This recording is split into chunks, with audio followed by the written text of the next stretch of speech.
After all, constantly staying in the compartment playing games was not good in the long run and could easily become boring. Also, Chen Luo and Lin Yun had already completed many games together and were a bit tired. Their afternoon stroll by the seaside would undoubtedly be very sweet. Chen Luo was also looking forward to it. His mind was very calm, putting aside thoughts of the female lead and male lead. After school, Xia Qingyu continued to work part-time at the Dream Bar. On the other hand, although she did not receive a reply from Chen Luo, she had already made up her mind. She began to work hard on setting up that store. Currently, the store was almost ready. Many dolls had already been made, and looking at the beautifully decorated store filled Zhang Xiaoyu with a sense of achievement. She was thankful to Chen Luo for all of it. In Zhang Xiaoyu's mind, Chen Luo's figure floated around. She felt a bit shy for some reason. HMPH, Chen Luo. I will definitely prove to you that I am capable, and I will pursue you. Zhang Xiaoyu did not give up on her thoughts of Chen Luo. As for Yifeng and Zhao Shihan, they saw Zhao Shihan engrossed in something in the afternoon. When it was time to leave, Yifeng said, "Shihan, I still have something to do later, so I'll leave first, you stay here." Saying this, Yifeng also gently patted Zhao Xian's head. In Zhao Xian's eyes, a visible hint of disappointment flashed by. Zhao Shihan, "Oh. Okay. I see. Yifeng, brother, go ahead." As the obedient female lead, Zhao Shihan naturally did not make a fuss. However, she did not know that in reality, Yifeng left to accompany another female lead, Shen Yun. He had agreed to attend a study group with Shen Yun that night. Even if Zhao Shihan knew, she wouldn't mind. She would just silently wait for the next opportunity to be with Yifeng and tell herself, "Next time I see brother Yifeng, I must be a bit bolder. I can't just let him go like that, otherwise it will be difficult to further our relationship. This won't do." This was the strategy of a refreshing female lead, which was ludicrous in Chen Luo's view. Chapter 71 ended with many events happening simultaneously, without Chen Luo becoming aware of the additional attention he was receiving from other female leads. Chapter 70 to Chen Luo, would you like some scallion pancake? Chen Luo remembered the story between Yifeng and Zhao Shihan, as well as others like Su Xiuan, Zhang Xiaoyu, and Xia Qingyu.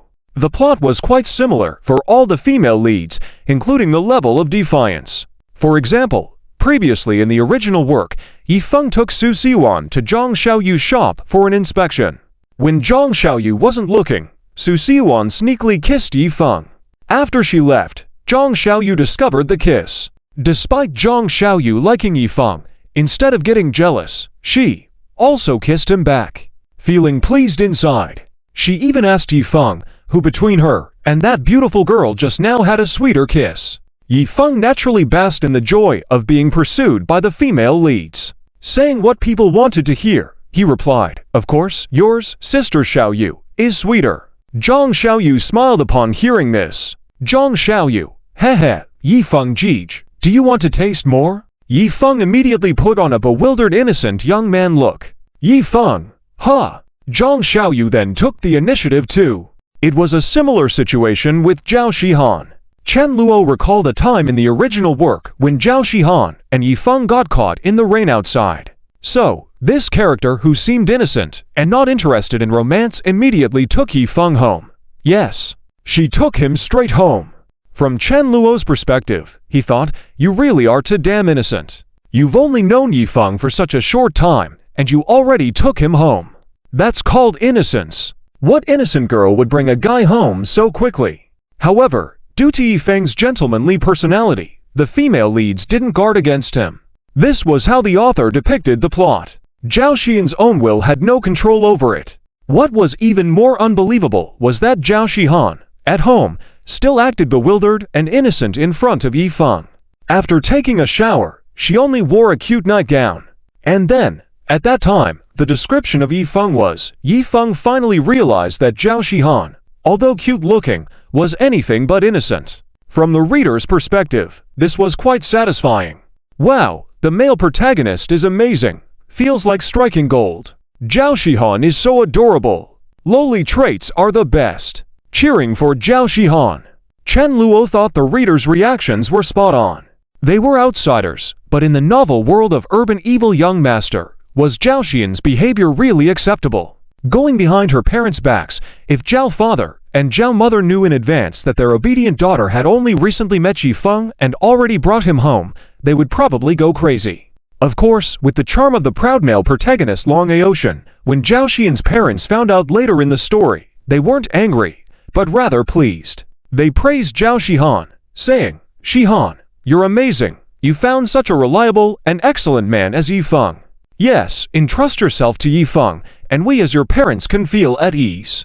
You should stay with Yifeng well, and in your father's eyes, his future is limitless." Zhao Shihan blushed and lowered her head, eventually nodding in agreement, filled with joy and sweetness. Her parents were also not normal characters. Additionally, Chen Luo remembered that later on, Yifeng helped Zhao Xian's father, Zhao Hengyu, resolve a trouble. As a result, Zhao Hengyu began to view Yifeng in a different light and expressed his approval, such as saying, "A hero emerges from the youth. Good lad, you can be friends with our Shihan." When Zhao Hengyu introduced Yifeng to his daughter Zhao Shihan in the original work, they had already shared intimate experiences. However, the two still pretended not to recognize each other. This ambiguous and thrilling scene lingered in the author's narrative. Reflecting on this, Chen Luo couldn't help but criticize. For example, Yifeng, Shihan my mei, from now on, you're my little sister, and Hengyu Zhe even said he hopes you can have a future together with me. Zhao Shihan, Yifeng Zhe, that's annoying. Chen Luo shook his head. This Zhao Shihan, as the female lead in the harem novel, was absurd and defiant in her actions.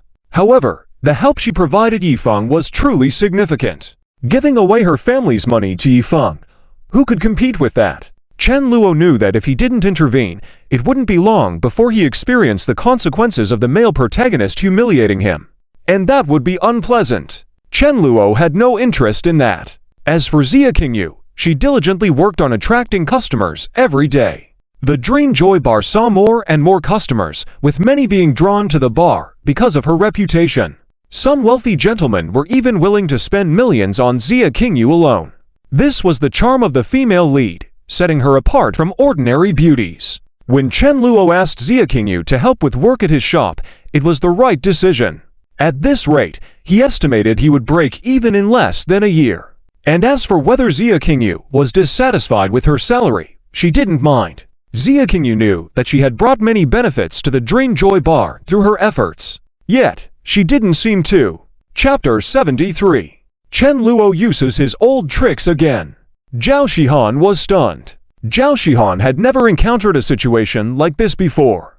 At this moment, she was dumbfounded, her mouth slightly agape, completely at a loss. She couldn't believe that everything happening before her eyes was real. Was this young master named Chen Luo approaching her with a specific purpose, just to invite her to eat a hand-grab cake? What was going on? Zhao Shihan was puzzled. Deep down, she quickly had a lot of thoughts. This guy ... he must have ulterior motives, right? Did he secretly drug the hand-grab cake he bought? Is Chen Luo trying to make me dizzy? And then, no, this guy is just too bad. Why hasn't Li Feng come yet? I'm scared. Zhao Shihan felt like she was having delusions of persecution like a villain. Chen Luo tried his best to keep his face calm, without any aggression. But the result was still the same. However, Chen Luo didn't mind at all. After all, it's not a good idea to eat something given by a stranger. Even though he and Zhao Shihan weren't exactly strangers. One was a villain, and the other was the female lead.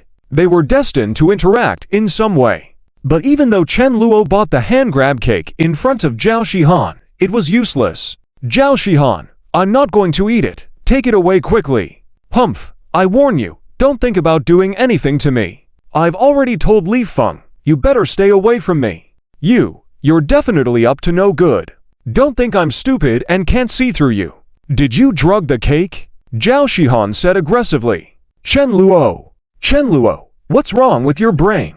Chen Luo had already grown accustomed to these kinds of situations. He wasn't in a hurry. His goal had not been achieved yet. Chen Luo replied calmly, well, if you're not eating it, then forget it. I'll just eat it myself. This statement, however, astonished Zhao Shihan. Zhao Shihan, he's going to eat it himself. Did he not drug it? Wait, Didn't Chen Luo buy it and come directly over to me? I was watching the whole time, and he really didn't drug it ... How could I have imagined that he drugged it? Huh, but no matter what this guy is up to, he definitely doesn't have good intentions. Zhao Shihan couldn't be bothered to think any further. Even if Chen Luo genuinely wanted to treat her to a hand grab cake, Zhao Shihan wouldn't eat a single bite. Joking aside, Chen Luo was an enemy of her Li Feng. How could she possibly eat food offered by an enemy? However, when Chen Luo opened the packaging and revealed the golden hand grab cake filled with bacon, cheese, chicken fillet, pork floss, and other ingredients, Zhao Xian's eyes lit up. Zhao Shihan, wow, this hand grab cake looks so delicious. Zhao Shihan couldn't take her eyes off it. She stared at the soft and delicate hand grab cake, saliva dripping from her mouth. Gulp, Zhao Shihan swallowed her saliva, unable to control herself. But Chen Luo paid no attention. He took a bite and exclaimed, "So delicious." Watching Chen Luo eat with a satisfied expression, Zhao Shihan could only swallow her saliva by the side. Zhao Shihan, oh no, this hand grab cake looks so tempting.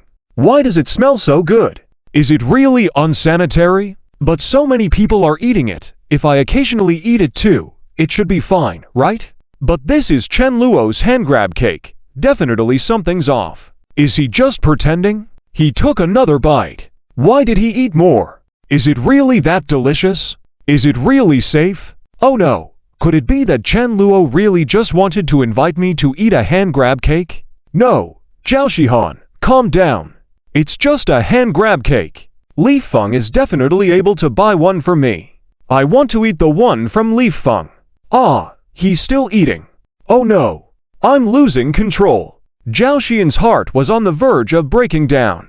Her mind was racing with thoughts. She stared intently at Chen Luo, who was eating the entire hand grab cake. The delicate and crispy crust, along with the delicious cheese and various toppings, filled the air with a mouthwatering aroma. In no time, Chen Luo finished the whole hand grab cake. Meanwhile, Zhao Shihan was left dumbfounded.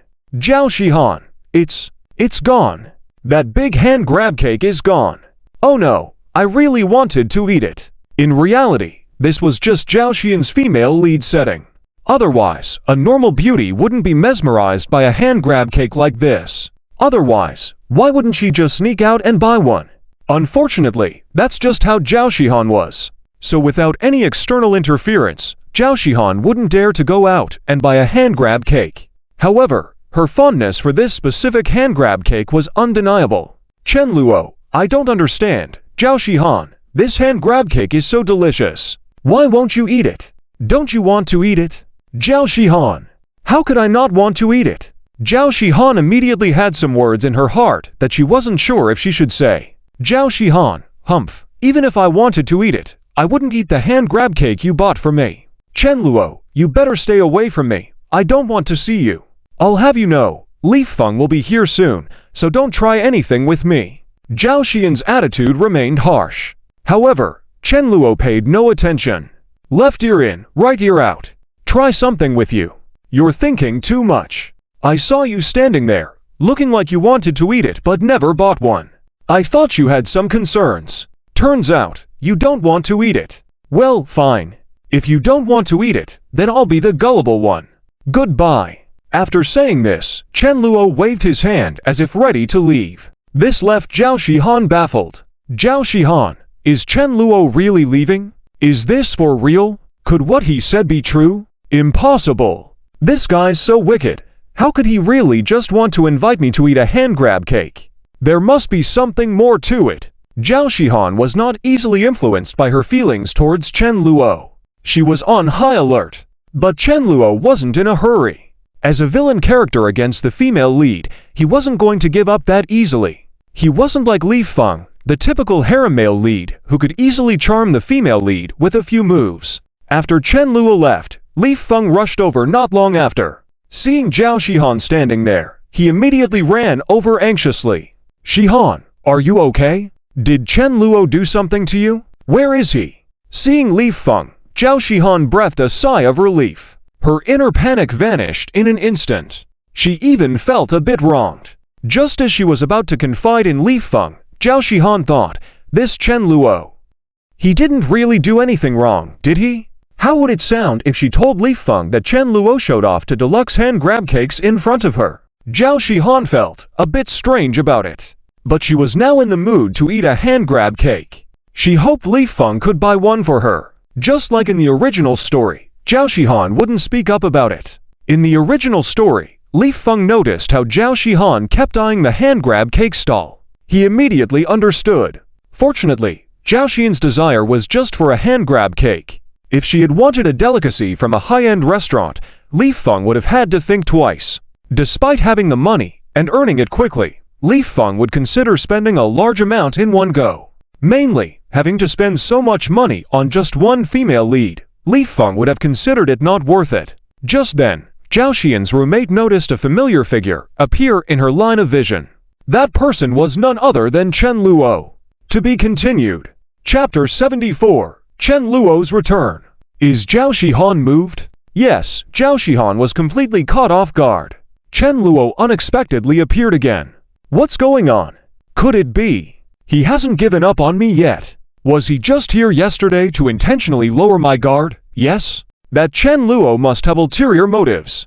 Otherwise, how could he appear at the school gate 2 times in a row? He is definitely plotting something against me. Zhao Shihan remained composed, embodying the setting of a female protagonist. In her mind, she instantly viewed Chen Luo as an enemy. Naturally, she felt tense as if facing a formidable foe.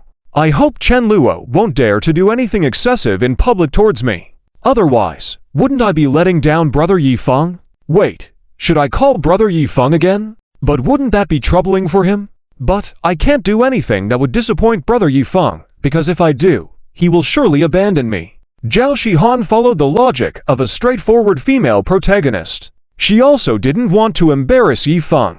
After contemplating for a moment, she messaged Yi Feng. Zhao Shihan, Brother Yi Feng. Chen Luo is here again, at the school gate. Please come quickly. When Yi Feng saw the message, he was immediately furious. His eyes were filled with anger. Yi Feng, Chen Luo. I won't stand by and watch. You dare to come and bother my sister Shihan. Yi Feng also exhibited the characteristics of a straightforward male protagonist. He didn't blame the female protagonist, but directed all his accusations towards the antagonist Chen Luo. As long as the female protagonist didn't betray the male protagonist, Yi Feng was willing to forgive anything. However, in this case, even if the female protagonist had betrayed the male protagonist, Yi Feng would still persist in pursuing those female protagonists to fulfill his goal of I want it all. After all, how could a harem male protagonist truly give up? Not giving up equated to being betrayed, and giving up meant the pain of losing a woman who should have been his. Yi Feng didn't want that. However, in contrast, Chen Luo was completely unaware of all this. He wasn't as scheming as Zhao Shihan thought. There were no drugging, impure motives, or intentional actions to make Zhao Shihan lower her guard. This woman was overthinking things. Zhao Shihan stared intensely at Chen Luo, trying to figure out what he was up to. Chen Luo continued walking towards Zhao Shihan. Halfway there, he bought freshly made deluxe hand grab cakes. But this time, Chen Luo also bought other snacks such as pan-fried buns, octopus balls, egg hamburgers, and more. After his purchases, Chen Luo walked up to Zhao Shihan. And as always, he said, "Do you want to eat my treat?" Zhao Xian's eyes were sharp. Zhao Shihan, "No, Chen Luo, what's your game this time? I already told you, I absolutely won't eat anything from you." Zhao Shihan firmly refused. In reality, she was attracted to those snacks, especially the hand grab cakes. Yes, Chen Luo knew that according to the setting, Zhao Shihan not only loved hand grab cakes, but also yearned for other street snacks. However, since Yi Feng had bought her hand grab cakes, she stuck with them. But Zhao Shihan wanted to try everything. Chen Luo, alright, if you won't eat such delicious stuff, I wonder what you're thinking. Chen Luo looked puzzled. His expression seemed to say, "Are you okay?" Clearly wanting to eat, but refusing. After speaking, Chen Luo didn't ask a second time. Once again, in front of Zhao Shihan, he tore open the packaging, indulging in the snacks. Chen Luo, delicious. The aromatic scent didn't need further description from Chen Luo. Zhao Shihan could smell it easily. Her mouth began to water, her throat gulping. Inside, Zhao Shihan thought, "Ah, It smells so good. How can these hand grab cakes be so fragrant? I'm so hungry. I want to eat, but these are Chen Luo's hand grab cakes. Can I eat them? Eating might lead to trouble, right? But what trouble could it be? Chen Luo himself ate them, and he bought them directly. He couldn't have tainted them. No, I have to resist. Chen Luo definitely has sinister intentions towards me. I shouldn't fall for his tricks. In the end, determination prevailed. Zhao Xian's eyes were resolute. She made a choice in her mind to reject Chen Luo, but Chen Luo, crunch asterisk. Chen Luo bit into the crispy, thin crust of the hand grab cake filled with a mixture of shredded meat, bacon, cheese, and chicken slices. The tantalizing aroma filled the air, and Zhao Xihan couldn't remain composed. Zhao Xihan, damn you, Chen Luo. I'll never forget you in my life. You demon. A demon. Zhao Xihan wasn't good at expressing herself, but right now, she was almost pushed to the point of aggressively speaking out against him. She even made an annoyed goldfish face angry expression. However, even if Zhao Xihan wanted to fight him, it would be at a level of mild punches to the chest with almost no impact. This led Zhao Xihan to silently brood where she stood and inwardly stomp her feet. Chen Luo, hey, Zhao Xihan, are you sure you don't want to have one? They're quite tasty, and it's not a big deal. Just $12 for one. Do you want one? I'll get you one. Chen Luo spoke casually. Zhao Xihan was moved. Zhao Xihan, Chen Luo, does he want to get me another one? Is he doing this because he saw me looking at them for so long, wanting to eat but not daring to buy one? No way. How could he be so kind? He definitely has other motives. Zhao Xihan, be calm, don't fall for this scoundrel. Zhao Xihan kept reminding herself in her mind. She finally regained control. Zhao Xihan, HMPH. I don't need it. Don't dream, I won't eat your stuff. Zhao Xihan continued to reject him sternly. Chen Luo didn't care and kept eating. He finished the octopus balls, moved on to the egg hamburgers, and then started on the pan-fried buns. While around Zhao Xihan, her craving for the hand grab cakes was about to make her drool. Zhao Xihan, damn you, Chen Luo. I'll never forget you my whole life. You demon. Demon. Zhao Xihan felt a bit helpless. Her normally composed demeanor was crumbling, showing an unprecedented burst of anger. She had a look of wanting to cry, but no tears came out. She felt a sense of utter frustration.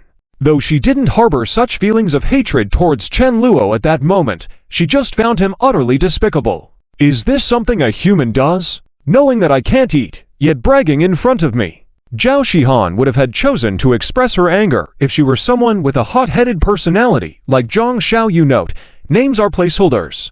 However, as Zhao Xihan had good upbringing, she possessed a high level of civility. Therefore, she could only endure the situation silently, quietly fuming inside. Chen Luo, hey, Zhao Xihan, are you really not considering having one? They're delicious, and it's nothing strange, just $12 per piece. Do you want one? I'll go buy you one again. Chen Luo said casually. Zhao Xihan was touched. Zhao Xihan, Chen Luo, does he want to buy me another one? Is it possible he saw me staring at them and wanted to help me because I hesitated to buy one? No way. How could he be so nice? He must have other intentions. Zhao Xihan kept reminding herself in her head. She finally managed to resist. Zhao Xihan. Well, okay. Zhao Xian's response was somewhat subdued. However, Yi Feng didn't discern the hint of loss in her tone. He only thought that his sister Xihan was obedient. That was great. Yi Feng gently suggested, let's go, Xihan sister, I'll buy you a hand grab cake. You must be really wanting one, right? Thus, one of Zhao Xian's wishes succeeded. But Zhao Xihan didn't know. This time, when Yi Feng hurried over, he had been interacting with other female protagonists just like the day before. Like with Chen Ruoxu note, name is a placeholder. Therefore, Yi Feng, seemingly aiming to rush back, felt that his sister, Xihan, wouldn't fault him. Yi Feng assumed this as a matter of course. Yi Feng, sister Xihan, allow me to take you back. With me around, this guy definitely won't dare to harm you. After saying that, Yi Feng glanced at Chen Luo. His eyes were filled with determination. However, Chen Luo ignored the gaze. Meanwhile, Zhao Xian's mood remained restless in the women's dormitory. She felt like wanting to eat a hand-grab cake was such a simple desire. Couldn't that be allowed? This time, Zhao Shihan vowed to be brave. She would buy one for herself. How big of a deal could it be? Yet, on the third day, Zhao Shihan was still indecisive. And then, that man, once again, appeared in Zhao Xian's line of sight. Zhao Shihan was stunned. She stared at Chen Luo as he walked towards her. But this time, in Zhao Xian's eyes, Chen Luo no longer seemed like an enemy. He appeared more like a messiah figure to her. Zhao Shihan, Mom, this man. He's shining. Chapter 75. Chen Luo makes his fourth appearance. Zhao Xian's joy. Chen Luo's reappearance made Zhao Shihan, even if she still disliked Chen Luo, find it hard to label him as scheming. Zhao Shihan had a strange feeling. It seemed like Chen Luo actually didn't have any other intentions towards her. In their two encounters, he ate heartily in front of her, enjoying the fragrant scallion pancake. Is a guy like him really trying to do something bad to me? Zhao Shihan found it hard to convince herself otherwise. Her opinion of Chen Luo had slightly changed. However, Zhao Shihan still disliked Chen Luo. Thus, she coldly hummed and turned her head away. She didn't want to look at Chen Luo. But, for some reason, Zhao Shihan couldn't resist. She glanced at Chen Luo from the corner of her eye. She saw that Chen Luo was just the same as before, walking towards her with a scallion pancake in hand. Soon. Would you like one? Chen Luo calmly approached Zhao Shihan once again. This was the third time he had asked. Zhao Shihan hesitated for a moment, surprisingly not directly refusing. Because she hesitated. Yes. Zhao Shihan stared at the scallion pancake in Chen Luo's hand. Unconsciously, she swallowed. Zhao Shihan really wanted to take that scallion pancake and silently put it in her mouth. But it was Chen Luo's scallion pancake. Zhao Shihan felt that if she ate it, wouldn't it be betraying brother Yifeng? However, Zhao Xian's brother Yifeng hadn't bought her scallion pancakes twice now. Zhao Shihan was really craving it. Her unusual setup turned street food that ordinary people could casually enjoy into something she had never tasted before. And if this scallion pancake wasn't fragrant, it would be fine. The key was, it was really too fragrant. Zhao Shihan really wanted to try it. But in the end, reason prevailed. Zhao Shihan even blushed and her heart raced, as if she had gone through some intense internal struggle. HMPH, Chen Luo, stop dreaming, I said I won't eat. Zhao Xian's words were cut short. She froze, her eyes wide. Because, before she could finish, Chen Luo had already eaten the scallion pancake. Zhao Shihan. Zhao Shihan suddenly felt a bit furious. Chen Luo, what's wrong? Zhao Shihan, you rascal. Why did you eat it? Zhao Shihan was a little flustered. Chen Luo looked puzzled. Chen Luo, you said you wouldn't eat it, right? Since you wouldn't, I did it instead. Zhao Shihan was momentarily speechless. Zhao Shihan, you despicable fellow. Chen Luo must have done this on purpose. It makes me so angry. Inside her heart, Zhao Shihan cursed Chen Luo continuously. She pouted in anger, looking at the scallion pancake Chen Luo was holding. Her mouth began to water. She looked longingly at it, but unexpectedly, Chen Luo suddenly offered her the other half. Chen Luo, half of it is left, would you like it? The half was deliberately split by Chen Luo at the middle when he bought it. That way, he hadn't bitten from that part, so he wouldn't be giving Zhao Shihan something he had already bitten off. Chen Luo wasn't interested in that, and besides, that would also be disrespectful to Lin Yun. Upon hearing Chen Luo's words, Zhao Shihan felt a touch of surprise and delight. She already regretted rejecting Chen Luo before. If Chen Luo had persisted a bit more, Zhao Shihan wouldn't have continued to refuse. She just couldn't believe that Chen Luo had now offered 3 times. Also, he watched over it every time he bought. How could there be any issues with the scallion pancake? Zhao Shihan couldn't understand why such an absurd thought suddenly crossed her mind. But this time, Chen Luo began to eat the scallion pancake while she was still speaking. It caught Zhao Shihan off guard.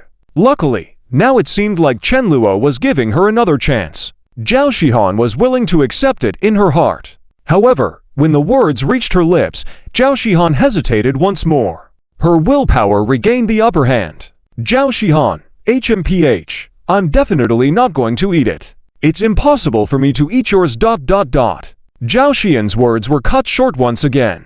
Chen Luo, asterisk munch munch. Asterisk with a shocked look from Zhao Xihan. The scallion pancake disappeared completely in Chen Luo's hands. Chen Luo picked up some milk tea and silently drank from it. Then he gazed at Zhao Xihan with an expression as if he was saying, "Is her mind out of whack? Clearly wanting to eat, but refusing? I don't get it." While sipping his drink, Chen Luo silently shook his head.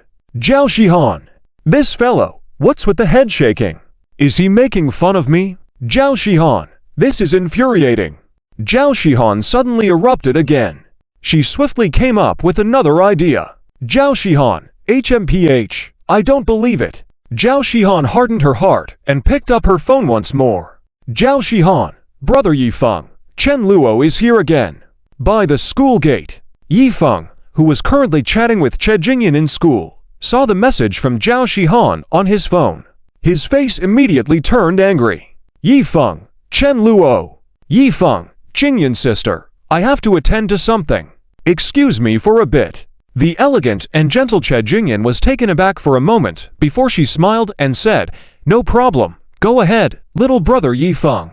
Che Jingyan was another female lead in the novel, urban evil teen, with an appearance of a gentle wife, but with a hairstyle that had a dangerous vibe. Wearing round glasses, even though she was in her 20s, she had a sense of an intellectual beauty. However, Che Jingyan's complexion was truly like that of a teenage girl, flawlessly white with a perfect figure. Her style leaned towards that of a warm and gentle mature woman in her 30s. But Chen Luo knew that in the original story, Che Jingyan, while appearing gentle and refined on the surface, had a regal aura in her gestures and expressions. However, her attitude towards antagonistic characters like Chen Luo was extremely disdainful. She would go cold as ice upon speaking to them, as if conversing with them wasted her life. Therefore, Chen Luo had no interest in such a beautiful woman, regardless of how perfect her setting was. Chen Luo firmly said goodbye to any female lead, including Che Jingyan. Unfortunately, Che Jingyan had quite a background. In the original story, she played a significant role in helping Yifeng. Her talent in painting was exceptional, and with Yifeng's rise in the painting world, her admiration towards him only grew. Eventually, she fell quickly into Yifeng's hands. Chen Luo, on the other hand, was genuinely dealing with his dinner issue. After the scallion pancake, Chen Luo went to buy some other snacks from a food stall. This included cold noodles, grilled gluten, grilled squid, and more. Chen Luo continued to enjoy his feast, and the aroma of the food made Zhao Xihan unable to resist. "Zhao Xihan, it smells so good."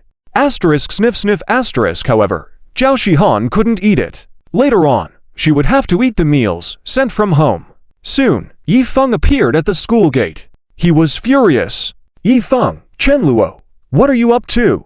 Chen Luo was also angry. "Chen Luo, who do you think you are?" Yifeng was momentarily speechless. "Yifeng, you're pestering my sister Xihan. Yet you ask who I am? Clearly, you have ill intentions." "Sister Xihan, are you okay?" Yifeng anxiously asked. But this time, Zhao Xian's eyes dodged the inquiry. "My sister Xihan. When did I become brother Yifeng's? Although I don't mind it, something feels a bit strange." Zhao Xihan couldn't understand. She reiterated, "I'm fine, brother Yifeng. Chen Luo ... he hasn't done anything to me." Yifeng naturally didn't listen to Zhao Xian's explanation. He calmed down a bit, thinking that Chen Luo must have an unspeakable plan. Yifeng believed that, in any case, it would be best to stay away from this big jerk. He was reluctant to engage in conflict with Chen Luo, especially now that he was still a bit inexperienced. Moreover, his newest acquaintance, the leading lady Che Jingyan, made Yifeng a bit reluctant to part ways. "I didn't expect the system to introduce me to such a beautiful school senior to woo.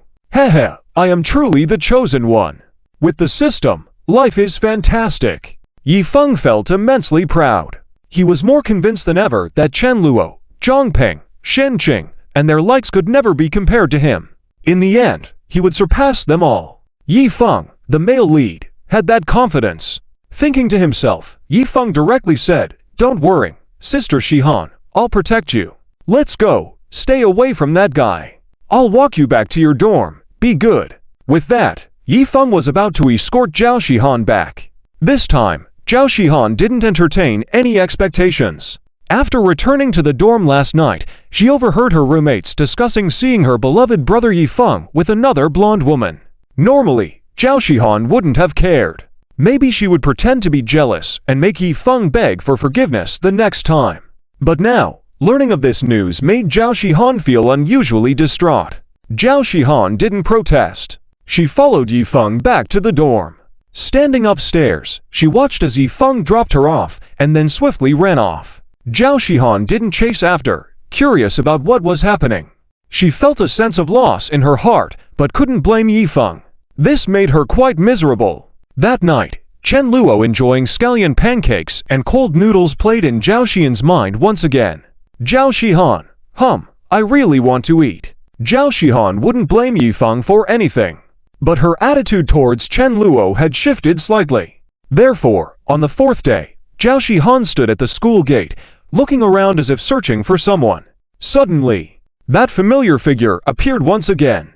Zhao Xian's face brightened, but she immediately restrained her excitement. She realized she shouldn't be happy. This guy was the annoying scumbag young master who got brother Yifeng into trouble. However, for some reason, Zhao Xian's heart felt a bit sweet. Seeing Chen Luo appear, she felt a tinge of joy.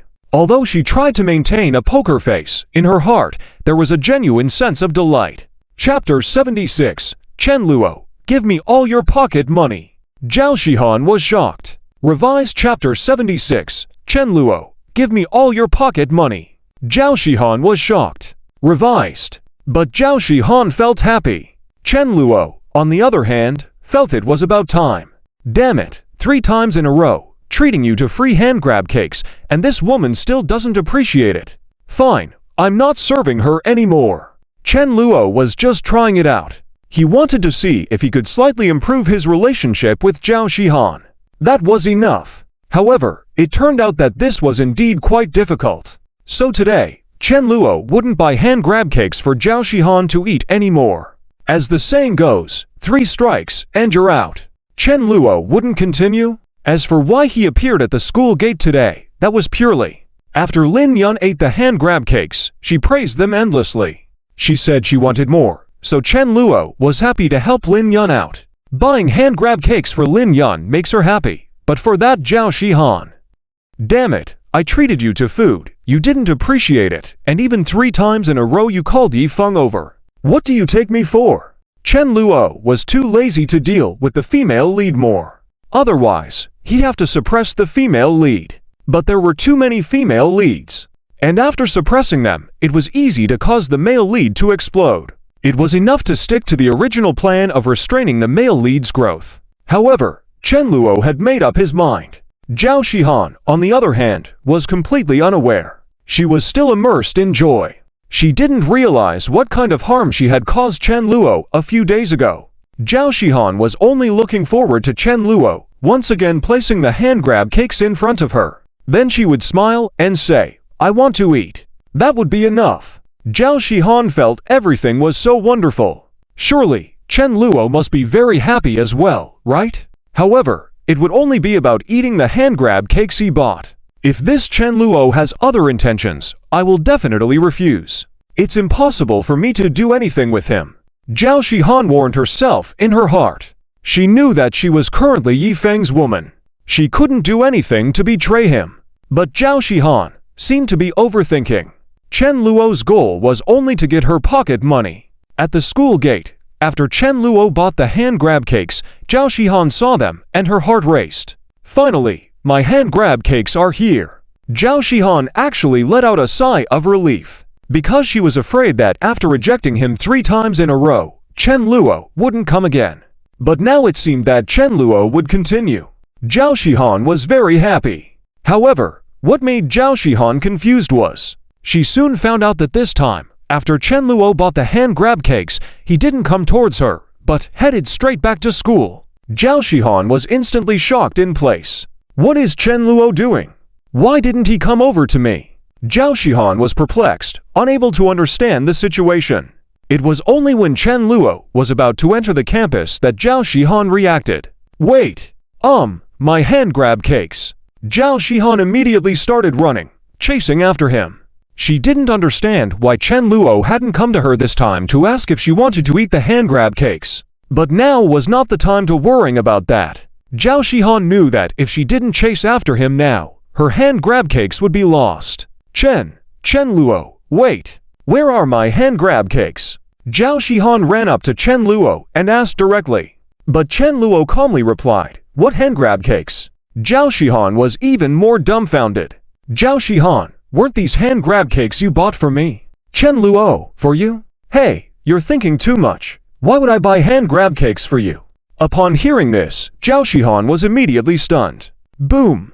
Her brain seemed to suddenly clear up, as if she had just figured something out. Right, why would Chen Luo insist on buying me hand grab cakes? He has no obligation to do so. Chen Luo is treating me to food for free, but I rejected him again and again.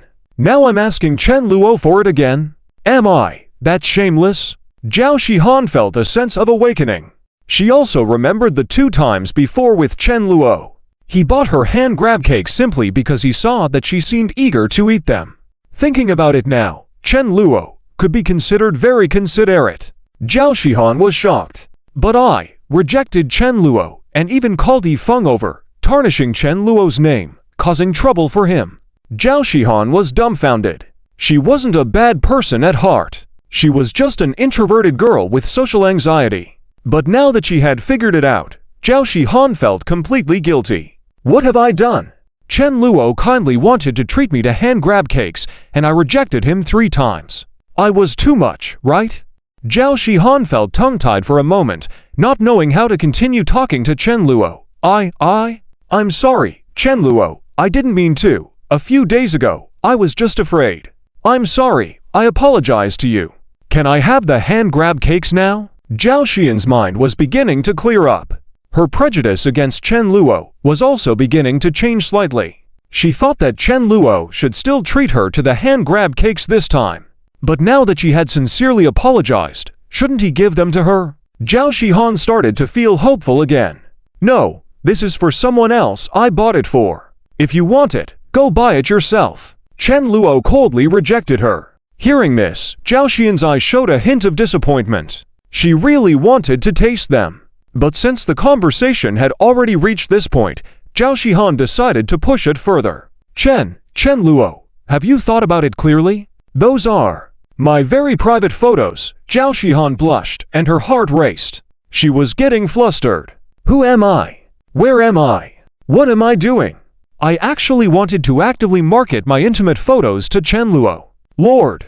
Zhao Shihan, how thirsty are you?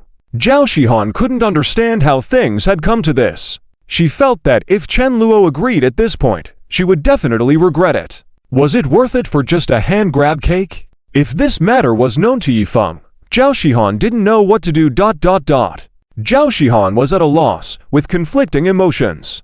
Chen Luo just gave her a look and understood immediately that Zhao Shihan was in distress again. However, Chen Luo really wanted to tell Zhao Shihan that she didn't need to worry. Because I'm not interested at all. Oh, so what? Is that surprising? I have zero interest in your body. I already said it. You can keep those photos for yourself. Boom! Chen Luo rejected her once again, leaving Zhao Shihan completely stunned. Her young heart suffered a great blow. How can this be? Chen Luo, isn't he the kind of guy who likes to play with women? I remember, a few days ago, I saw him go to the beach with a redhead beauty. This shows that Chen Luo definitely isn't disinterested in women. Wait, he said he's not interested in me. Not interested in me. Zhao Shihan suddenly seemed to realize something. As the female lead, she had absolute confidence in her charm. But now, Zhao Shihan felt her confidence being ruthlessly crushed by Chen Luo. She was now quite annoyed. Fine.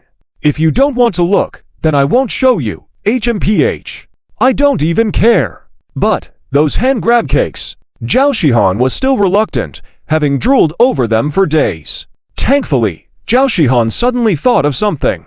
Her eyes lit up. Right, I can just ask directly. Maybe Chen Luo is interested in something else about me. Although Zhao Shihan was nervous, she felt that she shouldn't ask Chen Luo directly like this. But now, Zhao Shihan also felt that it wasn't a big deal to ask. So she caught up to Chen Luo again and said, "All right, Chen Luo, how can I make it so you're willing to give me the hand grab cakes? You've helped me buy them 3 times before. Can you help me one more time? You can ask for anything. As long as I can do it, I'll help you," Zhao Shihan said, joining her hands together. She was a bit worried that Chen Luo might make some unreasonable requests, like, "Will you come spend a night with me? Or I want to see everything about you."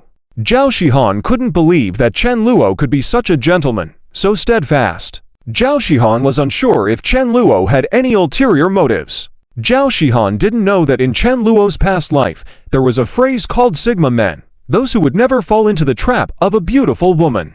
For Chen Luo, if he could avoid contact with these female leads, he would. Wanting to see their sexy photos? Chen Luo could have cared less. Besides, he had Lin Yun. But if he could get something from Zhao Shihan, Chen Luo was indeed interested. Chen Luo finally stopped, gazing silently at Zhao Shihan. Zhao Shihan, feeling quite agitated from being stared at like that, thought to herself, "Oh no, Chen Luo is really up to something shady with me. Oh no, I regret it. Yifeng, where are you? Please save me. Zhao Shihan was anxious, fearing that Chen Luo would request something outrageous. Yet Zhao Shihan didn't expect what came next. Chen Luo simply said, "Give me all your pocket money. Provide me with your allowance, and I'll go buy you the hand grab cakes. In return, you must give me your monthly allowance, and in exchange, I promise to provide you with unlimited hand grab cakes and other delicacies. Until you graduate from university, how much you want to eat, I'll buy it for you. You won't have to worry about interacting with others anymore. And should you encounter any trouble, I can help you out. How about it?" Chen Luo's words immediately left Zhao Shihan in a daze. Zhao Shihan. What? Chapter 77. Chen Luo's Money Pit Plan. Increased affection of Zhao Shihan. Revised Zhao Shihan was completely caught off guard by Chen Luo's request. "Zhao Shihan, you want my pocket money?" Chen Luo. Yes. Chen Luo didn't hide the fact that he had this idea from the beginning. As long as he could get Zhao Xian's pocket money, he wouldn't need financial help from Yifeng's side. The rest. Zhao Shihan could do whatever she wanted, deepen her relationship with her brother Yifeng however she pleased. Chen Luo didn't care. "Anyway, you are the female lead, go play with the male lead. With each passing moment, you'll be wearing another green hat. But whether you can bear it or not, Chen Luo didn't mind. Furthermore, the reason why Chen Luo was so direct was because he knew that in the original plot, Zhao Shihan didn't really need money. Otherwise, she wouldn't have given all her pocket money to Yifeng shortly after they met. She even mentioned stealing her parents' money to spend it on Yifeng. Unlike Lin Yun, who had too much money, Zhao Shihan didn't really need it. Her food, clothing, shelter, transportation were all taken care of by her family. If she wanted to buy clothes or anything else, she just had to mention it to her family. She didn't have any need for money in her life. To Zhao Shihan, this money was like waste paper. But, in the end, Zhao Shihan didn't quite understand. Because from Zhao Xian's perspective, Zhao Shihan, Chen Luo, isn't he a rich son? He's interested in my pocket money. Zhao Xian's pocket money was only a few tens of thousands per month. Chen Luo, on the other hand, had several million per month. Though they were both rich second-generation individuals, Zhao Shihan was definitely on the lower end. Even though she couldn't understand it, Zhao Shihan agreed. Just as mentioned before, her pocket money was indeed like waste paper to her. In comparison, she was afraid that Chen Luo would change his mind. This condition was much better compared to giving away private photos or something similar. Zhao Shihan couldn't wait for Chen Luo to agree. All right. That's settled then. In Zhao Xian's innocent eyes, getting a bunch of waste paper, Shanghai Jiaotong University by the local residents would have no real impact on her. Zhao Shihan felt at ease. Chen Luo, of course, we need to sign a contract. This is a serious transaction.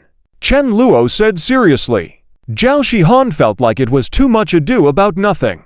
She took the contract because she was worried that Chen Luo would set some trap for her. However, after reading it, Zhao Shihan understood.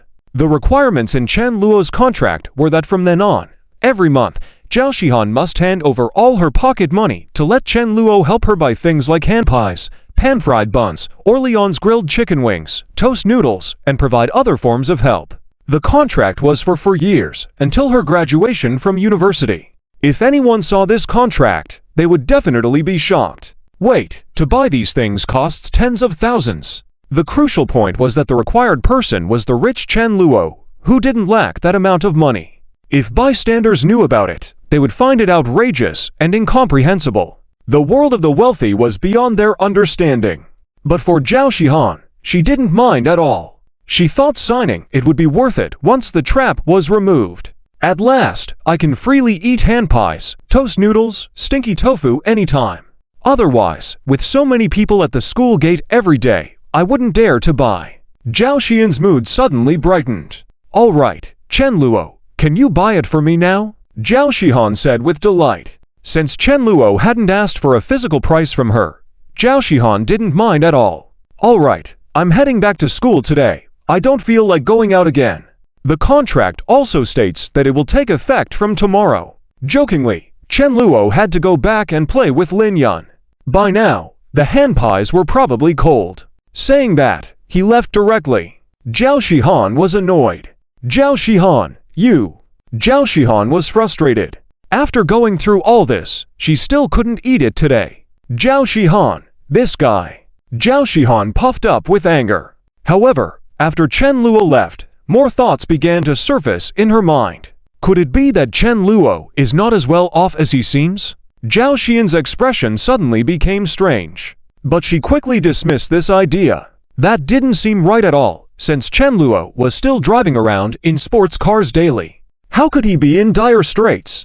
Zhao Shihan was aware of the Chen family's background. She pondered for a while but couldn't come up with an answer. Zhao Shihan gave up on it. Forget it, it doesn't matter. Anyway, I have so much pocket money every month, I don't need it. Zhao Shihan didn't feel ripped off. Chen Luo, of course, we have to sign it. This is a legitimate transaction. Chen Luo said seriously. Zhao Shihan felt like it was an overreaction. She took the contract because she was worried Chen Luo might set some trap for her. However, after reading it, Zhao Shihan understood. The requirements on Chen Luo's contract were that from then on, every month, Zhao Shihan must hand over all her pocket money to let Chen Luo help her buy things like hand pies, pan-fried buns, Orleans grilled chicken wings, toast noodles, and provide other forms of help. The contract was for 4 years, roughly until graduation from university. If anyone saw this contract, they would definitely be astounded. Wait, so it costs tens of thousands to buy these things. The key was that the required person was the wealthy Chen Luo, who didn't lack that amount of money. If passers-by were aware, they would find it audacious, too audacious. The world of the rich was completely incomprehensible. But for Zhao Shihan, it truly didn't matter. She considered signing it once there were no traps. Phew, I can finally eat hand pies, toast noodles, stinky tofu whenever I want. Otherwise, with so many people at the school gate every day, Zhao Shihan suddenly felt much happier. All right, Chen Luo, can you buy it for me now? Zhao Shihan proudly said. Since Zhao Shihan had already handed over the money, she would use this service. Chen Luo was, of course, happy to comply. After all, he hadn't gotten everything he wanted from Zhao Shihan yet. He still had to cater to the female lead, Zhao Shihan. Here, skillfully buying a deluxe version of hand pies, Zhao Shihan took them with a pleased expression on her face. Thank you. Her hostility towards Chen Luo had also diminished. In fact, Zhao Shihan even felt a bit bashful. She couldn't help imagining.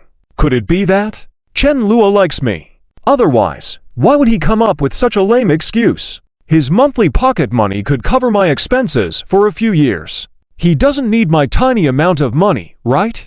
Chen Luo probably just wants to buy hand pies for me. Trying to get closer to me. Zhao Shihan enjoyed her hand pies. With more and more thoughts in her mind, her smile became uncontrollable. Chen Luo observed Zhao Shihan smiling to herself. Chen Luo, this woman is really hungry, so happy just eating hand pies. Chen Luo shook his head inwardly. He sighed. Alas, poor women with set personalities by the author. Chen Luo felt that if he could help change their ways a bit, it might be considered a good deed. Just as Zhao Shihan continued to contemplate the matter, her face smiled even wider, almost unable to contain her joy. She began to imagine. Could it be that Chen Luo actually likes me? Otherwise, why would he come up with such a poor excuse? He spends more in a month than I would in years. He doesn't need my little money, right? Chen Luo probably just wants to buy hand pies for me, trying to get closer to me. Zhao Shihan happily munched on hand pies. The more she thought, the more her thoughts veered toward romance, making her smile even brighter. These thoughts made her smile even brighter. Chapter 78. Male lead Yifeng is showing off his charm again. Is Zhao Shihan starting to wake up a bit? Revised Yifeng naturally had no knowledge of Zhao Xian's thoughts. He just felt that his plan was going smoothly. Although, as Zhao Shihan suspected, 50,000 yuan was just a small amount for Yifeng. It was not worth Yifeng personally buying hand-grabbed cakes for Zhao Shihan like a servant at her beck and call. However, in Yifeng's eyes, this was not just an ordinary 50,000 yuan. It was the opportunity for Yifeng to rise. He couldn't let the male lead have this money no matter what. Therefore, buying street food for Zhao Shihan every day could suppress Yifeng. It was a small gesture for Chen Luo. He could even imagine that later, when Yifeng asked Zhao Shihan for money, Zhao Shihan wouldn't give him a single cent. I believe the male lead's expression will be very exciting. Chen Luo was a bit dark-hearted. He didn't feel guilty. If he didn't suppress Yifeng, in the end, he would be the one who ends up in ruins and humiliated. So there was nothing more to say about it. As for how to trick Zhao Shihan into giving him her future dowry of 1 million, Chen Luo had a plan in mind. He knew, from the original work, that Zhao Shihan not only had a special affection for hand-grabbed cakes from street stalls, but she also longed to go to the seaside. Yes, Zhao Shihan had a deep yearning for the sea. However, due to social anxiety and her parents' busyness, Zhao Shihan wanted to go, but was unable to. In the end, with the help of the system, Yifeng discovered this blind spot. He took Zhao Shihan to the seaside, letting her see the vast expanse of the ocean, reflecting the clear blue waters in her eyes. Zhao Xian's heart was moved. According to the original work, she turned to Yifeng at that moment and quickly filled her eyes with admiration for him. At that moment, Zhao Shihan felt that Yifeng was simply a sunshine boy and a treasure boy. He was her favorite man, exceptionally outstanding and charismatic. Unable to hold back, Zhao Shihan even leaned in for a kiss. Our male lead Yifeng just gave a gentle smile in response. He gently patted Zhao Xian's head and asked, "How is it, Shihan, little sister? Is the sea beautiful?" Zhao Shihan obediently nodded. After that, Yifeng led Zhao Shihan to sit on the beach. The two started chatting. Eventually, Yifeng accidentally mentioned that he wanted to invest in a project, but due to the lack of money, the situation was a bit awkward. Zhao Shihan quietly noted these words. A few days later, when they returned, Zhao Shihan handed Yifeng a bank card containing 1 million yuan, saying, "Yifeng, there's 1 million in here. You can spend it first." Yifeng was extremely shocked by her words. A million? Shihan, where did you get so much money?" "Hehe, I stole it from my dad. It's okay. My dad won't find out, and he won't mind. You can use it first. When you make money, just pay me back." Yifeng was deeply moved by this. He asked, "Aren't you afraid that I might squander all your money?" Shihan, like a love-struck woman, was indifferent and said, "I'm not afraid. Even if you spend it all, it's no big deal. I still have more." "Yifeng, don't worry." Yifeng was even more astonished. He immediately hugged Zhao Shihan. Zhao Shihan blushed a bit but did not resist. Reflecting on this later, Chen Luo found it to be a plotline that he could mock endlessly. How long had you known Yifeng before giving him 1 million so directly? "Shihan, if I were your parents, I'd slap you. You're spending money like crazy." Although Lin Yun also gave Chen Luo tens of millions to spend when he first returned, the setting was different. Lin Yun had secretly admired Chen Luo for 3 years. If this Zhao Shihan had also liked Yifeng from the start, Chen Luo could accept it because there were feelings involved. However, it was not the case. According to the original story, Zhao Shihan had just met Yifeng, probably not even half a month, before being successfully pursued by Yifeng. Otherwise, Chen Luo wouldn't have taken on the role of the antagonist. This kind of male lead, truly extraordinary. His charm was overwhelming. After pondering over it, Chen Luo felt he needed to work even harder to suppress the male lead. Zhao Shihan had a favorable impression of Chen Luo's recent behavior. She thought that Chen Luo wasn't like other playboy young masters, with his light and smooth words while being surrounded by beauty. Zhao Shihan noticed that Chen Luo arrived at the street stalls every day in his sports car. Therefore, many beautiful girls from South City University were fawning over Chen Luo, hoping to catch his eye and exchange contact information. However, Chen Luo rejected them all. Zhao Shihan observed this from a distance, her mouth slightly agape. She thought, isn't Chen Luo supposed to have many beautiful women accompanying him? Not only that, Zhao Shihan also saw that Chen Luo's sports car was parked there every day. If she wasn't around, Chen Luo would leave without hesitation. The feeling was that he was not interested in her at all. Initially, Zhao Shihan felt fortunate. Chen Luo wouldn't linger around, saving her from feeling anxious. Yes, Zhao Shihan still had some doubts about Chen Luo and had biases against him.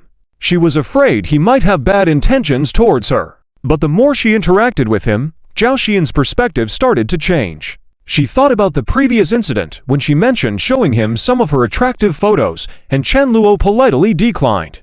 Zhao Shihan was shocked. Could it be that this young master from the Chen family is not a scumbag? Zhao Xian's thoughts began to shift. Added to that, observing how Chen Luo bought her various street foods every day, like hand-grabbed cakes, pan-fried buns, and Orleans grilled chicken wings, Zhao Shihan realized that if she didn't express interest, Chen Luo wouldn't stay long. The feeling was as if he had no interest in her. Initially, Zhao Shihan was grateful that Chen Luo bought the food and left, sparing her any discomfort. Yes, Zhao Shihan still had some doubts about Chen Luo and harbored prejudices against him. She was afraid he might have ill intentions towards her. However, as they interacted more, Zhao Xian's perspective began to change. Furthermore, _unit_separator. Zhao Shihan wandered into her room perplexed, holding on to the thoughts of Yi Feng and Shen Yun walking side by side. She became increasingly agitated. How could I fall for a man like him? Shen Yun wasn't the only one on Yi Feng's arm. Zhao Shihan recalled seeing him with other beautiful women. Among them was a girl with white hair, incredibly beautiful with a great figure. Another girl was wearing a butterfly hair clip, sweet and cute, exuding high school girl charm. There was also a chestnut-haired elegant girl, a great campus beauty. In fact, Zhao Shihan had seen these scenes before. At that time, she was deeply mesmerized by Yi Feng's charm, so she didn't have a substantial reaction to it.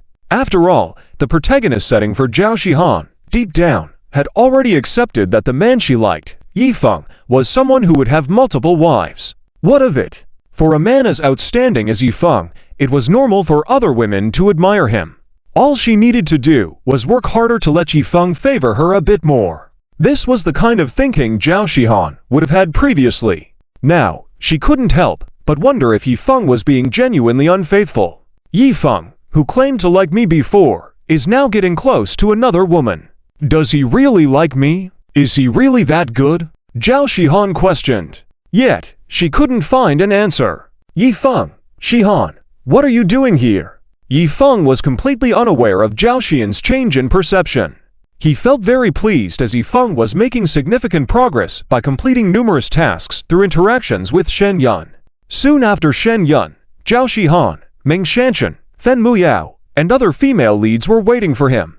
Given that Yi Feng had several women, why wouldn't he be in high spirits? Although Yi Feng still owed Chen Luo tens of thousands, he felt confident that he could repay the debt soon with a month left. It's nothing, I just came out for a walk. Zhao Shihan restrained her enthusiasm and replied, Oh, would you like me to walk you back? Yi Feng inquired. No need. Zhao Shihan declined Yi Feng's offer for the first time. Yi Feng found it strange and watched Zhao Shihan leave. Shen Yun, on the other hand, thoughtfully remarked, Little brother Yi Feng, your friend seems a bit down. Did something happen? I'm not sure.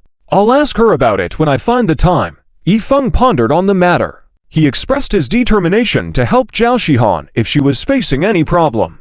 This was Yi Feng's confidence and promise. Later, Yi Feng continued chatting with Shen Yun about the previous topic. Yi Feng mentioned he knew someone who could help Shen Yun publish a book, which excited Shen Yun greatly. Upon returning to the dormitory, Zhao Xian's mind replayed the image of Yi Feng and Shen Yun walking side by side. She became increasingly indignant. How could I like a man like this? Not only Shen Yun, but Zhao Shihan also recalled Yifeng walking with other women. For instance, there was a girl with white hair, exceptionally beautiful with a great figure, a girl with a butterfly hair clip, charming and cute, exuding a high school girl's sweetness, and a chestnut-haired girl with sharp features, a textbook campus beauty. In fact, Zhao Shihan had observed these scenes before, but she had been deeply infatuated with Yifeng's charisma at that time, so she hadn't felt much about it. After all, in the protagonist's setting, Zhao Shihan had already accepted her liking for Yifeng, even with multiple wives. What's the problem? A man as extraordinary as Yifeng, even if other women admired him, it was entirely normal. All she had to do was strive harder so that Yifeng, her beloved, would favor her a bit more. This was how Zhao Shihan would have thought previously. At present, she hadn't fully awakened from this author's setting. She only briefly felt a bit repulsed by Yifeng. The kind of unwavering confidence he displayed didn't sit well with the clear-minded Zhao Shihan. It only made her more disdainful rather than charmed. But it was quite normal. Any rational woman could not possibly look favorably upon a Sea King male lead who was juggling multiple lovers. This might only happen in novels. However, if the female lead's perceptions were shattered in such novels, they would be unable to accept it. And hence, for Summer King Yu, Zhang Xiaoyu, Zhao Shihan, and others who had partially awakened, their thoughts started to shift. Zhao Shihan briefly felt a touch of revulsion towards Yifeng. While she hadn't fully comprehended yet, she held a sliver of displeasure towards him. This kind of charisma Yifeng exhibited, that pushed so many women away, presented Zhao Shihan with an urge to witness Yifeng facing consequences. Zhao Shihan was at a loss. Yifeng probably hadn't anticipated that his supposed charming words would only intensify her aversion. To him, it may have seemed like a display of confidence, but to Zhao Shihan, it only deepened her disgust. Unfortunately, this was difficult to shake off as it was deeply ingrained through the author's setting. Moreover, Chapter 79, Angry Female Leads. Zhao Xian's mood is terrible. Revised as a villain, when dealing with the female lead, how can you not bring a few bodyguards? Chen Luo had experienced this at Dream Bar. Then Yifeng suddenly appeared. If Chen Luo didn't bring enough people, things would have been difficult. Yifeng had been rewarded by the system with excellent martial arts skills. It was not to be underestimated. One could easily take on 10 people. Chen Luo knew for sure that in a one-on-one, he was no match for the male lead, Yifeng. How could he compete when the other party had the system? So, Chen Luo would make good use of his advantages. When Yifeng was about to make a move, Chen Luo remained calm. He took a step back, and suddenly, two burly men charged out from behind Chen Luo. They were Zhao Long and Zhao Hu, the Zhao brothers. Behind them, there were over a dozen more people. Yes, as a prominent villain, going out for a meal with over a dozen bodyguards was quite normal, right? Yifeng didn't find it unreasonable. Instead, he showed a look of anger. Yifeng felt that he was not afraid of the powerful and was fighting against evil. Although he was alone, as the main character with the system, he had to act as the lonely hero. Even though Yifeng was the Ocean King, he still had the spirit of a male lead.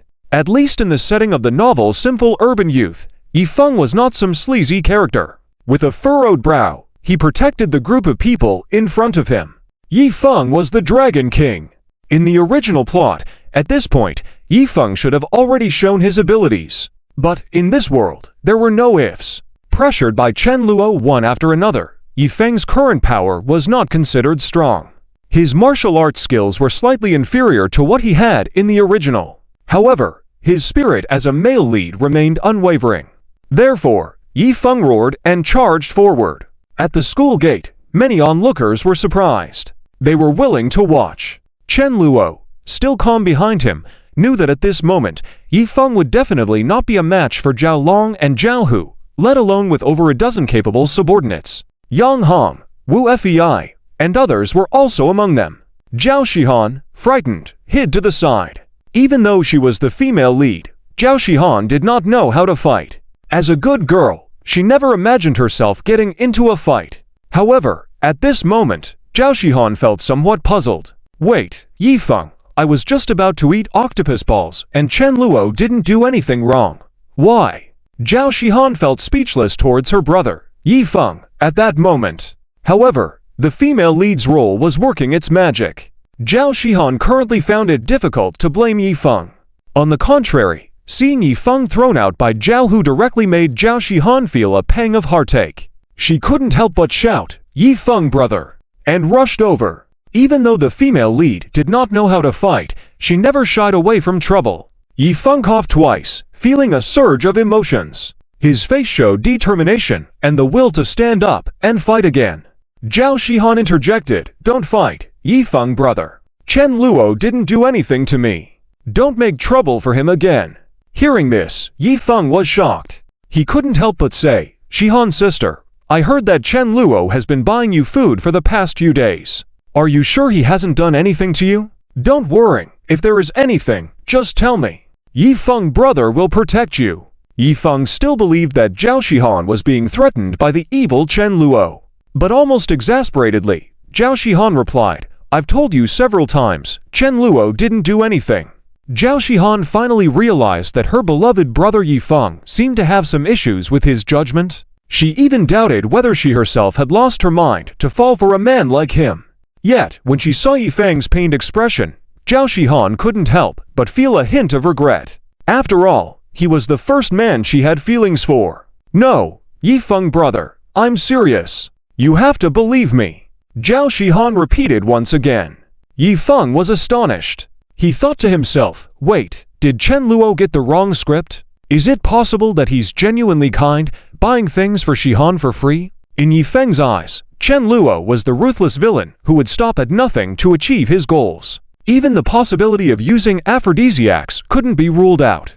However, with Zhao Xian's concerned and sincere expression, Yifeng couldn't say anything.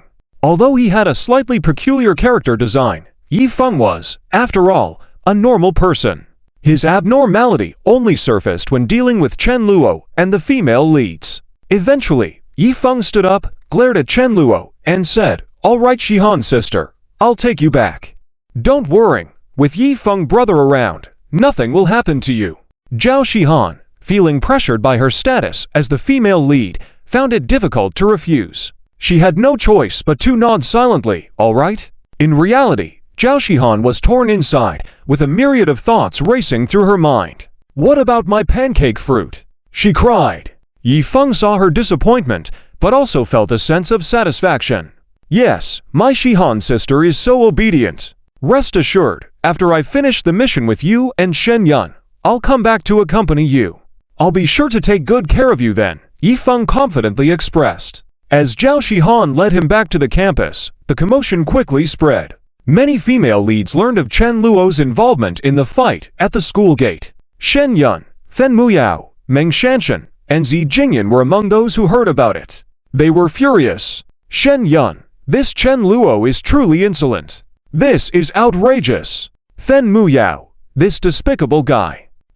This time, I'll help Yifeng, brother." Fen Muyao gritted her teeth, unable to stand by anymore. Although her family's influence didn't match Chen Luo's, it wasn't far off. Originally, Fen Muyao had no intention of provoking Chen Luo. But now, seeing her beloved Yifeng brother being bullied, she couldn't remain silent. She decided to find a way to retaliate against Chen Luo. "Meng Shanshan, Chen Luo, it's incomprehensible. How can there be such evil people in this world? My heart aches for my Yifeng brother. When my new play is released, when I've earned some money, I must help Yifeng brother well. He told me he needs money, and with money, he won't fear these rich brats." Meng Shanshan, a sophomore in the performance department at Nanchang University, became one of the country's top stars with Yifeng's help in the original plot. She was a popular actress with good looks and acting skills.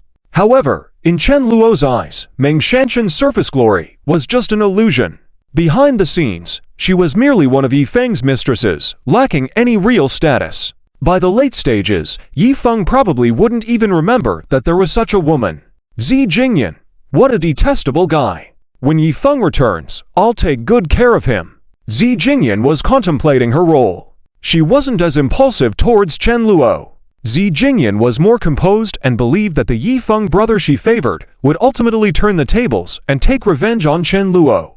Zi Jingyan planned to invest in Yifeng, convinced that her judgment was correct. Even though she had only recently met Yifeng, she had grown quite fond of him.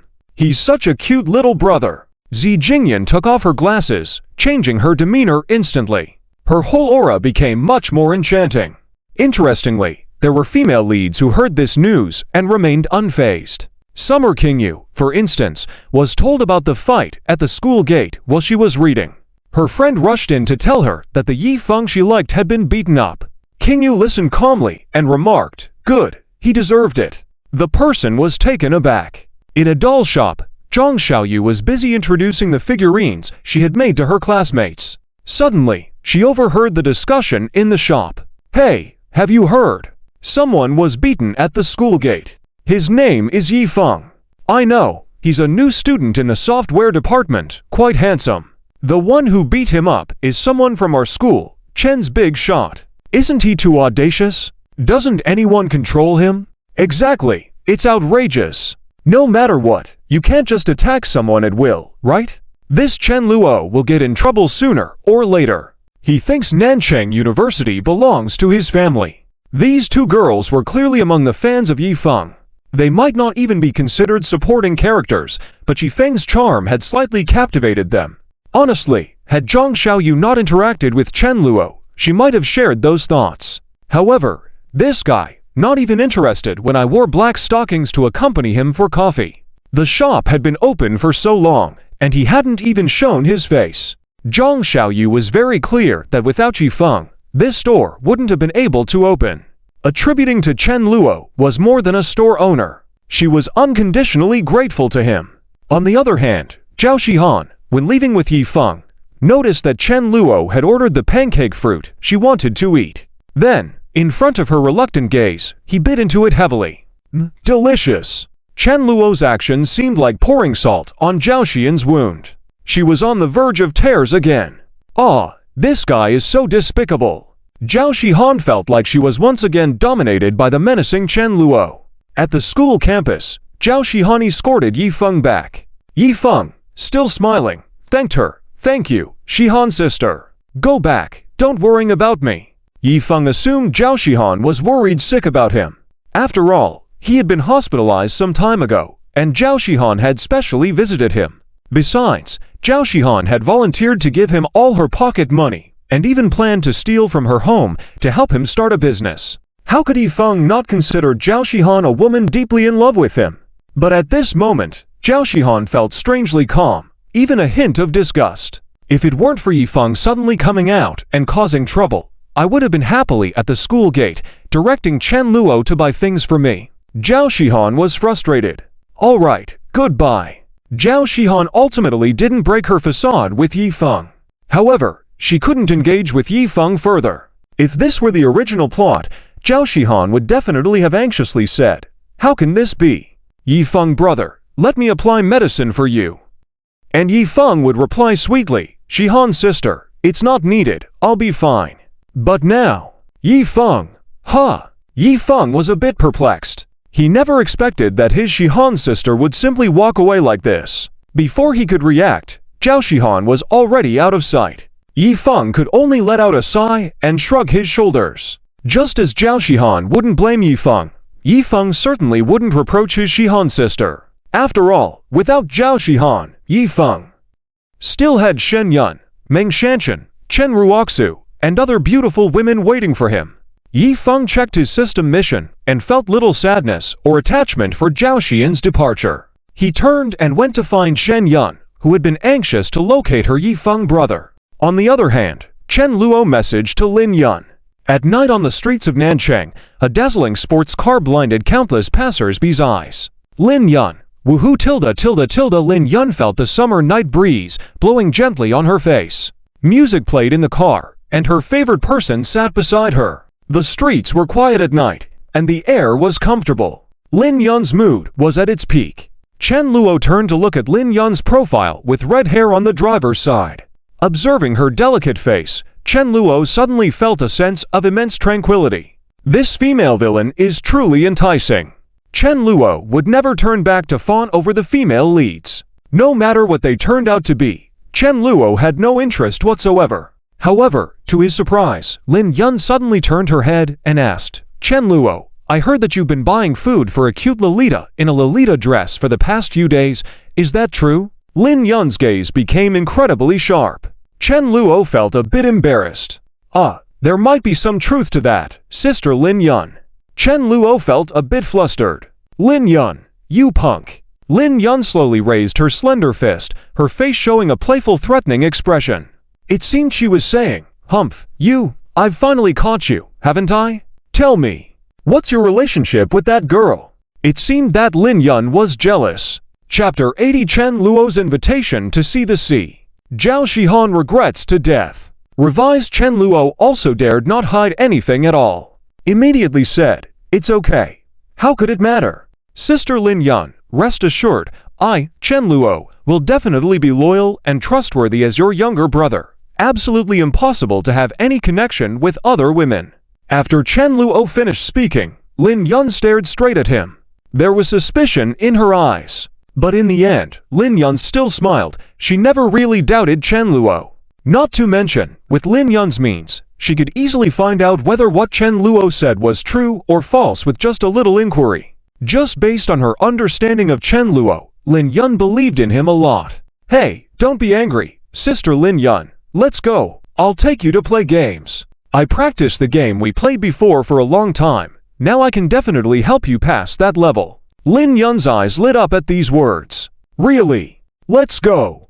That's great. If you can help me pass, I'll treat you to a month's worth of meals." Lin Yun was ecstatic. The gaming addiction kicked in. Chen Luo was not to be outdone. He took this matter very seriously. As for Zhao Shihan, Chen Luo still had to continue contacting her. That 1 million pocket money had to be figured out. Chen Luo was restless. In the internet cafe, Chen Luo and Lin Yun opened a private room. The two of them once again immersed themselves in the game. In the girls' dormitory, Zhao Shihan was in great pain. Although she didn't want to talk to Yifeng now, Zhao Shihan found it hard to message Chen Luo again to ask him to continue buying delicious food for her, because Yifeng nearly beat Chen Luo up the last time, all because of her. Zhao Shihan understood this reasoning. If it wasn't for her asking Chen Luo to buy food for her, Yifeng wouldn't have targeted Chen Luo. Thinking like this, Zhao Xian's affection for Chen Luo decreased a lot. What should I do in the future? I haven't enjoyed it for a few days, and such things happened. Chen Luo, will you still buy delicious food for me in the future? It must be said that Zhao Shihan couldn't stop eating. She started to get addicted once she ate. She truly felt that the street food was much tastier than the food at home. Zhao Xian's character setting was still playing a role. As a female lead, she wouldn't want to enjoy delicacies with the villainous male lead. Instead, she would want to eat tasty food at street stalls with the male lead. That's how Zhao Shihan was currently. She skipped the part where she eats with the male lead, and just enjoyed it by herself. However, what surprised Zhao Shihan was the next afternoon when she was standing by the school gate in a dilemma. Suddenly, Chen Luo's figure appeared again. "Chen Luo, why didn't you message me today? Do you want to eat?" Zhao Shihan was immediately shocked. "Zhao Shihan, Chen Luo, I'm asking if you want to eat. If you don't want to, I'll leave." Zhao Shihan, I want to eat. I want a jianbing guozi, chicken wing combo, and another cup of coconut milk tea." Zhao Shihan was overjoyed in her heart. She said as she lowered her head, "Here." Chen Luo acted extremely quickly. Soon he bought them for Zhao Shihan. Thank you." Zhao Shihan was still hesitating. Could it be that Chen Luo really likes me? But I like Yifeng, brother. How should I tell Chen Luo? It feels so difficult. Zhao Shihan hesitated in place. But when she raised her head, she found that Chen Luo was gone again. "Zhao Shihan, where is he?" Zhao Shihan was dumbfounded. She was somewhat angry at first. But now, Chen Luo's kindness made Zhao Shihan inexplicably feel that this guy must be shy. Looking at the jianbing guozi and chicken wing combo in her hand, Zhao Shihan could even sense some sweetness. However, she quickly snapped out of it. "No, even though Chen Luo was kind to me during this time, he is after all a scumbag young master. Even though he rejected those beautiful women, as the saying goes, a leopard cannot change its spots. Chen Luo will definitely make the same mistake again in the future." Zhao Shihan was clear that many men, before winning over a woman, were very good at pretending. All of them pretending to be serious and reliable. Once they succeed, They behave as if they've become a different person, completely ignoring the woman. Zhao Shihan felt that Chen Luo would most likely be one of these men. Compared to that, my Yifeng brother is much more reliable. In Zhao Xian's eyes, Yifeng would never do such a thing. Deep down, she was extremely sure. Even if she handed everything over to Yifeng, he wouldn't ignore her after getting what he wanted. This was correct. Not only did Yifeng want everything, he could take care of all his harem. With his abilities, he could solve problems for all the women who helped him. After all, he would become the world's richest man in the future, a reborn Dragon King. These matters were nothing to Yifeng. However, Zhao Xian's thoughts were obviously wrong. Chen Luo didn't care about this at all. After finishing the Jianbing Guozi, chicken wing combo, and happily drinking the milk tea, Zhao Shihan returned to the dormitory by herself. Although she had some prejudices against Chen Luo, his behavior in these past few days was indeed good. After comparing the two, Zhao Shihan now didn't want to see Yifeng anymore. But if Yifeng came looking for her, Zhao Shihan would still meet with him. If Yifeng wanted, Zhao Shihan wouldn't refuse either. Because deep down, she still felt that Yifeng was the right person for her. However, as previously mentioned, according to the current plot, Yifeng was currently communicating with Shen Yan. He didn't even have time to deal with Zhao Shihan. Otherwise, why would Chen Luo come to find Zhao Shihan at this time? These paths for the male lead's rise all had to be cut off. Chen Luo understood this clearly. In the evening, while Zhao Shihan was happily thinking about what she would eat the next day, her phone vibrated. Zhao Shihan picked it up and saw that it was a message from Chen Luo. Zhao Shihan, do you have time tomorrow? I'll take you to see the sea. Chen Luo's intentions were clear. He needed to find the opportunity to trick Zhao Shihan out of her pocket money. However, for Zhao Shihan, this sentence was too impactful. Zhao Shihan, see the sea. Zhao Xian's eyes widened. Could it be? How does Chen Luo know that what I want the most is to see the sea? Wait a minute.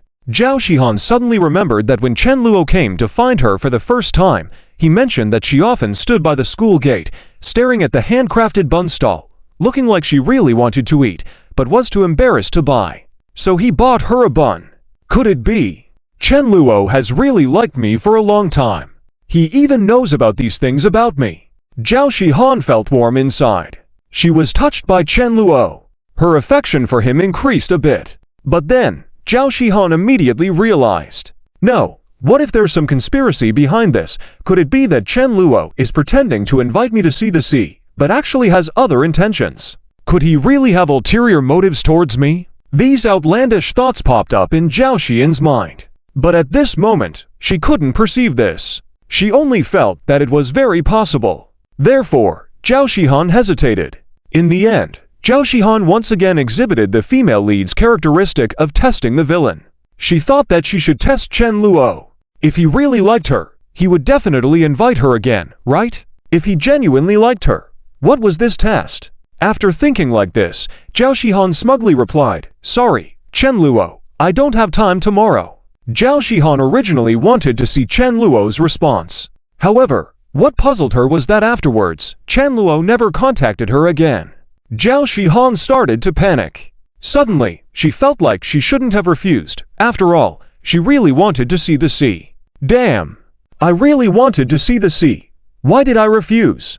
Just because he's the young Master Chen? Zhao Shihan finally realized her absurdity. She was angry with herself, but now the message had already been sent and couldn't be taken back. Fortunately, the next day, Zhao Shihan ran into Chen Luo on campus.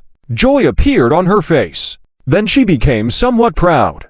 Chen Luo will definitely invite me later, right? If he invites me to see the sea again, I will reluctantly agree. Zhao Shihan thought to herself. But what stunned her was that when Chen Luo walked towards her, he just calmly glanced at her. Then, he passed by her. Zhao Shihan, who was initially victorious, stood dumbfounded in place. Zhao Shihan, Chen Luo, just ignored me. Zhao Shihan found it hard to accept this fact. Chapter 81. The touch between Chen Luo and Lin Yan. The beginning of the sweet love between the two. In the campus, Zhao Shihan felt a bit of grievance. She couldn't help but shout back to her senses, Chen Luo, what's wrong? Of course, Chen Luo also noticed Zhao Shihan, That pure and flawless lowly face, that face, who wouldn't notice? However, Chen Luo indeed had no business with Zhao Shihan. So, of course, he couldn't just go up and chat with the female lead out of boredom. Honestly, he had yet to achieve his own goals. Chen Luo didn't mind walking around these female leads. He originally wanted to play a behind-the-scenes role. At least for now, it seemed that Chen Luo's plans were quite successful. The male lead Yifeng had been in school for 2 months, and there had been no significant developments. The money on him was probably only tens of thousands. And soon, it would be time to repay Chen Luo's money. In other words, this money on the male lead was actually Chen Luo's. Chen Luo, of course, was more than willing. That was acceptable. Otherwise, give Yifeng a chance, and this male lead would become strong like a rocket. By then, nothing could stop him. Aren't you supposed to take me to the beach? I have time today. Zhao Shihan had just rejected Chen Luo yesterday. She wanted to test his sincerity. But unexpectedly, this Chen Luo only asked once. Zhao Shihan felt, aren't you too insincere? I rejected you just once, and you didn't continue to invite me. Which woman would want to go out with you like that? Humph! Zhao Xian's female lead setting was working. But if her thoughts were known to Chen Luo, that would be testing me. You are thinking too much. In this world, only the party and the people can test me. You, a small female lead, don't have that right. After Zhao Shihan rejected him yesterday, Chen Luo naturally gave up. He had already taken Zhao Shihan out to eat hand-grabbed pancakes multiple times, and that was Chen Luo's limit. But unexpectedly, this female lead, even now, was so unreasonable. Chen Luo originally thought that his performance had been quite good. At least it had lessened Zhao Xian's hostility toward him, right? But the result. This also made Chen Luo even more aware. Female leads were trouble. After all, he was an antagonist. Even if he pursued the female lead, he would definitely end up in a miserable situation in the future. It wasn't necessary. One Lin Yun was enough. As for Zhao Xian's words, Chen Luo replied coldly, "Oh, but I don't have time. If you have nothing else, then goodbye." After saying that, Chen Luo turned around to leave. This made Zhao Shihan angry. She immediately pouted and said, "Chen Luo, I want to eat grilled squid, iron plate tofu, crystal sugar stewed snow pear," Zhao Shihan said in a somewhat angry tone. Chen Luo heard her request and didn't refuse. He turned and went to the school gate to buy them for Zhao Shihan. The service was very attentive. "Here," Chen Luo said. This softened Zhao Xian's stance a bit. Thank you." Zhao Shihan was surprised. She had initially thought that Chen Luo would be angry, saying, "Who do you think you are? Ordering me to buy like that? Don't you know how far the school gate is?" But this Chen Luo, is he really this accommodating? Impossible. This guy is definitely pretending. If he confesses to me at this moment, I will definitely reject him. Zhao Shihan, you need to wake up. Be careful of being caught by Chen Luo. Once he has you, his true colors will show. Maybe, on the first day of being his girlfriend, he will make very inappropriate demands, and maybe, I will discover his secrets. Zhao Shihan looked at Chen Luo, her mind starting to wander. Luckily, Chen Luo couldn't read minds, or else he would be quite puzzled. Knowing less was not necessarily a bad thing. At least for now, Chen Luo was still in control of the situation. He had his own plans. Knowing the plot, knowing the settings and interests of these female leads was Chen Luo's greatest advantage. After Chen Luo handed over the food to Zhao Shihan, he left. Since his goal had not yet been achieved, he needed to treat the female lead Zhao Shihan cautiously. As long as she didn't go too far, Chen Luo wouldn't get easily angry. After all, he wasn't really like the weak-minded villains described in the books, who, when criticized a few times by the male lead, would become furious, yelling, "Get him!" and then getting a beating in return. Chen Luo's approach was not to confront Yifeng head-on, but to play him in the background, letting Yifeng not even realize how he was being suppressed. With this idea in mind, action needed to be taken, otherwise, it would just be empty talk. Chen Luo was indifferent to Zhao Shihan. When he went to buy food, Chen Luo also brought some snacks for Lin Yun. "Here, Lin Yun, the hand-grabbed pancakes you wanted." Chen Luo handed over the hand-grabbed pancakes, and Lin Yun sweetly smiled. Chen Luo was surprised. Today Lin Yun was dressed in a short-sleeved JK top with a green pleated skirt, wearing black stockings and black leather shoes. That image and temperament, changing from a cool mature sister into an innocent sweet girl. In Chen Luo's eyes, Lin Yun's beauty level had reached another level. I didn't expect Lin Yun to have this side. Chen Luo, oh Chen Luo, you little guy, you don't realize how lucky you are. You've hit the jackpot, Chen Luo said, directing his words to the antagonist Chen Luo in the book. That antagonist Chen Luo, as set by the author, was single-mindedly pursuing Xia Qingyu. Probably at that time, the author just wanted to create an antagonist lickspittle to embarrass the male lead Yi Feng. Unexpectedly, the genius Chen Luo came through. Not only did he not pursue Xia Qingyu, but found the female antagonist Lin Yun. Didn't this make his life sweet and enjoyable? Feeling the faint fragrance on Lin Yun, those hand-grabbed pastries in Chen Luo's hand seemed to become even sweeter. Choosing Lin Yun, I really hit the jackpot. Chen Luo felt quite satisfied with his decision. However, what Chen Luo didn't realize was that at this moment, Lin Yun was somewhat nervous. She lowered her head to eat the hand-grabbed pancakes, fearing that Chen Luo might not like it. This was what she had been thinking about last night. Although Lin Yun didn't understand why Chen Luo had to interact with Zhao Shihan, it seemed that Chen Luo didn't particularly like the lowly girl in Lolita clothing. Lin Yun thought that perhaps she should change a bit as well. So, she thought of Xia Qingyu's image. Since Chen Luo had liked Xia Qingyu so much before, maybe. Lin Yun said that JK outfits, pleated skirts, and knee-length socks looked good on her too. Lin Yun specially dressed up for Chen Luo. Fortunately, Chen Luo's reaction was favorable. But if Lin Yun had mentioned this to Chen Luo, he would probably have said, "It's okay, Lin Yun. You are the most beautiful in my heart. No matter how you dress, I still like you." Chen Luo wasn't being sweet or insincere. Lin Yun had done a lot for the antagonist Chen Luo in the book. Chen Luo stated that the Chen Luo in the book didn't know how to appreciate. Now, he would cherish Lin Yun. By the way, Lin Yun, do you have time in the next few days? I heard that there's a love sea on the outskirts of the South City. It's said that on summer nights, you can sometimes see the spectacle of blue tears. I want to take you to see it. Chen Luo extended the invitation. Lin Yun immediately nodded excitedly. Of course, I have time. Lin Yun was very happy. When she invited Chen Luo to the beach before, she wanted to try a different kind of date with him.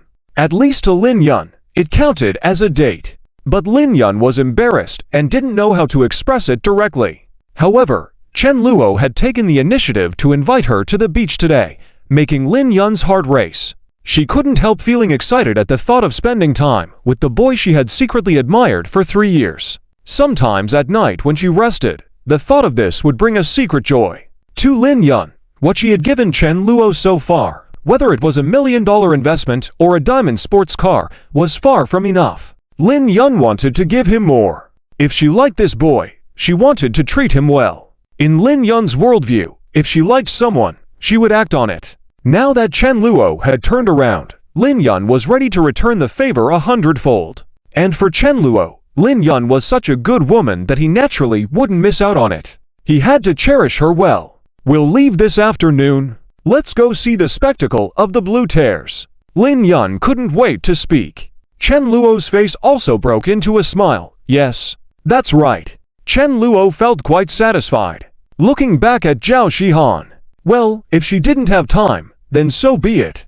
But actually, upon hearing that Zhao Shihan now had time, Chen Luo could guess that Zhao Shihan had refused him deliberately last night. In the adult world, without a clear agreement, it was considered a rejection. Chen Luo wasn't going to be a doormat. Moreover, you said you didn't have time. Could you blame Chen Luo? That night, Chen Luo drove and took Lin Yun to the beach tens of kilometers away to see the blue tears spectacle. Chen Luo didn't know if they could see it today, but it seemed fate was on his side. When a gust of sea breeze blew, Lin Yun and Chen Luo saw it. What was initially pitch-black sea suddenly lit up with many blue tear-like things. Lin Yun and Chen Luo both knew it was actually a type of glowing algae, not a miracle. It's so beautiful. Lin Yun's eyes reflected the blue light, unable to resist speaking. Yeah. Chen Luo nodded in agreement. The two stood side by side like this. Chen Luo had bought out this beach, so they were the only ones there. Lin Yun, with her hands behind her back, her red hair gently fluttered in the sea breeze. Although Chen Luo had decided that Lin Yun was the one for him, even though they had many interactions, he was still a bit nervous. Chen Luo asked Lin Yun, tomorrow, do you want to continue playing games together? Lin Yun's beautiful face was slightly red. The scene of her standing there resembled a small woman. Wow, no way. Lin Yun, the big sister, has turned into a little girl-like figure. Who is this guy? So bold. Could he be from a high noble family? Or someone from the secretive world? Lin Yun's followers weren't ordinary people. They were trained from Lin Yun's family. The level Lin Yun was at, having more skilled bodyguards was normal. However, they probably never dreamed that Chen Luo was just a big young master from South City. Even though to ordinary people, this status was already quite high, being able to drive around in a car worth millions casually. But when faced with Lin Yun, giving away sports cars worth over 100 million casually, well, he still had a long way to go. Nonetheless, as long as Lin Yun liked Chen Luo, everything else didn't matter. Chen Luo wasn't one to be afraid. Lin Yun put her hand down, showing no sign. Or maybe she had a bit of a sign. Chen Luo also put his hand down.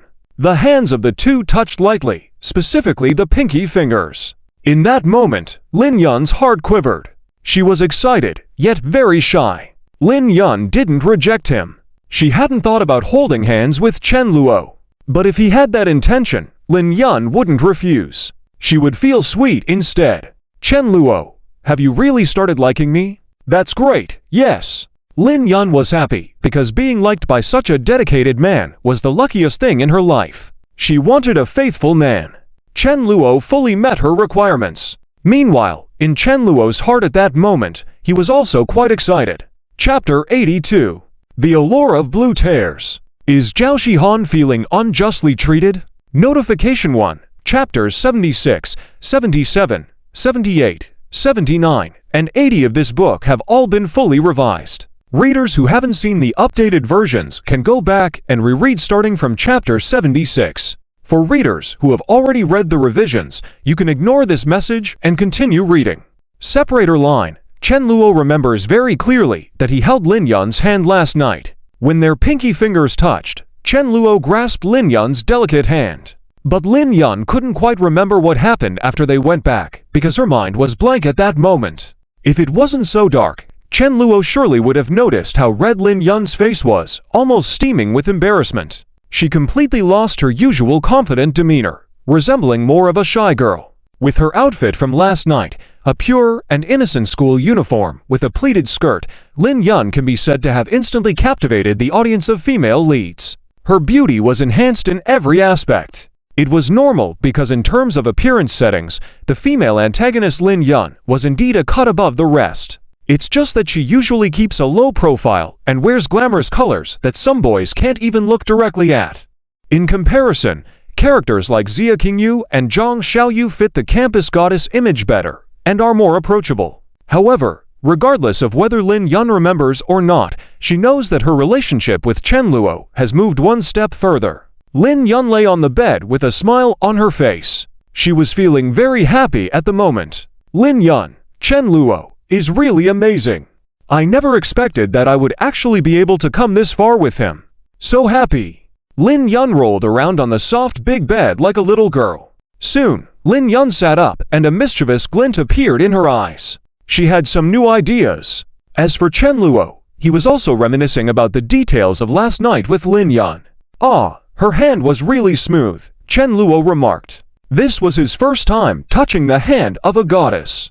In his previous life as a laboring ox, when did Chen Luo have such an opportunity? No wonder he thought this transmigration was simply fantastic. In fact, Chen Luo did have the chance to have Xia Qingyu, Zhang Xiaoyu, and others wrapped around his finger. But by doing so, it wouldn't be any different from Yi Feng. Plus, he would lose Lin Yun.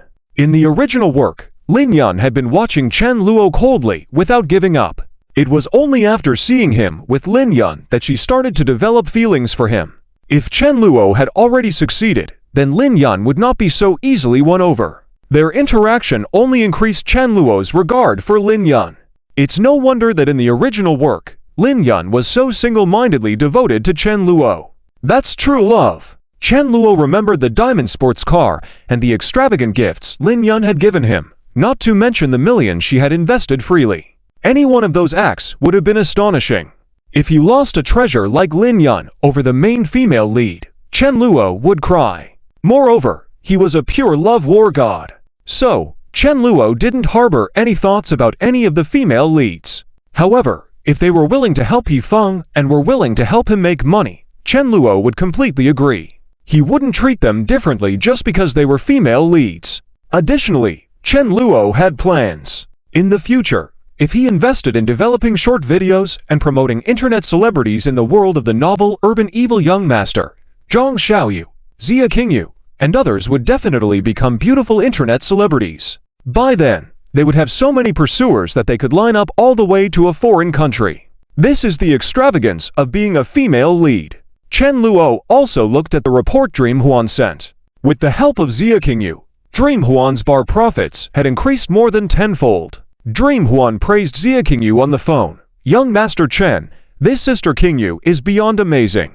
She's like a lucky cat, bringing in wealth. Young Master Chen, you have no idea. Sister Qingyu looked so beautiful today. Even I, as another woman, felt moved and full of admiration. Young Master Chen, where did you find such a peerless beauty? Young Master Chen Luo, Sister Qingyu wore white silk today, so pure and innocent. Let me show you a picture. Recently, Dream Huan had realized that with her capabilities, it was impossible for her to stay by Chen Luo's side. So, even though she had developed feelings for Chen Luo, she didn't make any advances. She was, after all, a mature 30-year-old woman. Seeing that even Xia Qingyu, such a stunning beauty, could only help attract customers to Chen Luo. Dream Huan's view of Chen Luo changed once again. She gained a clear understanding of the power of the Chen family's influence and was satisfied that she could work under such an influential young nobleman. As for whether Dream Huan would look for other men, after seeing the strength of the Chen family young master, she had no further interest in men. In the original work, she only had a relationship with Yifeng, so this time would be no different. She stated that if the young master Chen Luo wanted her, then this time, she wouldn't refuse. If not, she would continue living her high-quality single life. After all, Dream Huan was now a wealthy woman worth tens of millions. Living in a luxurious mansion and driving a $1 million sports car were not difficult for her. Dream Huan was quite satisfied with her current life. And if the man named Yifeng tried to approach her, Dream Huan would kick him out without hesitation. She no longer had any good feelings for Yifeng. Xia Qingyu felt the same. During the time she worked with Xia Qingyu, Yifeng had actually come to see her. He said that he had recently made money and could help her compensate for the breach of contract. He hoped Xia Qingyu would return to him. But Xia Qingyu was disgusted by this gesture. She knew that Yifeng now had several other women around him whom she didn't know. Even though he was excellent, how could she, Xia Qingyu, ever be with such a man who flirted around? After being awakened by Chen Luo, Xia Qingyu was no longer going to degrade herself like before, wearing numerous green hats for herself. She was not interested in that. Moreover, during the time she worked to help Chen Luo, Xia Qingyu had earned quite a bit of money. She no longer had to worry about tuition fees, living expenses, etc. Xia Qingyu was finally content. She understood that making money was not easy. She thought about paying back the tens of thousands Chen Luo had given her and the money he had spent on her. Xia Qingyu wanted to slowly repay him. She knew it would be difficult, but she had made up her mind to work hard for it. The situation was similar with Zhang Xiaoyu. These female leads whose character developments had been changed by Chen Luo were now living well on their own. Chen Luo didn't bother them as long as they didn't help Yifeng. Chen Luo would not trouble them. At the same time, Chen Luo once again posted the photo of him and Lin Yun watching the blue tears spectacle at the beach in his space. When Xia Qingyu, Zhang Xiaoyu, and others saw it, they felt a tinge of envy. They were all envious at that moment. Xia Qingyu had met Lin Yun before, and Lin Yun had warned her to either accept or reject Chen Luo. She had advised Xia Qingyu not to keep stringing him along. Otherwise, she wouldn't be so nice. But at that time, Xia Qingyu found her advice inexplicable. She didn't think she was stringing Chen Luo along.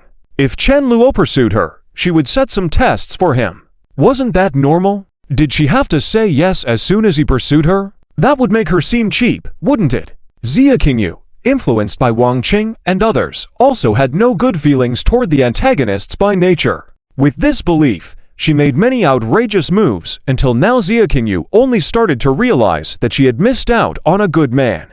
Even if Xia Qingyu regretted it now, it was too late. She watched the beautiful photo of Chen Luo and Lin Yun standing side by side on the beach and couldn't help but feel envious. Fortunately, Xia Qingyu hadn't given up hope yet. She felt that she still had a chance. When I save up enough money, I'll buy a gift for Chen Luo.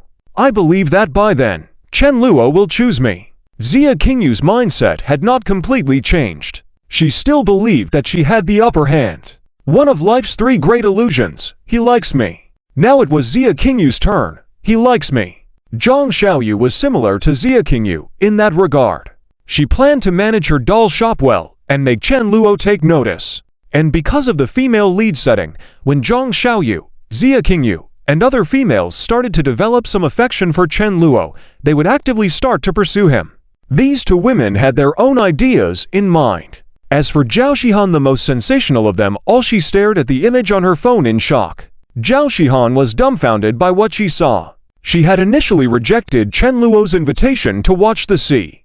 Her intention was to test Chen Luo to see his sincerity. But she hadn't expected that Chen Luo would give up just like that. Forget about his sincerity. Zhao Shihan felt that Chen Luo had simply asked casually, rejecting her, and he was done. This made Zhao Shihan regret it immensely, especially now.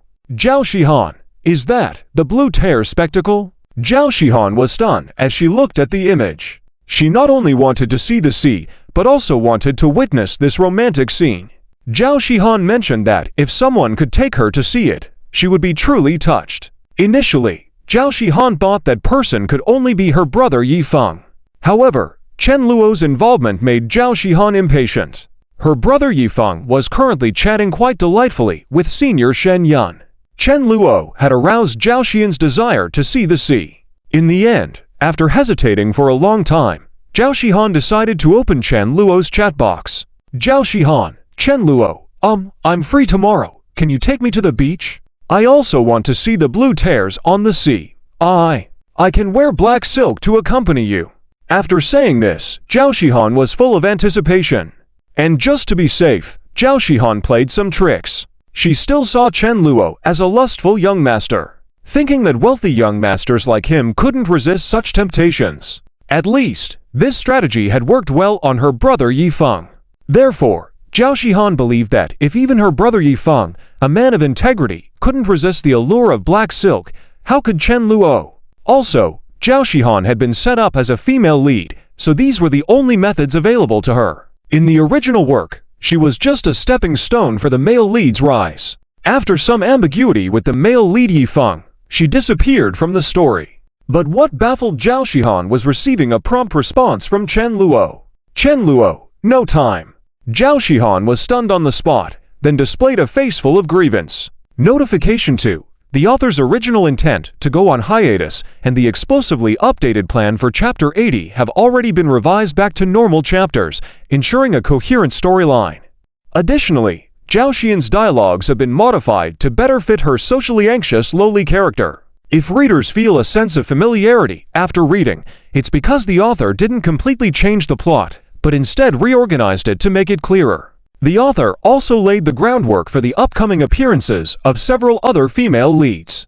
As for the explosively updating plan previously initiated by the author, readers who have experienced it should already be aware. To reiterate for those who haven't seen it, the author launched an activity called the Love Electricity Boosting Free Chapter Reward Activity. For every 1,000 Love Electricity boosters, the author would release an additional chapter. Since the author's daily followers numbered 7,000, even if each person only contributed one, that would still be 7,000.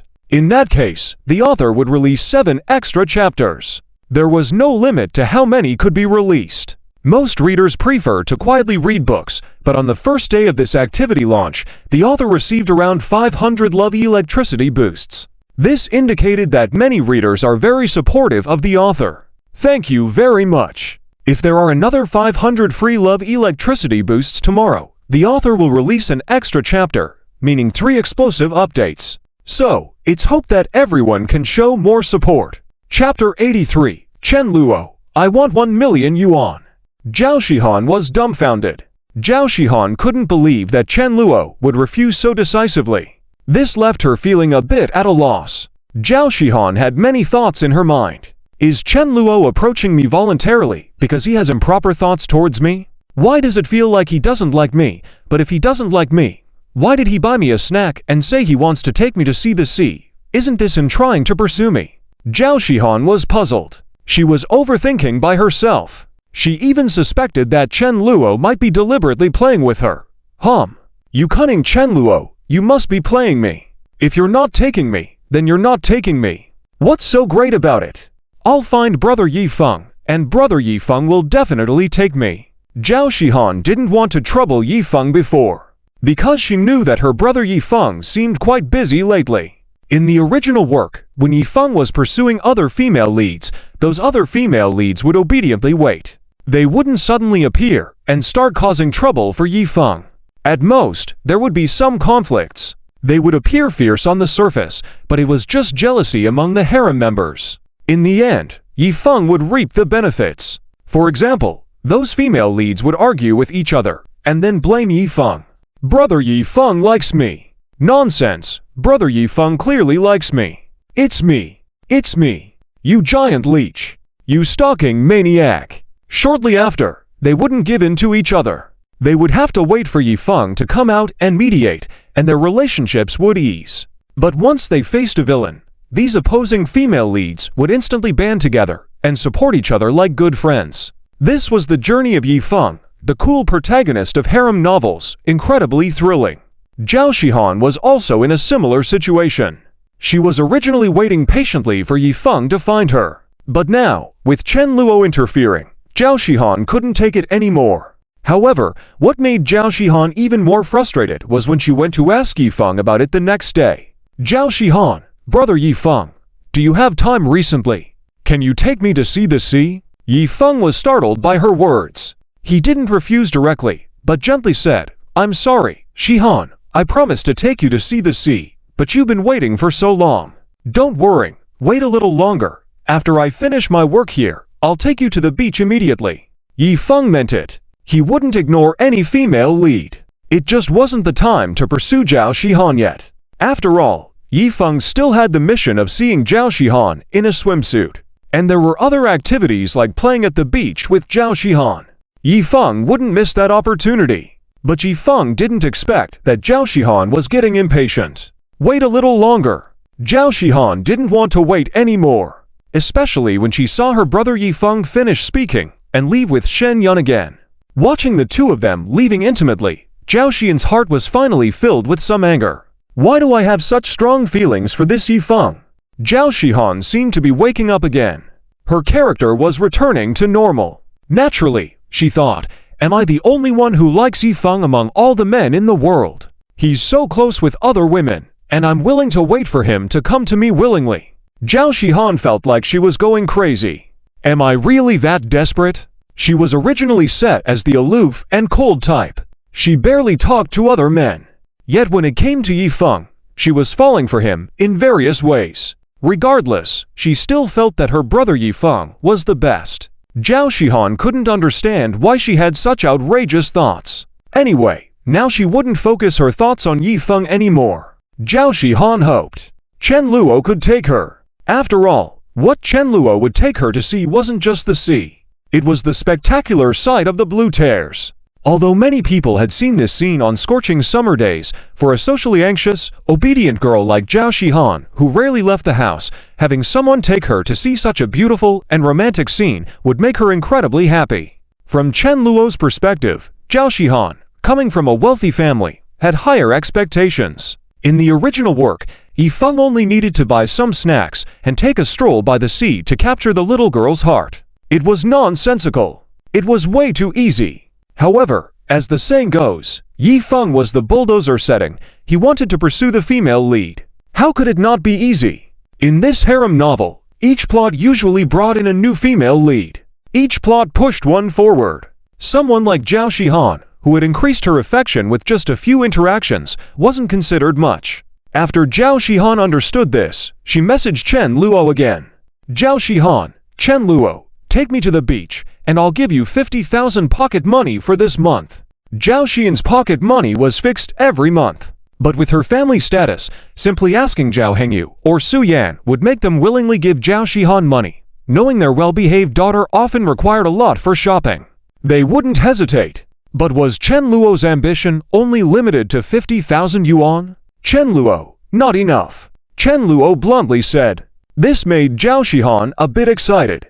She was just testing the waters earlier. After all, Chen Luo had initially offered to buy her various tasty treats in exchange for all her pocket money each month. For Zhao Shihan, this was nothing. She didn't need money. If she really wanted to buy clothes, she could just ask her family. Zhao Hengyu and Su Yan would gladly buy for her. And Zhao Shihan knew well that this amount of money was insignificant to Chen Luo. This was what puzzled Zhao Shihan. Chen could not possibly lack this 50,000 yuan from me every month. Zhao Shihan, at her level, could see clearly the power of the Chen family compared to Dreamy. Not only 50,000, even if it was 500,000, Chen Luo wouldn't be lacking it. So, Zhao Shihan thought, it's possible that Chen Luo is just finding an excuse to buy me food. Now, Chen Luo's response further confirmed this. Zhao Shihan was increasingly convinced. Chen Luo might just be saving face, needing an excuse to help her. Zhao Shihan had some realization. Helping buy food for 5,000 yuan is just a cover. Chen Luo lacking this money? He needs to find a suitable reason to take me to the beach. Zhao Shihan realized it. She felt she had discovered a blind spot. Things were turning around. Zhao Shihan suppressed the excitement in her heart. On the surface, a hint of arrogance appeared on her face. HMPH, Chen Luo, then how much money do you need to take me to see the blue tears? Sensing that Chen Luo had no intention of refusing, Zhao Shihan felt a bit disdainful and reverted to the arrogance of a female lead towards a villain. However, Zhao Xian's thoughts this time weren't too off. Chen Luo indeed needed Zhao Xian's money. Therefore, he replied seriously, you want to know? Zhao Shihan, of course. Don't worry, as long as I can get it, I will definitely give it to you. Zhao Shihan didn't want to miss this chance anymore. She had made up her mind. Chen Luo, I want 1 million. Zhao Shihan. What? Chapter 84. Chen Luo's cold attitude. Zhao Xian's mood explodes. This moment, even Zhao Shihan, who is usually calm, couldn't help but widen her eyes. Zhao Shihan, no way, Chen Luo, 1 million. My monthly allowance is only 50,000. Even if I ask my parents, it's impossible to ask them for 1 million at once. HMPH. Are you deliberately making things difficult for me? I'm a student. How could I possibly have that much money? Zhao Shihan was getting angry. But Chen Luo really wanted 1 million. That's the amount Zhao Shihan could come up with. If according to the original setting, Zhao Shihan gave 2 million to Yifeng, then Chen Luo would have to make Zhao Shihan spit out 2 million. Damn it, I can't trust you with this money. What if one day, Zhao Shihan gives this money to Yifeng? Then Chen Luo might realize. Yifeng's hands are everywhere. After all, he's the systematic main character. By that time, Chen Luo might be dumbfounded. So, stop. This kind of thing must be stopped. Absolutely cannot let it happen.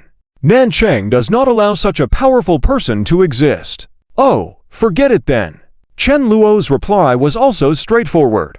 Anyway, he had made preparations from both sides. Here Zhao Shihan might struggle. Her father Zhao Hengyu might also get involved. Even if she couldn't get money from Zhao Shihan, she could work for Zhao Hengyu in the end. As for making Chen Luo beg Zhao Shihan and giving him the 1 million, that's absolutely impossible. Chen Luo would never be a lackey in his lifetime.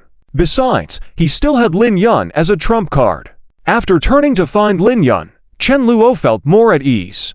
Lin Yun's influence was quite powerful in the beginning.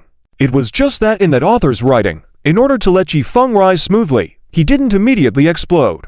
Of course, Lin Yun wouldn't act directly against the small Yifeng. But here, Chen Luo's casual refusal made Zhao Shihan panic. Zhao Shihan, wait, how can it be over? No, Chen Luo, you have to take me. But $1 million is too much. 10,000. Can 10,000 be okay? Chen Luo, no. Zhao Shihan, 200,000. Chen Luo, 1 million. Zhao Shihan, that's too much. Zhao Shihan was angry. She couldn't understand. Wasn't Chen Luo fond of her? Why was he so stubborn? He doesn't lack that million either. Of course, Zhao Shihan never thought that Chen Luo might not want to give that money to Yifeng. But Zhao Shihan was well aware that she actually had $1 million.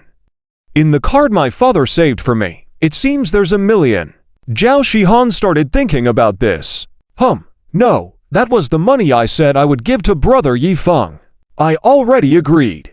But do I really want to give that much money to Yifeng? Just as Zhao Shihan was considering this, her expression suddenly became somewhat confused. Wait, why do I have to give Yifeng $1 million? Am I really familiar with him? Brother Yifeng doesn't buy me food, he doesn't take me to see the sea, he even gets close to other women. I heard that before brother Yifeng even had a date with the senior student in the park, kissing. How could I like a man with a partner? No, brother Yifeng is still single. Wait, then this must be the Ocean King? Zhao Shihan was not foolish. With no restrictions from the female lead setting, she suddenly realized something. She even carefully pondered it before realizing that she had known Yifeng for less than a month. And now she was supposed to give him $1 million. Although Zhao Xian's family was wealthy, Zhao Hengyu had several million in cash, but $1 million was still a considerable amount. Zhao Shihan didn't have much concept of money, and she didn't need it. But she also knew that this $1 million was not something her father could earn easily. What would? What if she had almost given it out directly? No, am I going crazy? Zhao Shihan began to doubt herself. Her mind was greatly shaken. Looking at her phone, Zhao Shihan knew that this matter couldn't be discussed. She grit her teeth and said, Chen Luo, I'll give you $1 million, but the condition is, in the future, when I want to see the sea, you have to take me. I want to eat something. You have to buy it for me. And Zhao Shihan wanted to say more, but then she suddenly felt like she was giving Chen Luo too many opportunities. After all, this Chen Luo was still the scum male young master. Although Zhao Xian's impression of Chen Luo had improved, this idea was deeply ingrained and not so easily changed. In the end, Zhao Shihan only mentioned the first two requests, letting Chen Luo take her to see the sea at any time and always getting her tasty food. And afraid that Chen Luo might have ulterior motives, Zhao Shihan also requested that someone else deliver the food. Additionally, after the food was delivered, no further conversation was to be had. Bringing her to the seaside to see the sea should only be from a distance. Chen Luo's expression didn't change when he saw these requests. Zhao Shihan thought she was being safe by doing this. But on Chen Luo's end, he was more than happy about it. Even if Zhao Shihan hadn't asked, Chen Luo was planning to sign a supplementary contract with her. To get that $1 million, Chen Luo personally helped Zhao Shihan buy food. Chen Luo didn't mind. But if he had to personally do this every day once he received the $1 million, then he wouldn't have the time for that. Chen Luo also wanted to spend more time with Lin Yun. Thus, without any hesitation, he agreed. Chen Luo, all right? Rest assured, I will definitely make sure everything is arranged properly for you in the future. Whatever you want to eat, I'll have someone buy it for you, and I won't disturb you in any way or try to start conversations with you. Chen Luo knew that Zhao Shihan suffered from social anxiety. If a stranger approached her to start a conversation, it would be difficult for her to accept. As for taking Zhao Shihan to the seaside, arranging for a car to come was easier. Seeing Chen Luo's prompt agreement, Zhao Shihan also felt a bit uncomfortable inside. Particularly when she saw that Chen Luo said they needed to sign another contract for this. Zhao Shihan was a bit irritated. Does this guy really need to be so formal? Can't I trick him? Zhao Shihan thought that in comparison, it seemed like Chen Luo was more guarded against her. How could Zhao Shihan bear this? However, Chen Luo sent the contract right away. Chen Luo's eyes had a hint of excitement. Chen Luo, take a look at it. If there are no issues, go ahead and sign it. Zhao Shihan, wait, is Chen Luo looking at me differently now? Or is he after my money? But he doesn't lack money. So does this mean Chen Luo really wants even this small amount of money? Zhao Xian's impression of Chen Luo had shifted once again. She thought maybe Chen Luo wasn't such a lecherous person, just a bit greedy for money. Zhao Shihan was well aware that for Chen Luo's status, $1 million wasn't a large sum. At the same time, this made Zhao Xian's fondness for Chen Luo decrease a bit. She felt that in comparison, her brother Yifeng was better. Under the influence of the female lead setting, Zhao Xian's stance was swaying wildly. Should I have given him $1 million after all? Chapter 85. Male lead Yifeng successfully show off. Chen Luo, villainous wealthy woman is attentive. This time, Zhao Shihan was truly angered. It was just because Chen Luo did not clearly reject her that gave Zhao Shihan a fantasy. However, Chen Luo didn't have a clue about what this woman was thinking. He didn't want to know either. As long as he could get his hands on Zhao Xian's little treasure trove, he couldn't be bothered with what she wanted to do. After all, there were so many female leads around Chen Luo that he couldn't possibly manage them all one by one. In another building of the female dormitory, Chen Luo directly came to pick up Lin Yun. Since a few days ago when they couldn't help but hold hands, this female supporting role seemed even more reserved and shy. Chen Luo saw that Lin Yun was wearing a red dress today, paired with shiny high heels, looking extremely glamorous. Chen Luo couldn't help but take multiple glances. This outfit was not cheap, as it was all branded. Perhaps ordinary people might not recognize them, but how could Chen Luo not know? Yet, in conjunction with Lin Yun's identity, it appeared strangely ordinary. And Chen Luo's sports car was also eye-catching, causing many classmates to stop and stare. The male classmates showed envy in their eyes. Who's the young master? That sports car must cost several million, right? So cool. If I drove this kind of car, I would definitely need a strong heart, or I wouldn't be able to handle it. Haha, you guys are behind the times, right? This is Chen Luo, the young master from the Chen family. See that? That's the big young master from the Chen family. His dad is on the school board. Oh, people are so envious that the red-haired beauty is also exceptional. Someone like this young master probably changes partners every day, right?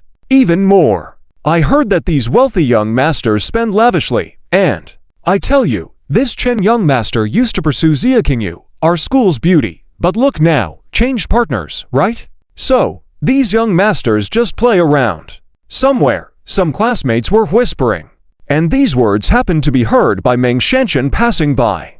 As one of the female leads, Meng Shanshan immediately cast a disdainful glance at Chen Luo. However, when she saw Lin Yun, she was somewhat surprised. Just a few days ago, Meng Shanshan had seen a picture of Chen Luo and the red-haired beauty together. It seems it's the same person. Meng Shanshan, being a student in the performing arts department with an average background and not a young lady, naturally had no idea about Lin Yun's identity. But her impression of Chen Luo was the same as with the other female leads. The discussions of those men before were precisely Meng Shanshan's views. HMPH, I guess this young Master Chen hasn't played enough yet, right? It's only been a few days. Meng Shanshan looked disdainful. Comparatively, she thought the Yifeng that she had gotten to know earlier had real skills. Meng Shanshan recalled when she first met him, Yifeng exuded an incredibly charming aura. He had talked to Meng Shanshan about his thoughts and plans, including his involvement in performance, scripts, and filmmaking. This piqued Meng Shanshan's interest instantly. After all, Meng Shanshan's biggest dream was to step onto the big screen. Even though she was only a sophomore now, Meng Shanshan would work hard for it. And she thought, perhaps her chance for success lay with Yifeng. Meng Shanshan had high hopes for Yifeng. After silently throwing a white eye at Chen Luo, Meng Shanshan took her steps away. Her character of spiteful jealousy prevented her from accepting someone like Chen Luo. Her heart was full of disdain. Chen Luo naturally didn't pay attention to Meng Shanshan. His eyes were only on Lin Yun. Chen Luo, Lin Yun, where are we going to play today? How about a stroll on the streets? Chen Luo said. Sure, let's also go shopping for some things. Lin Yun responded with a smile. Chen Luo, shopping? What for? Chen Luo was puzzled. Lin Yun, you'll know soon enough. Lin Yun's words filled Chen Luo with anticipation. Being with Lin Yun, the haze that lingered when he was with the other female leads had dissipated. On the other side, Zhao Shihan decided. She wanted to invite Chen Luo to her house. After all, they lived in the same neighborhood. Zhao Shihan didn't believe that Chen Luo could remain indifferent to her. When the time comes, I'll put on black stockings. If this guy even dares to look my way, I won't believe he feels nothing. With less interest in Yifeng, Zhao Shihan wanted more interaction with Chen Luo. Particularly, the things Chen Luo had done to her recently made Zhao Shihan unable to tolerate it. Although she suffered from social anxiety, she was also very stubborn. As for Yifeng, things were going well with Shen Yun. Notification: congratulations on completing the task. Holding hands with Shen Yun. Notification: congratulations on completing the task. Having a close interaction with Shen Yun. Notification: congratulations on completing the task. Strolling the streets arm in arm with Shen Yun. Notification: during this time when Yifeng wasn't confronting Chen Luo, he was like a fish in water. He was beaming every day. His confidence had greatly increased now. Yifeng believed this was the way to go. During these days, Yifeng had been showing off recklessly and enjoying it. Whether it was strolling the streets with Shen Yun or being noticed by classmates, they all revealed surprised expressions. Oh my god! Yifeng, isn't that our school's beautiful student council president? Have you won her over? Wow, Yifeng, you are so impressive. Hey, Yifeng, how does it feel to hold hands with the beauty council president? Wow, your question is so direct. Is it too vulgar to talk about the relationship between Yifeng and the beauty council president? Go away, don't disturb my Yi bro. Yifeng was dragged to one side by a few people. They bombarded him with questions. This allowed Yifeng to satisfy his desire for showing off. However, Yifeng still maintained a sunny and calm smile on the surface. Me and Shen Yun's sister ... haven't reached that level yet. These passers-by who were constrained by the set storylines naturally didn't criticize Yifeng. They thought Yifeng was quite impressive. And when Yifeng returned to Shen Yun's side, she had a slightly red face and asked shyly, "What did they say about us?" "Nothing much. Are you embarrassed?" Shen Yun, annoying. How to say, I'm the student council president, and now, walking hand in hand with a freshman, if this gets out. Yifeng, haha, I didn't expect you, President Shen, to have this side of you. Yifeng laughed heartily. Shen Yun became even more shy. She chided Yifeng, then continued to accompany him in shopping. Not only that, in secluded places, Shen Yun even dared to kiss Yifeng secretly. For this, Yifeng received a very hefty reward. After kissing, a hint of fierceness appeared in his eyes. HMPH, Chen young master, I've saved up the money I owe you. Once I pay you back, I will start showing my skills. Yes, Shihan's sister might give me a few tens of thousands, and she even said she would steal money from her house for me to spend, although that's somewhat unethical. However, I, Yifeng, will definitely compensate Shihan's sister and her family well in the future. After thinking like this, the guilt in Yifeng's heart diminished. Combined with being a male lead, he wouldn't be too arrogant. After planning a little in his heart, Yifeng was determined to then thoroughly put those wealthy young masters who held a grudge against him in their place, especially Chen Luo. King Yu sister, Xiao Yu sister, I will settle my debts with you. Yifeng thought so. Yet, on the other hand, Chen Luo was led by Lin Yun to a high-end clothing store. Chen Luo was a bit puzzled, thinking Lin Yun wanted to buy clothes. Little did he know, Lin Yun actually intended to buy him some clothes. Chen Luo saw Lin Yun signal the female shop owner, who immediately understood and brought out some extraordinary-looking clothes. Chen Luo little brother, these were designed by the best fashion designers in Non-City at my request.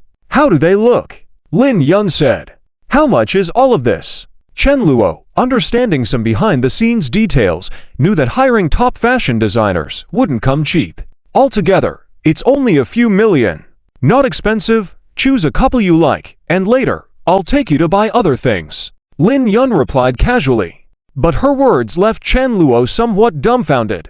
He realized it might be because of the hand-holding a few days ago that made Lin Yun happier, and wanted to repay him. It must be that. Chen Luo felt deeply moved. His fondness for Lin Yun had also increased. Following this female supporting role was truly delightful. Chen Luo, villainous wealthy woman is attentive, ... Chapter 86, Chen Luo is planning to rise up. A secret plan with Lin Yun. Chapter 86, Chen Luo is planning to rise up. A secret plan with Lin Yun. Chen Luo once again realized the benefits of choosing the female villain. If he had chosen Xia Qingyu, even if he had caught her, would he have this kind of life? Before crossing over, Chen Luo had been a workhorse for so long. He had long understood a truth. Why work hard for anything when he could just stick by the rich woman and not lose face? As a result, Chen Luo's two wishes have now been fulfilled. Crossing over, he is directly the young master. And he has a rich woman female villain who really likes him. Why would he need to think about it? Chen Luo had thought about this before. In many TV dramas, the female villains are obviously beautiful and have prestigious backgrounds. However, the male lead and the villain always insist on chasing after the naive sweet female lead. Then the two become rivals, fighting over the naive sweet female lead. At that time, Chen Luo had thought that if one day he were to cross over to such a world, he would directly go back to find the female villain. The female lead may be beautiful, but would he become a lapdog?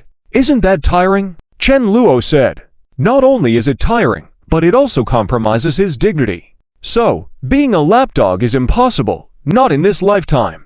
Well, let's go with these two then. I think they're pretty good. Chen Luo casually picked out two items, like buying groceries. The female boss watching on the side was quite shocked. She seemed to have some impression of this Chen Luo. After all, she was the boss of an upscale clothing store, and also a high-class person. But she didn't know who this red-haired girl was. And these clothes, all designed by top designers with very expensive and high-end fabrics. But they bought them so easily. The beautiful boss thought she had seen it all today. She knew that the red-haired girl might be the daughter of some big corporation.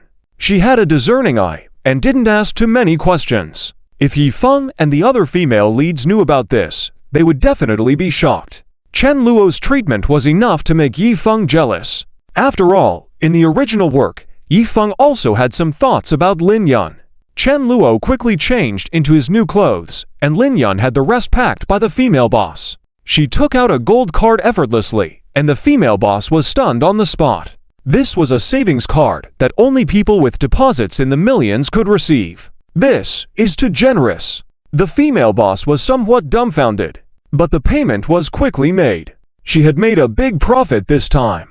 Leaving the high-end clothing store, Lin Yun once again led Chen Luo to a watch shop. When Chen Luo came out, his hand was adorned with a watch worth several million. But Lin Yun didn't seem to care at all. She just dragged Chen Luo along to the next shop.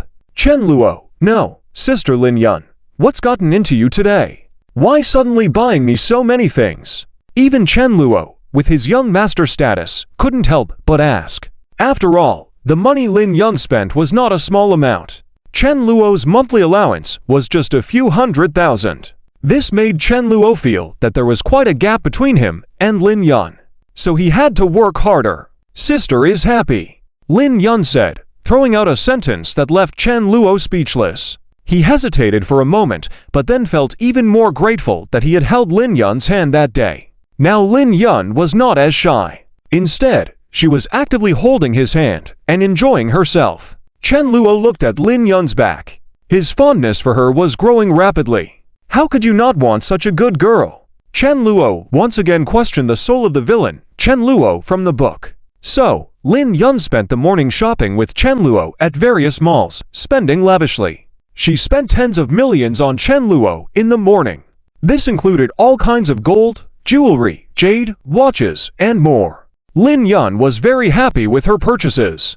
Chen Luo followed behind her, this time truly becoming like Lin Yun's little brother. But Lin Yun didn't treat her other subordinates like this. Lin Yun and Chen Luo's interactions were more like a couple. They had lunch at a high-end restaurant. Chen Luo smiled and asked, Sister Lin Yun, you bought me so many things today. How can I repay you? Lin Yun replied with a mischievous smile. Haha, I already have it all planned out. She took out her phone and pointed to a certain amusement park. This afternoon, accompany me there to play. Chen Luo's eyes lit up. A trip to the amusement park, of course, no problem. Chen Luo replied, okay. Sister Lin Yun, rest assured, I will make sure you have a great time. Lin Yun laughed even more sweetly. While Chen Luo and Lin Yun were bonding, Yi Feng was not idle either. During this time, he had not only communicated with Shen Yun, but also contacted Chen Ruoxu, Meng Shanshan, and then Mu Yao. At the same time, Yi Feng sent a message to Chen Luo. Young Master Chen Luo, transfer me the account number. I will pay you back the money I owe you right now. In the amusement park, Chen Luo and Lin Yun were having a great time.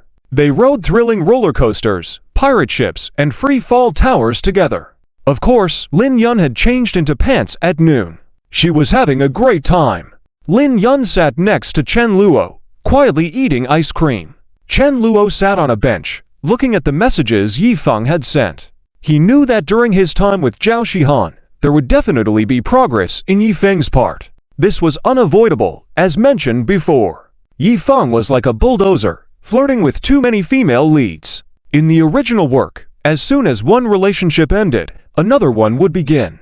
Honestly, this was similar to the experiences of many harem anime male protagonists. They weren't exactly handsome, yet several girls liked them. They either formed a group to visit his house, leaving the male lead bewildered, but ultimately enjoying many benefits. Or they went swimming or to the beach together. Lin Yun asked, "What's wrong, Chen Luo?" As she leaned over, Chen Luo showed her the record. It's Yi Feng. He said he would help Xia Qingyu repay the debt. It seems like he has already raised enough money. Lin Yun replied, slightly surprised. Really? That's quite fast. Chen Luo added, but once he repays the money, he'll be broke again. Lin Yun listened quietly, but she wasn't interested in Yi Feng. Since Chen Luo had turned away and wasn't interacting with Xia Qingyu, Lin Yun naturally wouldn't confront Yi Feng.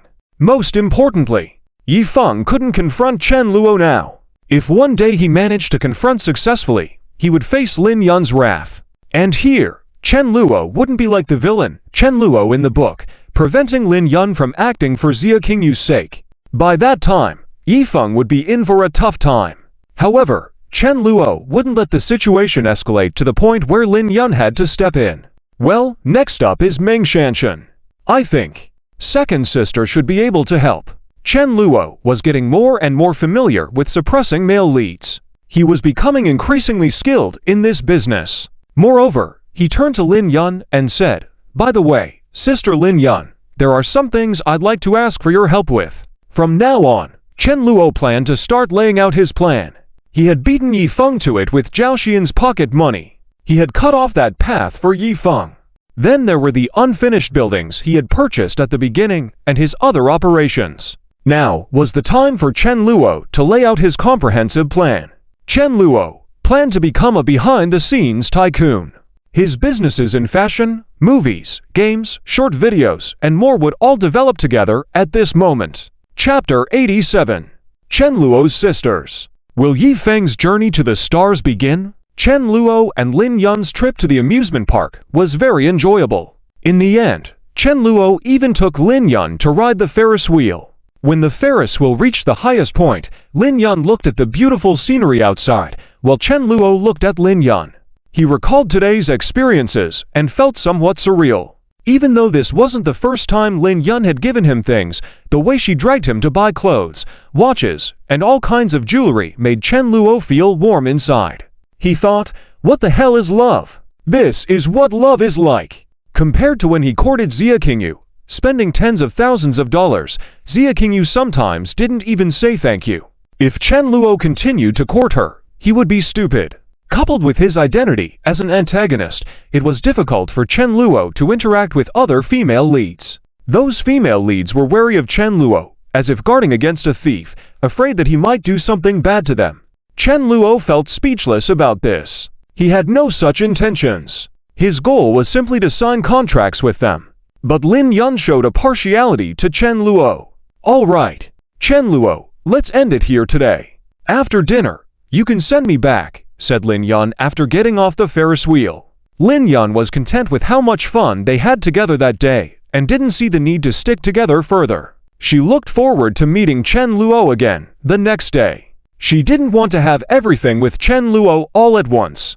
That would be too dull. Foreplay was essential, and the climax should be saved for later. Okay, Sister Lin Yun. Chen Luo smiled and nodded. He wasn't in a rush to claim Lin Yun like Yi Feng was. Lin Yun and Xia Qingyu were completely different. When he courted Xia Qingyu before, Chen Luo spent a lot of money on her, but she didn't even agree to hold hands. With Lin Yun, If Chen Luo wanted to hold hands, she wouldn't resist. Therefore, it wasn't necessary. Chen Luo had already decided to be with Lin Yun for the rest of his life, and there would be many opportunities in the future. Lin Yun was very satisfied. She could see a devoted man in Chen Luo. Lin Yun had full confidence in Chen Luo. Even if Chen Luo interacted with other women in the future, Lin Yun believed that Chen Luo had his own thoughts. But he will never do anything to betray me, Lin Yun thought. Without this trust, Lin Yun wouldn't have liked Chen Luo for so long. After sending Lin Yun back, Chen Luo messaged his second sister, Chen Xinyun. Chen Xinyun was a well-known actress in the country and had acted in many famous movies and TV dramas. She was beautiful, had a great figure, and was the second miss of the South City Chen family. As mentioned before, the Chen sisters were all doting on their younger brother, Chen Luo. Therefore, they were more than willing to help with Chen Luo's requests. Chen Luo, sister, do you have time now? I have something to talk to you about. Chen Luo messaged her. At that moment, in a drama set in Long City, Chen Xinyun was getting her makeup done when she picked up her phone.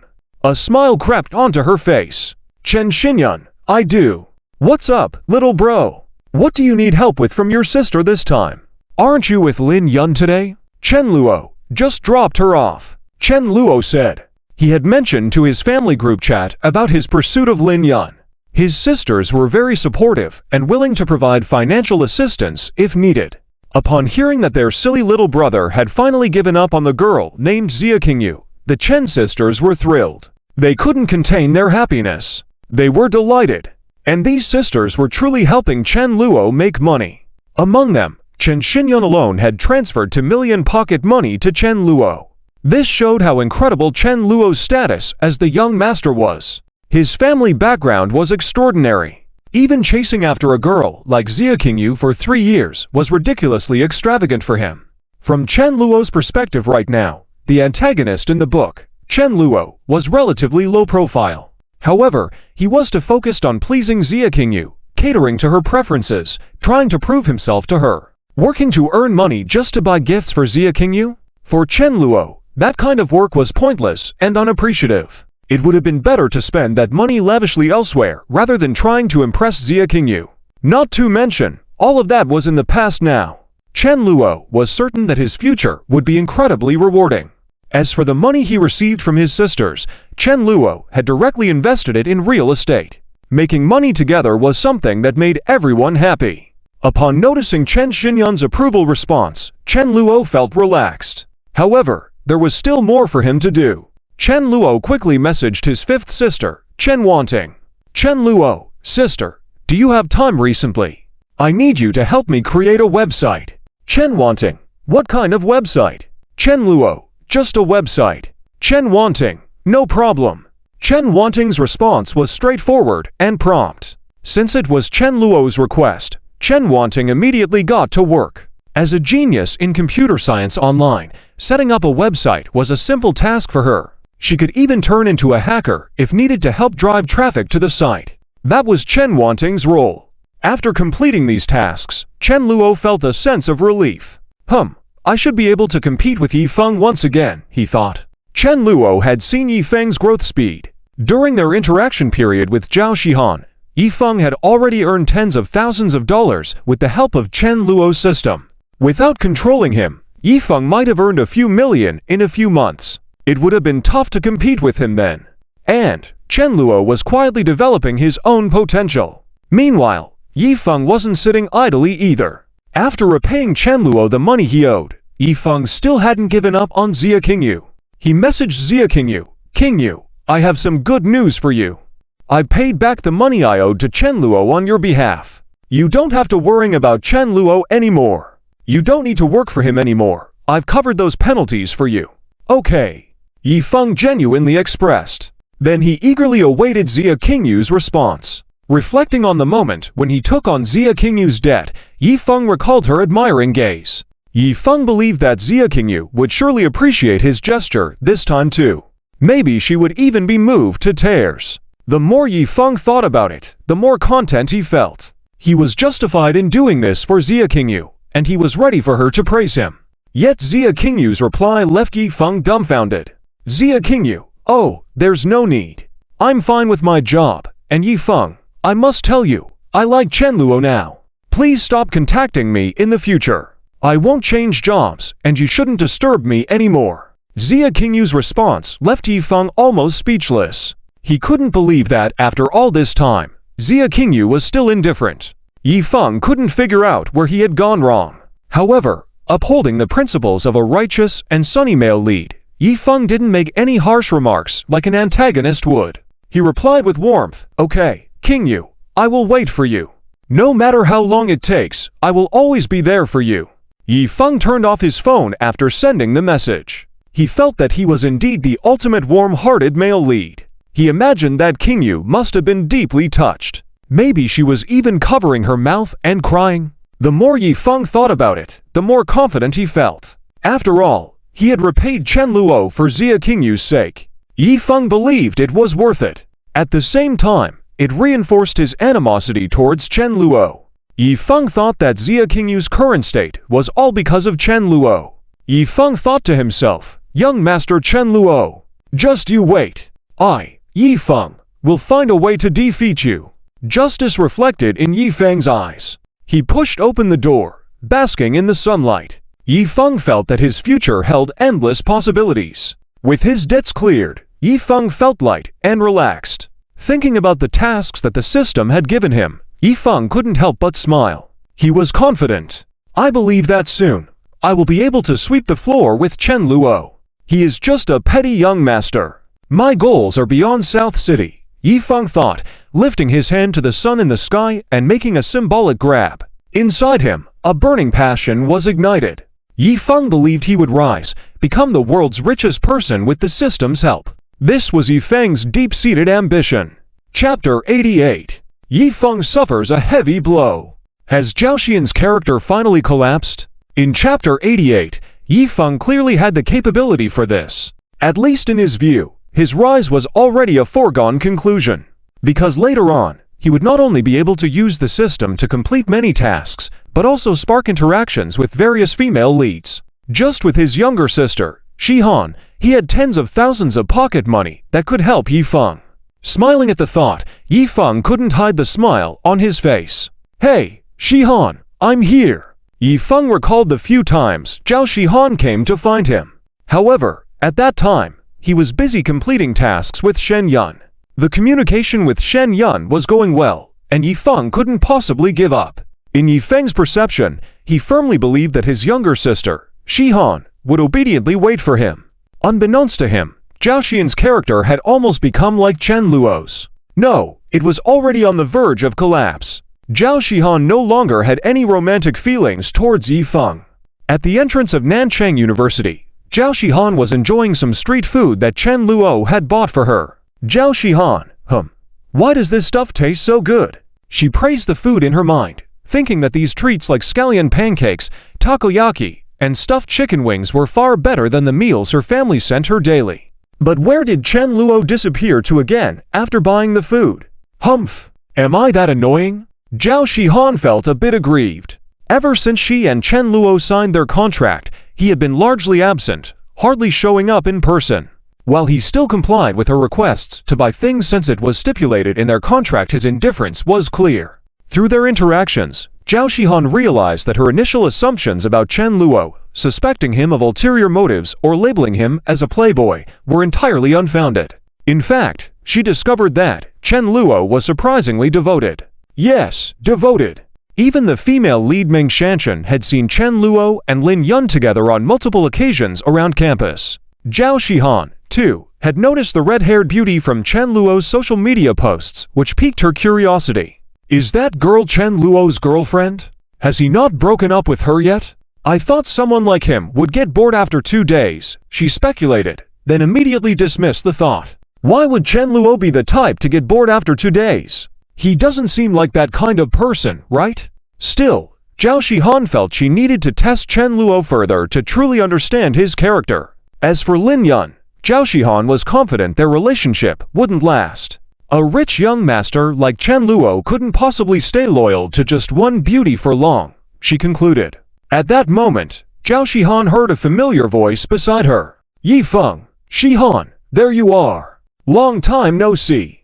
Yi Feng greeted her enthusiastically, expecting Zhao Shihan to blush shyly and respond, "Ah, Yi Feng J." Yi Feng was eager for this reaction, especially after receiving much encouragement from Shen Yun recently. Shen Yun had shown him the same admiration as in the original storyline, rekindling his confidence after setbacks with Zhang Xiaoyu and Xia Qingyu. But to Yi Feng's surprise, Zhao Shihan merely replied indifferently, Stunned, Yi Feng quickly regained his composure, ignoring her cold response. "Yi Feng, Shihan, do you have time today? Let's go to the library again." He planned to bring up the topic of her pocket money and hoped she would voluntarily discuss it. Zhao Xian's reply remained succinct, "No." Chen Luo would have found this exchange all too familiar from his past life, those typical curt replies from aloof girls. Oh, no, all right. Now it was Yi Feng's turn to experience this treatment. Undeterred, Yi Feng pressed on, "All right then. When you're free, let's go to the beach sometime, like I mentioned before." Zhao Shihan, "No need." Hearing this, Zhao Shihan couldn't help but recall the time Chen Luo had taken her to the beach, deliberately picking her up in a beat-up car. That guy dared to pick me up in a junk car. So infuriating.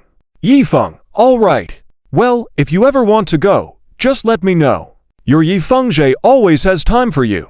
Yi Feng remained gentle and sunny, unfazed. In his own eyes, he was the ultimate warm-hearted guy. Unfortunately, Zhao Shihan no longer felt anything from his warmth. Since her persona had shifted, she had come to a realization. Why did I even chase after Yi Feng? Did I really like him? After some introspection, Zhao Shihan concluded, no, they'd known each other for less than a month.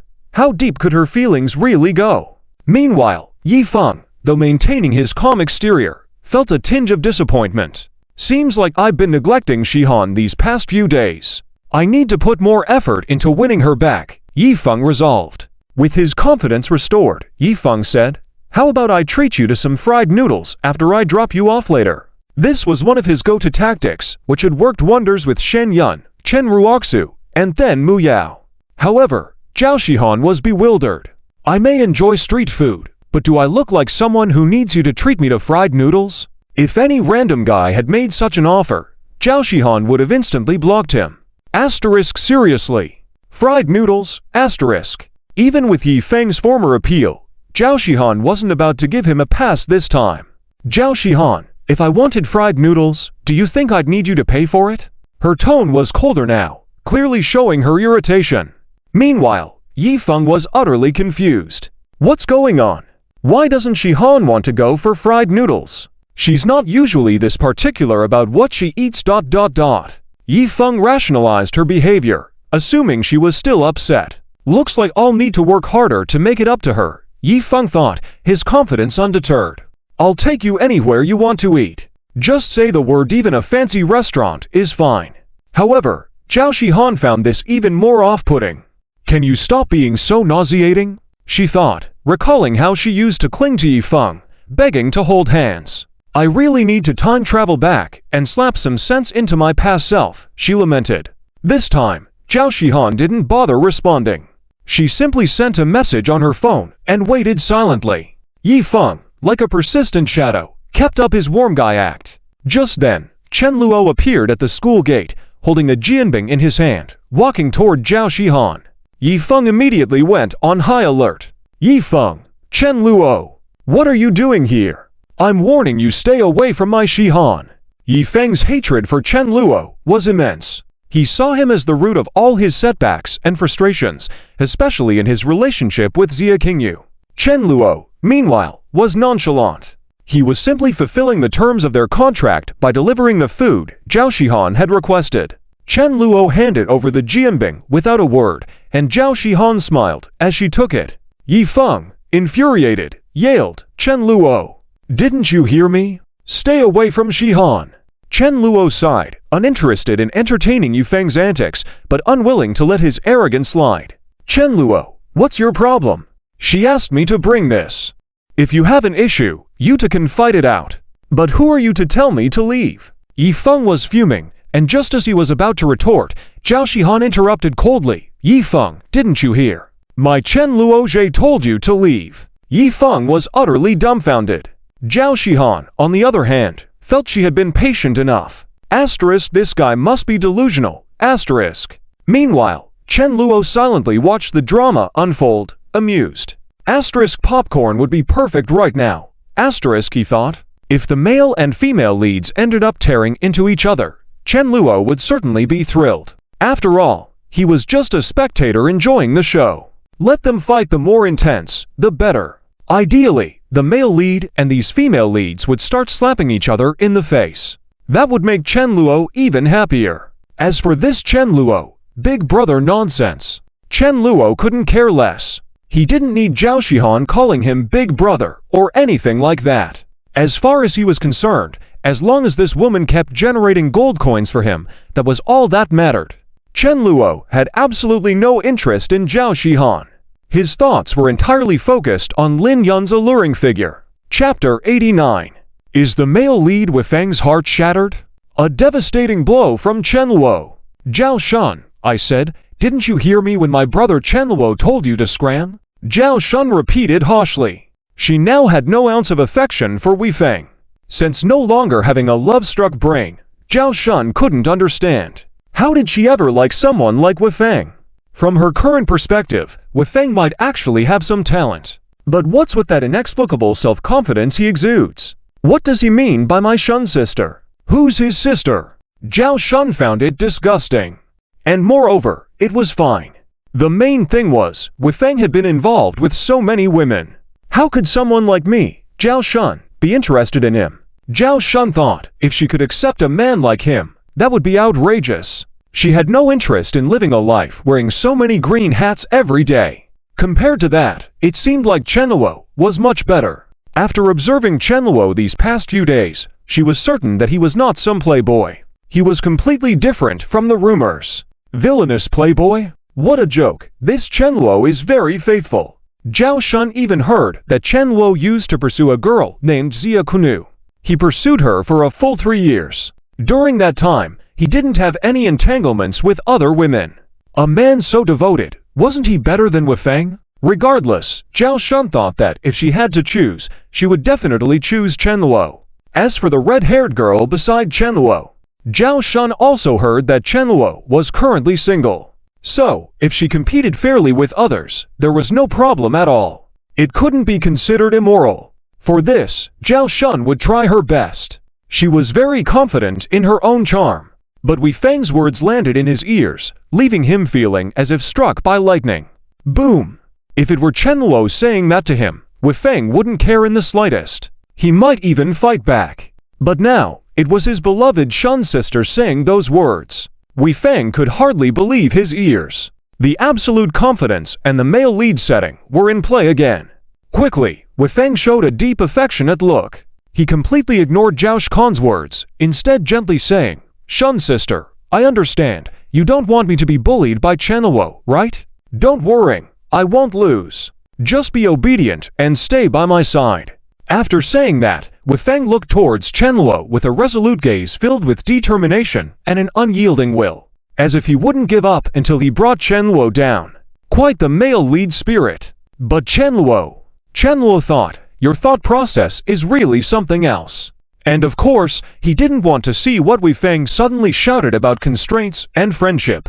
Then he joined forces with his companion to launch a chi blast directly at his face. After all, he was the antagonist. If he engaged in a head-on collision like an impulsive youth with the male lead, it would generally not end well. The other party was the chosen one. Could you contend with fate? Luckily, Chen Luo knew the plot. He didn't need to explain himself to Weifeng. What was there to explain? He didn't have the patience to explain to someone who didn't believe in him. He even thought that sometimes, perhaps, he could make Weifeng more miserable. Otherwise, would he be cursed by Weifeng for no reason? An antagonist like Chen Luo couldn't be so stifled, he had to fight back. But engaging in a quarrel with Weifeng was a bit lowbrow. Luckily, at that moment, Zhao Shun walked to Chen Luo's side and reached out her hand, attempting to hold Chen Luo's arm. Weifeng saw this scene, and his pupils enlarged instantly. That scene seemed to have turned into slow motion in his eyes. Zhao Shihan's sweet smile bloomed on her face, and her slender arm gradually approached Chen Luo's hand. Wei Feng's heart felt like being pierced by a bullet. He felt as if he had been thoroughly betrayed this time. What kind of means had this Chen young master employed to make my Shun sister so proactive? This guy must be so provoked by anger, Chen Luo remarked, realizing that even more had to be done. Chen Luo, all right? Let's make a deal. This weekend, I'll come to your house and take a good look at all your beautiful clothes, skirts, and such. Chen Luo spoke up. His answer caused Zhao Shun to freeze in expression. Zhao Shun pun. Not true. This guy actually agreed. Zhao Shun was stunned. She had just been thinking that Chen Luo would probably refuse again, right? After all, he had shown no interest in her before. Whether it was giving her food and leaving after, or taking her to see the sea. Despite the ambiguous atmosphere, he had kept a distance from her. And this guy also seemed to be quite friendly with that red-haired beauty. Therefore, Zhao Shun couldn't understand what kind of answer Chen Luo would give. But now, the answer was revealed. Chen Luo agreed to go to Zhao Shun's house. Zhao Shun was completely unprepared. Her heart began to beat rapidly. What does Chen Luo want to do? Could it be that he is just pretending? This means ... inviting a wolf into the house? How did I become so confused about this? Zhao Shun immediately regretted it. Chen Luo seemed to have noticed Zhao Shun's regret. He sneered inwardly. Hey, do you really think I want to go to your house? Chen Luo brushed it off. He was just going with the flow, having agreed to visit Zhao Shun's house. On one hand, he wanted to frustrate Wei Feng and mess with his mind. It would be interesting if he could drive the male lead into complete mental breakdown. On the other hand, Chen Luo wanted to make contact with Zhao Shun's father, Zhao Hengyu. This person might provide assistance to Wei Feng in the future. How could he not? Given that Zhao Hengyu wanted to cooperate with the boss of Chen's group. Therefore, Chen Luo could easily take advantage of the situation. And Zhao Hengyu, who hadn't started acting out of line, was quite respectful and fond of Chen Luo. In the original introduction, Zhao Hengyu was said to want to climb up the branch of the Chen family. At this moment, wanting to retract her words, Ollie, Chapter 90. Has Zhao Shihan fallen for Chen Luo? Chen Luo, go call your dad. Chapter 90. Has Zhao Shihan fallen for Chen Luo? Chen Luo, go call your dad. Yi Feng never dreamed that he would encounter such a situation. For him, this was probably the most difficult thing to accept. As the male lead, Yi Feng could be slapped in the face and bullied by the villain. Anyway, Yi Feng firmly believed that as long as he endured, he would definitely have the opportunity for revenge and to retaliate. But now, his beloved woman was running away with the villain? Isn't this a clear case of being cuckolded? In any case, Yi Feng could not bear this kind of blow. In the setting of the novel Modern Evil Young Master, Yi Feng was definitely the proud male lead, and if the villain laid eyes on the woman he was interested in, that would be a heinous crime. It must be ruthlessly suppressed. Challenge me, Yi Feng. Haha, you've chosen the path of death. However, the time-traveling Chen Luo was not going to go easy on him. Let the proud male lead slap my face? Dream on. Moreover, Chen Luo didn't plan for it to end there. He was well aware of Yi Feng's ability to withstand pressure. He was in pain now, but when he returned, he would seek solace in other female leads. He would soon be back on his feet. At that time, he would still be thinking about slapping Chen Luo in the face. So, Chen Luo now needed to continue to press Yi Feng. He needed to push him down to the point where he couldn't lift his head. Let the so-called cool male lead become a complete loser. Shihan, is what you're saying true? At the school gate, Yi Feng felt like his heart was breaking. But he still couldn't believe it and asked again. At this moment, Zhao Shihan showed no sympathy towards Yi Feng. She wasn't about to regret seeing Yi Feng in pain. Of course it's true. Could it be false? Zhao Shihan answered coldly. Her feelings for Yi Feng had completely run dry. After realizing this scumbag, she had no interest in him. Chen Luo, well, I'm leaving now. Chen Luo was contemplating his plans for the future as he walked away. He had already figured out how to suppress the proud male lead, Yi Feng. Meanwhile, as Chen Luo was about to leave, Yi Feng's eyes flashed with hatred. At this moment, Yi Feng's enmity towards Chen Luo was deep. But he was more concerned about Zhao Shihan. Yi Feng wanted to talk to Zhao Shihan alone. After all ... he still had some money with Zhao Shihan. Or rather, Zhao Shihan had promised him something earlier. Yi Feng, Shihan, wait, can we talk for a moment? Seeing Chen Luo about to leave, Zhao Shihan didn't want to stay either. But as she tried to leave with Chen Luo, Yi Feng blocked their path. In this moment, Yi Feng seemed more like a villain, stopping the female lead from leaving. The only difference was, Yi Feng had the aura of a male lead, a righteous person.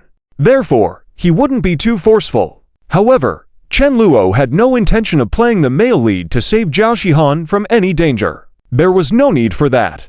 Zhao Xian's brows furrowed, her face filled with disgust. However, she had no choice. As a young girl, it was difficult for her to directly confront Yi Feng's obstruction.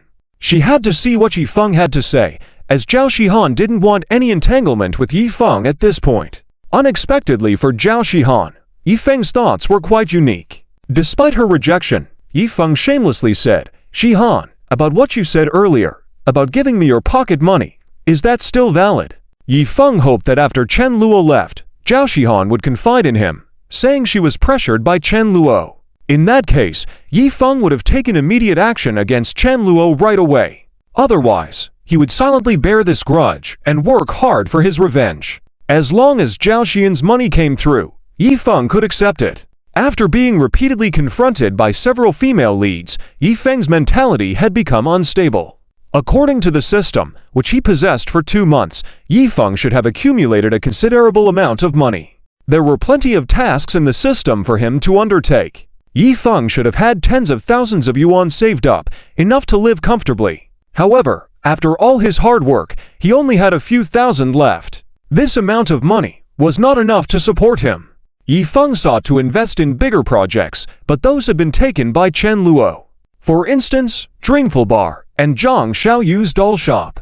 Therefore, Yi Feng urgently needed a sum of money credited to his account. This was because he needed funds for the promotion of a game he was developing with Chen Ruoxu. Additionally, there was a new woman he had met, named Leng Xiaoyan.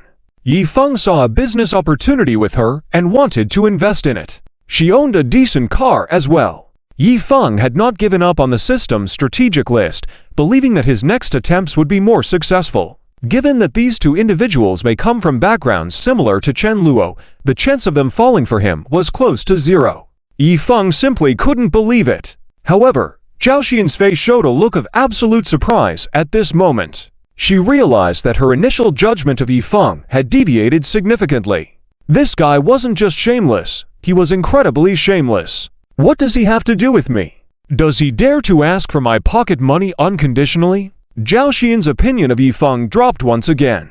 She couldn't figure out how to evaluate him anymore. "Get out," Zhao Shihan coldly replied. At this moment, she bore the high and cold demeanor of the female lead in the original plot. Not only towards Yi Feng, but also towards other boys, Zhao Shihan displayed a similar attitude.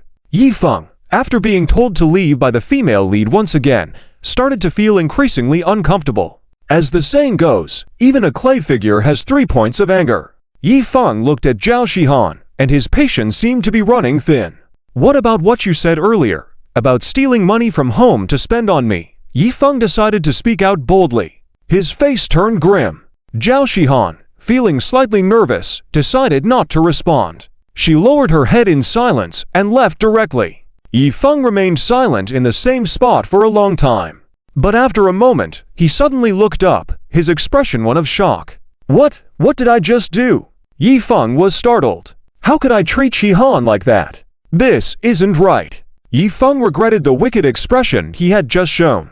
But when he wanted to turn back and chase after Zhao Shihan, he realized she had already left. Yi Feng was deeply troubled by this. It's all because of Chen Luo. If it weren't for him, I wouldn't be in this situation. Though Yi Feng didn't know what tricks Chen Luo had played, he was clear on one thing. Chen Luo was the most formidable enemy he faced at this stage.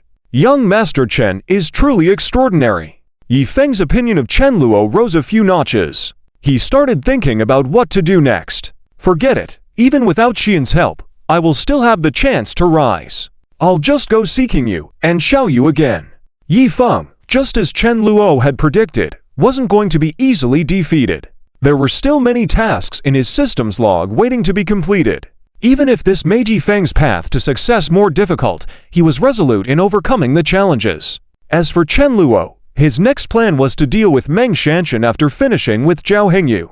This female lead had an older sister, which should make things much easier to handle. And then, there's Then Muyao, Leng Xiaoyan, and Su Siwan. The focus of Chen Luo's attention was on Then Muyao and Leng Xiaoyan. Then Muyao was the Miss Then, well aware of the 5 major families in the southern city besides the Chen family. The Then family was one of them. The other 3 included the Zhang family, Sun family, and Li family. The young masters and ladies from these families basically reigned supreme in the southern city, except for those from larger families who could surpass them. Otherwise, they were the top figures. Even though Then Muyao was strong-willed, she wouldn't dare to confront them head-on if they were equally strong. It seemed that even Then Muyao could be easily won over. The duo of sisters, as depicted by the original author, this part of the plot was quite explosive.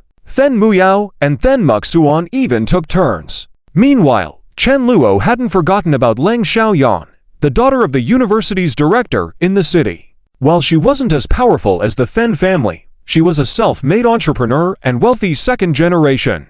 In terms of social status and wealth, she outranked Zhao Hengyu by quite a bit. These kind of strong women were not to be trifled with by the original version of Chen Luo. Hence, the difficulty was greater in trying to win them over. Despite this challenge, Chen Luo was prepared. This Yi Feng won't have the chance to rise at all. Yi Feng's gaze hardened with malice, and Chen Luo was equally unsympathetic towards him. After all, wasn't there still Lin Yun? Even if Then Muyao and Leng Xiaoyan were impressive, they still couldn't compare to the influence behind Lin Yun. Chen Luo had the backing of a noble woman villain, which made the early-stage trouble free for him. Nonetheless, Zhao Shihan was feeling nervous upon returning to the dormitory. Her expression was odd, not because of Yi Feng, but because of Chen Luo. Could he really be coming to my house? What was I even thinking? Why did I even invite him over? Zhao Shihan was both shy and afraid at this moment. She didn't think she would be able to explain herself. What would Chen Luo do after that? Zhao Shihan felt a sense of trepidation at the thought. Soon, the weekend arrived. Though Zhao Shihan was contemplating how to test Chen Luo again, she had made herself look presentable. She put on a white floral dress, departing from her previous Lolita style. She appeared as an adorable girl next door. Zhao Shihan thought to herself, if I dress like this, it accentuates my figure.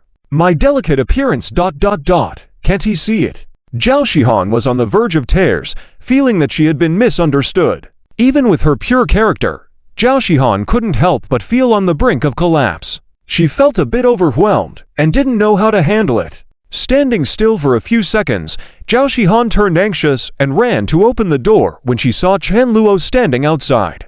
As soon as she saw Chen Luo at the door, Zhao Shihan froze in place. So handsome! For some reason, in all the times she had seen Chen Luo at school before, she had never felt like this. Maybe because Chen Luo was now coming to her house. Seeing Chen Luo at the door made Zhao Shihan feel something completely different. Zhao Shihan felt a surge of good feelings for Chen Luo. Please, come in. Being socially anxious, Zhao Shihan appeared quite uptight at the moment. Chen Luo, being very gracious, walked right in. He glanced at Zhao Shihan a few times. This dress looks nice, it just doesn't match Lin Yun's style. Speaking of which, I should buy Lin Yun a few dresses, I was thinking of giving her a present. Chen Luo thought to himself. Zhao Xian's heart raced faster as she was the target of Chen Luo's gaze. Her fair cheeks flushed crimson. Please, have a seat, let me pour you some water, Zhao Shihan said. Chen Luo replied immediately, no need. His response made Zhao Shihan even more nervous. Who am I? Where am I? What am I doing? I'm here with such a beautiful girl in front of me, the atmosphere we've built up, and you want to find my dad to talk business. Despite Zhao Xian's innocence, she was nearly driven to the point of breaking down by Chen Luo. Her self-esteem had taken a severe blow. Zhao Shihan felt a sense of grievance, and she even felt a bit of pity for herself. Couldn't Chen Luo have the slightest interest in her? Zhao Shihan was on the verge of questioning herself. This isn't possible, right? I'm in this dress looking good, and it highlights my figure. Can't he see that? Zhao Shihan was close to tears. Furthermore, Zhao Shihan was very curious about Chen Luo visiting her father. What is Chen Luo planning? Zhao Shihan was filled with great curiosity and confusion. Chapter 91. Zhao Xian's last trump card.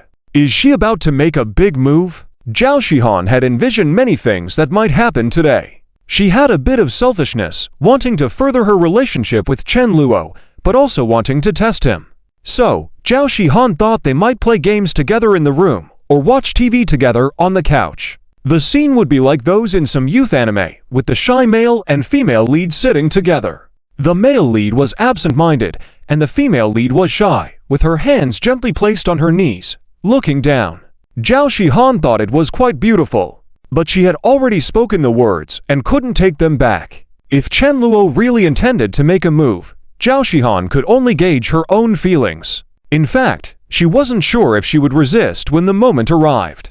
But when she saw Chen Luo, her inner balance tipped towards not resisting because she hadn't expected Chen Luo to be so handsome. When she saw Chen Luo standing at the door, Zhao Xian's heart skipped a beat. She regretted more and more. Why did I have to approach Yifeng before? Isn't Chen Luo better? Zhao Shihan couldn't understand why she had such strange thoughts. Maybe it was her preconceived impression of Chen Luo.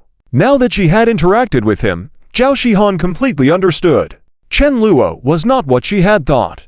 On the contrary, he was actually very good, a hidden gem of a guy.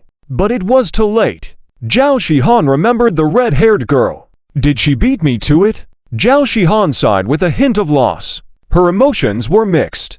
Despite Zhao Xian's internal complexities, she could not have imagined that when Chen Luo entered, his first words would be, "He wants to see my dad." Zhao Shihan was puzzled. Chen Luo. Why are you looking for my dad? My parents are not at home today. I specifically asked you to come over. Don't you want a moment alone with me? Zhao Shihan blushed and her heart raced as she felt confused about speaking such embarrassing words. Perhaps to pursue Chen Luo, Zhao Shihan was slowly making efforts. She knew that if this didn't work to win Chen Luo over, she would have to try harder. Yet what was even more distressing for Zhao Shihan was that Chen Luo calmly replied, "I'm not interested in you. I came today to discuss some business with your dad. Go call him and tell him I can help with his new project. He'll come back for sure." Zhao Shihan was shocked. My dad's new project? Chen Luo wants to discuss business with my dad? In that moment, Zhao Shihan was completely dumbfounded. Just a while ago, she had thought Chen Luo wasn't a scoundrel, but was he also not ambitious? After all, at Chen Luo's level, he didn't need to try harder. He would live a comfortable life with a monthly allowance of millions, so why work or start a business? Zhao Shihan could somewhat understand now. Why work if you can enjoy life, even if Zhao Shihan was pampered by her family as well? Zhao Shihan realized her own shortcomings. Watching Chen Luo, he suddenly seemed taller to her. She thought, maybe Chen Luo was not the scoundrel she had imagined, but rather someone very different. Zhao Shihan couldn't resist adding, "How about I wear black stockings?" Chen Luo, aren't you interested in that? Zhao Shihan almost gritted her teeth as she spoke. But Chen Luo replied, "I'm not interested. I have no interest in you. Can't you understand? Go call your dad.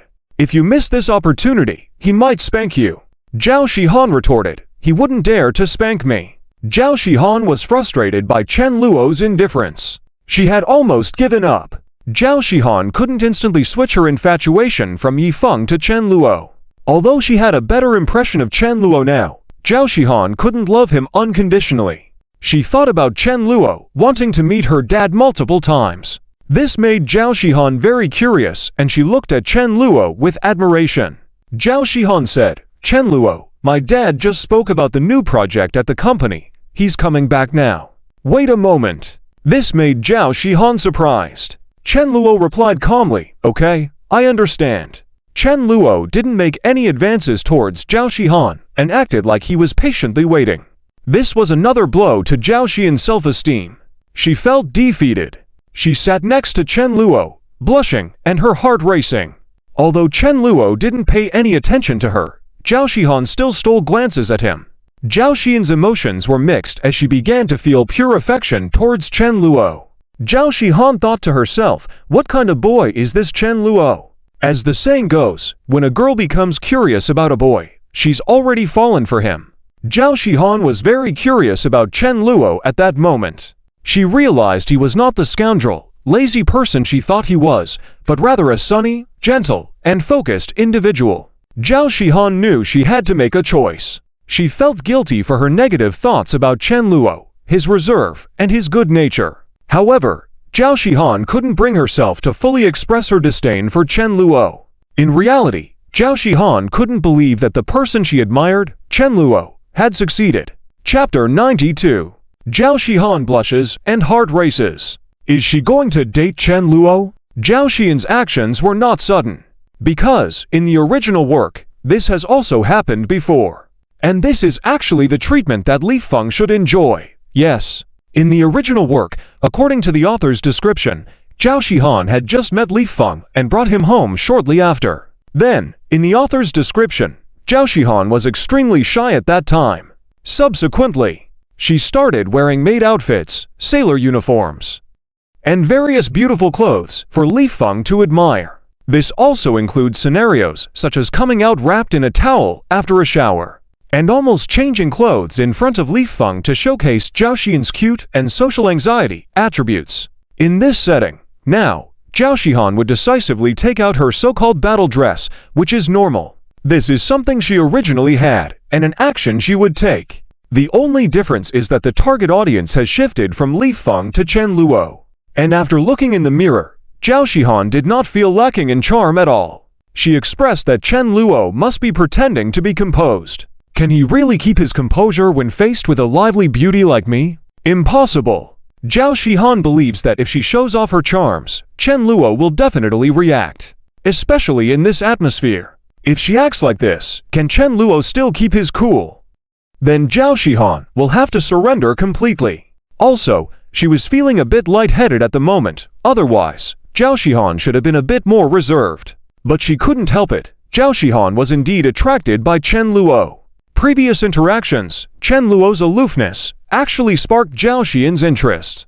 Being taken to the seaside by Chen Luo. Eating street food but by Chen Luo every day. Scenes of Chen Luo rejecting other beautiful girls were constantly circling in Zhao Xian's mind. The more she thought, the more she felt that Chen Luo was a treasure of a boy. So, while there was only one contender, she had to make a move quickly. If she missed the chance, Zhao Shihan would regret it. After all, Zhao Shihan actually wanted to have a sweet love relationship.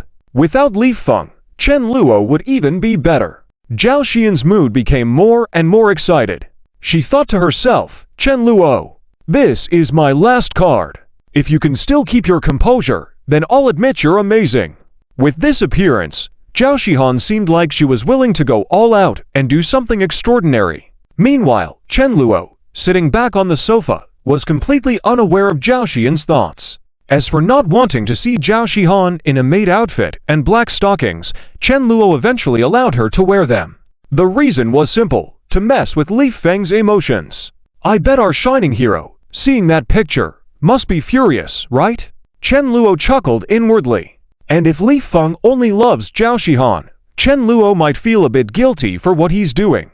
After all, it's not ethical. Of course, Chen Luo is aware of his role. He's the antagonist, so doing what the antagonist is supposed to do is no problem, right? Besides, Chen Luo had already decided to suppress Li Feng. So there was no need to show any mercy. If he could mess with his emotions, he might as well do it to the fullest. And Li Feng wasn't the only one interested in Zhao Shihan. Chen Luo could easily see that this young bulldozer of a male lead was definitely involved with other female leads. Therefore, Chen Luo's last trace of guilt vanished without a trace. Opening a harem and still thinking he's a great guy. Quite delusional. But just then, Chen Luo's peripheral vision seemed to catch something. It was like a beam of light coming from Zhao Xian's room. Chen Luo turned his head in surprise. He was astonished because the current outfit Zhao Shihan was wearing was explosively sexy. Zhao Shihan was wearing only a colorful three-point line. And then, nothing. Even with Chen Luo's self-control, he couldn't help but blurt out, "Wow." It must be said, Zhao Shihan, as the female lead, had an impeccable figure. This dressing style was truly outstanding. Unlike her previous gentle and princess-like style, Zhao Shihan now had fair skin, with her left hand placed gently above her abdomen, lightly grasping her right arm. At the same time, she slightly lifted her chin, making her look even more magnificent. Zhao Shihan didn't dare to look directly at Chen Luo. She turned her head slightly, blushing with 2 patches of red on her face. Those thighs were as long as Chen Luo's life. Zhao Shihan stood barefoot, looking just like a shy female lead from an anime novel. Her appearance, figure, hair, everything was perfect. However, when the image of Lin Yan appeared in Chen Luo's mind, everything suddenly seemed lackluster. In terms of figure, Lin Yan was superior. Chen Luo was more intrigued by how Lin Yan might look in this outfit. As for Zhao Shihan, she was indeed beautiful, but it might be better to leave it at that. Chen Luo didn't need to take a second look, it was unnecessary. Platonic love is just that. If Lin Yan believes in him, Chen Luo will uphold his gentlemanly conduct. Would a Sigma male easily fall into a woman's trap? Chen Luo didn't dwell on the thought of whether if he accepted Zhao Shihan, she might become arrogant again and make new demands. In Chen Luo's mind, there was only one thought: stay clear of me. If it had been Lin Yan, Chen Luo would have been thrilled. But facing Zhao Shihan, Chen Luo looked at her calmly and said, "What's the matter? Do you need something?" Zhao Shihan, instant breakthrough. "What do you mean, do I need something?" Chen Luo, are you even a man? I'm posing here for so long, don't you feel anything? Even if I suddenly jumped on you, wouldn't you resist? You darn Chen Luo. At this moment, Zhao Shihan felt a mix of shyness and anger. She had come with the determination to show off her extraordinary beauty to Chen Luo. But unexpectedly, Chen Luo seemed indifferent. This was a huge blow to Zhao Shihan.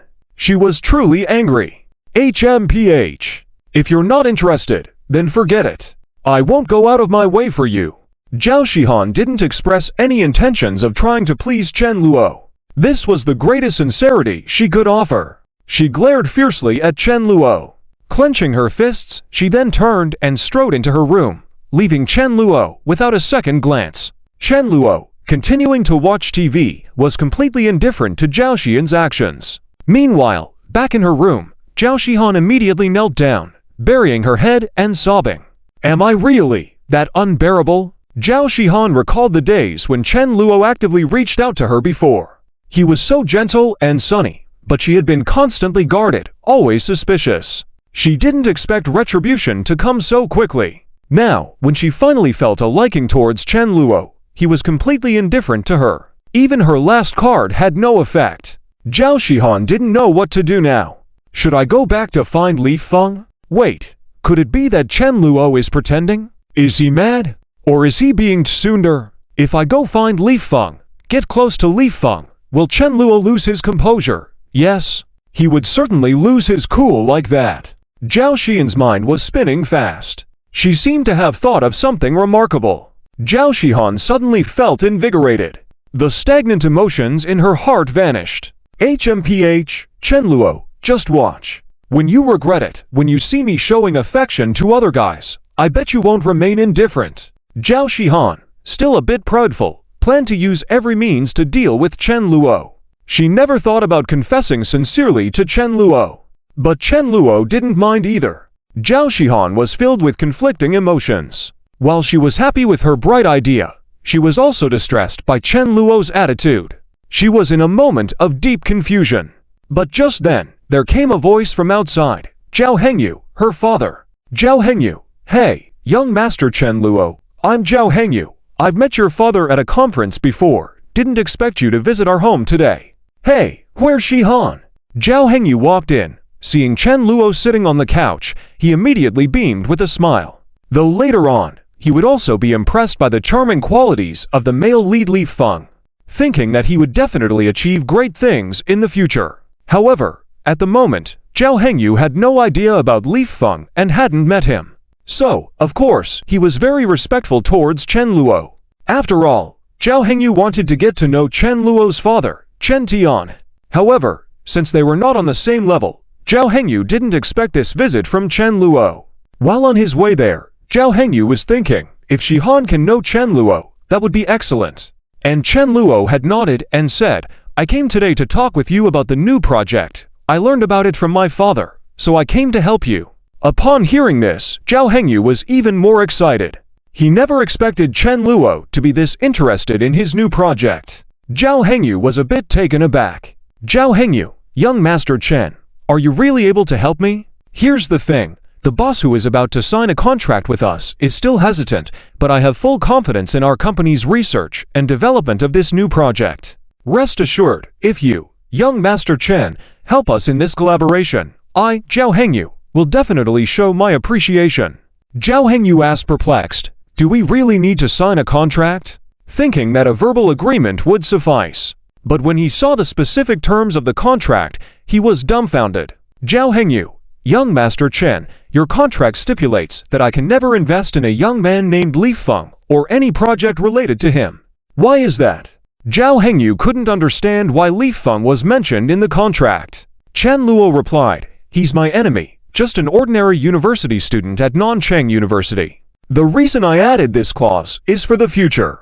If when he graduates and wants to intern or collaborate with your company, you cannot help him at all. So, if you have no objections, go ahead and sign.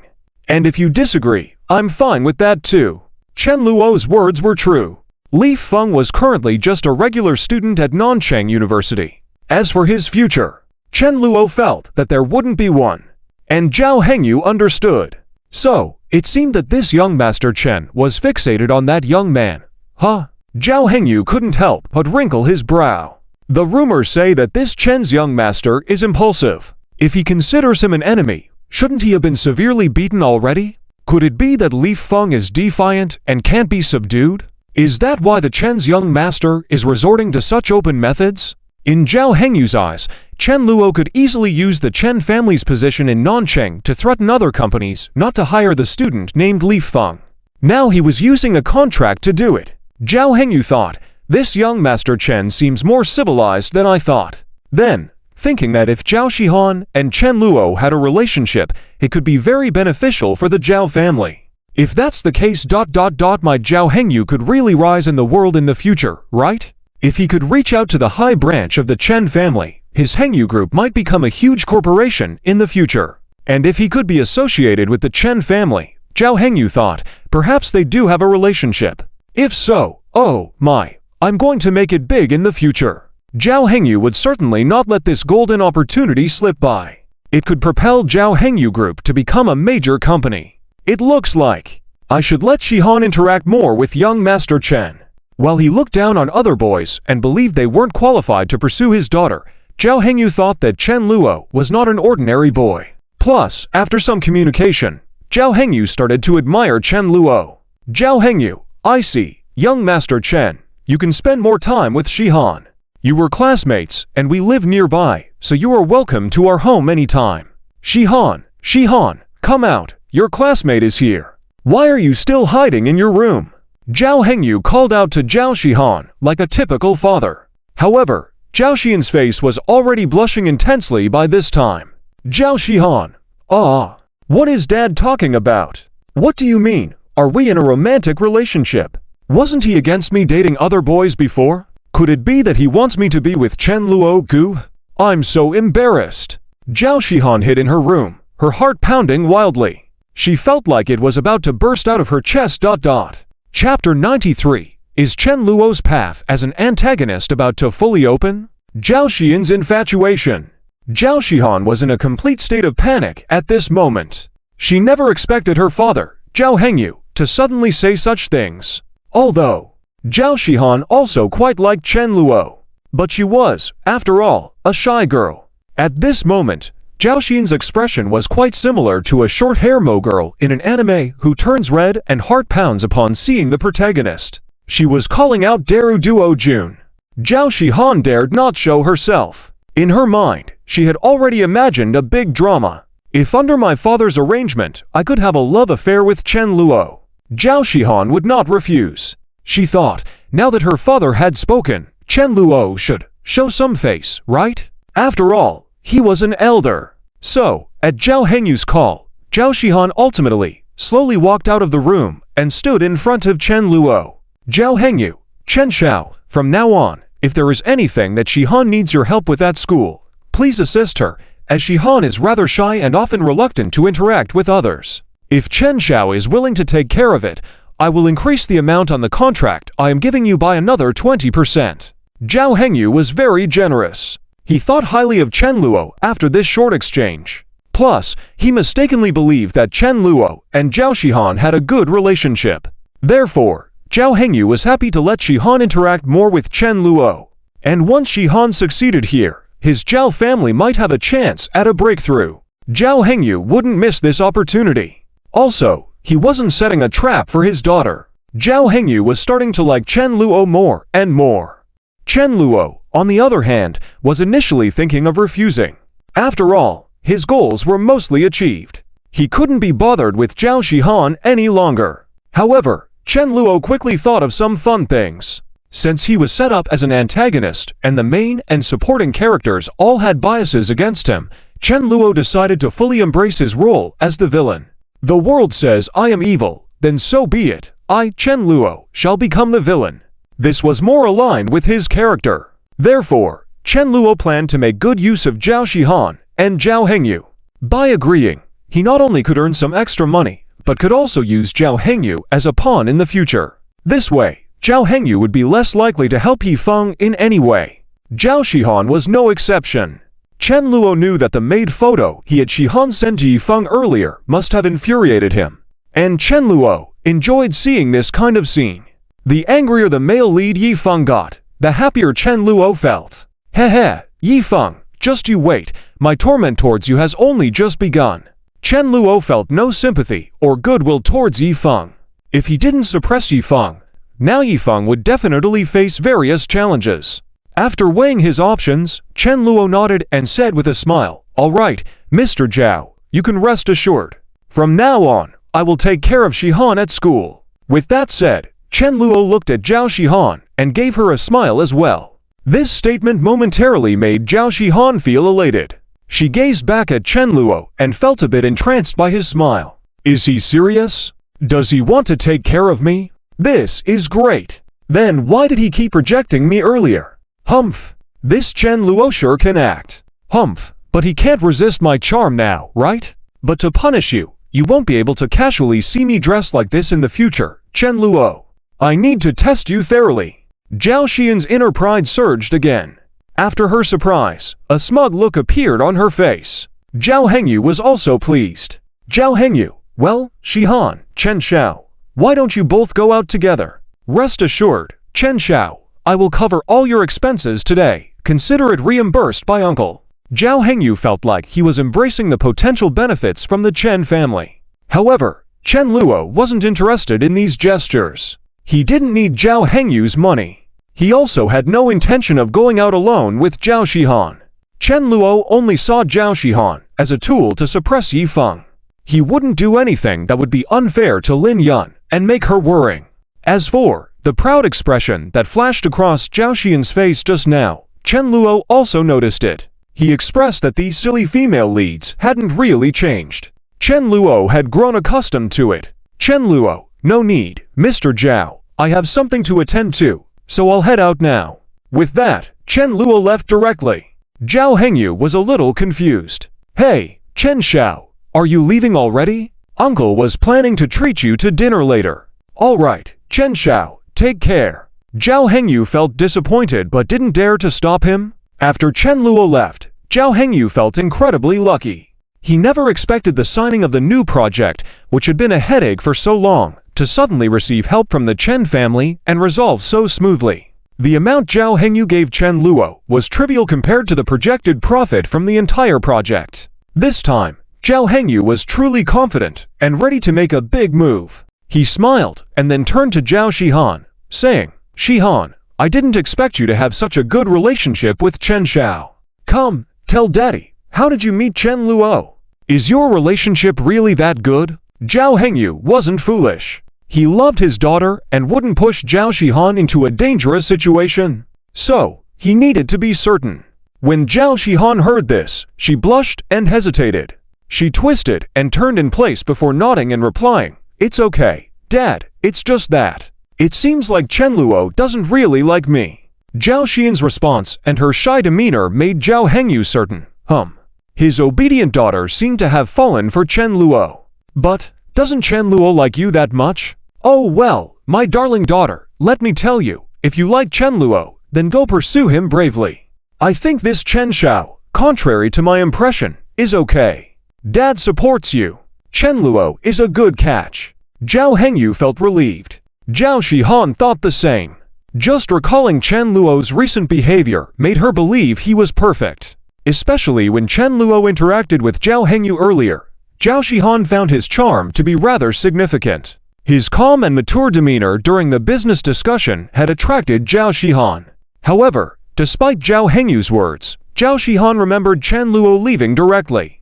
Didn't he say he would look after me at school? Why is he unwilling to go out with me now?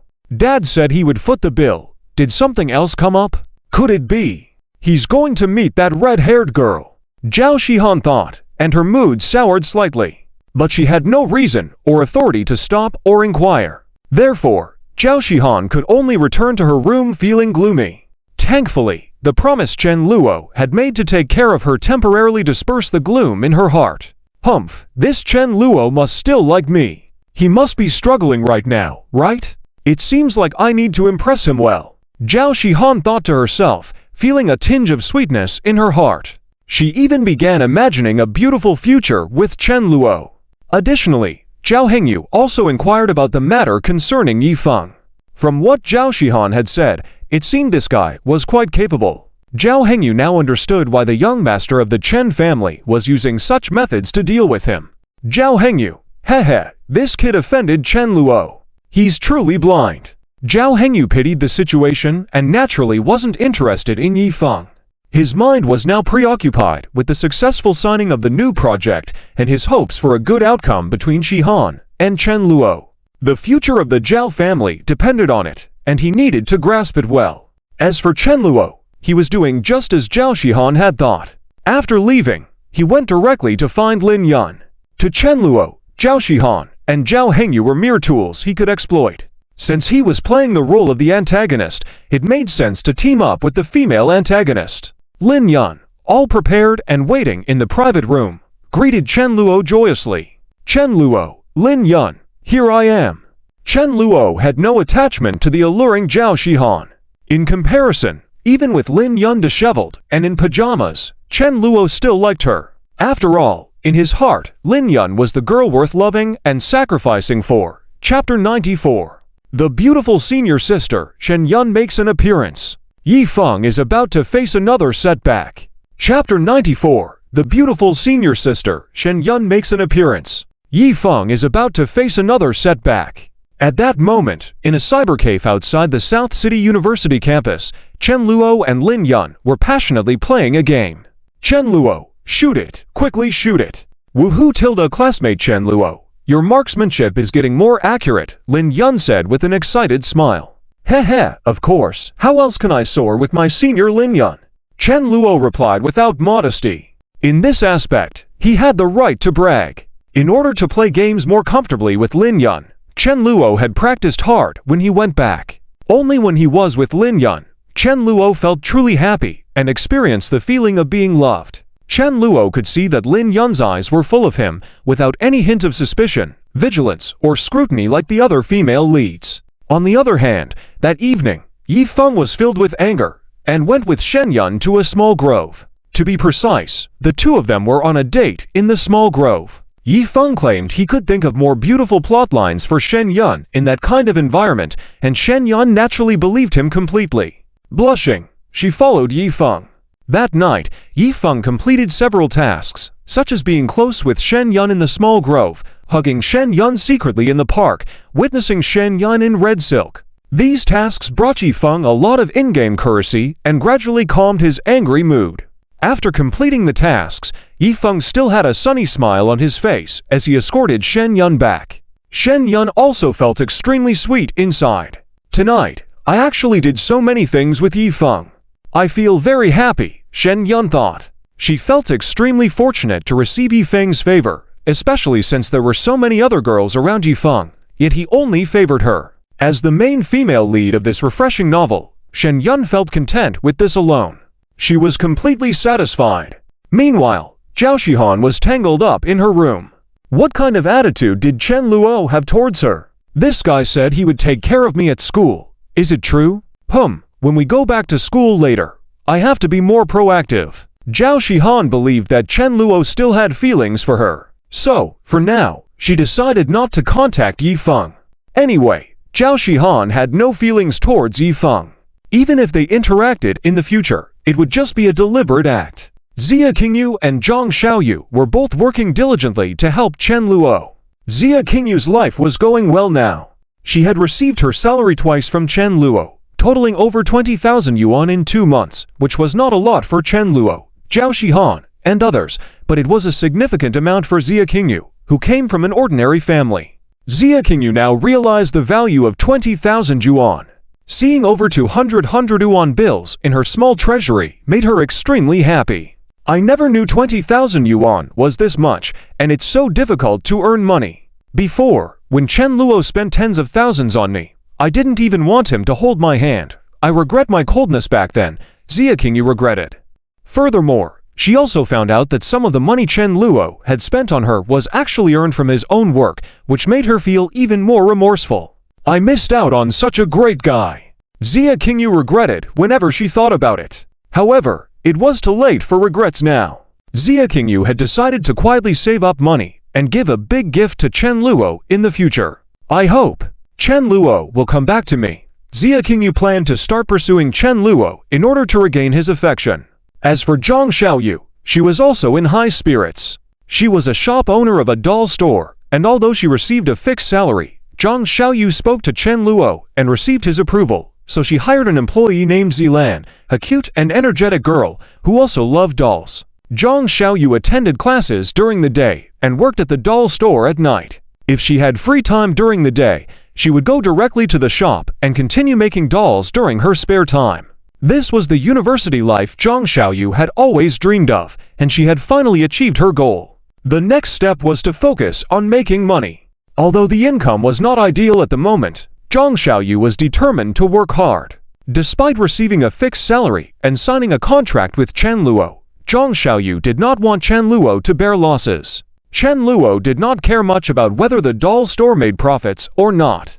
All he wanted was the copyright to Zhang Xiaoyu's handmade dolls. Once he sold the copyright, along with developing doll merchandise in the future, the doll store and the university would not need to worry about profits. Furthermore, in order to attract more customers, Zhang Xiaoyu dressed up attractively every day. Unfortunately, university students had limited spending power for handmade dolls. Many of them wanted to have a good relationship with Zhang Xiaoyu, but they lacked the motivation to purchase action figures or dolls.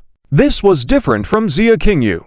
People who spent money at bars often spent money quickly. Zhang Xiaoyu created cute dolls that lacked the allure of sexy appeal. Returning to school, Chen Luo dropped Lin Yun off at her dorm. As he was about to leave, he unexpectedly ran into the student council president Shen Yun. Speaking of whom, Shen Yun had a mature charm. Despite her young age of 20 years, her short hair, delicate makeup, and sensual red lips could easily mesmerize many young men. Especially her thighs. Unlike Xia Qingyu and Zhao Xian's slender legs, Shen Yun's legs were elegant and taut, with a more solid appearance. When she wore short shorts and crossed her legs, she would undoubtedly be alluring.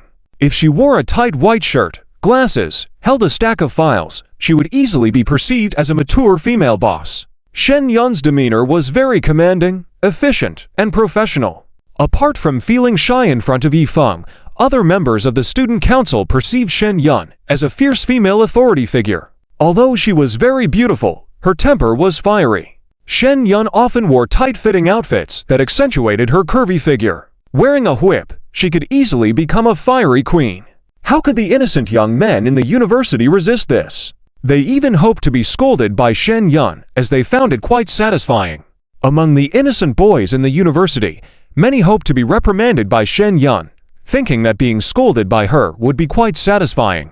Chen Luo recognized that the author might have intended this for the story. In Yi Feng's harem, there were various types of characters, ranging from Xia Qingyu, the ethereal beauty, to Zhao Shihan, the cute Lolita, Zhang Xiaoyu, the gorgeous tomboy, and even the mischievous Miss Then.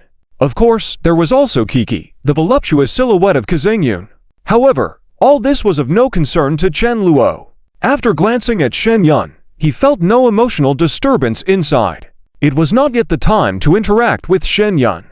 After Chen Luo had his fifth sister, Chen Wanting's website set up, he planned to invite Shen Yun to serialize a novel directly on the internet. According to the plot of Urban Evil Young Master, internet literature was not well developed in the novel's world. Otherwise, Shen Yun would not have needed Yifeng to liaise with editors for publication.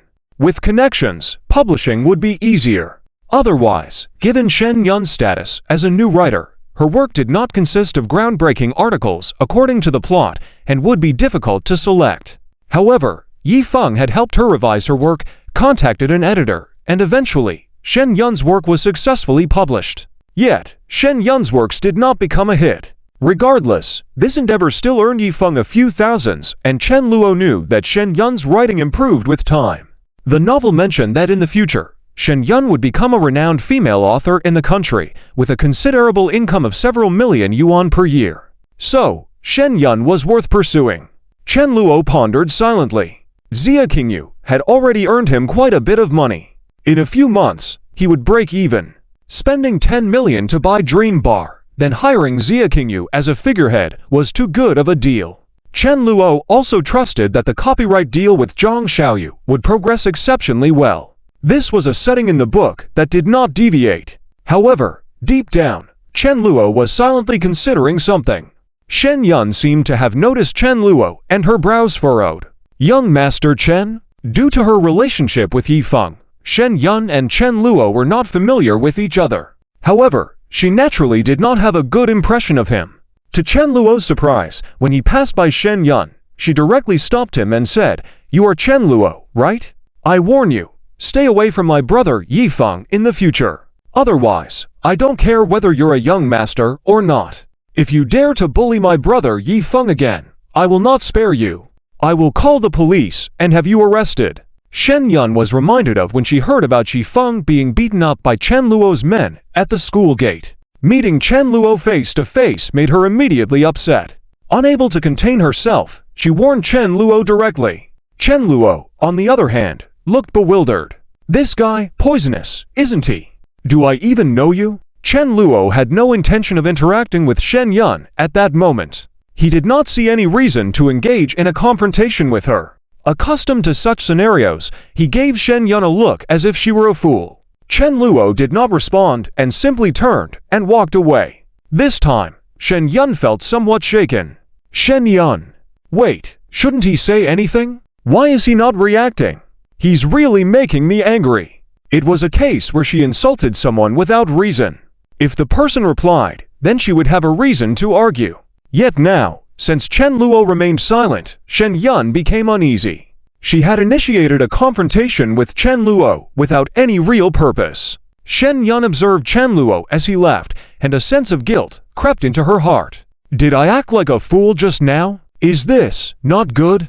Shen Yun was puzzled, unsure why she had acted that way. She had spoken out of impulse without considering the consequences carefully. However, ultimately, Shen Yun's unreasonable behavior dominated her thoughts. HMPH. In the end, I did this for my brother Yifeng. This guy must be scared. That's why he didn't dare to respond to me. He deserves it.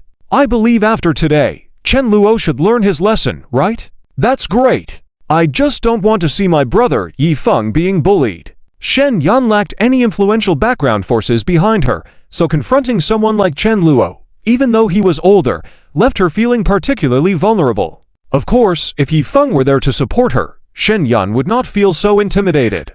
Chen Luo, on the other hand, was indifferent. After he left, he put the matter behind him. Shen Yun. She was just a tool. Being warned by her did not affect him. He had noted the incident, and that was all. Shen Yun was entirely focused on her younger brother Yifeng.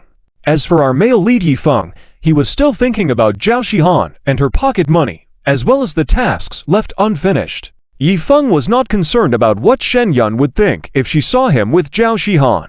As a bulldozer main character, if he had to consider the feelings of other female leads, he should only treat one girl well, after all. At a certain location on campus, Yifeng saw Zhao Shihan.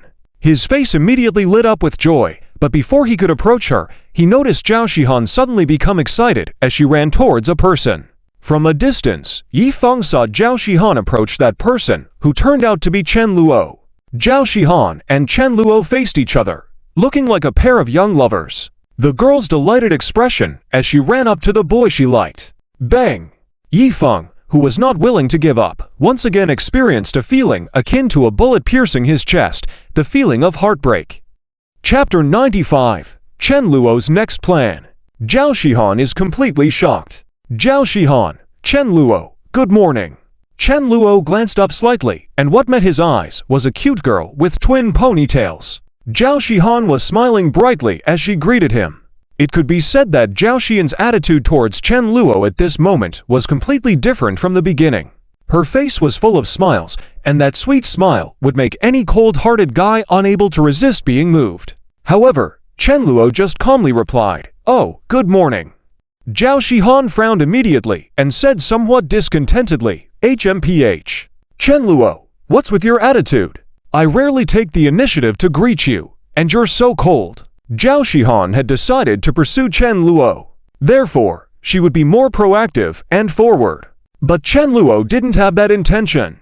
He wasn't vague or ambiguous. Chen Luo responded directly, "I don't think we're that familiar, are we?" Chen Luo wasn't afraid to drive Zhao Shihan away. After all, he had already achieved his goal. Even if Zhao Shihan returned to Yi Feng's side, Chen Luo didn't mind. After all, if he had to lower himself and beg Zhao Shihan not to help Yi Feng, Chen Luo would never agree. However, this statement left Zhao Shihan stunned on the spot. She suddenly looked aggrieved. "Zhao Shihan, Chen Luo, what do you mean by that?" Zhao Shihan lowered her head.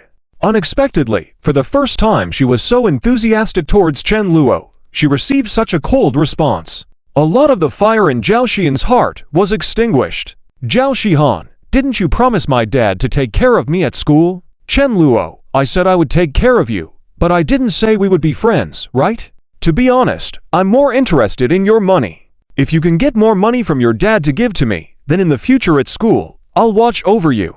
If you are bullied, just come and tell me." Chen Luo was not stingy with that aspect at all. He also knew that, in the original work, there was a scene where Zhao Shihan was bullied. That happened off campus, where Zhao Shihan was surrounded by a group of delinquents. In the original work, the male lead Yi Feng would make a grand entrance and save Zhao Shihan, raising her view of Yi Feng even higher, almost treating him like a god.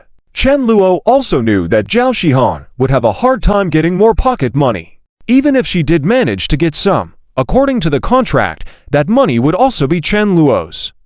This was Chen Luo's way of preventing Zhao Shihan from risking her life to help Yi Feng.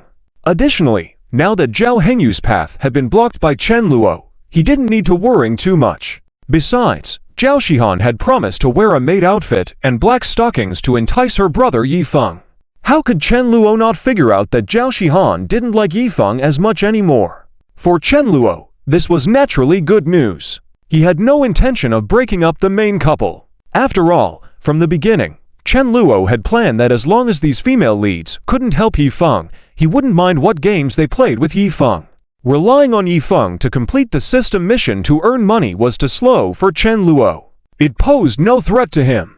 Of course, now that Yi Feng wanted to earn money through missions, it wasn't as easy. However, when Zhao Shihan heard this, she felt even more aggrieved. "Zhao Shihan, so, in your eyes, am I only valuable for giving you money? Chen Luo, don't you have any feelings for me at all? Yesterday at my house, you clearly..." Zhao Shihan expressed that things shouldn't be like this. She had considered that her proactive approach might face some obstacles, but Chen Luo's attitude wasn't just an obstacle. It was clear that he had no interest in her at all. Zhao Xian's mindset was crushed once again. She had some thoughts about going to find Yi Feng to provoke Chen Luo. "Yes, otherwise." "Oh, nothing. I don't have any thoughts about you. No feelings at all. If you have nothing else, please move aside. I still need to rush to deliver breakfast to someone. It can't get cold." After Chen Luo said this, Zhao Shihan suddenly realized that Chen Luo was still holding a warm breakfast in his hand. She immediately became alert. "Zhao Shihan, Chen Luo, is this breakfast for a certain girl?" Zhao Shihan already had an answer in her mind, but she still couldn't fully accept the fact, so she asked again.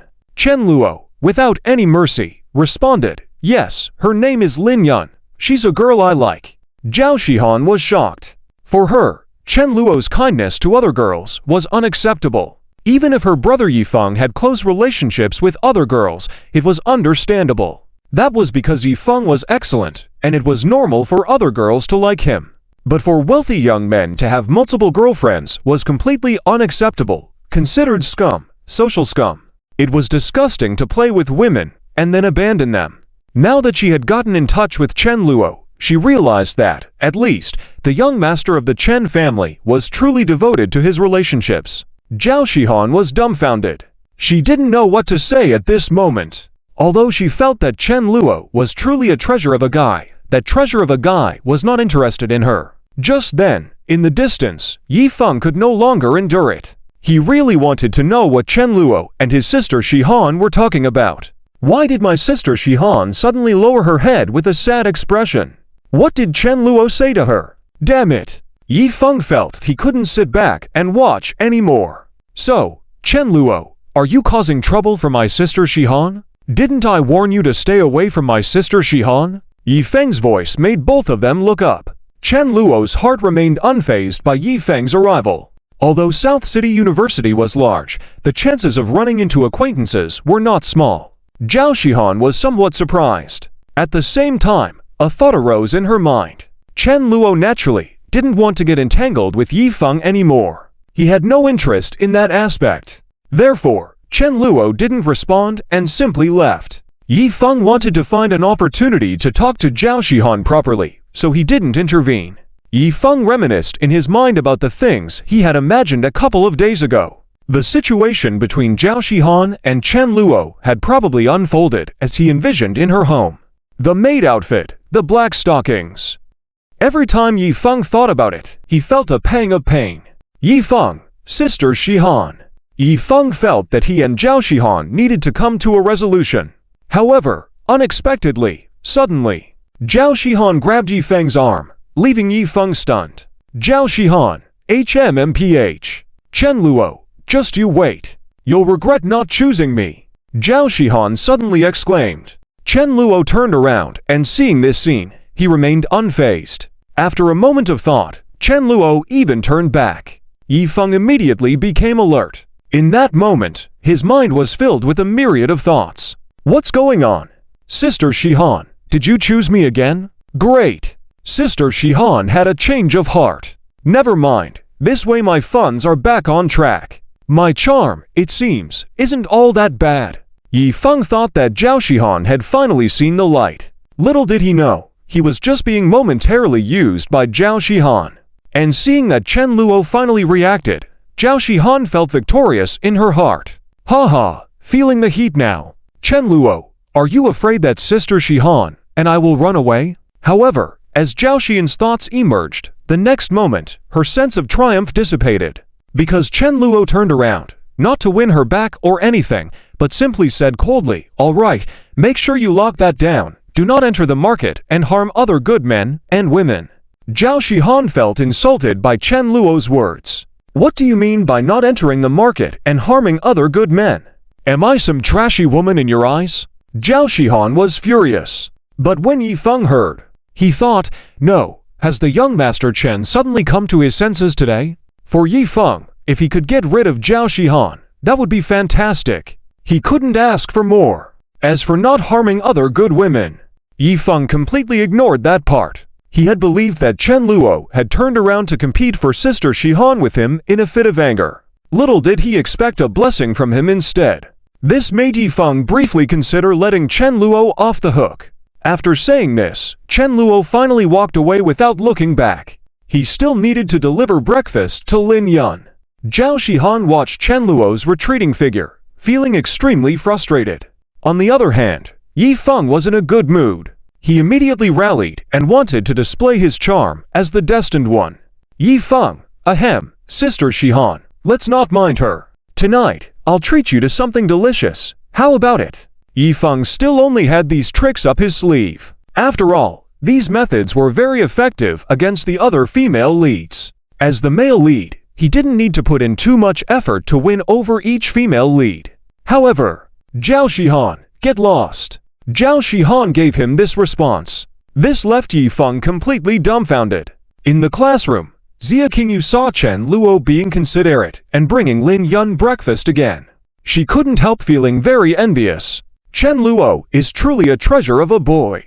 Xia Qingyu regretted her past actions. She remembered how Chen Luo had treated her similarly in the past. Now, Lin Yun received Chen Luo's breakfast with a smile on her face. Thank you, Chen Luo. Come sit, let's eat together. Lin Yun invited. Xia Qingyu felt on the verge of tears. This dog food made her uncomfortable. I must win Chen Luo back. Xia Qingyu thought to herself. Chen Luo also didn't refuse and began to enjoy breakfast with Lin Yun. Meanwhile, more thoughts about the urban fantasy novel The Evil Young Master surfaced in Chen Luo's mind. His memories were becoming clearer. Chen Luo quietly recalled these memories, and a smile found its way to his face. Because Chen Luo knew what his next step should be. The next big opportunity for the protagonist Yi Feng was a woman named Gu Menyan.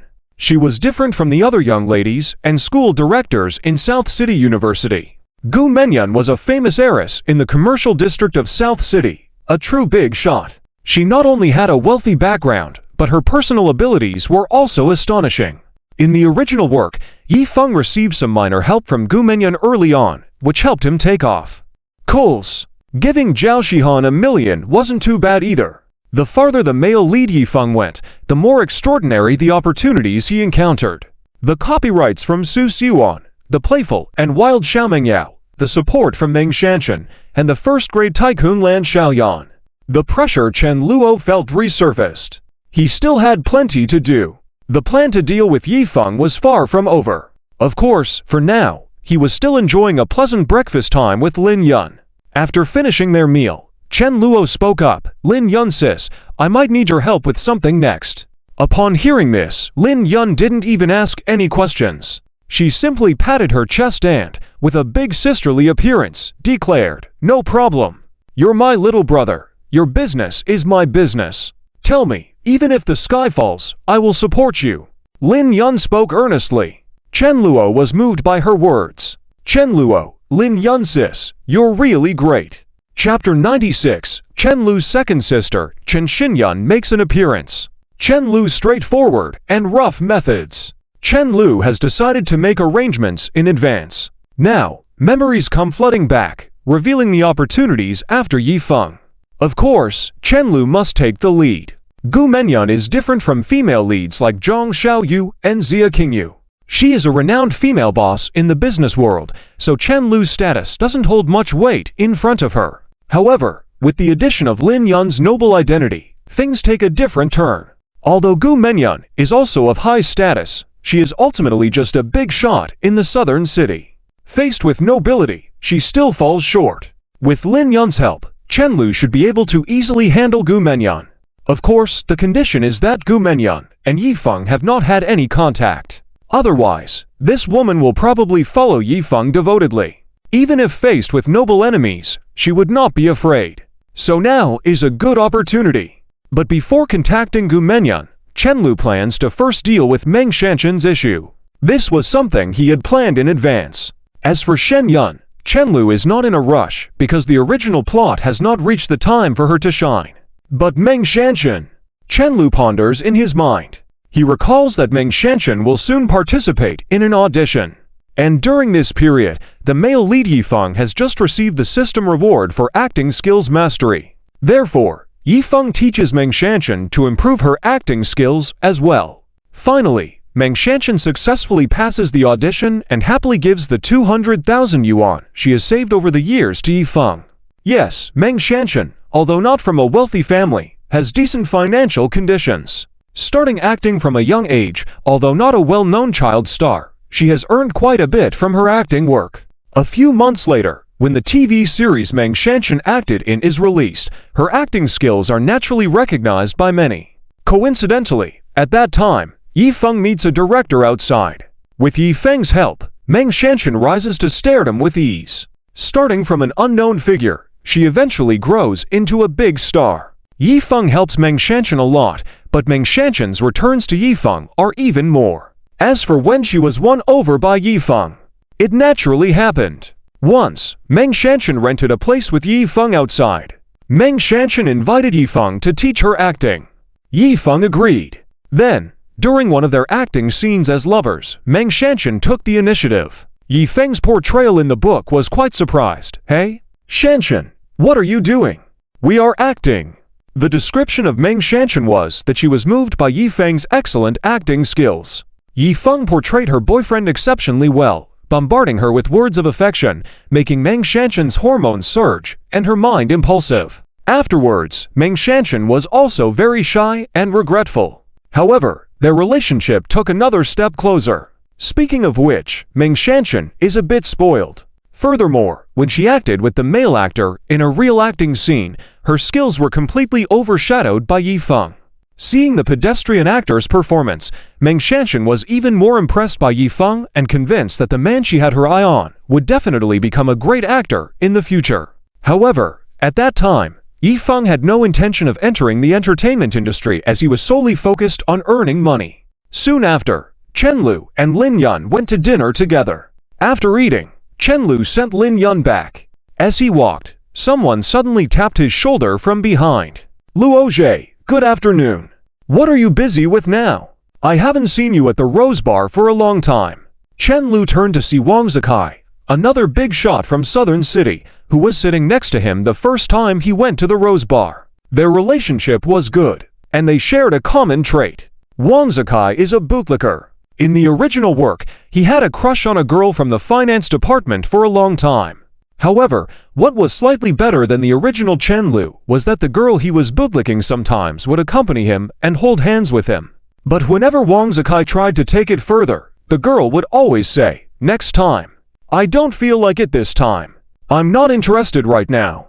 Wang Zikai didn't persist, believing that his sincerity would eventually touch the lovely girl. But only Chen Lu knew that the girl Wang Zikai liked was not a good person. In the later stages of the original work, that woman not only swindled Wang Zikai out of a lot of money, but also cuckolded him. Perhaps the author wrote it this way to make the villain more miserable. As for Chen Lu had rarely seen Wang Zikai at school before. It was because this guy loved drinking. Unlike Zhang Peng, who went to bars for drinking and dancing, Wang Zikai went to bars just for drinking and dancing, not caring much about women. Moreover, Wang Zikai's relationship with the antagonist Chen Lu in the book was quite good.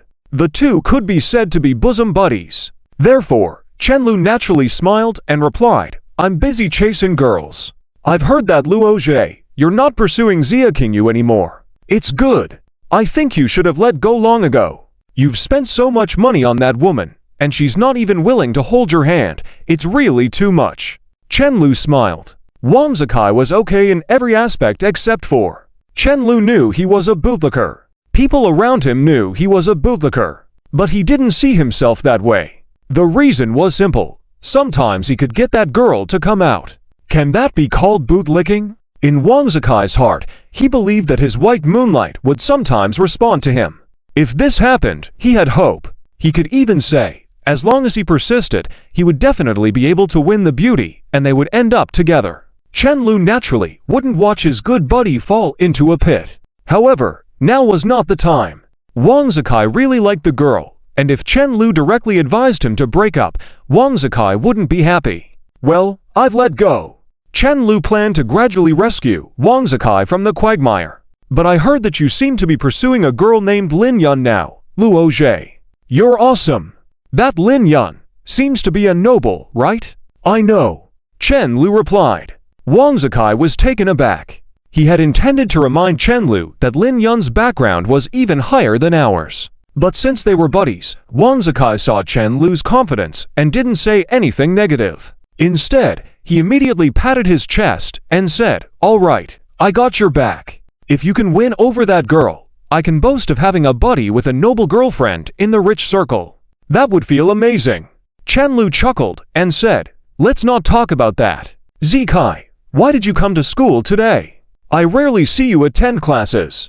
Wang Zikai often skipped class, but his father was a board member of Southern University, so it wasn't a big deal.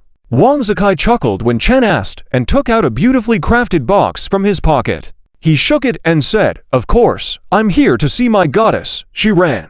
I won't talk to you about it, Luo Jie. Next time you go to the bar, you must come and have a drink with me. My treat. With that, Wang Zikai happily walked away. Chen Lu's eyes showed a hint of pity. My stupid buddy. She ran was Wang Zikai's white moonlight, the beauty from the finance department. Fortunately, she wasn't the female lead. Wang Zikai's future would be face-slapped by Yifeng to help the antagonist Chen Lu. Farewells with Wang Zikai, Chen Lu continued pondering in his mind. He remembered that Meng Shanshan had not experienced harassment like Zhang Xiaoyu, and didn't have bizarre settings like Zhao Shihan eating street food. Therefore, Chen Lu's approach was straightforward.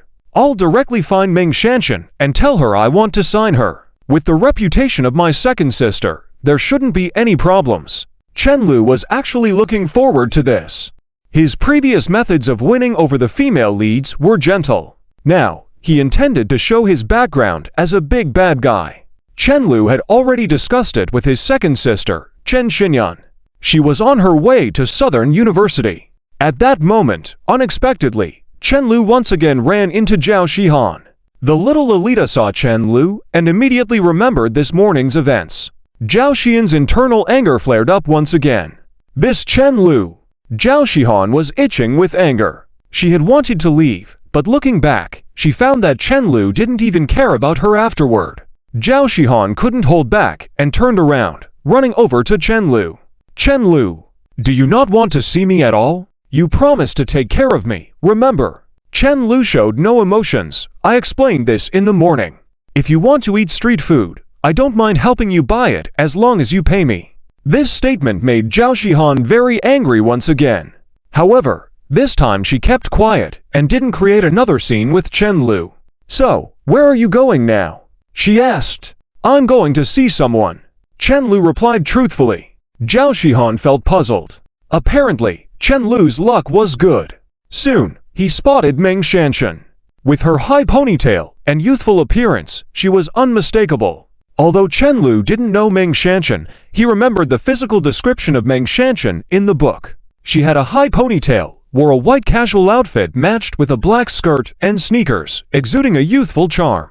Hello, are you Meng Shanshan? Chen Lu walked over and asked directly. Meng Shanshan was stunned, but when she saw Chen Lu's face clearly, she was dumbfounded. Isn't this young Master Chen from Chen's family? The arrogant big shot who injured Yifeng. Meng Shanshan was caught completely off guard by Chen Lu's sudden appearance. She was at a loss. She never thought that the Chen family young master she detested would suddenly show up.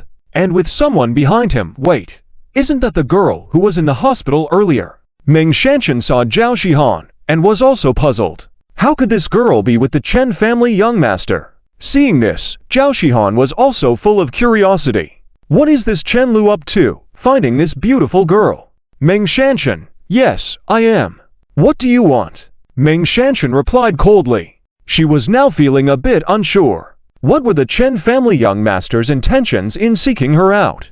Fortunately, it was broad daylight, and there were many students around. Otherwise, Meng Shanshan would have been frightened. Chen Lu directly stated, I heard you are an actress. I have a film to shoot soon and would like to invite you as the female lead. Do you have any interest? Chen Lu intended to straightforwardly win over Meng Shanshan this time. There was no need to beat around the bush. But Zhao Shihan behind him was surprised. Chen Lu, making films now. She recalled a few days ago when Chen Lu casually closed a business deal with her father at her home. That was true big boss behavior. Now hearing that Chen Lu was going to make a film, Zhao Xian's perception of Chen Lu changed. This guy ... Could he be some kind of hidden gem boy? Zhao Shihan became more intrigued. Meanwhile, Meng Shanshan was clearly shocked. No, is this young master from the Chen family trying to make a film with me? Let me be the female lead. What's going on? He even directs movies now. He's a director. Meng Shanshan simply couldn't believe what she had heard. She took a good look at Chen Lu to make sure she didn't get the wrong person. Once her shock had subsided, Meng Shanshan replied directly, I'm sorry, I'm busy. After saying this, Meng Shanshan left directly. She walked away, thinking more and more anxiously. Now and then, she glanced backward. Is this guy, the notorious young master from the Chen family, approaching me for a film? What is he plotting? Meng Shanshan was completely puzzled. Seeing that Chen Lu didn't follow her, she felt relieved. However, at that moment, suddenly, a pink sports car zoomed past in the distance. Meng Shanshan took a look and thought it looked familiar. Looking back, her mouth fell open in surprise. Wait, did I see that person correctly? Wasn't that the famous actress Chen Xinyun? As mentioned before, Meng Shanshan was a die-hard fan of Chen Xinyun. She had met Chen Xinyun offline several times and attended various of her events. When she saw Chen Xinyun's pink sports car park in front of Chen Lu and watched her get out and talk to him, Meng Shanshan was frozen in place. What is happening?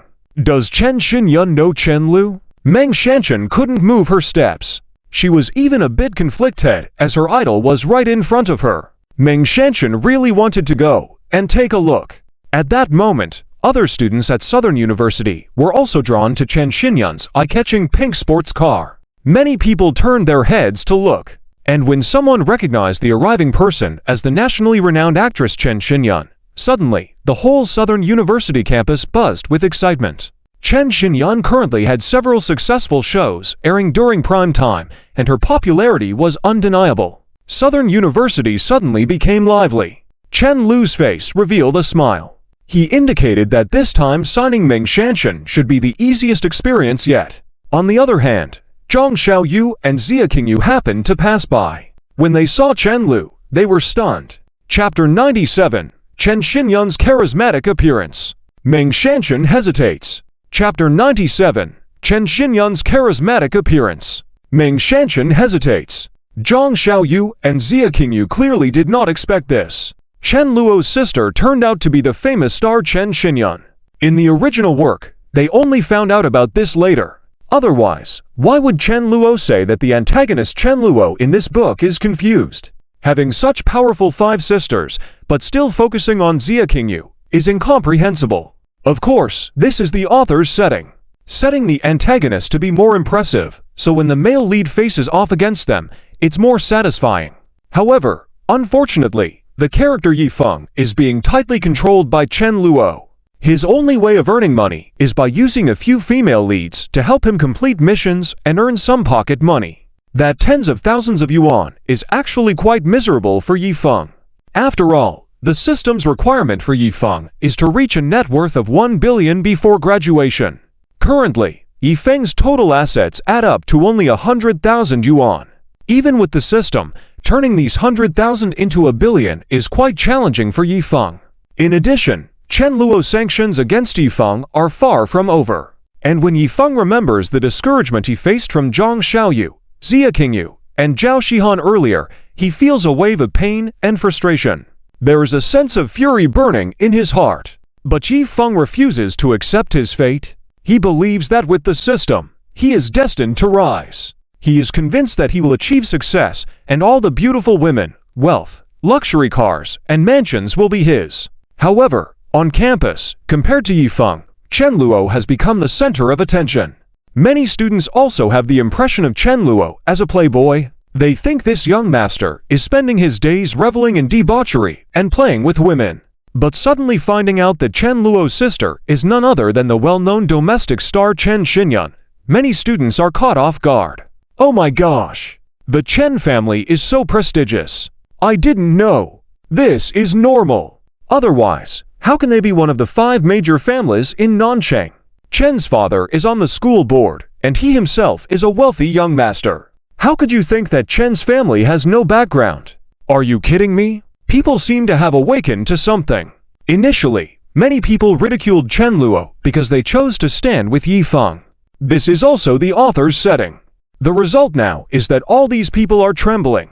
Chen Luo naturally doesn't let them off the hook. From the beginning, Chen Luo had taken note of these people. He figured, since he is already the antagonist, what's wrong with doing some antagonistic things? Chen Luo sent Zhao Long and Zhao Hu to give these people a lesson. After they were bullied by Chen Luo for standing with the male lead, their impression of Chen Luo naturally worsened. It can be said that Chen Luo's reputation at school is so poor now because of this group of people. Some of them are even Yi Feng's cronies. But when Chen Xinyun appears, they are all silent. In an instant, they don't know how to ridicule Chen Luo anymore. In the University of Nanchang, Many people gathered around, but Chen Luo remained calm inside. Chen Xinyun, wearing sunglasses and with her beautiful long black hair, her figure can be described as devilishly attractive. In terms of looks, she is on par with the other female leads. She stepped off the car with her long, slender legs, wearing pink sneakers, exuding an elegant older sister vibe. "Long time no see, little sister." Chen Luo smiled. This was his first meeting with Chen Xinyun. They had only chatted on the phone before. Seeing her in person, Chen Luo was even more impressed. He felt sorry for the antagonist Chen Luo in the novel. With such a great sister and a wealthy family, why be a lackey? However, when Chen saw Wang Zikai, it balanced things out for Chen Luo.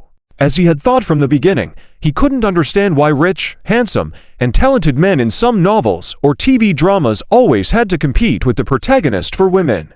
Maybe it was to cater to a certain audience. After all, the internet is full of all kinds of bizarre dramas. It's not just handsome and wealthy men going after the sweet and dumb female lead. There are also stories where a beautiful and wealthy woman falls for an ordinary guy. Now that Chen Luo had crossed over, he wouldn't just go along with the flow and live an unpleasant life. To be a lackey? No way. Chen Xinyun, you only remember your older sister when you need help, don't you? Chen Xinyun took off her sunglasses, revealing her fair face and stunning beauty, which made Chen Luo's heart flutter. My sisters are also beautiful, thought Chen Luo. This might be one of the perks of crossing into a novel world. After all, these characters are all preset. If the author says they are beautiful, then they truly are in this world. Chen Luo carefully observed Chen Xinyun, who stood at 1.75 meters tall, with long, slender legs, a swan-like neck, and a perfectly shaped body. It could be said that she outshined many beautiful female stars in the world Chen Luo came from. Heh, how can that be? I have classes to attend every day, sis. The person you're supposed to sign is over there. Chen Luo wasted no time, getting to the point. He lifted his chin, and Chen Xinyun glanced over to find Meng Shanshan standing out in the crowd. But Chen Xinyun had no intention of being pleasant to Meng Shanshan.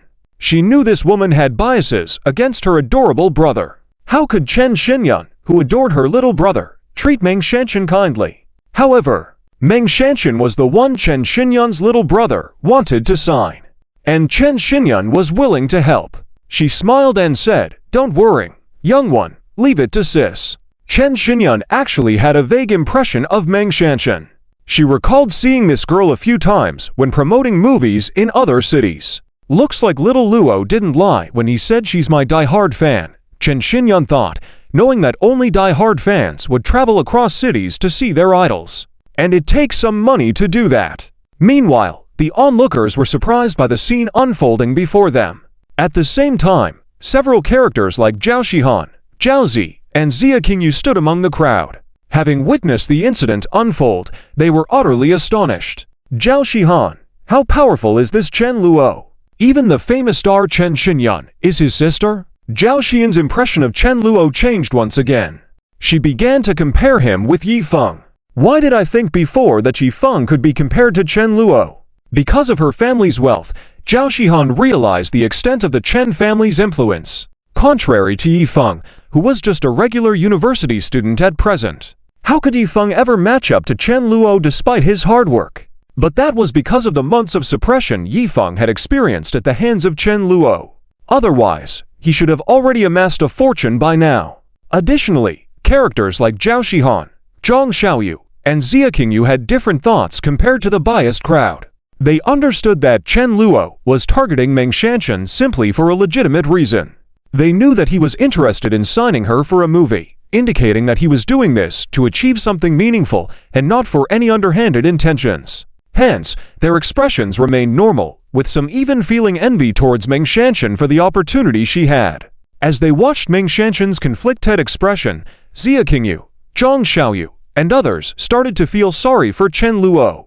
Xia Qingyu, will I have a chance to act in a film too? Xia Qingyu had a sudden idea. Suddenly, in that moment, Yi Feng sprung to action, shouting, "Wait, where do you intend to take Shanshan?" "Meng Shanshan, don't worry. I'm here for you."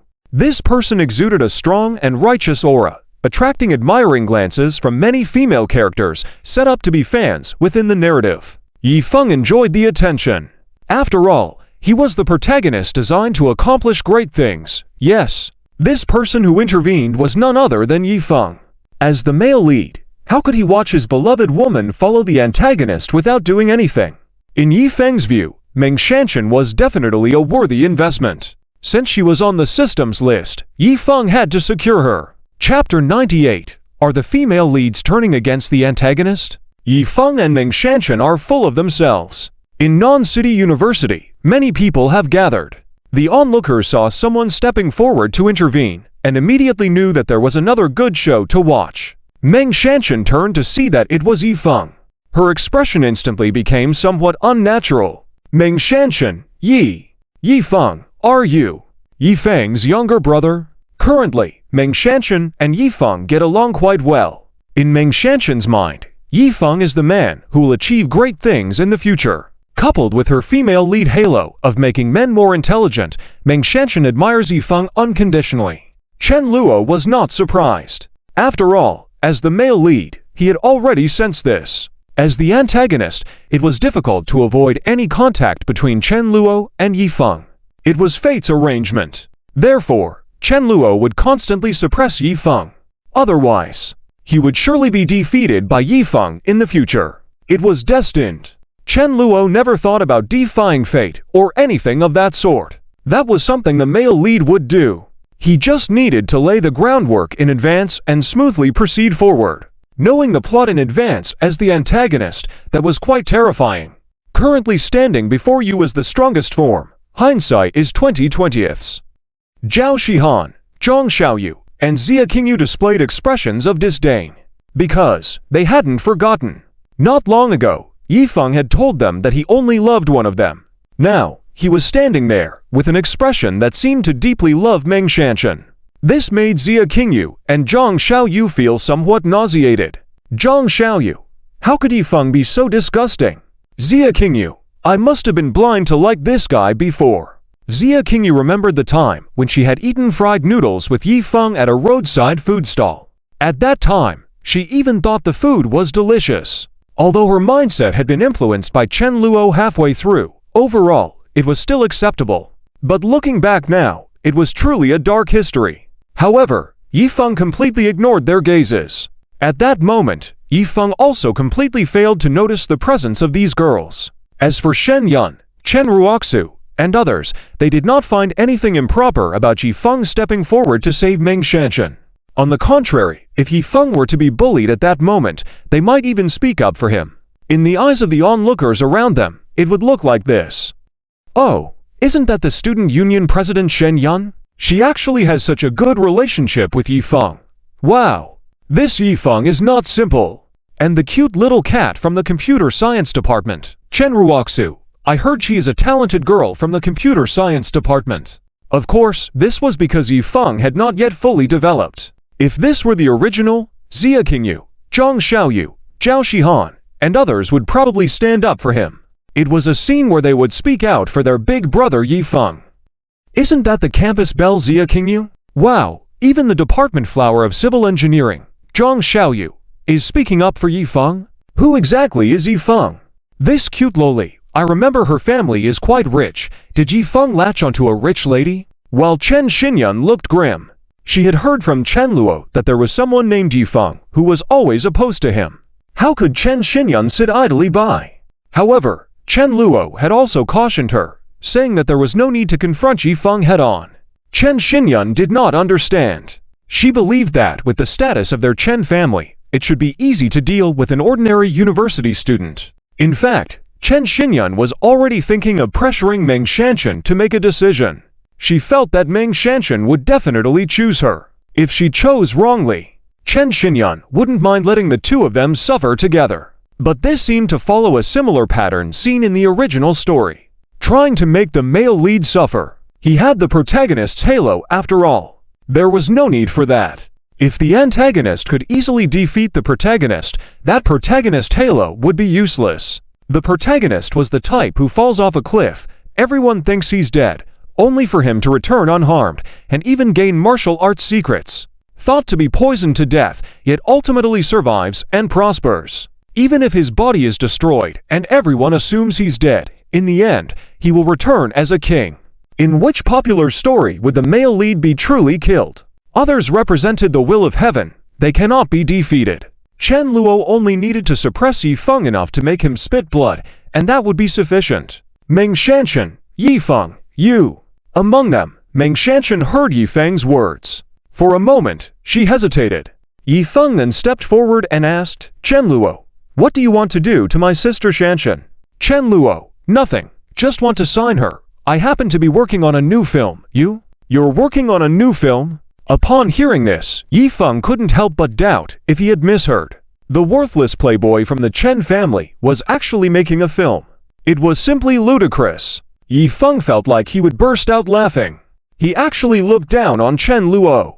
Thus, Yi Feng felt that Chen Luo's film production was a mere facade.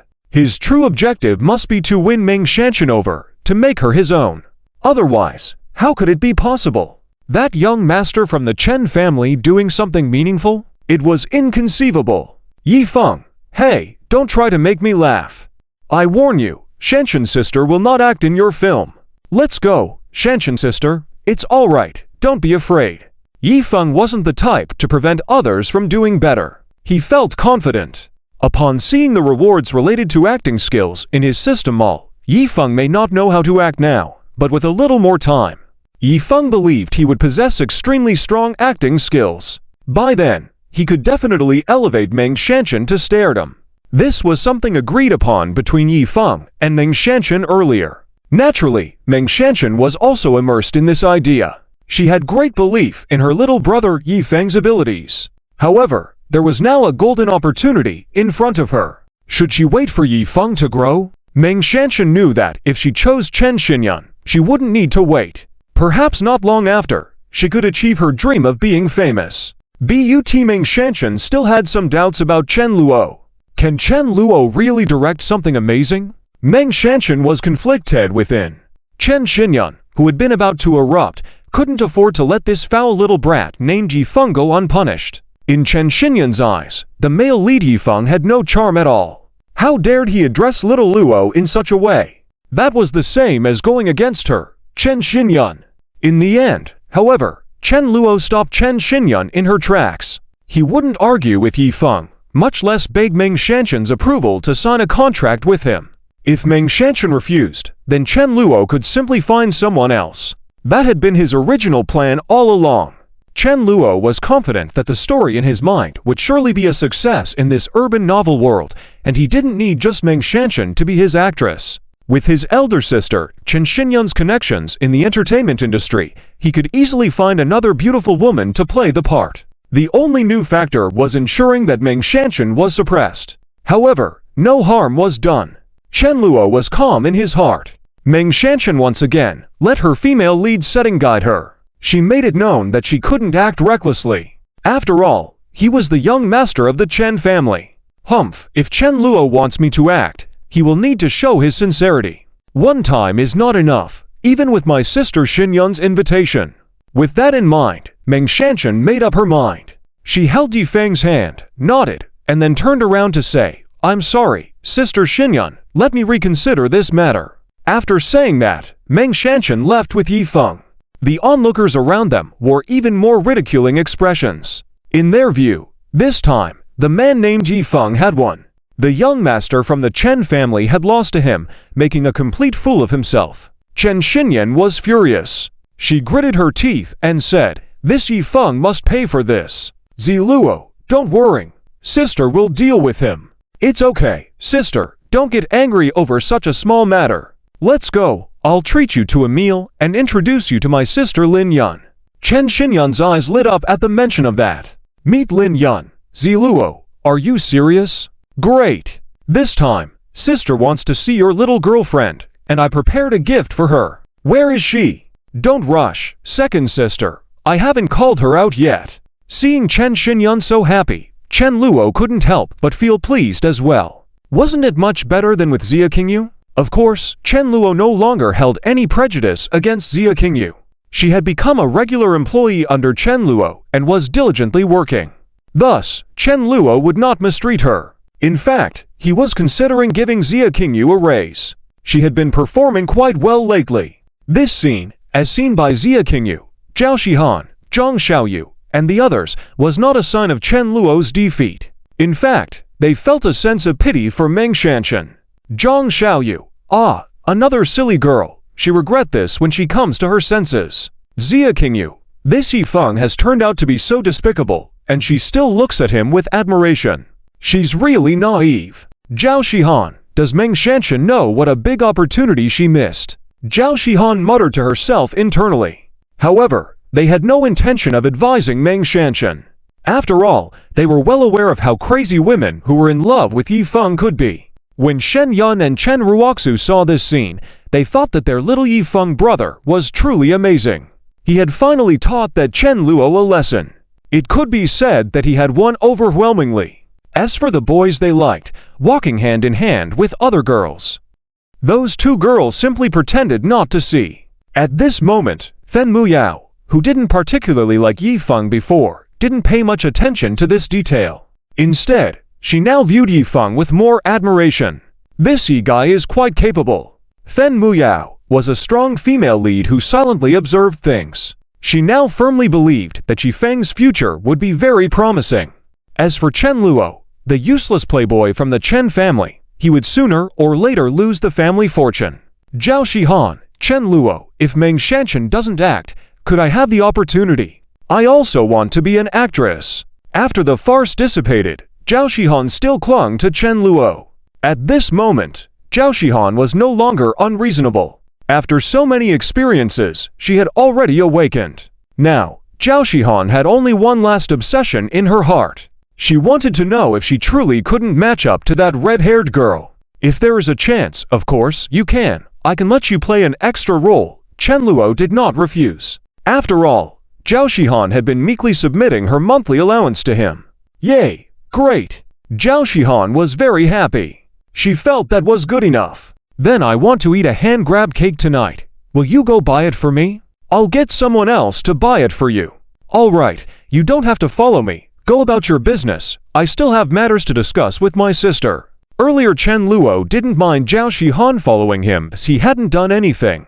But later on, he was going to have dinner with Chen Xinyun and Lin Yun. If Zhao Shihan followed them, it wouldn't be polite. And Zhao Shihan didn't have such thick skin. She saw Chen Luo being so polite to her, which increased her fondness for him once again. This Chen Luo isn't the useless playboy from the Chen family. He is actually a very kind and gentle sunshine boy. Unlike Yifeng, Zhao Shihan, who used to think that Yifeng was sunny on the outside but sinister inside, had now realized that he was indeed involved with many women. But Chen Luo, up until now, still only liked that red-haired girl. Zhao Shihan envied that. She envied a lot. She fervently hoped that the girl Chen Luo liked was her. Therefore, Zhao Shihan would work hard. As for Yifeng, he successfully managed to escape with Meng Shanshan from Chen Luo's clutches. To Yifeng, it felt exhilarating. Thankfully, he hadn't let Sister Shanshan fall into Chen Luo's hands. Otherwise, Yifeng would have been filled with guilt. How could a good girl like Sister Shanshan fall into the hands of the worthless young Master Chen Luo from the Chen family? It would be too pitiful. Yifeng believed he was a righteous protector. He had a responsibility to shield many girls from being bullied by these young masters. Meng Shanshan, walking with Yifeng, looked somewhat shy. They jogged together until they reached a park outside the campus, where they finally stopped. Meng Shanshan, Yifeng, thank you so much. If it weren't for you today, I wouldn't know what to do. Meng Shanshan's classic statement. Yifeng, it's all right, Shanshan sister. Trust me, I promised I would protect you. No matter how powerful the person harassing you is, I won't be afraid. Yifeng was also very happy. He felt that he had won a victory. Meng Shanshan, but if later on, Chen Luo continues to harass me, what should I do? Meng Shanshan felt worried. Upon hearing this, Yifeng immediately displayed his masculinity. Don't worry, Shanshan sister, no matter how many times Chen Luo harasses you, I will protect you well. You are really good, Yifeng little brother. Meng Shanshan was captivated by Yifeng's sweet words. She had some concerns about Chen Luo as well. In Meng Shanshan's view, Chen Luo definitely wouldn't just let it go peacefully, right? He would surely find a way to retaliate and perhaps use various despicable methods to try to force her into submission. Concerned about Chen Luo's antagonist role, Meng Xianxun's perception of Chen Xinyan also changed. She now remembered that, if Yi Feng had not intervened in time, she might have already fallen into Chen Luo's clutches after agreeing to him. Meng Xianxun grew more anxious as she thought about it. The more she considered it, the more she was falling for Yi Feng. Over the next few days, Meng Xianxun lived cautiously. She was afraid that a group of people might suddenly appear and abduct her. She felt that the young master from the Chen family was capable of such actions. After all, Meng Xianxun had heard many rumors about the young master from the Chen family being lawless and lacking culture. However, what puzzled Meng Xianxun was that for several days in a row, everything continued to be calm. Not only did she not face any retaliation from Chen Luo, but she also didn't even catch a glimpse of Chen Luo's shadow. As a result, she found herself feeling somewhat lost. What was going on? Chapter 99. Meng Xianxun begins to regret a bit. Chen Luo's attitude towards the female leads. Meng Xianxun couldn't believe that her thoughts would be so off base. She had always thought that Chen Luo wouldn't let her off so easily. Thinking back to the rumors about the young master of the Chen family, Meng Xianxun felt a hint of fear. Rejecting Chen Luo publicly, she was certain he would seek revenge afterwards, right? Even if he doesn't retaliate against me, he will definitely cause trouble for Yi Feng's brother. Because of this, Meng Xianxun had already prepared herself. She had a look of unwavering determination.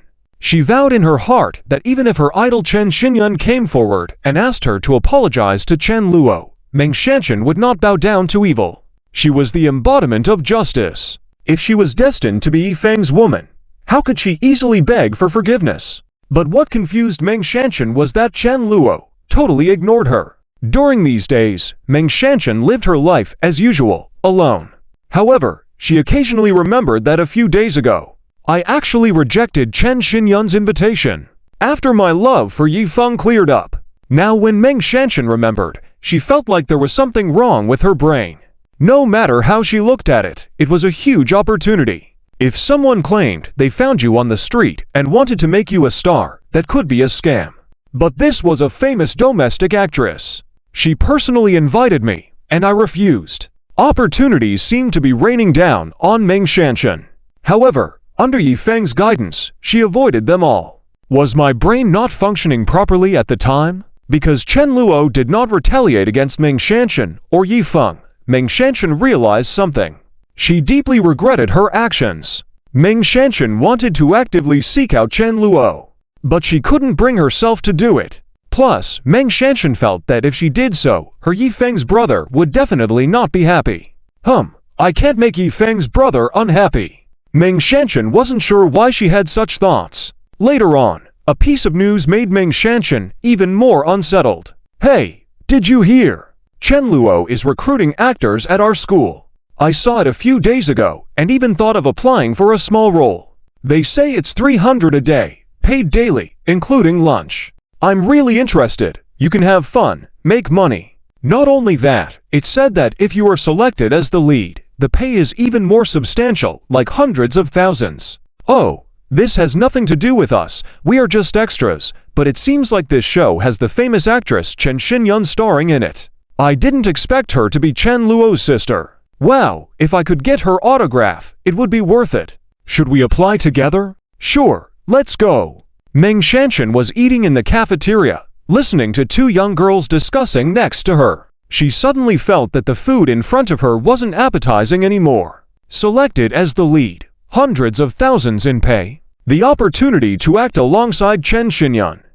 Meng Xianxun wished she could give herself a couple of slaps. How could I have rejected such a great opportunity before? What a disaster! Meng Xianxun quietly put down her chopsticks. She couldn't eat anymore. Her heart was filled with bitterness.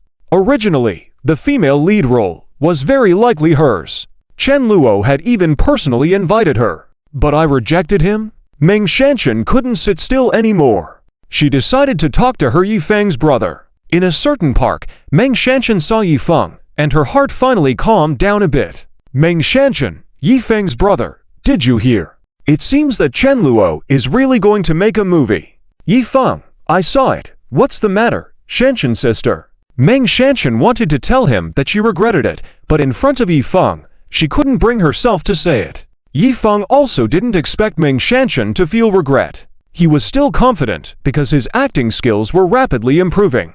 Soon, with a bit more money, he believed he could also act. And, with systematic help, Yifeng was confident that the movies he acted in would be successful. Therefore, Yifeng once again showed his sunny smile and said, "Don't worry, Shanshan sister. Chen Luo is just a playboy. He won't amount too much. He's probably just bored with too much money and wants to play around. Acting for him, a big young master like him. In my opinion, he's faking it. Using the movie as an excuse to chase after girls is the real deal. If anyone is selected as the female lead, they're in for a rough time. As long as they're not on the system's target list, Yifeng wouldn't go out of his way to help. Unless he stumbled upon it, then he'd offer assistance. Otherwise, there were so many young masters at the bar playing around with girls, he couldn't help them all." In Yifeng's eyes, Chen Luo was definitely playing around. He didn't believe that someone like Chen Luo, who lacked talent, could produce anything worthwhile. Was acting really that easy? In Yifeng's view, Chen Luo was just recruiting pretty girls to enjoy himself. This thought made Yifeng look down on Chen Luo even more. Meng Shanshan listened and had some realization. Yes, Yifeng's brother is right. Chen Luo is just a playboy young master. How could he suddenly decide to make a movie? Directing is not an easy job. I heard this time he's directing himself. Isn't that just playing around? Luckily, I didn't fall for his trap. Otherwise, I imagine I would be bullied by him now. Meng Shanshan had a moment of realization and felt relieved. As for why Chen Luo hasn't come to find her, she probably has no interest in her for now. I need to continue to be cautious around Chen Luo. He's probably looking to toy with other girls now, and when he remembers me, who knows what will happen. Meng Shanshan still didn't have a good impression of Chen Luo. Convinced of this, she no longer dwelled on it. But at this moment, over with Chen Luo, "Excuse me, is this the recruitment site for the TV drama Godly Sword and Heroic 3? We'd like to audition for an extra role, could we? Can we play extras? Do extras here actually get 300 a day, with lunch provided? Boss, do you need more people here? I can play an extra. I've had acting experience before, and I really enjoy acting." The recruitment site for Godly Sword and Heroic 3 was bustling. Chen Luo, Chen Xinyun, and Zhao Shihan watched the lively scene. They were all very satisfied. "Chen Xinyun, little Luo, sister just realized how talented you are. The plot of Godly Sword and Heroic 3 is excellent, a period drama I've never encountered before. You're amazing. You're really my brother Chen Xinyun." Chen Luo, "Heh, big sister. Need I say more?" Chen Luo was in a good mood. This was something he had planned for a long time. Since he traveled to this world of the novel city Evil Youngster, there was no knowledge from his original world of TV dramas, movies, or animated films. Therefore, Chen Luo intended to promote them. Success in this excellent drama, Godly Sword and Heroic 3, which he had seen numerous times before crossing over. Chen Luo believed that such a good play, even in the novel world, would undoubtedly cause a huge reaction. Moreover, now even his sister Chen Xinyun said so. Chen Luo was even more confident. Of course, Chen Luo would only direct this drama. He wouldn't act in it. Regardless, he had never acted before. With this lack of skill, there was a high chance he would ruin the movie. As for the script or anything else, Chen Luo had realized earlier that information about City Evil Youngster continued. Chapter 100, Chen Luo's invitation before filming. The villain and female villain are a family. In the dream bar, Chen Luo directly said, "Shi Qingyu, do you have time later? I want to invite you to participate in my play." Shi Qingyu, upon hearing this, instantly revealed a surprised expression. "Shi Qingyu, Chen, boss, are you saying I also have the opportunity to act in your play?" "Of course, I have time. I have plenty of time." Shi Qingyu was a bit pleasantly surprised. She didn't expect Chen Luo to come to talk to her about this today. Chen Luo, "Well, it's settled then. In a couple of days, you come for an audition. I'll see how you perform, and then decide what role to assign you." Chen Luo thought that if Shi Qingyu had talent in acting, he could give her a supporting role. If she performed well, she could even play the lead or second lead. After all, Shi Qingyu's appearance was top-notch. This was one of Chen Luo's calculations. These leading ladies, Shi Qingyu, Zhao Shihan, and Zhang Xiaoyu, they were all top beauties. Whether playing the lead, supporting role, or extra, they would definitely attract a wave of popularity. Damn! Are even the supporting roles in this drama so beautiful? If he could get this kind of reaction, Chen Luo would naturally be satisfied. Shi Qingyu, great! Boss, rest assured, I will definitely give my best. Shi Qingyu nodded happily. She wasn't concerned about Chen Luo's previously cold attitude. In fact, she even felt that Chen Luo's demeanor made him more charming as a man. This might be what they call Stockholm Syndrome. However, Chen Luo had no intention of playing with Shi Qingyu's feelings. After Shi Qingyu agreed, he left directly. Later, Chen Luo found Zhang Xiaoyu.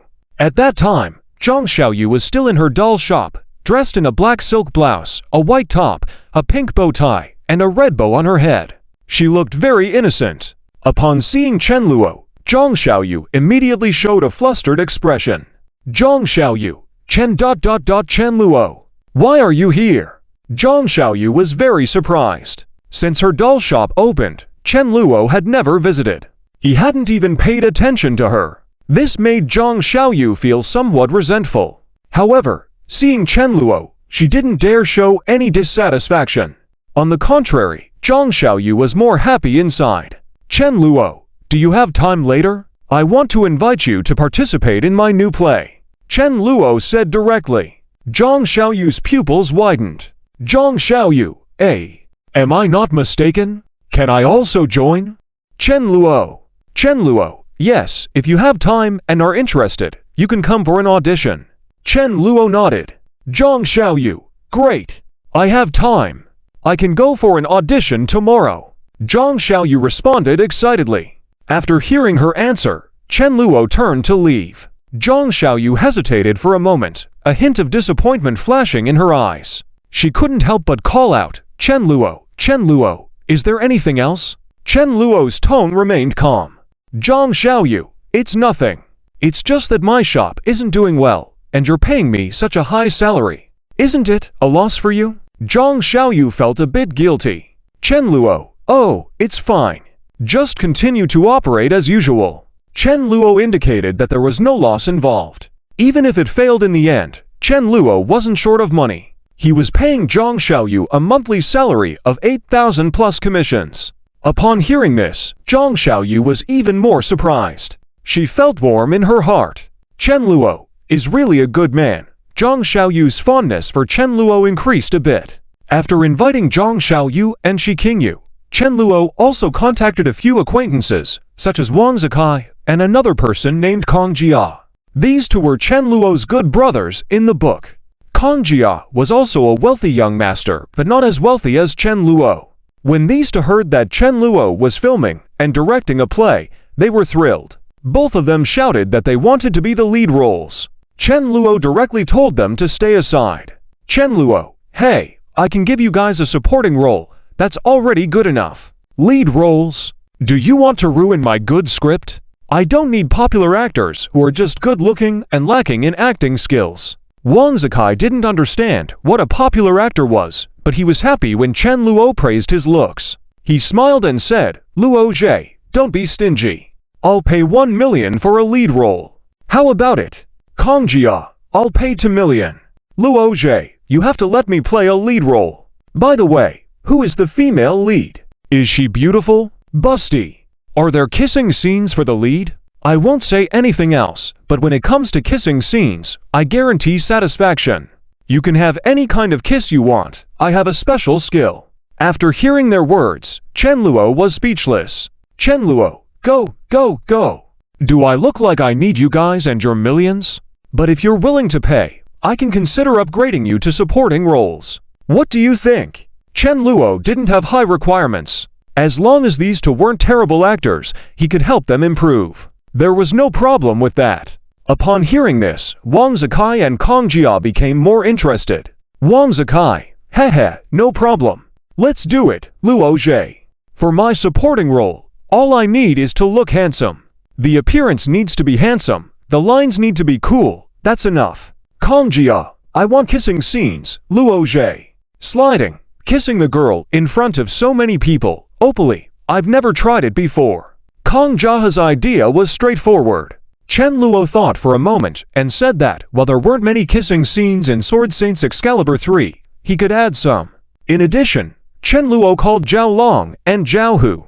Zhao Long was tall and burly, standing at 1.9 meters, making him the perfect choice for the leader of monsters. Chen Luo decided to test their acting abilities, and if they didn't perform well, he would have someone teach Zhao Long. Later, Chen Luo settled on the main actors. Chen Xinyun brought them in. They played the lead, the second lead, and several supporting male roles. Chen Luo watched their performance and thought they were talented enough for the roles. The next step was to invite several female leads and supporting actresses. Chen Luo had already made up his mind. Originally, one of the female leads, Zhu Jian, was supposed to be played by Meng Shanshan. However, Meng Shanshan refused. So, Chen Luo had to find other candidates. In the world of Urban Evil Young Master, the author not only set up many leading ladies and the male lead, Long Autocratic, but also had multiple female villains, not just Lin Yun. However, only Lin Yun had deep feelings for Chen Luo. The other female villains were there, and mostly enemies with Yi Feng. But in the end, they were all defeated by the male lead, Yi Feng.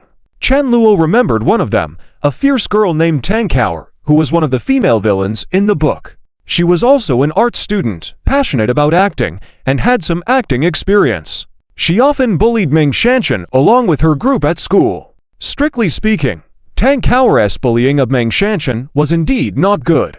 In the end, she was defeated by Yi Feng. After Meng Shanshan trained with Yi Feng in acting, her acting skills improved significantly. Later, through continuous efforts, she grew to become a well-known actress in the country. Tang Kaur was completely overshadowed. However, Chen Luo didn't care if Tang Kaur was good or bad. After all, she was a villain, and being bad suited her role well. Chen Luo also remembered that although Tang Kaur didn't seem to have any feelings towards the villain Chen Luo in the book, she seemed to fear him. After all, the Chen family had immense power. The male lead Yi Feng was systematic and fearless, and the female leads all had pride and courage. But others were different. Thinking of this, Chen Luo had someone inquire about Tang Kaur's whereabouts. Soon, he got some information. In a certain cafe, several stylishly dressed girls were chatting animatedly. They carried designer bags worth tens of thousands, wore shiny earrings, eye-catching necklaces, and had expensive outfits. They appeared elegant and beautiful. However, despite their elegant appearance, they were talking in a rather rude and assertive manner. "Hey, have you heard? A few days ago, the big star Chen Xinyun visited our school. Of course, I heard she even invited Meng Shanshan to act with her, but Meng Shanshan unexpectedly refused. Haha, what a fool. I told you Meng Shanshan has a problem with her brain. Kaur, what do you think?" One of the girls, heavily made up, looked at the beautiful girl with a high ponytail. This person was Tang Kaur. She gave a cold snort and said, "Do we even need to talk about this? Meng Shanshan always makes me angry. Next time, I'll make time to bully her properly. Otherwise, I won't feel at ease." Exactly, this woman, pretending to be innocent. Look at her helpless and ignorant appearance, pretending to be a pitiful goddess. I don't believe it. She's already in college, she can't still be a virgin, right? Haha, how is that possible? Who knows how many people she's been with? She's definitely very experienced. These girls lived up to their roles as the fictional female villains. Indeed, their characters exhibited questionable qualities as they gossiped behind others' backs. Tang Kaur was part of this group. However, at this moment, the conversation took an unexpected turn. By the way, I heard that the play Chen Xinyun is supposed to act in is being directed by young Master Chen from our school. Speaking of Chen Luo, some of these girls immediately showed an envious expression. To these girls, who were a bit money-minded, pretending to be high-class and essentially gold diggers, Chen Luo undoubtedly had a great charm. That was why Shiqingyu occasionally received bullying from other girls at school. I also heard that Chen is still looking for actors for the play. Hey, Kaur, didn't you act in a TV drama before? Don't you want to try out? Upon hearing this, Tangkaur blushed and said somewhat nervously, "Let's forget it. I'm not close to Chen Luo, so I don't want to get involved." Tangkaur had heard some rumors about Chen Luo. To be honest, she didn't mind if Chen Luo was a playboy. After all, Tangkaur was also a gold digger. If Chen Luo was interested in her, she could offer herself immediately. This was the difference between a female villain and a noble female lead. Otherwise, Tangkaur wouldn't have started to bully Meng Shanshan for no reason. However, at that moment, the coffee shop's door opened and Chen Luo walked in. Seeing Chen Luo, Tangkaur and the others were initially stunned. Who was this handsome guy? But after taking a closer look, someone recognized him. Wow, isn't he young Master Chen from the Chen family? Today is really lucky. I want to get young Master Chen's contact information. I want to go too. Wow, I actually saw young Master Chen in person. These girls immediately felt as if they had encountered a walking treasury. Their eyes lit up as if they wished they could devour Chen Luo, especially when Chen Luo approached them. These girls were all surprised. Young Master Chen is coming towards us? Could he be looking for me? Could it be that young Master Chen has taken a liking to me? These girls were filled with various unrealistic thoughts. Tangkaur was no exception. Her heart also started beating faster. Soon, Chen Luo stopped in his tracks and said, "Are you Tangkaur?" Chen Luo asked. Tangkaur, "Yes, it's me. Is there something you need?" Young Master Chen. Facing Chen Luo, Tangkaur lost her earlier arrogance. After all, her family's influence was not as strong as Zhao Xian's. She could only be considered moderately wealthy. "Chen Luo, I would like to invite you to play the female lead in my new play. Do you have the time?" After Chen Luo said this, several girls present showed surprise on their faces. Tangkaur herself stood up in shock. She was dumbfounded for a moment before saying, "Me, young Master Chen, are you sure? You want to invite me? But I don't have any experience playing the female lead." "Chen Luo, you can come for an audition. Are you interested?" Tangkaur, "That, of course, I can. No problem, I have the time." After Tangkaur reacted, her heart was pounding. She didn't expect such a stroke of luck to fall on her. Just a moment ago, they were talking about Meng Shanshan refusing Chen Luo and Chen Xinyan's invitation. Therefore, "Tangkaur, you're giving me the position of the female lead." Tangkaur was overjoyed. It was her first time receiving such an opportunity, and she felt grateful to Meng Shanshan in that moment. After Chen Luo received Tangkaur's affirmative answer and left his contact information, he was preparing to leave. Several other girls beside Tangkaur seized the opportunity and quickly said, Young Master Chen, do you think I have a chance to act in your new play?" "Young Master Chen, I also want to act. Can I try out? I don't need any compensation, and I can do anything." "Young Master Chen, I would like to as well." These girls' voices started overlapping. Chen Luo scanned them and didn't refuse. "Well, in the future, all of you come for an audition." These girls were also considered pretty, so bringing in some beautiful women to act was undoubtedly a good thing. The key point was that they didn't even want compensation. That was even better. After Chen Luo left, Tangkaur finally came back to her senses. "Tangkaur, I was actually invited by young Master Chen." The several girls around her were also immersed in joy. Shortly after, they all expressed their congratulations to Tangkaur. That afternoon, she returned to her classroom and deliberately shared the news with her close friends. At that time, Meng Shanshan was nearby. Tangkaur definitely intended for her to hear this. When Meng Shanshan heard that Chen Luo invited Tangkaur to play the female lead in his new play, the woman who was at odds with Tangkaur couldn't sit still. At that moment, she was filled with bitterness. Chapter 101. Chen Luo's directorial journey begins. Meng Shanshan has a sudden realization. "Hey, Kaur, I heard that you seem to have been chosen by that young Chen to play the lead actress in the third installment of the God Sword Hero. Really, Kaur, you're amazing. If you become famous in the future, don't forget about me. I'm your good sister. Kaur, quickly give me an autograph now. I'm afraid I won't get one later." Tangkaur originally came from a good family. She was generous and considered a leader in the class. Now, hearing that she was chosen to film the third installment of the God Sword Hero, she was thrilled. Although most people didn't know if the show would be successful, Just the 1 million remuneration was enough to make Tankour stand out. Those around her, especially those scheming women, all flattered her endlessly. Tankour was very satisfied with this and enjoyed it. Plus, Tankour knew that it was Meng Shanshan who had rejected Chen Luo's invitation. This was her opportunity. Tankour didn't think she was just picking up the leftovers or that she was inferior to Meng Shanshan. If Chen Luo was Meng Shanshan's lackey, then now, Tankour might be an alternative choice. But Chen Luo was not like that. So Tankour's pride was completely justified. Ha, you all are quite delusional. Why should I give you free autographs now? But if you say some more flattering words, maybe I'll soften up and sign. After all, my autographs will be worth a lot in the future. Ha ha. Tankour showed no signs of restraint, and the girls around her were completely obedient to her words. They started flattering her again. That's right. Cower, you will definitely become a well-known actress in the country in the future, and maybe even the daughter-in-law of the Chen family. A beautiful girl with yellow hair next to her spoke directly to Tankour's heart. Become the daughter-in-law of the Chen family? Tankour thought to herself, if she really had such good fortune in the future, that would be fantastic. Ha ha, Zihuan has the nicest words. Here, let me sign one for you.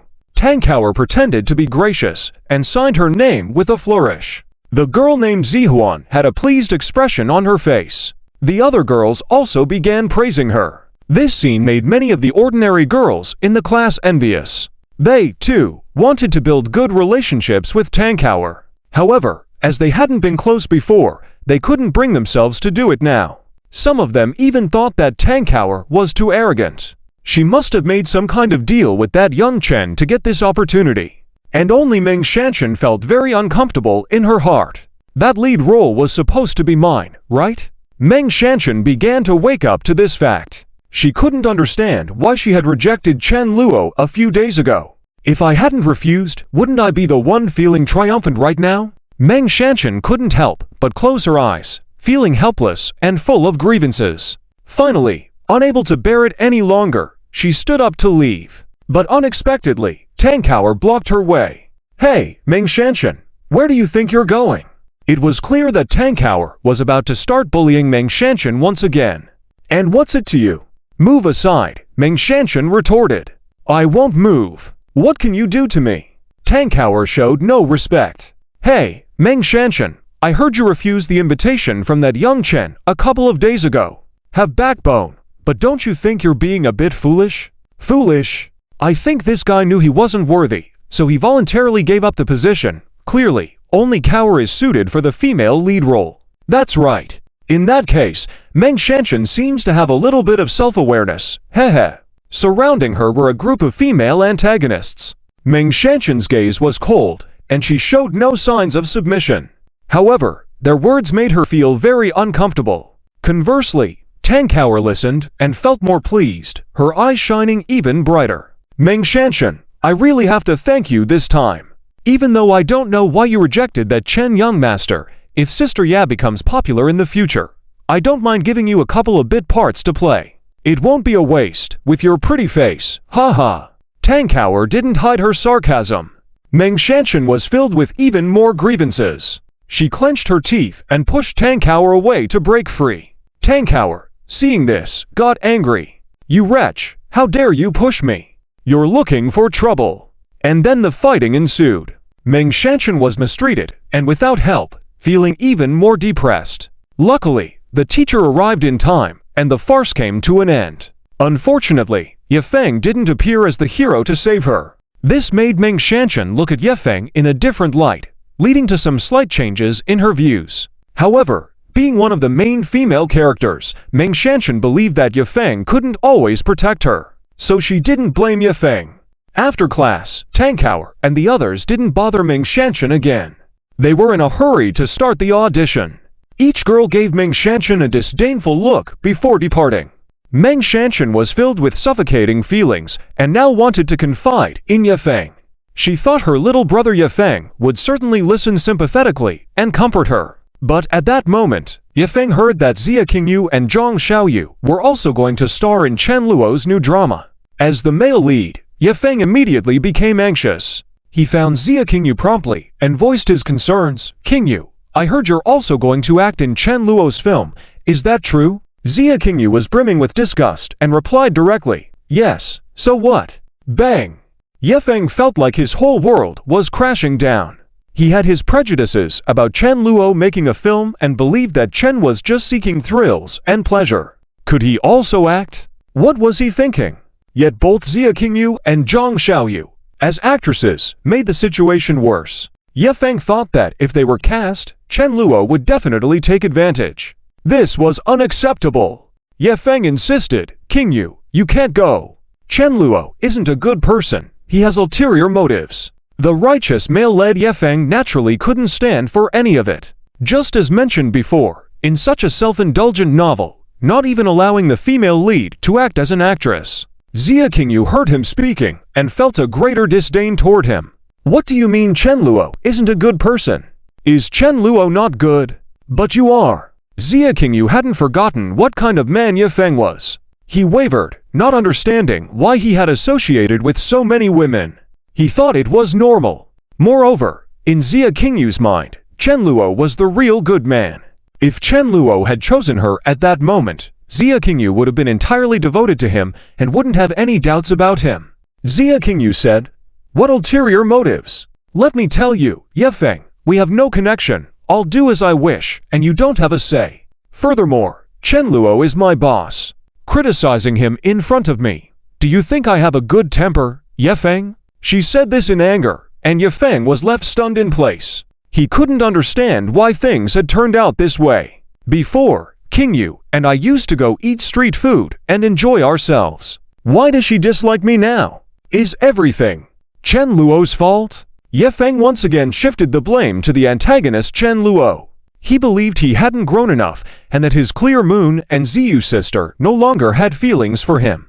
Ye Feng was burning with anger internally. He silently left, only to later approach Zhang Xiaoyu. However, he was angrily driven away by Zhang Xiaoyu.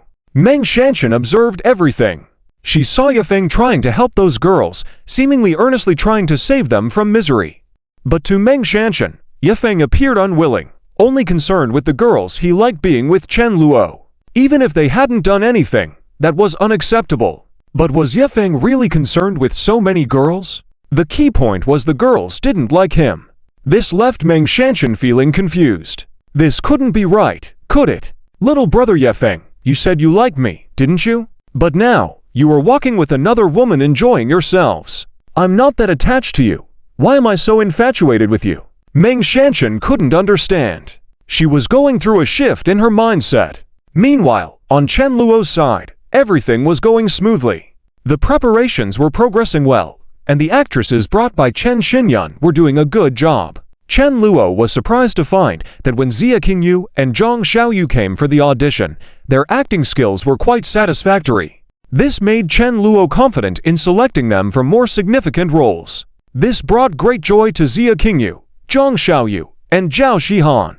Their fondness for Chen Luo grew as they decided to focus on helping him make the TV drama a success. Chen Din was originally considered for one of the female lead roles. The script and other details could be adjusted. However, she had other filming commitments and limited time to shoot two projects simultaneously. Consequently, her role shifted to that of the Holy Lady. Initially, Chen Luo was uncertain about this change. But upon seeing Chen Din dressed as the Holy Lady, he was captivated by her appearance.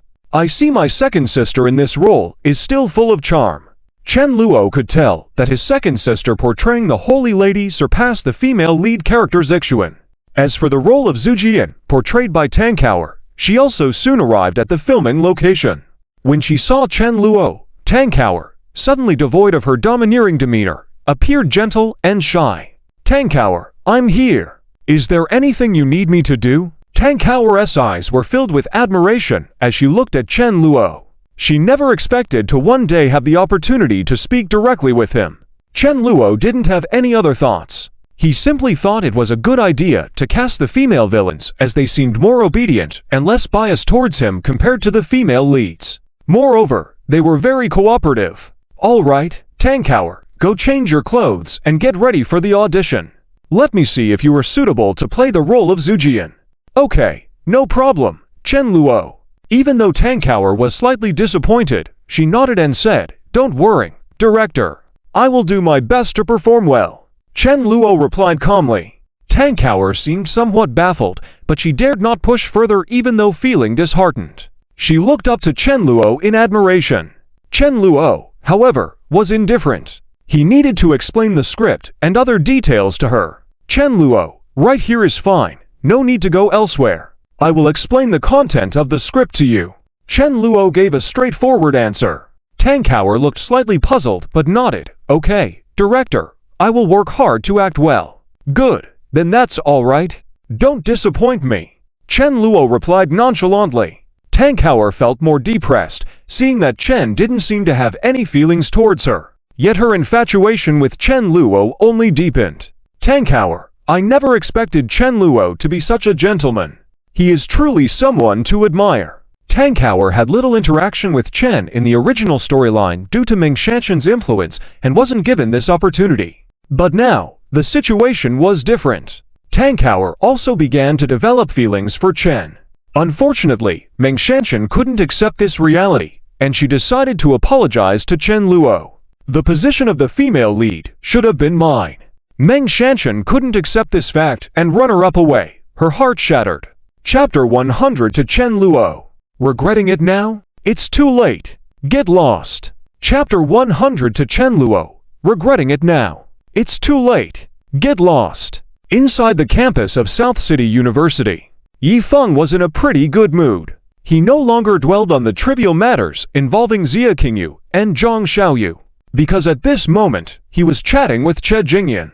Che Jingyan was also on Yifeng's list of conquests. Yifeng admitted that he had failed with other goddesses, but luckily, it wasn't all bad. The interaction with Che Jingyan had boosted Yifeng's confidence briefly. "Jingyan, let's make a plan. This weekend, I'll come find you and accompany you to the art exhibition." Che Jingyan agreed. "Sure, no problem." Che Jingyan, with her golden wire glasses, smiled and said, she had a mature charm about her. Her smile left Yifeng stunned. Jingyan is so beautiful as well. Despite being only a junior, she exudes a unique charm. Yifeng felt moved. In his heart, he silently vowed to win over Che Jingyan and complete the system task. However, outwardly, Yifeng showed no hint of arrogance. He maintained his sunny smile. Che Jingyan also felt a growing fondness as she watched Yifeng's behavior. Even though she hadn't known him for long, Che Jingyan couldn't help but feel captivated by his unique charm. Of course, Che Jingyan was not quick to fall in love. She wanted to see Yifeng's capabilities before making a decision. Painting was just a hobby for Che Jingyan. Her real expertise lay in investments. At that moment, Yifeng suddenly saw Ming Shanshan walking towards him. Yifeng immediately smiled, waved, and called out, "Sister Shanshan." But before Yifeng could say more, Ming Shanshan suddenly turned and ran away. Che Jingyan remarked, "Yifeng, your friend seems to have something on her mind." She didn't mind Yifeng's interactions with other women, nor did she feel anything about it. Yifeng's smile remained unchanged. He said, "Yes, Sister Shan's mood hasn't been good lately. It should be related to that young master from the Chen family." Che Jingyan mentioned, "Chen Luo, right? I heard he's been in the spotlight recently, seems to be acting in a film." Yifeng scoffed, that incompetent young master, what kind of film can he make? He's just using it as an excuse to fool around with women." Che Jingyan smiled faintly. "It's true, but Chen Luo's influence has affected your sister Shan, hasn't it?" Che Jingyan's words stirred up more emotions in Yifeng. He remained resolute, displaying the look of a leading man, firm and unwavering. Yifeng declared, "HMPH. Don't worry, I'll make Sister Shan happy. Chen Luo is nothing but a trivial opponent to me." Yifeng's words carried a sense of dominance. Che Jingyan nodded, impressed by Yifeng's boldness. Che Jingyan commented, "This kid has quite the courage. Most people would be intimidated by Chen Luo's reputation. I can observe him a bit more. If necessary, I can also help him," Che Jingyan added. Yifeng's treatment was indeed commendable. Just a few words had increased Che Jingyan's favor towards him. Che Jingyan, known for her icy demeanor, may appear ordinary on the surface, but she hailed from a prestigious family. While not part of the city's 5 major families, the Che family was from the upper city. In terms of status, they were even higher than individuals like Then Muyao and Chen Luo. Che Jingyan wasn't the eldest in the Che family, hence her ability to leverage the family's power was limited. Yi Feng took note of Meng Shanshan's situation. Even though he was still chatting and laughing with Che Jingyan, Yi Feng intended to go out of his way to help Meng Shanshan. He felt a sense of nobility. This alone set him apart from those irresponsible young masters who only sought pleasure and lacked education. On the other hand, after running away, Meng Shanshan resolutely decided to act. She was filled with regret. She couldn't believe that she had previously rejected Yi Feng's invitation and now realized what a missed opportunity it was. Even if Yi Feng were to become successful in the future, Meng Shanshan had lost interest. Despite his firm promises and resolute gaze after leading her away, actions spoke louder than words. Within days, Meng Shanshan observed Yi Feng mingling with several different girls. Aside from the mature-looking beauty, there was also the student union president Shen Yan. Meng Shanshan couldn't help but question herself, am I so pitiful that I have to be someone's backup plan? Meng Shanshan was beginning to see things more clearly. If she were to be ranked low among the women in Yi Feng's life, she would rather stay single than stay by Yi Feng's side. The critical point was that Yi Feng seemed unwilling to let any girl he fancied slip away. Do all girls have to like him to be happy? Meng Shanshan found this notion absurd. She couldn't help but diminish Yi Feng in her mind, while her fondness for Chen Luo increased slightly. Over the past few days, Chen Luo was focused on his own career. Meng Shanshan noticed him directing scenes on set several times. She observed that the rumors about the problematic young master were unfounded. Despite the presence of many women around him, Chen Luo never crossed any boundaries. Meng Shanshan began to believe she might have a chance with him. How am I any worse off than Tang Kaur? Since Chen Luo had initially chosen me as his first choice, if I apologize and lower myself a bit, won't he choose me? A smile crept onto Meng Shanshan's face. She seemed eager for the opportunity. At the recruitment scene for the Immortal Swordsman 3 film, Chen Luo's recruitment process was nearing its end. South City University had been bustling these days. Many students signed up to be extras in Chen Luo's film. Some were even willing to pay for a role. For example, Wang Zikai and Kong Jia. They were ready to invest in a role. Chen Luo accepted 3 million directly and allocated roles to Wang Zikai and Su Chongqing as promised. Considering their 2 million investments, Chen Luo ensured they had a role, as long as they had the acting skills to match. Unexpectedly, during the audition between Wang Zikai and Kong Jia, Chen Luo was amused. So, I'm the only one without talent for acting? Chen Luo chuckled, unfazed by the result. At that moment, someone tapped on Chen Luo's shoulder from behind. Recognizing the voice, Chen Luo felt delighted. It was Lin Yun's voice. Chen Luo turned around to see Lin Yun in a white dress, showcasing her graceful neck and stepping in beige high heels. She had minimal makeup but still looked stunning. Confidence of a goddess indeed, natural beauty at its best. Chen Luo wanted to hold Lin Yun's hand, but with many around, he resisted the urge. What are you up to, Chen Luo little brother? Upon hearing Lin Yun's voice, Chen Luo was overjoyed. I'm here to see you. Lin Yun smiled before adding, by the way, are you free tonight? Let me treat you to dinner. Chen Luo enthused, of course, Lin Yun. Even if I'm busy, I'll make time for dinner with you. Chen Luo exuded warmth towards Lin Yun. Lin Yun chuckled, her charming smile leaving Chen Luo in a daze. Don't stare. With so many people around, you, Lin Yun shyly chastised him. Oh, by the way, is your second sister here? I never got a chance to thank her properly for the gift she sent me. I really liked it. Lin Yun inquired. Chen Luo recollected his earlier conversation about dining with Lin Yun and his second sister, Chen Xinyun, at his school. When he relayed this to Lin Yun, the latter looked stunned. Dining with ... with your second sister? Does this mean we're meeting family? Lin Yun blushed. She immediately rose to pick a suitable outfit. Later, at the dinner table, Chen Xinyun and Lin Yun met. Chen Xinyun greeted Lin Yun. Lin Yun, hello, I'm Chen Luo's second sister, Chen Xinyun. Chen Xinyun said with a smile. Lin Yun said, I know, I've seen your TV series, Xinyun yeah, I'm also your fan. Lin Yun seemed slightly shy. Chen Xinyun remarked, really? I'm honored. Oh, by the way, I heard you and our little Luo are dating. Chen Xinyan was a bit gossipy. Lin Yun's cheeks turned red as she heard the question. Chen Luo interjected, "Second sister, can't you be more tactful? Can't you be more indirect?" Chen Luo jumped in to defuse the situation. Chen Xinyan chuckled, "Ha ha, I'm just teasing, Lin Yun. My little Luo is wonderful in every way, except perhaps with words. If he has offended you in any way, you tell me, I'll set him straight." Despite Chen Xinyan's favoritism towards her younger brother, she knew how to handle family situations. Nevertheless, the dialogue turned out well, as they were now dealing with a potential sister-in-law. This relationship called for special treatment. Chen Luo felt baffled, but this could work out well. After all, they were a family now. With Chen's influence coupled with Lin Yun's distinguished background, Chen Luo was on the rise. Chen Xinyan hoped for a favorable outcome between Chen Luo and Lin Yun. Lin Yun explained, "It's not like that. Chen Luo has been good to me. But as for dating, we're not there yet." Lin Yun blushed at her own shyness. This intrigued Chen Xinyan, who pondered, what did this kid do to make Lin Yun so obedient? Recalling an encounter with Lin Yun at a gathering in the past, when Lin Yun was young, but already emanating an icy demeanor, Chen Xinyan was impressed. She remembered Lin Yun's demeanor then, cool and collected, with several bodyguards by her side.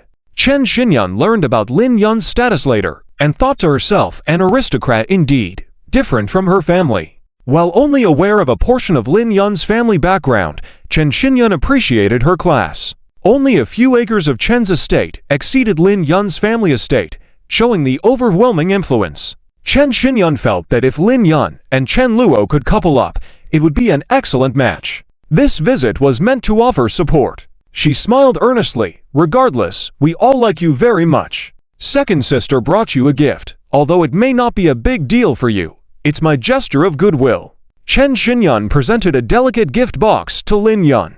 Lin Yun graciously accepted it, feeling pleasantly surprised. Endeavoring to maintain her humility, Lin Yun stated, "Thank you, second sister. I'm delighted to receive your gift. Whether it's valuable or not, I'll treasure it. Thank you for your kindness." Lin Yun called Chen Xinyan's second sister effortlessly. Chen Xinyan smiled approvingly as she admired Lin Yun's nature. "Yes, Lin Yun is quite a darling."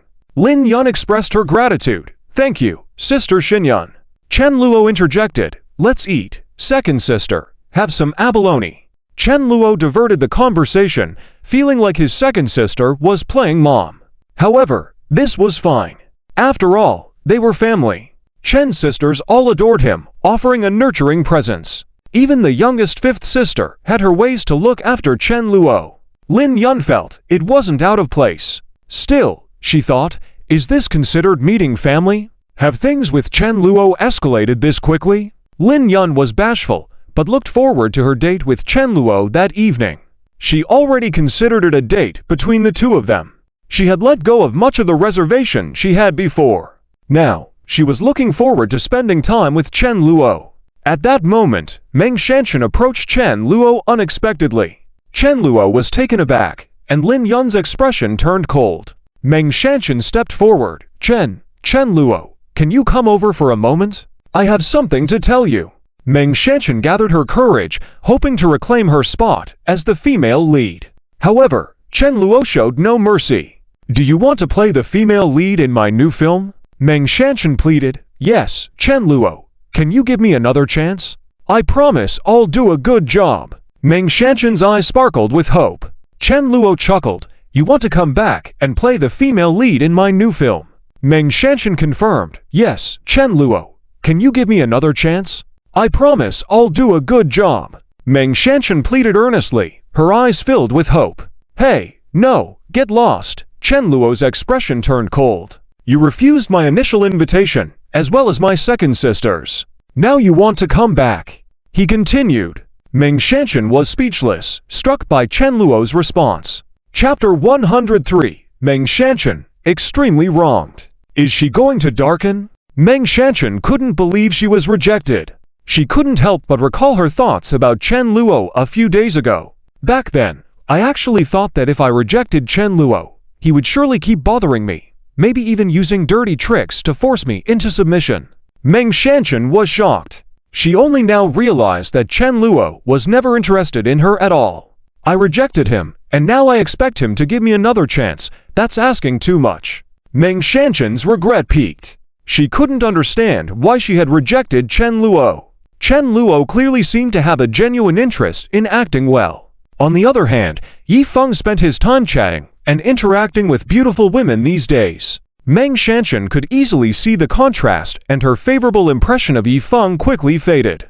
But Meng Xianxun couldn't help but think, wasn't the young master of the Chen family known for playing with women? Then why did he reject her so decisively? If I give him a hint, will things turn around? Meng Xianxun's character completely collapsed. She even had such thoughts. Meng Xianxun decided to be daring.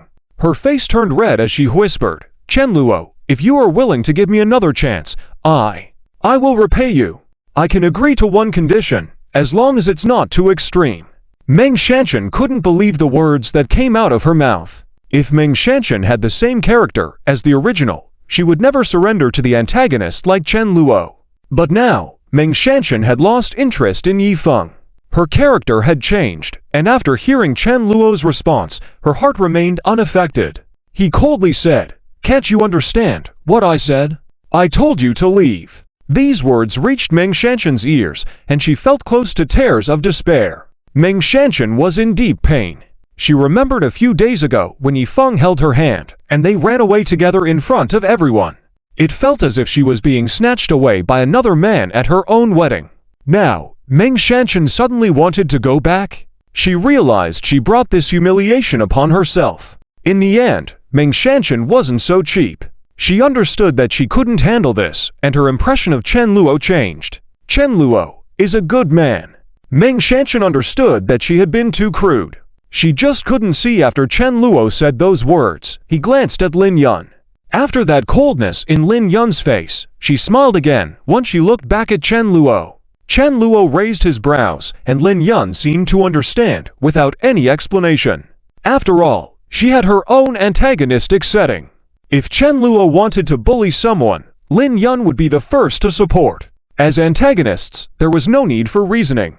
Just like Tankower, if you didn't like someone, you would bully them.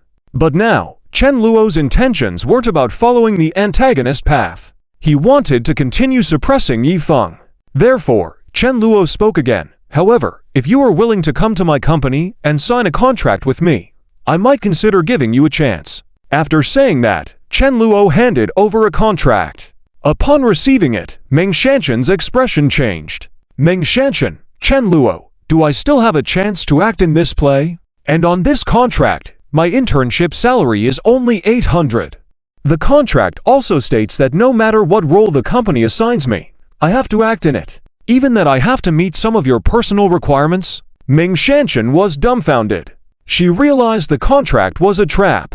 The low salary and extreme demands made her feel like she was walking into a trap. Meng Xianxun looked at Chen Luo and Lin Yun, realizing she might truly be falling into a wolf's den.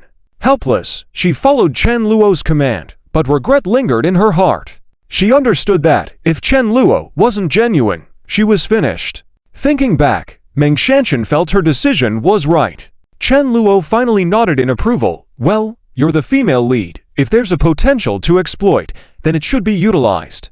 As per the original setting, Meng Xianxun eventually became a renowned actress in the country, while Tankower did not. Chen Luo wasn't trying to change fate, but was willing to let Meng Xianxun succeed. Meng Xianxun became an artist under his company, anxious about her future roles. However, Meng Xianxun pondered what roles she would be assigned and Chen Luo's certain requirements. Uncertainty lingered as she contemplated her next move, imagining descending into complete chaos. Desperate, Meng Xianxun realized she had no choice but to obey Chen Luo's whims. As she complied by signing the contract, Meng Xianxun wondered about the hidden implications of this agreement. Although the terms seemed unreasonable, she recognized Chen Luo's power and the consequences of breaching the contract. The fear of losing everything forced her to submit to his will. Surprisingly, Meng Xianxun, while conflicted, expressed her acknowledgement of Chen Luo's authority. However, her newfound compliance with Chen Luo's demands earned her the disdain of her peers, particularly Tankower and her group. Despite feeling judged and humiliated, Meng Xianxun couldn't defy their words, trapped in a regretful submission. As Meng Shanshan embarked on a path of darkness, her firm resolve to give herself completely to Chen Luo emerged, believing it was the only way to reclaim her dignity. And in a final act of surrender, Meng Shanshan accepted her fate, acknowledging Chen Luo's command to follow Tang Kao's lead. Determined to commit entirely to her new role, Meng Shanshan's journey would be a blend of defiance and devotion, with uncertain consequences. Chapter 104. Lin Yun's First Kiss. The Story Between Yi Feng and Then Muyao. Chapter 104. Lin Yun's First Kiss. The Story Between Yi Feng and Then Muyao. This is a glaring battle. Meng Shanshan was originally a strong, unbending female lead. But now, this setting is collapsing. She seems to be on the verge of turning dark. After the female lead turns dark, it won't be a walk in the park. Meng Shanshan carries a bit of ruthless spirit. Because of this, she can endure silently. Fortunately, what eased Meng Shanshan's tension was Chen Luo turning to Tang Kao and saying, "But don't go too far. Discipline should have limits, understand?" Chen Luo gave a warning. This surprised Tang Kao a bit, but she didn't object at all and quickly replied, "Yes, young Master Chen, you can rest assured." After that, Chen Luo left with Lin Yun. Meng Shanshan remained stunned in the same spot. She felt somewhat relieved. Fortunately, before Chen Luo left, he left these words, "So, these few people shouldn't dare to do anything to me again, right?"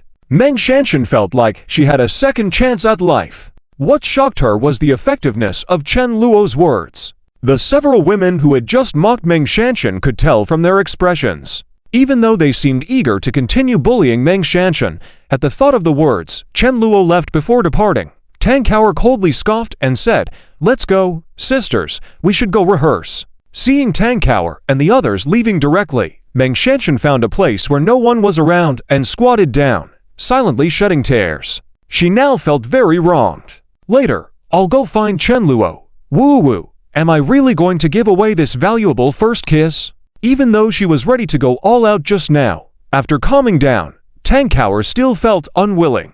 But she knew that, even if unwilling, she had no other choice. Because of Yi Feng. That guy is probably still chatting and laughing with other girls, right? Meng Shanshan dismissed the idea. Upon comparison, she found that she would now rather give Chen Luo her first kiss than Yi Feng. Her feelings of inexplicable infatuation towards Yi Feng had basically disappeared. As the Tang Kao group left, they naturally began discussing Meng Shanshan behind her back. HMPH. I don't know what skills this woman has to even catch Chen Luo's eye. Ooh, I also want to go alone to Chen Luo's room. What did this woman do? Although this Meng Shanshan has a great figure, but don't we also have our own charms? Why did Chen Luo just happen to choose her? Cower, what should we do? Will this guy step on us in the future? These female antagonists were sharp-tongued, but not foolish. They naturally also thought about it. If tonight, Meng Shanshan went to Chen Luo's room. After the two delved into a deep exchange, Chen Luo was satisfied with Meng Shanshan. Then Meng Shanshan might have a turnaround. Tang Kao remained silent. She was contemplating. She also understood the stakes. The points of doubt that these women had were also incomprehensible to Tang Kao. Indeed, Meng Shanshan, why did Chen Luo choose her? But the Tang Kao group were destined to remain puzzled. She ultimately could only say, who can do anything about it? If Meng Shanshan catches Chen Luo's eye, she definitely rise in status. The only thing we can do is continue to strive, hoping that one day, we too will be chosen by Chen Luo. Tang Kao decided to wholeheartedly follow Chen Luo. Chen Luo invited her to act as the female lead. It was obvious that he intended to boost her popularity. Tang Kao wouldn't miss such an opportunity. Otherwise, she wouldn't need to be as hesitant and impulsive as Meng Shanshan to offer herself. Tang Kao could be very proactive in pleasing Chen Luo. Her actions made the other women feel somewhat disgruntled. They felt they were already putting in effort. But Chen Luo remained uninterested. At that point, they didn't know what to do. Chen Luo, in front of Lin Yun, asked Meng Shanshan to come to his room later. Naturally, he wasn't afraid of Lin Yun finding out, because Chen Luo was extremely upfront. Lin Yun also had great faith in Chen Luo. She respected Chen Luo's character very much. Perhaps Chen Luo might stir up some trouble, but he would never betray her. Lin Yun, Chen Luo, please remember that we're having dinner together tonight. Lin Yun said. Chen Luo, don't worry, Sister Lin Yun, I'll come to pick you up later. Chen Luo replied directly. For better filming, Chen Luo rented a suite off campus. After Lin Yun left, Chen Luo returned to the room. He picked up a beautifully crafted box from the bedside table. Chen Luo's face lit up with a smile. Inside this gift box was the present he planned to give Lin Yun. It was worth tens of millions, almost his entire fortune. Lin Yun had previously gifted him a diamond sports car. Chen Luo had been meaning to reciprocate. Tonight was a good opportunity. On the other hand, Yifeng wasn't idle either. He knew that if he went to find Zhang Xiaoyu and Xia Qingyu again, he would surely be met with failure. Yifeng gave up on that idea. With so many beauties on his system conquest list, Yifeng had always aimed to conquer them all. However, with such significant obstacles blocking his way now, Yifeng wasn't about to act foolishly. His interaction with Shen Yun had almost come to an end. Next was to help Shen Yun with writing her book, as outlined in the system's basic task. Therefore, Yifeng shifted his focus onto another female lead, Then Muyao. **** ding. Host, please hold hands with Then Muyao for more than 10 seconds. Task completed. Reward 20,000 RMB********* ding. Host, please receive a kiss from Then Muyao. Task completed. Reward an audio for ******* ding. Host, please hug Then Muyao for a minute. Task completed. Reward, increase the host's martial arts proficiency. ****** ding. Host, *****, seeing these system tasks, Yifeng's mood significantly improved. He also knew that Then Muyao's background was extraordinary. The level of difficulty in winning her over was considerably higher. But in line with that, the rewards were also more generous. If Then Muyao and I hold hands for over 10 seconds, I'll receive a reward of 20,000 RMB. And getting a kiss from Then Muyao will grant me an audio for. Wow, this is too good to be true.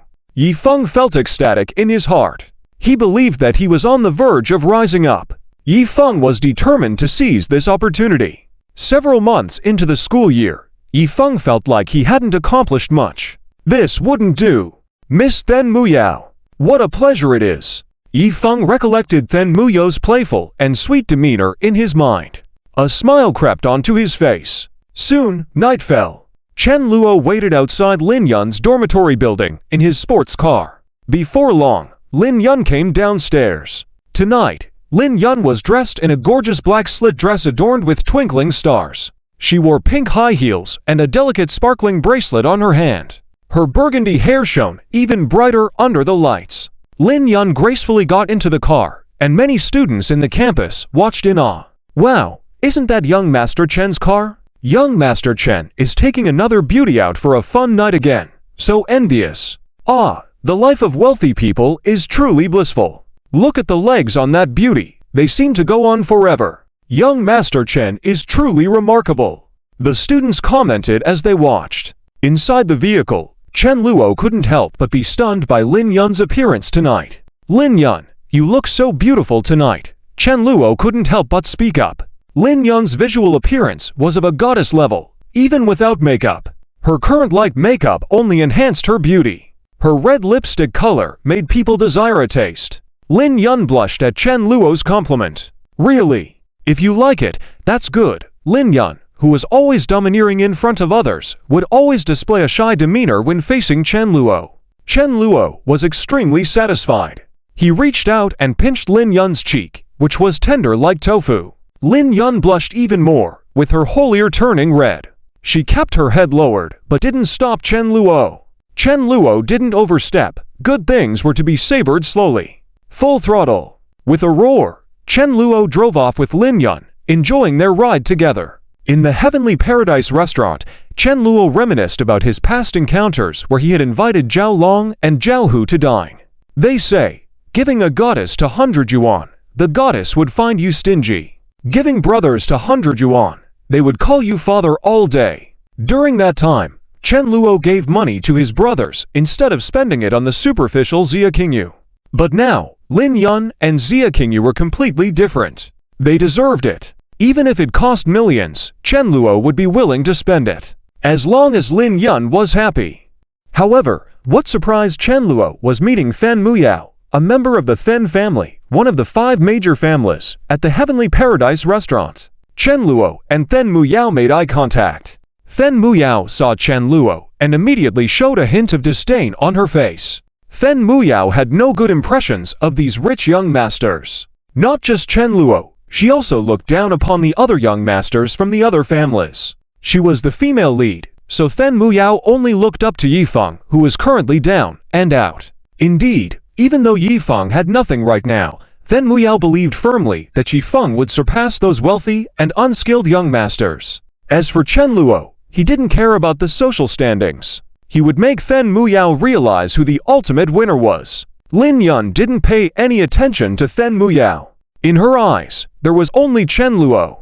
Seeing Lin Yun's beautiful appearance, Chen Luo didn't want to derail the mood. After sitting in the private room, Lin Yun ordered a sumptuous feast as usual. After they had their fill and enjoyed their drinks, Chen Luo took out the gift and said, "Lin Yun, you've given me so many things before, and I haven't properly thanked you yet. Here, this is the gift I prepared for you. Take a look and see if you like it." Lin Yun was momentarily stunned by Chen Luo's words. She was quite shocked. "Is this the gift you've given me?" Lin Yun felt a surge of emotion in her heart. She was almost disbelieving. After receiving the exquisitely crafted box, Lin Yun asked curiously, "Chen Luo, may I open it now?" "Chen Luo, of course." Chen Luo replied with a smile. Opening the box, a beam of light illuminated Lin Yun's face. It was a sparkling jade necklace. It radiated an air of utmost luxury. Lin Yun was taken aback and couldn't help but ask, "Chen Luo, this jade necklace must be worth quite a bit, right?" Chen Luo didn't hide it and said, "Hehe, it practically cost me all I had on me." "How about it, Lin Yun, do you still like it?" The jade necklace was worth 10 million. Although it couldn't compare to the gift Lin Yun had given him, it was Chen Luo's heartfelt gesture. He promised that if he had 100, he would give Lin Yun 99. With 10 million, he would be willing to spend 9,999. Everything was because Lin Yun was worth it. Lin Yun was deeply moved. She had already fancied Chen Luo from the beginning. Since the first time Chen Luo had brought her breakfast, Lin Yun had been pleasantly surprised. She had never expected anything in return for the gifts she had given Chen Luo. But now, Chen Luo had reciprocated. Lin Yun was incredibly moved. She looked at Chen Luo and suddenly moved closer. A sense of refreshing warmth and tenderness lingered on Chen Luo's face. Even Chen Luo felt a bit shocked. "Lin Yun, is this?" "Lin Yun, Chen Luo, thank you, but you mustn't tell anyone. This is my first kiss." Lin Yun blushed and said softly. Chen Luo felt an overwhelming wave of emotion. He thought it was truly worth it.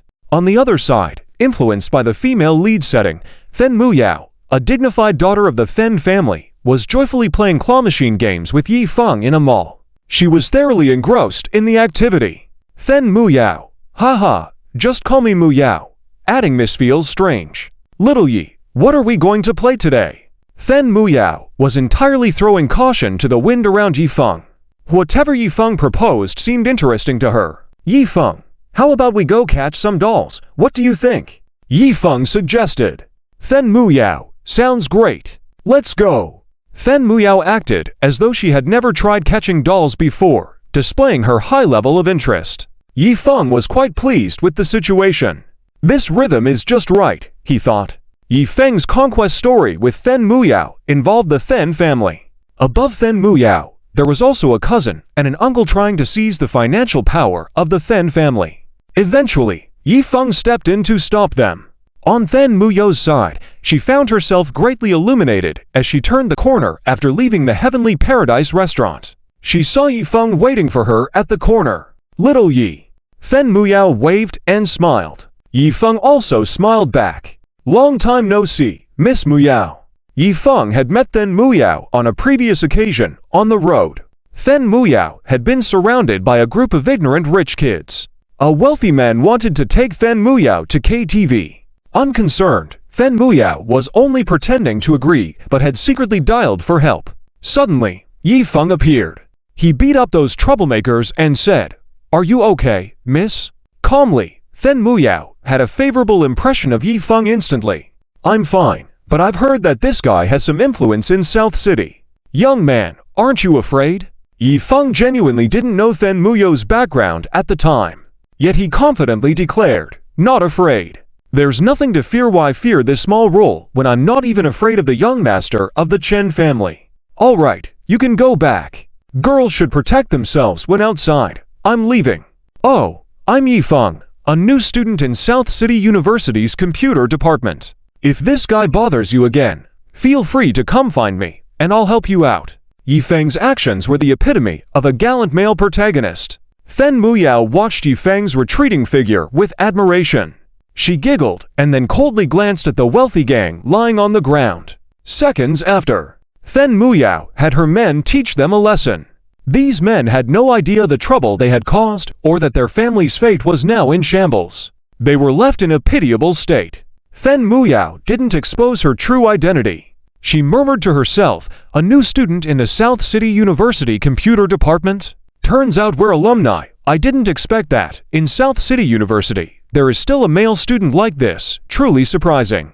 Then Muyao seemed delighted. Later on, she quietly returned to the school. Switching gears, Then Muyao bumped into Yifeng at school. Both wore a slightly surprised expression. Yifeng had mistaken Then Muyao as an ordinary girl. They discussed the troublemakers who had harassed her.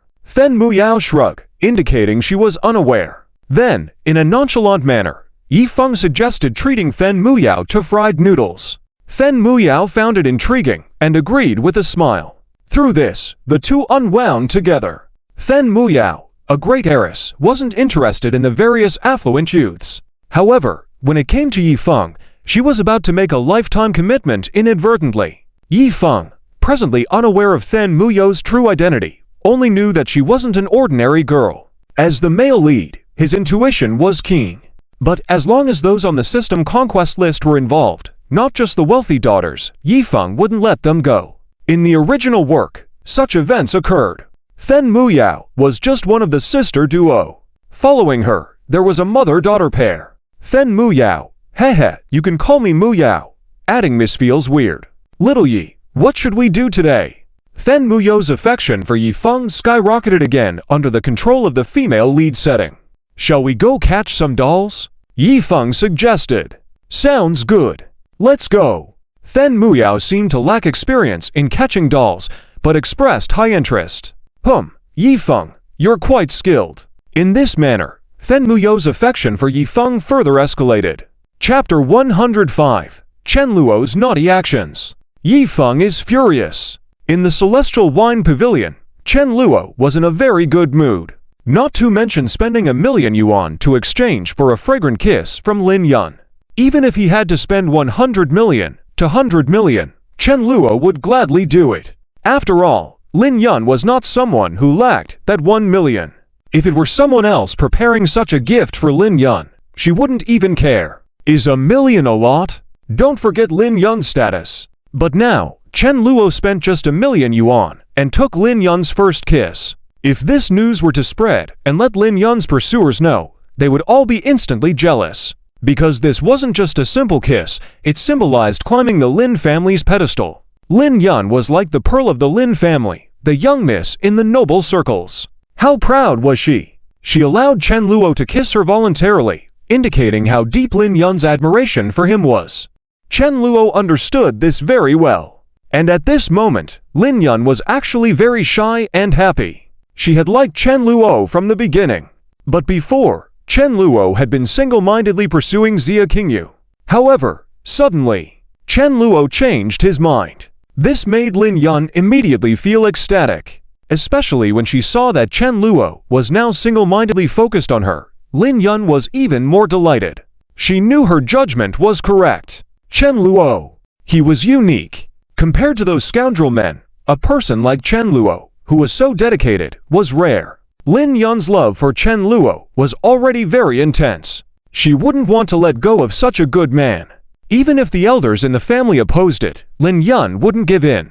Later, Lin Yun and Chen Luo happily enjoyed their meal and then went shopping together. Chen Luo held Lin Yun's hand, which made Lin Yun's heart flutter. Chen Luo remarked that Lin Yun's hands felt very soft. The two of them continued to play until late, and then Chen Luo escorted Lin Yun back. When they arrived outside the dormitory building, Lin Yun stayed in Chen Luo's car. Suddenly looking shy, she said, "Chen Luo, thank you for today. I had a lot of fun. Next time, continue to accompany me, okay?" After speaking, Lin Yun suddenly leaned in and gave a peck on Chen Luo's face. Chen Luo's face showed a touch of cool and warmth. "Sure, rest assured, Sister Lin Yun, I will always be there for you," Chen Luo sincerely said. Upon hearing this, Lin Yun's face reddened even more. Her dignified demeanor disappeared at that moment. Lin Yun now seemed like a shy little girl, feeling extremely happy and grateful. She was increasingly thankful that Xia Qingyu had let go of Chen Luo. To be able to have such a good man, it's just fantastic. Lin Yun didn't feel that Chen Luo was not worthy of her because of her noble status. Instead, she thought that she had managed to climb higher. In this glittering world, finding such a faithful man like Chen Luo was a joy for Lin Yun. After getting out of the car, Lin Yun's stunning appearance immediately caught the eyes of many people. But she simply ignored them and went straight into the building. Chen Luo drove back to his residence. When he arrived at the door, he saw Meng Shanshan had been waiting there for a long time. Before his date with Lin Yun, Chen Luo had already sent the address to Meng Shanshan, letting Meng Shanshan come to his rented house for the night. If this scene were seen by others, they would surely think, this Chen youngster really knows how to have fun. Just sent an exquisite beauty away, and immediately arranged to meet another beautiful girl. But in reality, it wasn't like that. Chen Luo found Meng Shanshan purely to provoke Yi Feng. Chen Luo knew that Yi Feng was now full of thoughts about how to deal with him, so he decided not to go easy on her. But Meng Shanshan had no understanding of this.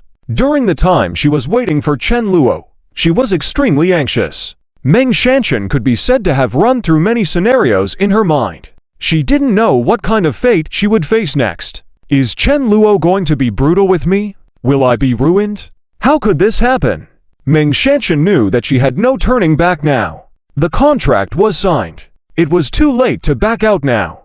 Moreover, Meng Shanshan did not want to continue being bullied by Tankower. She wanted to turn things around by herself. She had already made up her mind. No matter how excessive Chen Luo's request was tonight, she would find a way to satisfy it. Otherwise, Meng Shanshan would face a miserable future. Chen Luo. Seeing Chen Luo approaching her, Meng Shanshan's mind went blank. She suddenly became extremely nervous and called out Chen Luo's name. But Chen Luo did not respond and instead opened the door, saying coldly, "Come in." Meng Shanshan's heart sank into the abyss. She realized that she was probably going to be played with in various ways. Meng Shanshan pursed her lips. Finally, she sighed, "Well, as long as I endure tonight, everything will be better, right?" Meng Shanshan comforted herself in her heart like this. Perhaps, she was glad that Chen Luo was handsome. If he were ugly, Meng Shanshan would probably be even more devastated. Walking into the room, Meng Shanshan saw Chen Luo walk straight into the bedroom. She also understood what would happen next. Meng Shanshan followed suit. By now, her heart was beating very fast, and her face was turning red with shyness. Chen Luo said, change into this outfit." Chen Luo tossed over a sexy white qipao dress to Meng Shanshan to change into. But when Meng Shanshan saw the dress, the blush on her face almost reached her ears. Meng Shanshan asked, Chen Luo, do I have to change?" Meng Shanshan was obviously reluctant. After all, she had some biases against Chen Luo. But Chen Luo wasn't going to indulge her. Chen Luo said, "Did you not hear what I said?" Meng Shanshan looked conflicted, but had no way to resist. In the end, she reluctantly obeyed. What puzzled Meng Shanshan was that when she changed her clothes, Chen Luo turned around. Due to being too shy, she didn't think too much about it. She thought, is Chen Luo trying to have a captivating moment? After Meng Shanshan finished changing and turned around, the first sight wasn't the same. As for why Meng Shanshan didn't change in the restroom, it was purely because she didn't want to upset Chen Luo. At this point, she didn't dare to act high and mighty anymore. She had already signed such a contract with Chen Luo. Her pride as the female lead was long gone. Soon, Chen Luo turned around. Meng Shanchen dared not move. Frankly, any other debauched man would have been bursting with excitement at this moment and would pounce on her. But Chen Luo didn't do anything like that. Instead, he took out his phone. He wants to take pictures. Meng Shanchen instantly panicked. She could accept it once, but if she was going to be photographed, that was absolutely unacceptable. If the video were to leak, how would she face her family and classmates? Meng Shanchen exclaimed, "Chen Luo, you can't take pictures." Meng Shanchen immediately protested, emphasizing that she absolutely wouldn't agree to that. It was crossing a line. But Chen Luo seemed as if he hadn't heard Meng Shanchen's words. He walked straight over to her. Meng Shanchen became anxious and tried to reach for Chen Luo's phone camera. But suddenly, she realized that Chen Luo didn't do anything too outrageous. He simply came over to her and then reached out and pinched her face. Meng Shanchen's delicate face was flattened from both sides. She turned into a cute pout. Meng Shanchen was dumbfounded. Ha ha! What does Chen Luo want to do? Meng Shanchen certainly didn't reject it. And when she saw that Chen Luo didn't take a full body photo of her and only revealed a bit below her neck, even though it was a provocative outfit, it was only a slight exposure. Meng Shanchen didn't mind it even more. So she no longer interfered and let Chen Luo take pictures with her. During the process, Chen Luo made Meng Shanchen go through various ambiguous actions, including deliberately showing a look of grievance and wanting to cry. Meng Shanchen didn't understand initially. But towards the end, she stopped thinking about it. If it was just that, then she had no problem at all. Moreover, after dozens of pictures were taken, Meng Shanchen was even more proactive. She pouted and stuck to Chen Luo's face directly. But Chen Luo dodged, saying, "Just strike a pose." Chen Luo's comment left Meng Shanchen puzzled, but also somewhat disappointed. This guy, what is he doing?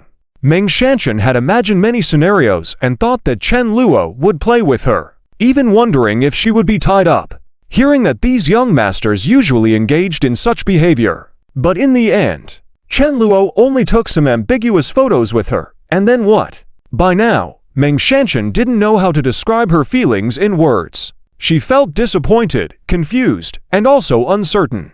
Meng Shanchen awkwardly got up to change into her clothes in the restroom. When she reached the door, she couldn't help but turn around and ask, "Chen Luo, what are you going to do with the photos we took earlier?" Meng Shanchen naturally didn't have any feelings for Yifeng at this point. Upon hearing Chen Luo's response, she didn't feel the need to stop him. She just thought, well, so it's like that. After learning the answer, Meng Shanchen completely relaxed. It even made her more disappointed. Chen Luo doesn't have any thoughts towards me? She had no idea that she had hated Chen Luo before. After interacting with him, she found that Chen Luo was not as unpleasant as she thought, but quite likable. Thus, Meng Shanchen didn't resist. She wanted to be charming. Am I so unlikable? Meng Shanchen seemed incredulous. But when she tried to get closer again, Chen Luo's cold voice rang out.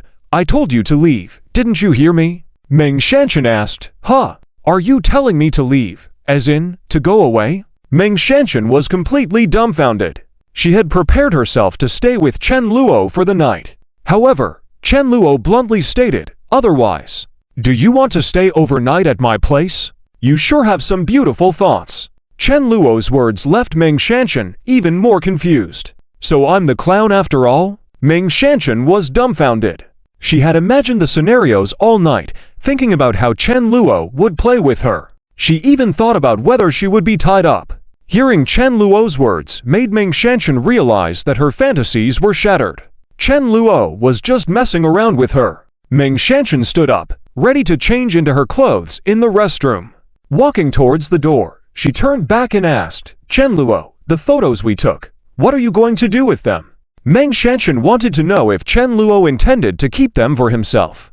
Meng Shanchen understood that when she finally left Chen Luo's residence, she realized that everything was real. Chen Luo hadn't done anything inappropriate to her. The dress change and the photos with Chen Luo weren't important to Meng Shanchen compared to what she had imagined in her mind. On the other side, Yifeng was walking on the street with Then Muyao. Suddenly, he received a message from Chen Luo. Upon opening his phone to check, his pupils dilated instantly. His eyes filled with blood veils. Yifeng saw the photos, zoomed in, and opened them. His hands started trembling. His internal anger was roaring. Yifeng was determined to seek revenge against Chen Luo. He didn't want to play games anymore. Unless he taught Chen Luo a lesson, he wouldn't be able to let go of this anger. But he also knew that it would be challenging to confront Chen Luo alone. Chen Luo's bodyguards were not easy to deal with. Therefore, he needed Then Muyao's help. Yifeng knew that Then Muyao seemed to have plenty of tough guys under her command. Chapter 106. Xia Qingyu's Goodwill. Will Yifeng be forced into becoming the antagonist? Yifeng and Then Muyao were both extremely angry. Then Muyao originally thought that Chen Luo was just fooling around with other women. She never expected that he would now reach out to the woman that little Yezi was interested in. She didn't see any problem with it. Yifeng liked Ming Shanshan, as well as me. What's wrong with that? Then Muyao's heart was filled only with disgust towards Chen Luo. She looked at the furious Yifeng and even felt a bit sorry for him. At the same time, she vowed in her heart that this time, she would definitely provide enough help to Yifeng. On the other side, after Meng Shanshan returned, she was completely lost in thought. She had now understood why Chen Luo had taken those photos with her and sent them to Yifeng. The purpose was clear. Chen Luo wanted to provoke Yifeng. If it were in the past, Meng Shanshan would definitely have stopped it. She didn't want Yifeng, the younger brother she liked, to be hurt because of her. But now, Meng Shanshan's heart was calm. She didn't care at all how Yifeng felt after seeing those photos. She only cared about Chen Luo. It was at this moment that Meng Shanshan finally understood. Chen Luo was actually a good man. Despite signing an unequal contract with Chen Luo, he hadn't done anything excessive to her. She was now an employee under Chen Luo's company. It was quite normal for the boss to assign tasks for her to cooperate and take some ambiguous photos. In comparison, Meng Shanshan wanted to go further with Chen Luo. She was the more proactive one. As for Chen Luo ... After doing all this, he was in a great mood. That guy Yifeng must be furious and spitting blood now, right? Chen Luo understood Yifeng very well. He knew that Yifeng must have made up a lot of things in his mind. In this kind of cool novel world, even looking at the female lead as the antagonist was a crime. She would be oppressed by the male lead Long Aocean. Moreover ... he might have even abused the female lead. Chen Luo estimated that Yifeng must be itching to beat him up right now. A mix of new and old grudges, right? Well, Chen Luo was even more willing. The impact on Yifeng was far from over. This was just the beginning.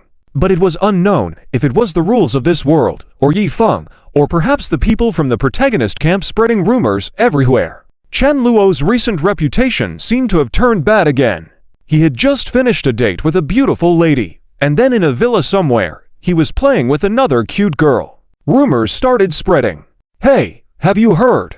That young Master Chen seems to have dated several girls yesterday. Well, isn't that normal? If I had young Master Chen's capital, I would throw a party right away. Huh?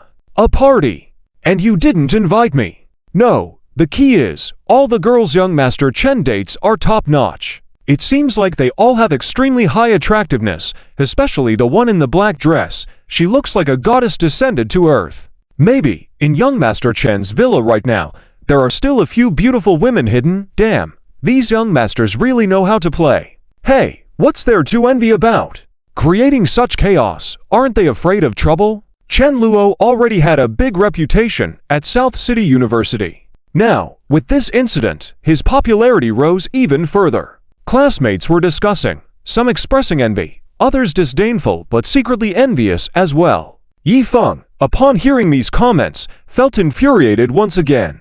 Damn you, Chen Luo! Yifeng declared that this time, he wouldn't easily forgive Chen Luo. Even if he wanted to endure it, Yifeng knew he had to take action. However, Yifeng currently didn't have the kind of power that the protagonist Yifeng at this stage in the original work had. So, the only thing he could do was to physically confront Chen Luo. And he would need Then Muyao's help. Fortunately, Then Muyao was still willing to help Yifeng. Additionally, it's worth mentioning that among the female leads, Yifeng held a high position in their hearts. As mentioned before, female leads like Xia Qingyu, Zhang Xiaoyu, and Zhao Shihan were seen as very pure and aloof by the classmates at South City University. These girls were not easily approachable by young masters like Chen Luo and Zhang Peng. Yi Feng's little followers firmly believed that these girls all belonged to big brother Yi Feng. They were convinced that eventually, these young masters like Chen Luo and Zhang Peng would be defeated by their big brother Yi Feng. It seems these ignorant followers were unaware of how capable Yi Feng truly was. In their eyes, Yi Feng was a talented young man who would rise to the top eventually. Though small and weak now, in 30 years, who knows how great his achievements would be compared to these young masters. However, the current situation was entirely different. These followers' beliefs hadn't changed. In Chen Luo's class, besides having the school beauty Xia Qingyu and the antagonist Lin Yun, there were also a few followers of Yi Feng from the original work. Among them was one called Liao Yu's, whose role in the original work was quite significant. He was usually bullied by the antagonist before the male lead rescued him, after which he faithfully followed the male lead. Although Liao Yu's hadn't been targeted by Chen Luo yet, he was aware of the conflict between Chen Luo and Yi Feng. Therefore, Liao Yu's harbored a similar disfavorable attitude towards Chen Luo. Every time he saw Chen Luo bringing breakfast to Lin Yun, Liao Yu's would silently curse him in his heart, finding Chen Luo despicable. Unable to court Xia Qingyu, he turned to another woman immediately. Especially when Liao Yu's heard that Chen Luo had just finished a date with a beautiful woman, only to play with another female classmate in a villa afterward, he felt the urgency to reprimand Chen Luo. Having discovered the scene, Yi Feng coldly said, "Master Chen, you have gone too far. I didn't expect you would dare do such a thing to my sister Shanshan. I don't know what leverage you have over her, but I, Yi Feng, won't let you get away with it. Today, I'll make you understand that not everyone is afraid of your Chen family. I, Yi Feng, don't fear. If there's anything, come at me. Don't make things difficult for Shanshan's sister." Yi Feng was attempting to stand up for Meng Shanshan. If Chen Luo hadn't resorted to any underhanded tactics, would her sister Shanshan submit to him? Yi Feng refused to believe it. Unexpectedly, at this moment, Meng Shanshan also appeared near the villa. She was called over by Chen Luo. Seeing the scene unfold, Meng Shanshan's face immediately changed, and she ran towards them. Chapter 107. Meng Shanshan has joined the antagonist camp. Chen Luo and Then Muyao have a falling out. Outside a certain villa, Chen Luo was not surprised in the least. Yi Feng had thought a few times before of resolving things with him through force. After all, in the original work, that antagonist Chen Luo had already been defeated by Yi Feng several times during this period. Each time, Chen Luo had fled in a sorry state, leaving behind defiant words, "Damn you, Yi Feng, just wait. I won't let you off the hook." But now, Chen Luo adhered to the principle of not confronting Yi Feng head-on. He only worked behind the scenes. Confronting the male lead directly? No need. Chen Luo could slowly wear him down. Of course, he still needed to do well in his bodyguard duties. Zhao Long and Zhao Hu were nearby at the moment. Therefore, Chen Luo was not flustered. Similarly, he had no intention of explaining anything to Yi Feng. Instead, he smiled and said, "Oh, do you have the ability to do so? Yi Feng, I can tell you, your sister that night was quite happy. Have you ever tasted her? She's quite moist." With these words, a burst of killing intent flared up in Yi Feng's eyes. "Yi Feng, you jerk. You've gone too far." Yi Feng did not expect Chen Luo to be so arrogant. Relying on the strength of the Chen family, he dared to act so recklessly. Yi Feng felt that he needed to uphold justice and punish this guy. Whether it was to vent for his sister or for other girls, Yi Feng believed he had to take action. On the other hand, Then Muyao, who was observing from the sidelines, was also incensed upon hearing Chen Luo's words. She coldly snorted, "These young masters are truly annoying. What kind of nonsense is he spouting? How does he treat Meng Shanshan? Like a plaything. It's truly despicable." Then Muyao thought to herself, comparing it with her own brother Yi Feng, she found him even more charming. Then Muyao expressed that Yi Feng would never say such excessive words. What kind of attitude was that? What tone was that? So disrespectful to women. Chen Luo's words indeed resembled those of an antagonist. They also provoked Yi Feng. But just as he was about to step forward and beat up Chen Luo, suddenly, Meng Shanshan rushed over. Yi Feng was taken aback. He quickly said, "Sis Shanshan, what are you doing here? Then Muyao behind him was also surprised. She had seen Meng Shanshan before because they were both female leads, so then Muyao naturally felt a natural goodwill towards Meng Shanshan. It had been mentioned before that these female leads might vie for attention and feel jealous when it came to Yifeng.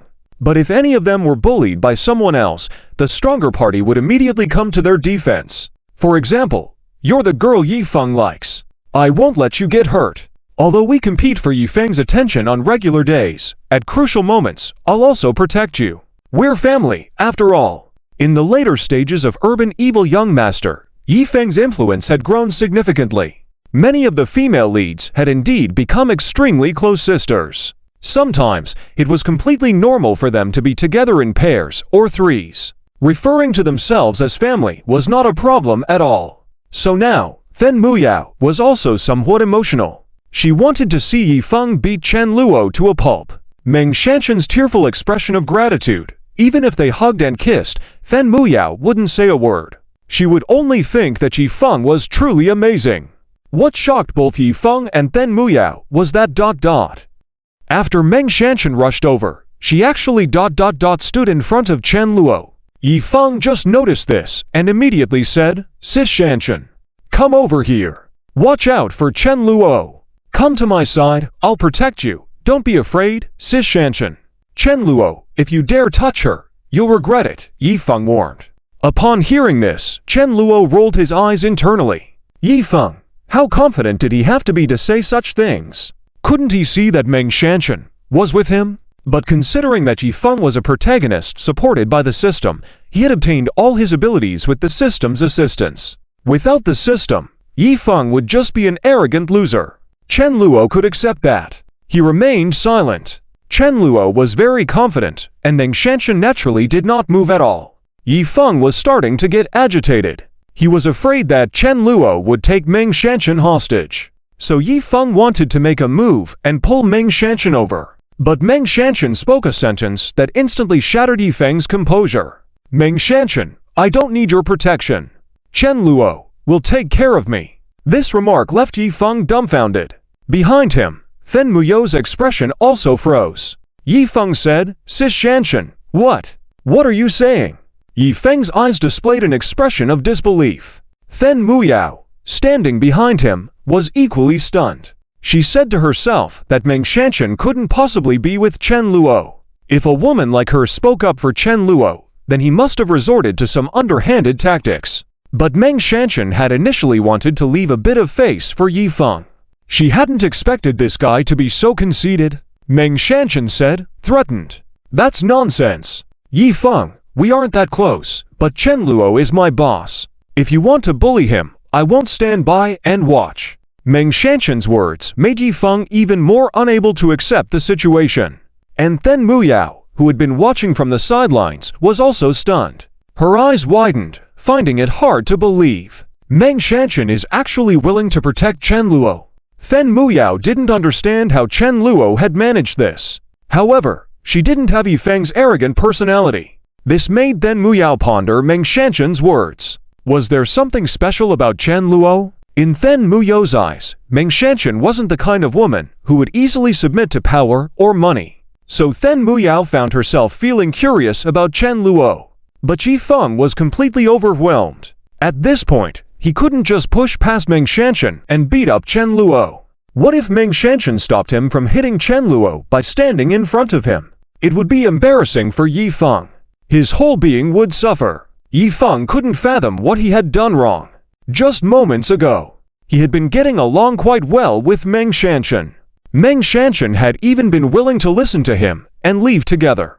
"I told you to wait for me a little longer, and I would receive a reward for the acting skill ability. Didn't I say I would help you hone your acting skills?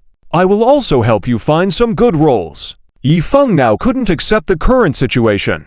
He felt like a man who had been abandoned, asking his final question in despair. "What about those photos from before?" "Meng Shanshan, I voluntarily took them. Chen Luo is very skilled." As Meng Shanshan spoke, she seemed somewhat shy. It was as though she had suddenly seen the light. In order to provoke Yifeng further, she had spoken these words voluntarily, a slight blush appearing on her face.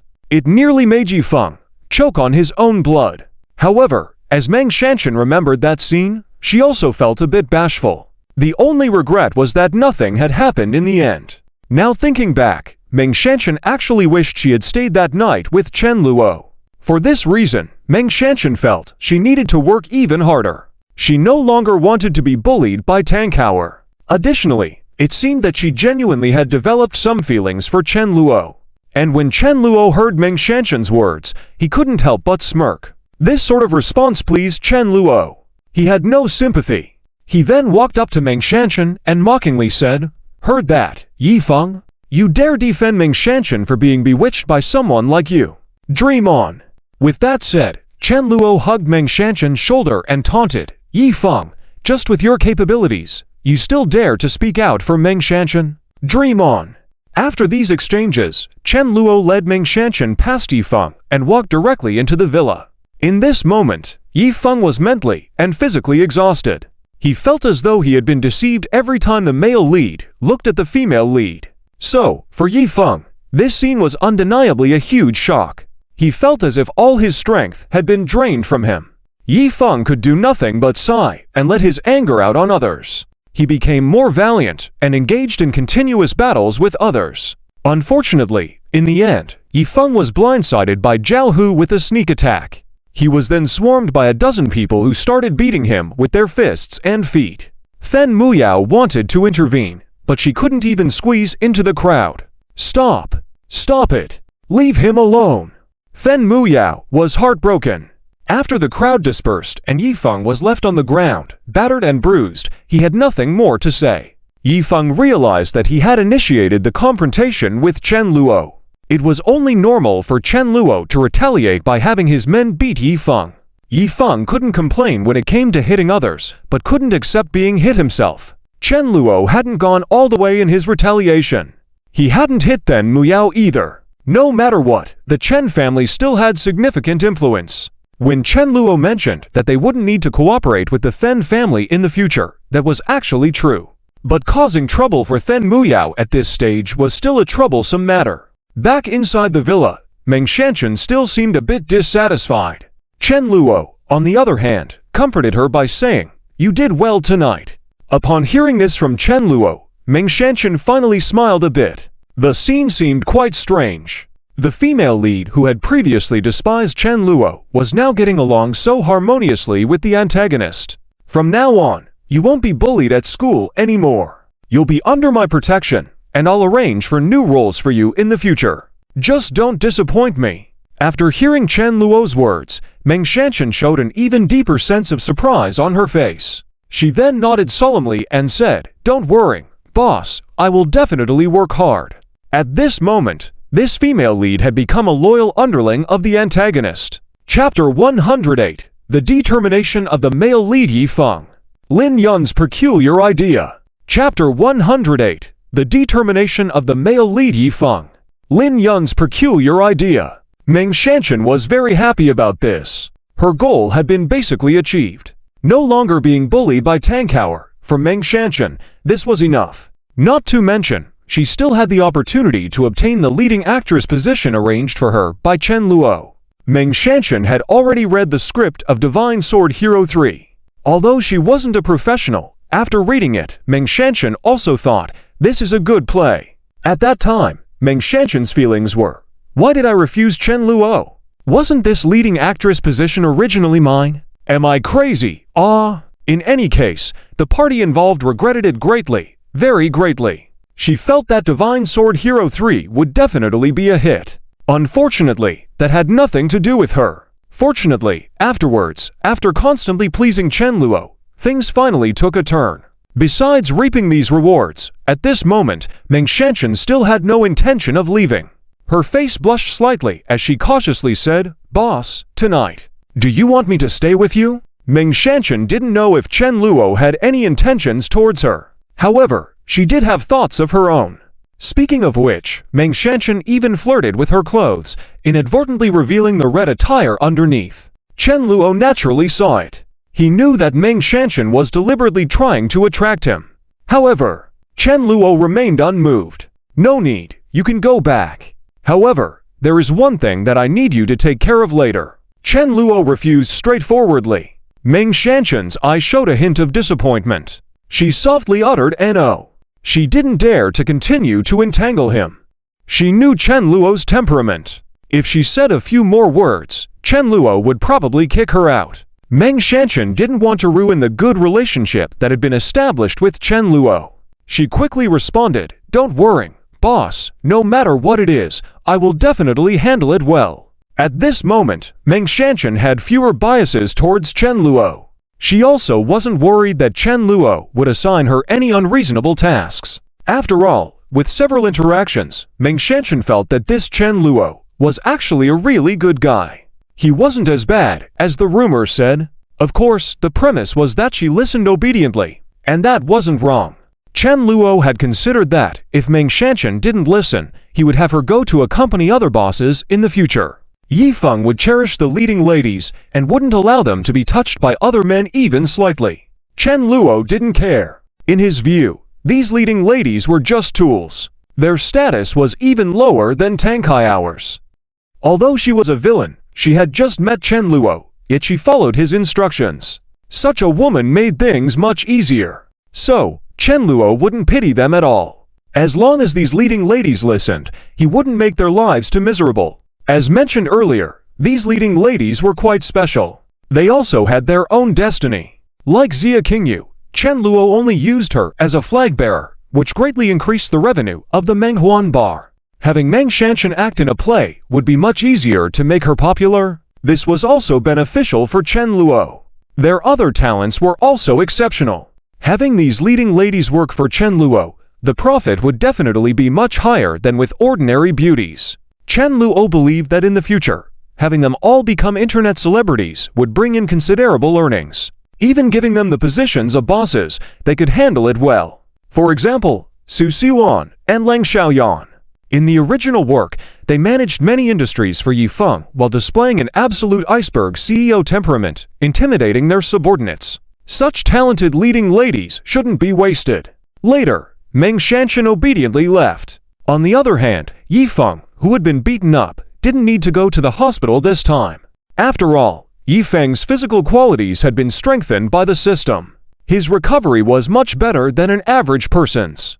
Then Muyao accompanied Yifeng as they left. She was very angry inside. This Chen Luo, he's simply too much. I'll go back and tell father to terminate the cooperation with the Chen family. Humph, I want to see if Chen Luo can still be so arrogant then. Then Muyao was aware that some industries in her family were in a leading position nationally. In those areas, it was the Chen family relying on the Then family. Generally, cooperation between major families wouldn't easily be cut off because there weren't major conflicts between them. As for people like Chen Luo and Then Muyao, these young masters and young misses, there was very little interaction between them. Everyone just did their own thing. However, now that Then Muyao's temper was up, how could she tolerate this? According to Then Muyao's thoughts, as long as she said it, her indulgent dad would surely listen to her. By then, the Chen family wouldn't want to see that happen. Chen Luo's father would definitely ensure that the Chen family could continue to cooperate with the Then family. Let Chen Luo come and apologize to Then Muyao. This woman had laid out her plan nicely. Yifeng then said, "No need, Muyao sister. It's not necessary, this time, is my fault." Yifeng didn't seem to mind. Although he had the setting of a proud dragon, it was normal to face some setbacks in the early stages. On the contrary, Yifeng seemed to have experienced a lot. His gaze became profound. His affection towards leading ladies like Meng Shanshan and Xia Qingyu had also decreased. Although Yifeng hoped to develop deeper relationships with these leading ladies, they had all given up on him. Yifeng had persisted for a while longer. Now, he could no longer endure it. Forget it, if Sister Shanshan, Xia Qingyu, Zhang Xiaoyu, and the others truly have no feelings for me, then I won't entangle anymore. At this moment, Yifeng was quite grateful to Then Muyao. After saying that, he looked at Then Muyao with gentle eyes. Yifeng was touched. "Thank you, Muyao sister. Luckily I have you by my side." Yifeng's voice was incredibly gentle. This touched Then Muyao even more. She felt heartache and her affection for Yifeng increased. Fen Muyao felt that her little brother Yifeng had faced such heavy blows, but still advised her against acting recklessly, which was truly admirable. She firmly believed that such a man would surely achieve great things in the future. Fen Muyao had no doubt about this. She also said softly, "Don't worry, little Yi, don't worry. I will definitely help you get justice. That Chen Luo, I will make him pay." When Yifeng heard this, he actually felt a bit guilty. After all, this incident today was instigated by him in the first place. He had actively gone to confront Chen Luo. Even if he was beaten back, it couldn't really be considered revenge. Yifeng wasn't a template for a villain. He felt his conscience. He couldn't continue down this wrong path. As the upright protagonist, how could he be morally inferior? Thinking about this, he advised once again, "It's okay. Muyao's sister, really, don't worry. I will handle this matter myself." Yifeng wasn't referring to tonight's matter. He was talking about settling the past disputes with Chen Luo. Today, he felt guilty. However, those events in the past, Yifeng still had to clarify things with Chen Luo. Seeing Yifeng's resolute expression, Fen Muyao was even more heartbroken. "No, I'm your sister. You have to listen to me. Sister, listen to me. Trust me, okay?" Yifeng repeated. Fen Muyao's anxious expression was met with Yifeng's gentle gaze. She felt a bit shy, gradually calming down. "Okay, little Yi, if there's anything you need, just ask. Your Muyao sister will help you with anything. Does your injury still hurt?" Fen Muyao gently touched Yifeng's cheek. His face was swollen like a pig's head. "Hiss, Muyao sister, don't touch. It won't hurt if you don't touch." "Ah, sorry." Fen Muyao apologized. Yifeng then performed his characteristic shrug gesture. Taking advantage of the moonlight, he gently held Fen Muyao's hand. Fen Muyao's body trembled, but she didn't resist. The two of them sat on a bench in the park like this. The atmosphere was very ambiguous. Ding! Congratulations, host, on completing the mission. Reward, 20,000 RMB. Yifeng listened to the system's notification in his mind. A slight, unnoticeable smile appeared on his lips. Yes. The system mission was to hold hands with Fen Muyao for more than 10 seconds. Yifeng calmly completed it without making a fuss. "Chen Luo, you may have won this time, but next time, I won't lose." Yifeng decided to give up on Ming Shanshan, Xia Qingyu, Zhang Xiaoyu, and the others because he knew that without them, he had many other girls he could pursue. Although Yifeng had feelings for Fen Muyao, he had no intention of stopping with her. What a joke! Is this as far as it goes? Yifeng's goal was the vast ocean of stars. Behind Fen Muyao, there were many other beautiful women. Did you expect Yifeng, this bulldozer, to give up? Impossible. Fen Muyao was just a tool to make Yifeng cherish her more in the future. And Fen Muyao didn't mind at all. She was immersed in the tender world with Yifeng. Holding hands with Yifeng, she believed he was her true destined partner. She thought none of the other big rich young masters could compare to Yifeng. After a night of recovery, Yifeng's injuries had significantly improved the next day. Then, he went to see Li Hongxia, another leading lady in the story. Miss Li from the Li family. Yes, ultimately, this stunning beauty Li Hongxia was also taken into Yifeng's harem.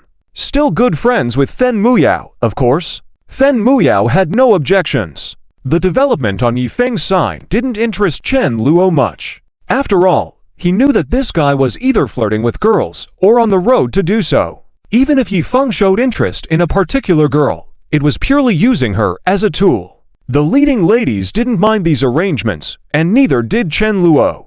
He was more focused on the preparations before the shooting of Divine Sword Hero 3. Tankower was indeed obedient and cooperative. She could be harsh and sarcastic in front of others, especially towards the positive characters in the book. Tankower definitely deserved to be slapped. But as soon as Chen Luo spoke, she would unquestionably comply. To be honest, even if Chen Luo asked Tankower to do good deeds, like helping an old lady cross the street, Tankower would be confused at first, then she'd do it. This was the benefit of being a major villain.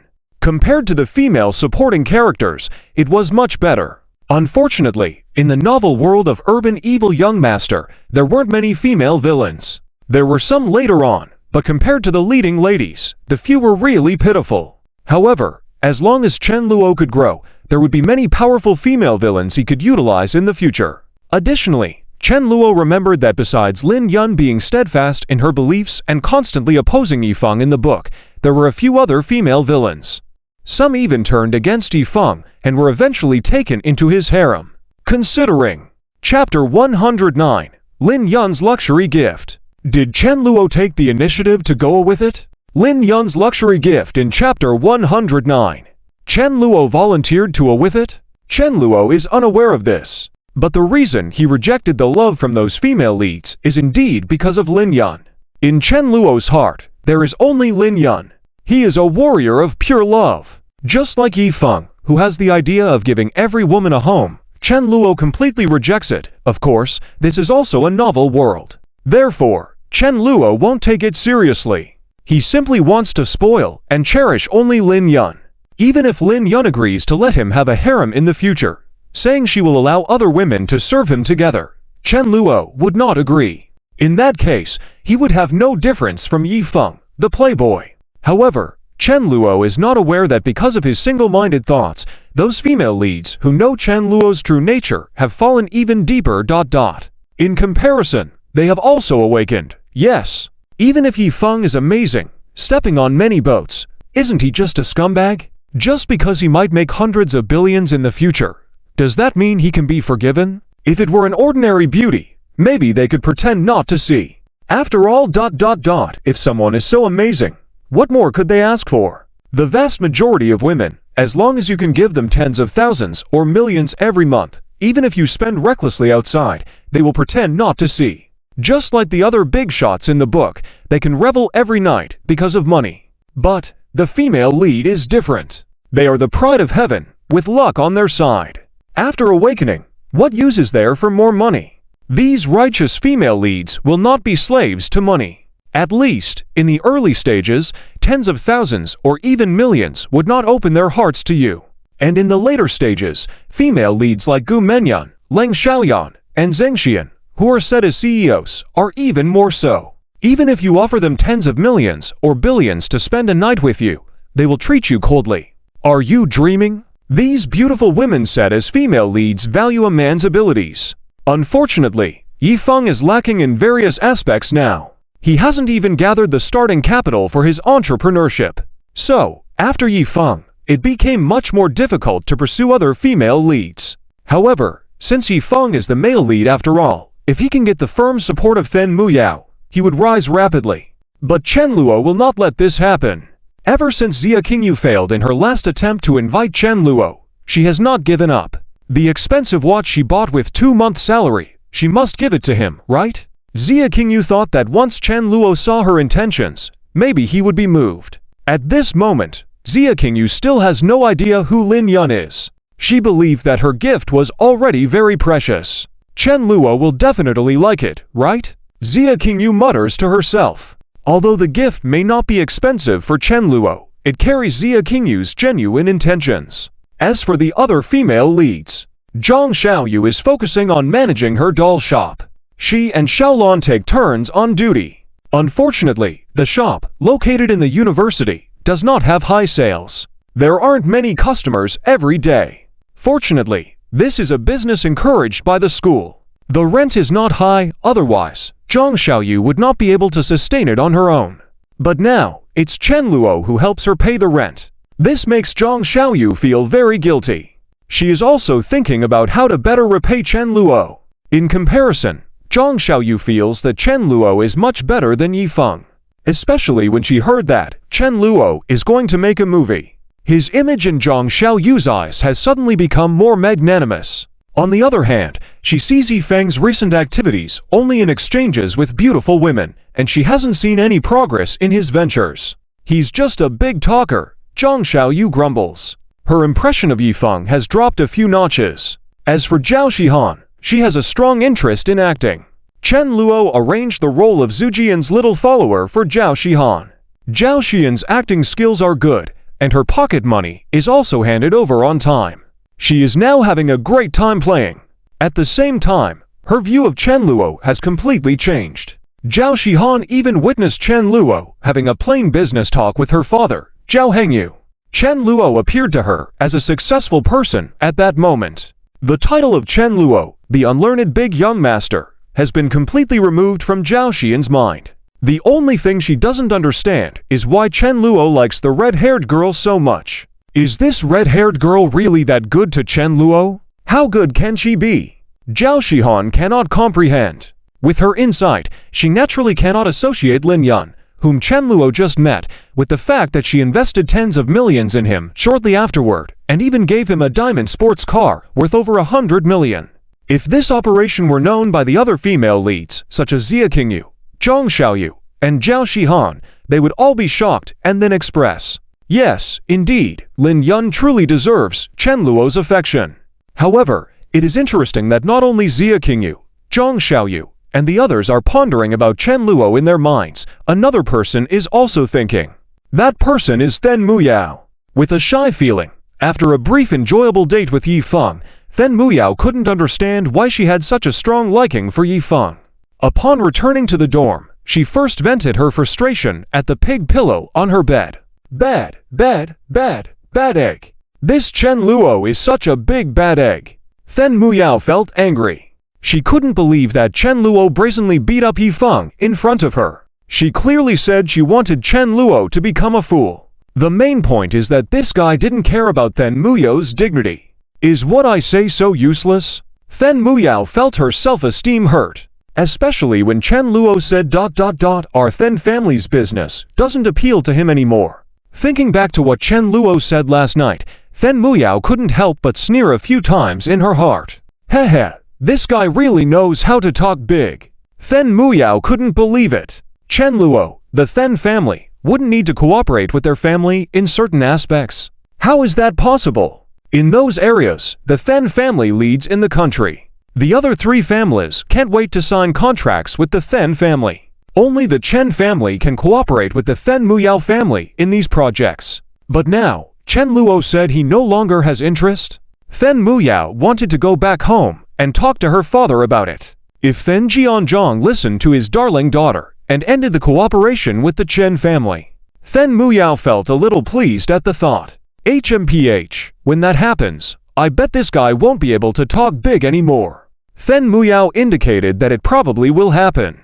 Chen Luo needs to be taught a lesson by his father. Of course, Then Muyao had promised Yi Feng not to make this incident public. She will hold back. However, she thought about Meng Shanshan. This woman actually slapped me. Because they are both female leads, Then Muyao was not too angry afterwards. As female leads, she has a natural fondness for Meng Shanshan. But now, Meng Shanshan unexpectedly did something beyond expectations. Could it be that Ziyi's judgment is wrong? Then Muyao remembered, Yi Feng used to have a good opinion of Meng Shanshan. She had visited Yi Feng in the hospital and had seen Meng Shanshan. At that time, Then Muyao had a good impression of Meng Shanshan.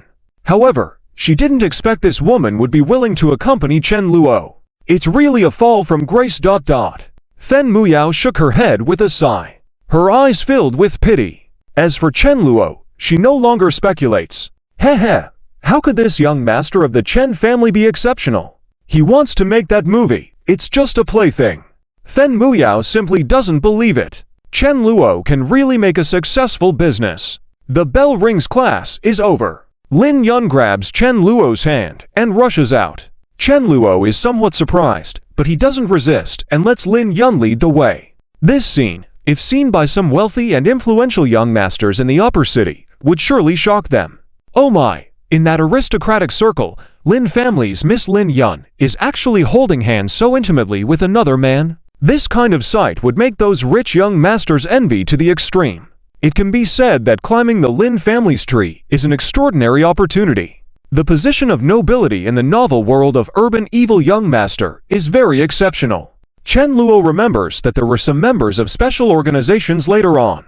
They are hidden figures, but also have to show respect to the nobility. It can be said that the 5 major families, the prominent figures in South City, in the face of these organizations and forces, have no say. But in front of the nobility, they become junior members. It shows how elevated Lin Yun's status is. This is also why Chen Luo criticized the author for rejecting the female villain Lin Yun, who was so good, just to go with the innocent and sweet female lead.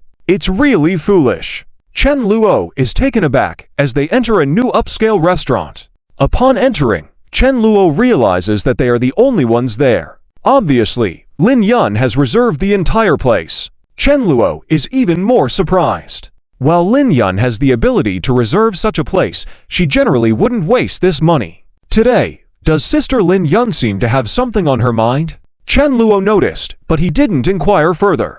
He is patient, believing that he will soon find out. Once seated, Lin Yun snapped her fingers, and the owner immediately understood. He had the waitstaff serve the dishes, and then gave them a very quiet environment. The table of food, at minimum, was worth several tens of thousands. Since traveling back in time to become a young master, Chen Luo has indeed enjoyed many delicacies. But at the moment, he doesn't feel tired of it and has no intention of trying street food. He has money and is willing to splurge. Chen Luo has no interest in taking a girl like Lin Yun to eat street food. Lin Yun doesn't have any thoughts either. Only Yi Feng ... to him. These activities are unique.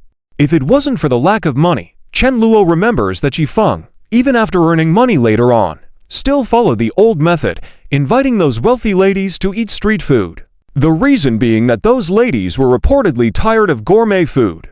When someone takes them to eat different cuisines, their eyes light up, similar to Zhao Shihan. While at the dining table, Chen Luo happily eats, but notices that Lin Yun seems somewhat distracted. Chen Luo finally asks, "Is everything okay, Sister Lin Yun? Is there something on your mind?" Chen Luo doesn't want Lin Yun to be unhappy. If she has any troubles, Chen Luo will definitely help solve them. But upon hearing Chen Luo's question, Lin Yun timidly says, "Chen Luo, will you leave me?" "Of course not. I will always be with you," Chen Luo firmly replies. When Lin Yun heard this, a relaxed expression immediately appeared on her face. After all, the person who received her invitation was Zia Qingyu, whom Chen Luo has liked for 3 years. Lin Yun doesn't have the self-confidence to compare with her. However, with Chen Luo's response, Lin Yun felt much more content. She seemed to regain a bit of playfulness. She then said, "Today, I will give you another gift. This is a grand gift." Lin Yun's words make Chen Luo a little surprised. He quickly says, "Sister Lin Yun, there is no need. I don't need anything right now. Don't you want to see what I have given you?" Lin Yun says mysteriously. Chen Luo naturally also feels curious. He understood that Lin Yun may lack some sense of security now. It should be due to Zia Qingyu's unexpected invitation earlier. Chen Luo decides to have a serious discussion with Zia Qingyu when he returns. She crossed the line. She should focus on her job and not think about chasing after her boss. Chen Luo, however, can't help but say, "So what is it, Sister Lin Yun?" Chen Luo does not madly reject Lin Yun's kind intentions. However, when the gift is placed in front of Chen Luo, even with his composure, he can't help but open his mouth wide. Because, there it is, a red booklet. It's a property deed. Lin Yun, hehe, Chen Luo, I'm giving you a luxurious estate. The property deed only has your name on it. How about that? Do you like it? Lin Yun recalled the advice of her best friend Ying. When it comes to a man you like, you must be willing to spend money. Zia Qingyu felt that she had already made a big effort for Chen Luo, saving up 2 months' salary, which she considered a tremendous effort. But Lin Yun used up her pocket money for several months to buy this luxurious estate. And she didn't expect anything in return. She just hoped that Chen Luo would be happy. The truth is, even the previous time Chen Luo spent with her was already very satisfying for Lin Yun. Even if Chen Luo were to say he wanted to leave now, Lin Yun would still send him off with best wishes. Of course, Lin Yun would feel very sad herself. However, at this moment, Chen Luo doesn't have even the slightest intention of leaving Lin Yun. Leave? Are you kidding? This is my most beloved sister Lin Yun. Chen Luo looks at the red booklet in his hands, his heart rate quickening.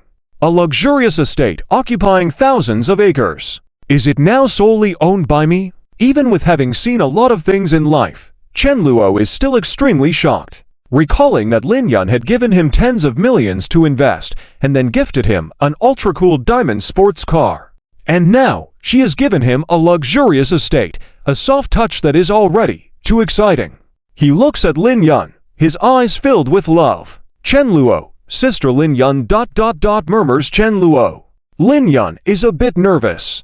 Lin Yun, how about it? Chen Luo, do you still like it? Yes? Lin Yun is still somewhat afraid that Chen Luo might not like this gift. She doesn't want to do anything that would backfire. However, Chen Luo cannot bear to let Lin Yun continue thinking like that. He reaches out and hugs Lin Yun. Smooch. Lin Yun's pupils dilate. She is very surprised. Her small face turns red, almost steaming. But unlike before, she is not resisting at all. Instead, she slowly closes her eyes. Her heart rapidly fills with sweet emotions. The last time was a cheek kiss. This time, it's a gentle and tender touch. Lin Yun is very happy. Chapter 110. Interaction with Shen Yun. Chen Luo's skills in capturing the female lead are becoming more proficient. Chapter 110. Interaction with Shen Yun.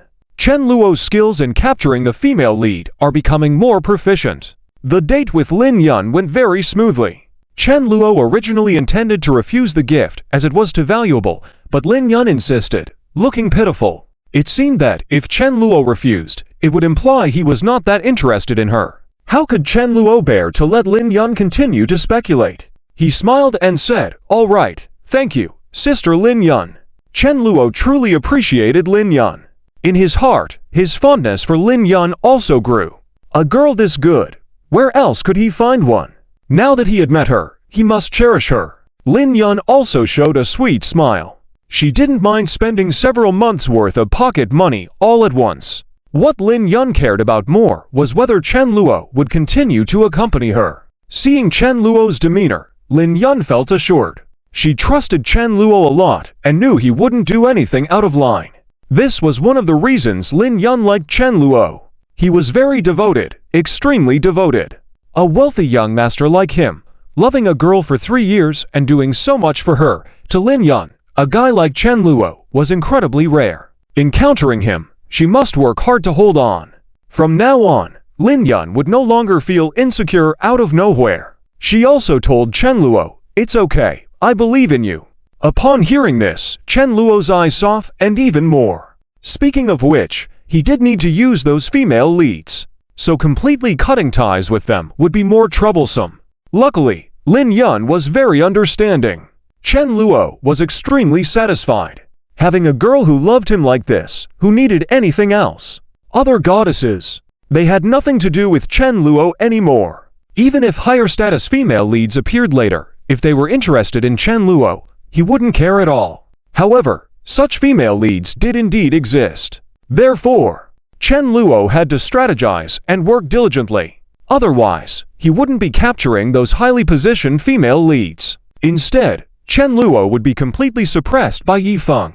He was well aware of how he had tormented Yifeng in the early stages. Once that guy found an opportunity in the future, it would definitely be far worse than in the original story. Thinking of this, a shadow passed through Chen Luo's eyes. He felt that Yifeng was truly like a stubborn bug. No matter how much he tried to suppress him, Yifeng could endure it. So Chen Luo could step up his efforts without worrying. Next up was Shen Yun. Chen Wanting, who had previously sent a message saying the website was ready. Chen Luo commended her, saying, "Impressive, my sister." Chen Wanting smiled when she saw this, feeling happy inside. However, she calmly replied, "Thanks, don't be a fool, find time to come see your elder sister." Chen Wanting had some longing for Chen Luo. It had been a while since she last saw her little brother, and she wanted to pinch Chen Luo's face and tease him shamelessly. Chen Luo said, "No problem, sister. When I have time, I'll take you to browse a toy store and let you buy whatever you want." Chen Wanting's eyes lit up immediately upon hearing about the toy store. As a tech geek girl, Chen Wanting had no resistance to those toys. Whether they were cute dolls loved by girls or the mecha that boys liked, although this novel world did not have Transformers, Iron Man, and the like, there were some local mechas. But Chen Luo found them unattractive. If they were to talk about coolness, the mechas on Earth were indeed superior. Chen Luo planned to venture into the sci-fi realm in the future, creating films about Transformers, Iron Man, and such. He wanted to become a big shot in the entertainment industry, to become the king of this field. By then, Yifeng's path would be completely blocked. After setting up the website, the next steps were promotion, attracting traffic, and paying authors to write on it. In the novel world of urban evil young master, there were also some websites, but the industry was not well developed. With the memories from his past life of some internet novels becoming clearer in Chen Luo's mind, all he needed to do was find some people to write those classic works, and his website would thrive. Shen Yun was a suitable candidate. She had always loved literature since she was young, and while studying seriously, she never forgot about writing. However, she had always written on paper and wanted to get published but didn't have any connections. In the original story, it was Yifeng's appearance that enabled Shen Yun's book to be published smoothly. This was one of the reasons Yifeng took control of Shen Yun. In Shen Yun's eyes, Yifeng was different from those wealthy young masters. He was well-read, knowledgeable, and could help her refine her writing into beautiful words, which captivated Shen Yun completely. It could be said that Yifeng easily manipulated her. Chen Luo recalled that Shen Yun had faced some troubles later on. Her parents had borrowed a high-interest loan due to illness, which they couldn't repay, and the interest kept accruing, threatening them with millions in debts. This was a tragedy in Shen Yun's family. For this reason, Shen Yun had often felt despair many times. Eventually, the male lead Yifeng had to come to the rescue. At that time, Yifeng didn't have the wealth to help Shen Yun repay the high-interest loans. He couldn't repay them. Wasn't that aiding the evil? Yifeng used his just iron fist. And when these scenes surfaced in Chen Luo's mind, he quickly came up with a new plan. After all, Chen Luo was just one person, and he knew that to make money, he couldn't do everything himself. Besides the female leads that Chen Luo needed to personally interact with and capture, he could delegate the rest to others. Only when he acted as a capitalist could he earn substantial profits. Therefore, the idea of making movies began for Chen Luo. The script for Godsword Hero 3 was his creation, and the cast was selected by him. Then, Chen Luo prepared to play the role of a passive shopkeeper. He believed that Tang Kaur, Wang Zikai, and the others would not disappoint him. The movie-making process went on vigorously. It was expected that the entire film would be completed in a matter of months. During this time, Chen Luo wouldn't be idle. He planned to continue writing scripts, but he would assign this task to Shen Yun. Helping Shen Yun write some classic online novels, such as Miyu's Legend, Hua Baigu, and Huanyuan Legend. Chen Luo felt this would be a win-win situation. Subsequently, Chen Luo escorted Lin Yun back. He then found Xia Qingyu. Xia Qingyu, who was working in front of the Dream Bar, was somewhat surprised when she saw Chen Luo. Her face revealed a hint of joy upon seeing Chen Luo arrive unexpectedly. Xia Qingyu immediately expressed her intention to give him the gift this time. It was a perfect opportunity. However, when Xia Qingyu revealed her feelings and presented the watch she had bought for Chen Luo, he looked indifferent and said, "I don't want it." Xia Qingyu's smile froze on her face. "But, this was specially for you, Chen Luo. I know this amount is nothing to you, but isn't it a token of my affection? You can take it, even if you don't wear it." Xia Qingyu really hoped Chen Luo would accept this gift. She was similar to Lin Yun, not seeking anything in return. But Chen Luo directly took out the property certificate Lin Yun gave him. When Xia Qingyu saw the description of the luxurious estate on the property certificate, her mouth formed an O. "Xia Qingyu, is this ... a gift from Lin Yun?" Xia Qingyu was shocked. It was the first time she had felt how exaggerated the upper-class people could be. Chen Luo nodded. He initially wanted Xia Qingyu to behave, but since Lin Yun had said it, he remained silent. Regardless, he knew that he would never do anything to hurt Lin Yun. At this moment, Xia Qingyu also understood. Turns out, there was no comparison between her and Lin Yun. "I used to look down on Chen Luo, thinking he was just a playboy who would squander everything and eventually go bankrupt. I never expected Chen Luo to be loved by a girl like this." Xia Qingyu felt a sense of inferiority. It dawned on her that the guy she didn't cherish, in the eyes of other girls, was like a precious treasure. The key was that at this moment, Xia Qingyu regretted. She wanted to reclaim this treasure. However, there was no longer a chance. But Chen Luo's words afterward made Xia Qingyu's eyes light up again. Chen Luo said, "If in the future, you'll help me deal with Yifeng, I can consider giving you a raise." Upon hearing this, Xia Qingyu was still very happy, especially when she thought about the situation between Chen Luo and Yifeng. Xia Qingyu knew they had some conflicts. Previously, Xia Qingyu had helped Yi Feng, but now she didn't hesitate to choose to help Chen Luo. Xia Qingyu promptly replied, "Don't worry, boss. Whatever you need me to do, just say the word." Xia Qingyu knew it would be difficult for her to win back Chen Luo. But in her eyes, Chen Luo was a good man. On the contrary, Yi Feng made her repelled. Since that was the case, Xia Qingyu was more than willing to help Chen Luo suppress Yi Feng. After all, Yi Feng kept harassing her from time to time. Xia Qingyu was starting to feel angry. Was this guy so shameless? After talking with Xia Qingyu, Chen Luo returned to rest. He had experienced a lot these days and needed a good night's sleep. Contrastingly, Yi Feng's mentality had once again regained its composure. The previous collapse of his moral foundation when dealing with Meng Shanshan had been restored. This was because he had Chen Muyao to help him repair. For a period, Chen Muyao hadn't thought about Chen Luo anymore. Her focus had shifted towards Yi Feng. Yi Feng had developed some affection for Chen Muyao recently. He met an elderly man in the park who turned out to be the president of the Calligraphy and Painting Association. Yi Feng, as the male lead, quickly gained the admiration of the old man. Outside of school, he met a female manager of a company, and they became friends due to certain circumstances. Su Xiuan was surprised and couldn't believe that such a talented individual existed in Non-City University. Su Xiuan exchanged contact information with Yi Feng. Yi Feng was in good spirits. He knew that Su Xiuan was also on the systems list. This Chen Luo has threatened so many girls I like, but I don't believe he has the ability to threaten those higher status women. In Yi Feng's eyes, Chen Muyao, Su Xiuan, Li Hongxia, and other girls he liked had no weaknesses that Chen Luo could exploit. Plus, they didn't lack money. Chen Luo's status no longer held sway over them. Thus, Yi Feng didn't think anything unexpected would happen in the future. He believed his path to success was right in front of him. During this period, Shen Yun felt a bit lost. She noticed that her favorite younger brother Yi Feng hadn't visited her for a long time. Of course, Shen Yun didn't mind. She knew that her brother was someone with important matters to attend to, which might have caused him to neglect her at times. Shen Yun had no intention of disturbing Yi Feng. However, if Shen Yun knew that Yi Feng was currently on dates with other women, she wouldn't be angry. Instead, she would hope for her younger brother to work even harder. As long as Yi Feng did well, Shen Yun could accept anything, except for the villain. But soon, she saw the detested young master, Chen Luo, approaching her. And he was followed by Meng Shanshan, no less. Shen Yun had met Meng Shanshan at the hospital once. She had good feelings towards Meng Shanshan. Shen Yun was confused and didn't understand the situation.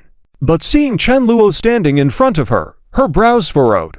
She recalled the last encounter with Chen Luo on the campus. Shen Yun couldn't help but feel the urge to stand up for Yi Feng. However, when she confronted him once, Chen Luo just looked at her as if she was a fool. It seemed like he was saying, "Who are you? Are you crazy? Do I know you?" This memory was still fresh in Shen Yun's mind. Moreover, in recent days, Shen Yun had heard a lot about Chen Luo's activities, including his involvement in filming. Shen Yun began to look at him in a new light. The talentless young master Chen from the Chen family was actually making movies. Was he deliberately burning money or recruiting his harem? But with Chen Luo appearing well prepared, Shen Yun couldn't help but respect him.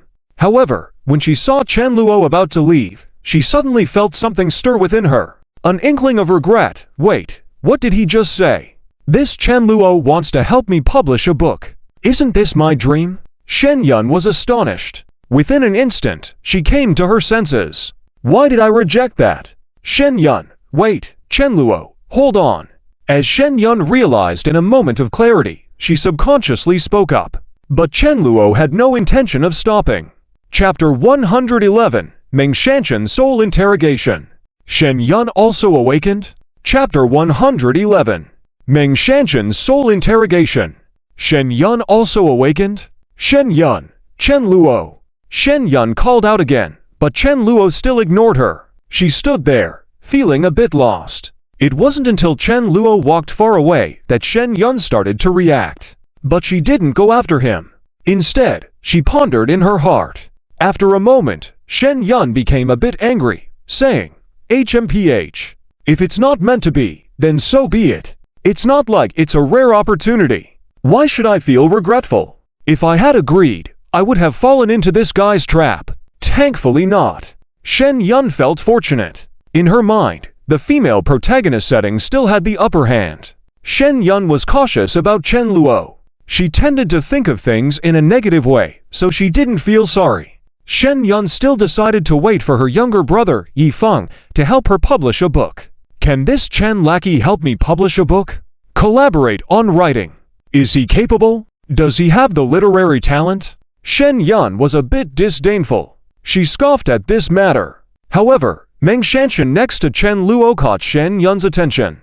While she didn't have the concept of male and female leads, Shen Yun felt that this girl shouldn't be the type to be with Chen Luo, right? However, just now Meng Shanshan not only was with Chen Luo, but also obediently followed him, looking cute and obedient. Shen Yun felt confused. Isn't this woman also interested in my younger brother Yi Feng? Did she betray him and succumb to the monetary influence of the Chen family's young master? There's really no bottom line. Shen Yun immediately regarded Meng Shanshan as the type of woman who would do anything for money. She looked down on such women.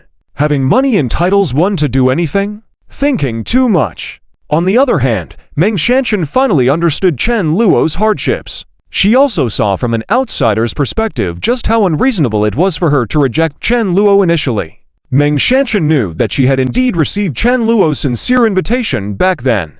Yet she foolishly refused. Now she regretted it. That Shen Yun, Meng Shanshan could only feel pity for her. Clearly Chen Luo is the future, but this student union president doesn't see it. Meng Shanshan shook her head inwardly. She wished she could spend more time with Chen Luo. But unfortunately, Chen Luo sent her back on her own not long after. Meng Shanshan was naturally obedient. However, watching Chen Luo walk away, she felt disappointed. Nevertheless, Meng Shanshan quickly cheered up. Chen Luo, starting a new project again? First a movie, then a novel. Chen Luo's path is widening.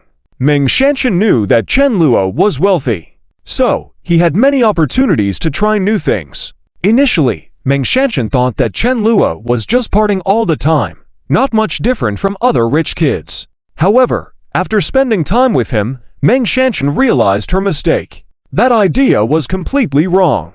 Chen Luo partying all the time? What a joke! In Meng Shanshan's eyes, Chen Luo was clearly doing something important. Not to mention going to bars, he always had that red-haired girl by his side. When other beauties approached, he would just shoo them away, including Meng Shanshan. She was one of them. Therefore, thinking that Chen lacked substance was simply absurd. In comparison, that Yi Feng was truly the epitome of worthlessness. Chen Luo expected Shen Yun to reject him. Although in his memory, there wasn't a suitable female antagonist to write about. This was different from Meng Shanshan's situation. But Chen Luo didn't mind. If he just found a female antagonist and trained her a bit, it wouldn't make a difference. There were several female antagonist characters set up by Tang Kaur. Chen Luo knew that as long as he spoke, these people would be willing to help. As for why he initially approached Shen Yun, it was simply following the process. Perhaps Chen Luo still had a glimmer of hope. After all, he had changed a lot. These female leads must have heard of his deeds, right? Of course, the result wasn't too outlandish. However, being in contact with Chen Luo did change Shen Yun in some ways.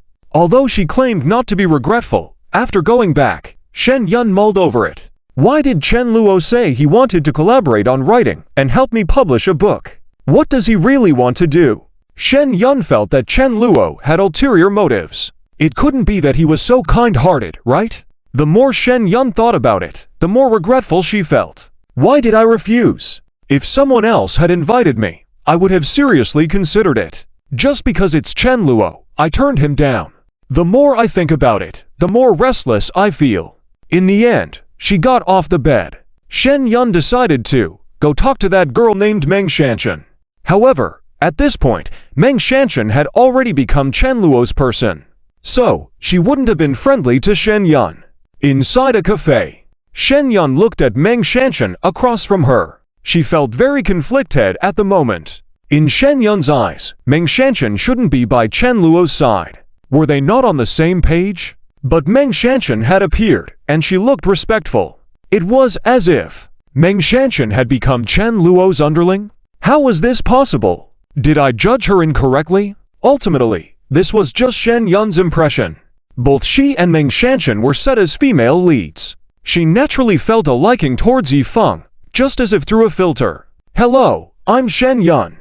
We met at the hospital before. You also like Yifeng's younger brother, right? Typically, at this point, if this were a scene in the original work, it would have exploded into conflict. Something like, me too, but don't worry, we'll compete fairly. Besides, with how excellent Yifeng's younger brother is, the two of us alone probably won't be able to handle him, right?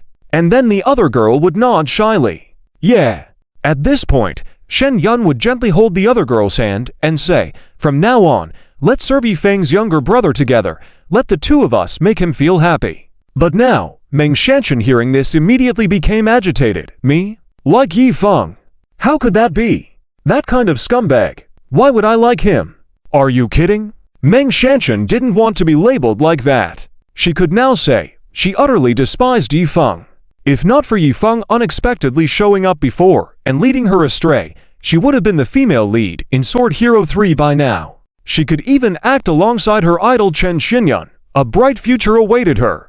And who knows? She might even have a chance to pursue Chen Luo. But everything changed because of Yifeng's appearance. Adding to that, the incident between Yifeng and Then Muliao a few days ago, and after Meng Shanshan became an observer, she frequently saw Yifeng walking with different girls at school. Even outside of school, she would run into him. In the eyes of Yifeng's little brothers, their big bro Yifeng had some skills. They were all praising him. But to Meng Shanshan, Yifeng was becoming more and more outrageous. He seemed to have no bottom line, approaching every beautiful woman he saw. Meng Shanshan's impression of Yifeng hit rock bottom. So, being told that she liked Yifeng felt like a complete insult. Shen Yun clearly didn't expect Meng Shanshan's reaction to be this intense. What's going on? Shen Yun was dumbfounded. She felt it wasn't right. Just recently, hadn't this woman visited Yifeng's younger brother at the hospital? At that time, Shen Yun saw Meng Shanshan as a rival deliberately showcasing her own merits to outshine Meng Shanshan. Shen Yun had assumed that Meng Shanshan would definitely compete with her for Yifeng. However, it didn't matter. Shen Yun knew that this talented Yifeng wasn't someone she could control alone. More people pursuing him only proved Yifeng's charm. Yet, at this moment, Shen Yun didn't think the same way. She was actually a bit angry. How could Meng Shanshan potentially not like Yifeng when he treated her so well? Shen Yun recalled the time when the famous actress Chen Xinyun came to South City University. Meng Shanshan happened to be preparing to leave with Chen Luo and them. But then Yifeng appeared and saved Meng Shanshan. How can this woman not understand the concept of repaying kindness? From Shen Yun's perspective, Yifeng had saved Meng Shanshan. Otherwise, she would have surely fallen into the clutches of that young master from the Chen family, living a wretched life. Thinking about this, Shen Yun couldn't help but furrow her brow, saying, "You don't like Yifeng? How is that possible? Yifeng's younger brother is quite talented. Haven't you noticed the hidden talent in him?" After saying this, a hint of pity flashed in Shen Yun's eyes. It seemed she had miscalculated. This woman didn't seem to have that ability to see Yifeng's potential. But Meng Shanshan scoffed at it. Talent? Are you talking about the talent of charming every woman, flirting all time, always surrounded by women? Is that the talent you're referring to? Meng Shanshan mocked. Shen Yun was left speechless. Shen Yun, well, it's unavoidable, isn't it? Someone as talented as Yifeng's little brother. Isn't it normal for him to be surrounded by many girls? Doesn't this precisely show Yifeng's charisma? Meng Shanshan, then why do you think Chen Luo is a scumbag just because he is surrounded by many beautiful girls? Meng Shanshan's words struck Shen Yun's soul. She widened her eyes instantly. She had cursed out Chen Luo at the hospital before. Now Meng Shanshan knew that Shen Yun had similar thoughts to hers back then. But Meng Shanshan had a different perspective now. Shen Yun was taken aback. Could it be the same? Yifeng wouldn't use other means. The girls around him are clearly drawn to him, while Chen Luo, that kind of young master, must be using money or power to manipulate other women, right? Shen Yun had also been pursued by other young masters. So, she had a stereotypical impression. She remembered when some rich men had added her as a friend. They would send messages directly saying, "So, how much for a night? Is 10,000 enough?" Shen Yun wrinkled her brow at the time, feeling disgusted. Some of the young masters weren't that straightforward, but they would give gifts all the time, trying to show off. In Shen Yun's eyes, it was all just a display of wealth, thinking the rich could do whatever they pleased. You're mistaken.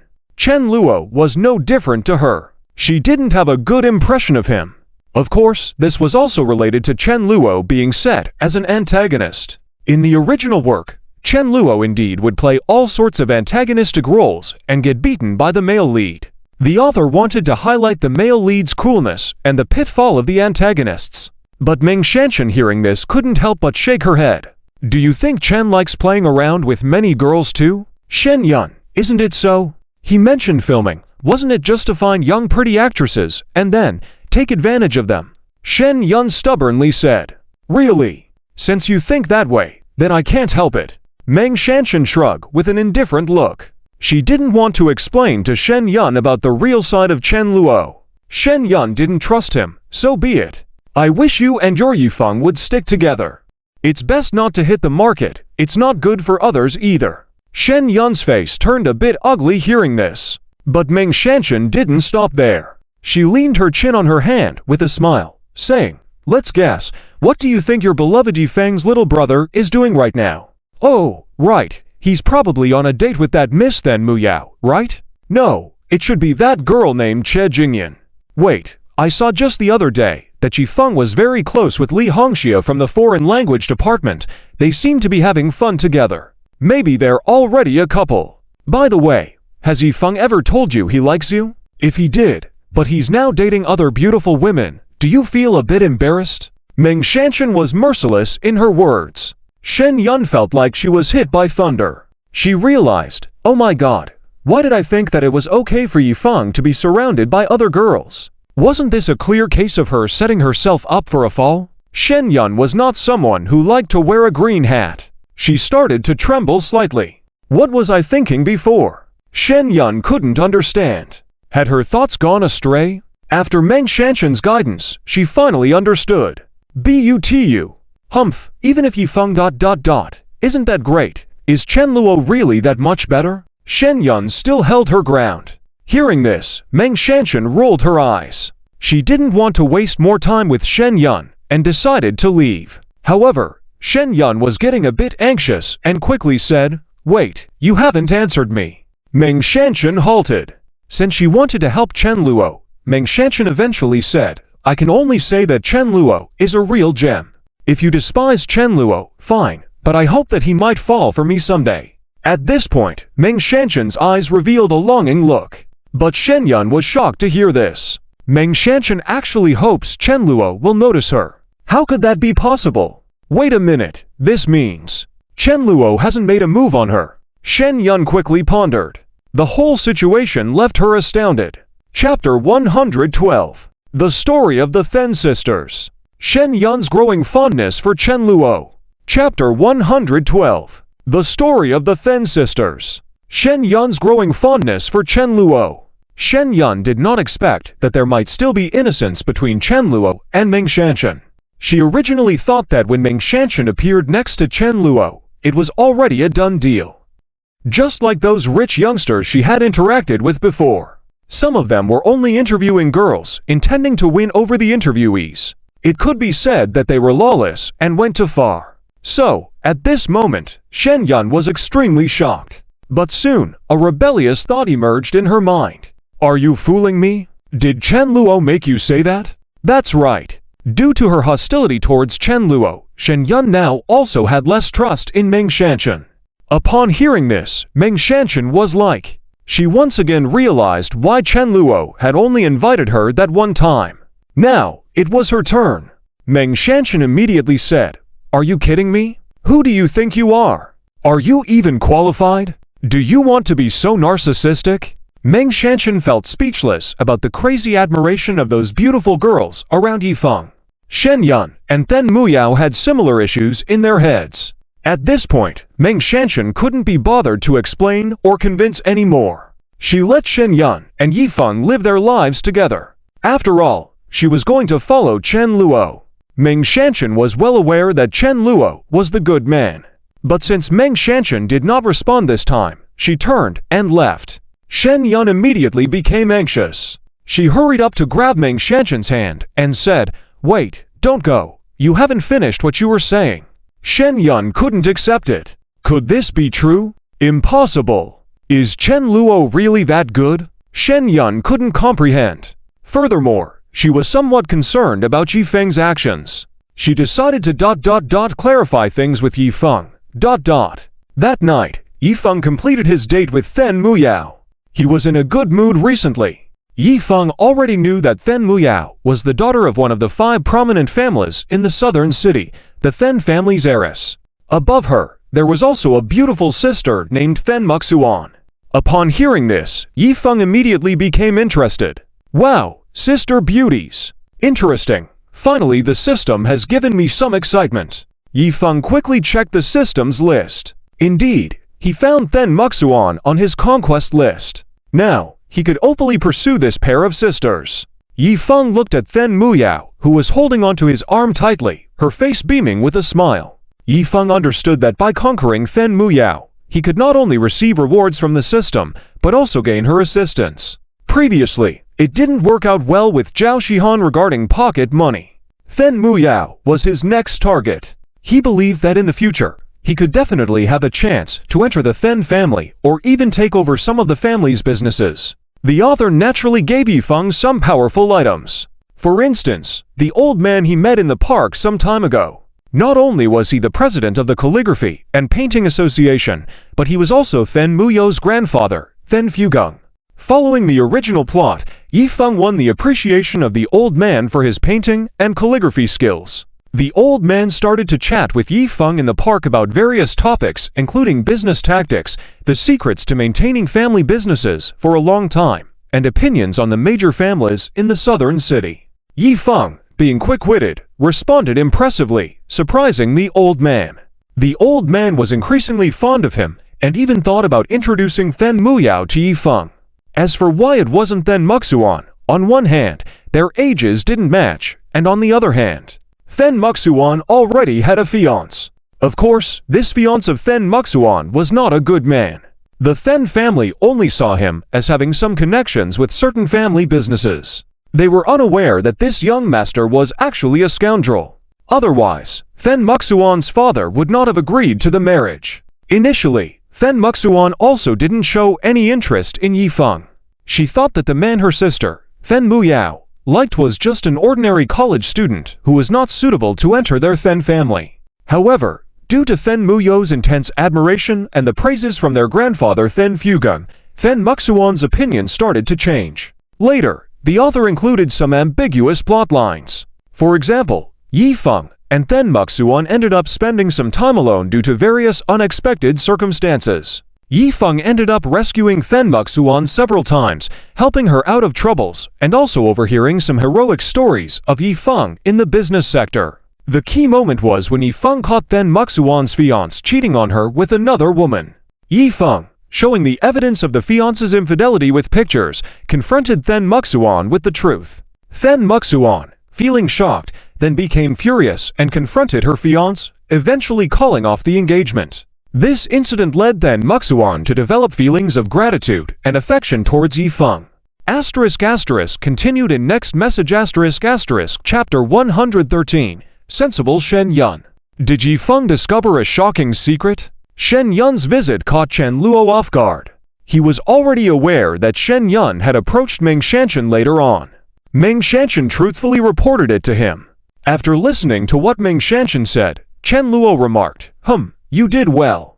A smile appeared on Meng Shanshan's face. Speaking up for Chen Luo was naturally what he expected. As for Shen Yun's reaction, Chen Luo also found it normal, even though Meng Shanshan praised him so much. But Shen Yun was a female lead character. Moreover, she had been in contact with Yifeng for quite a while, so it wouldn't be easy for her to change so easily. However, Chen Luo hadn't expected that Shen Yun would still come, and her attitude took a 180-degree turn.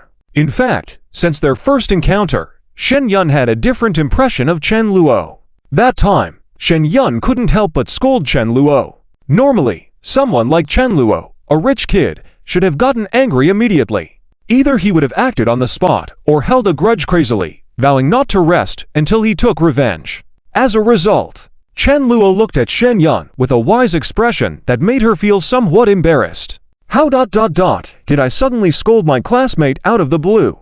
Am I going crazy? This incident made Shen Yun feel guilty for a long time. I deserve to die. After she returned, the more she thought about it, the more she felt she should apologize to Chen Luo. How could she threaten him out of the blue when he was walking on the road? Although Shen Yun comforted herself by thinking she did it for Yifeng, it was ineffective. Besides, later on, she heard that Chen Luo was going to make a movie. Now, he was getting close with Meng Shanshan again.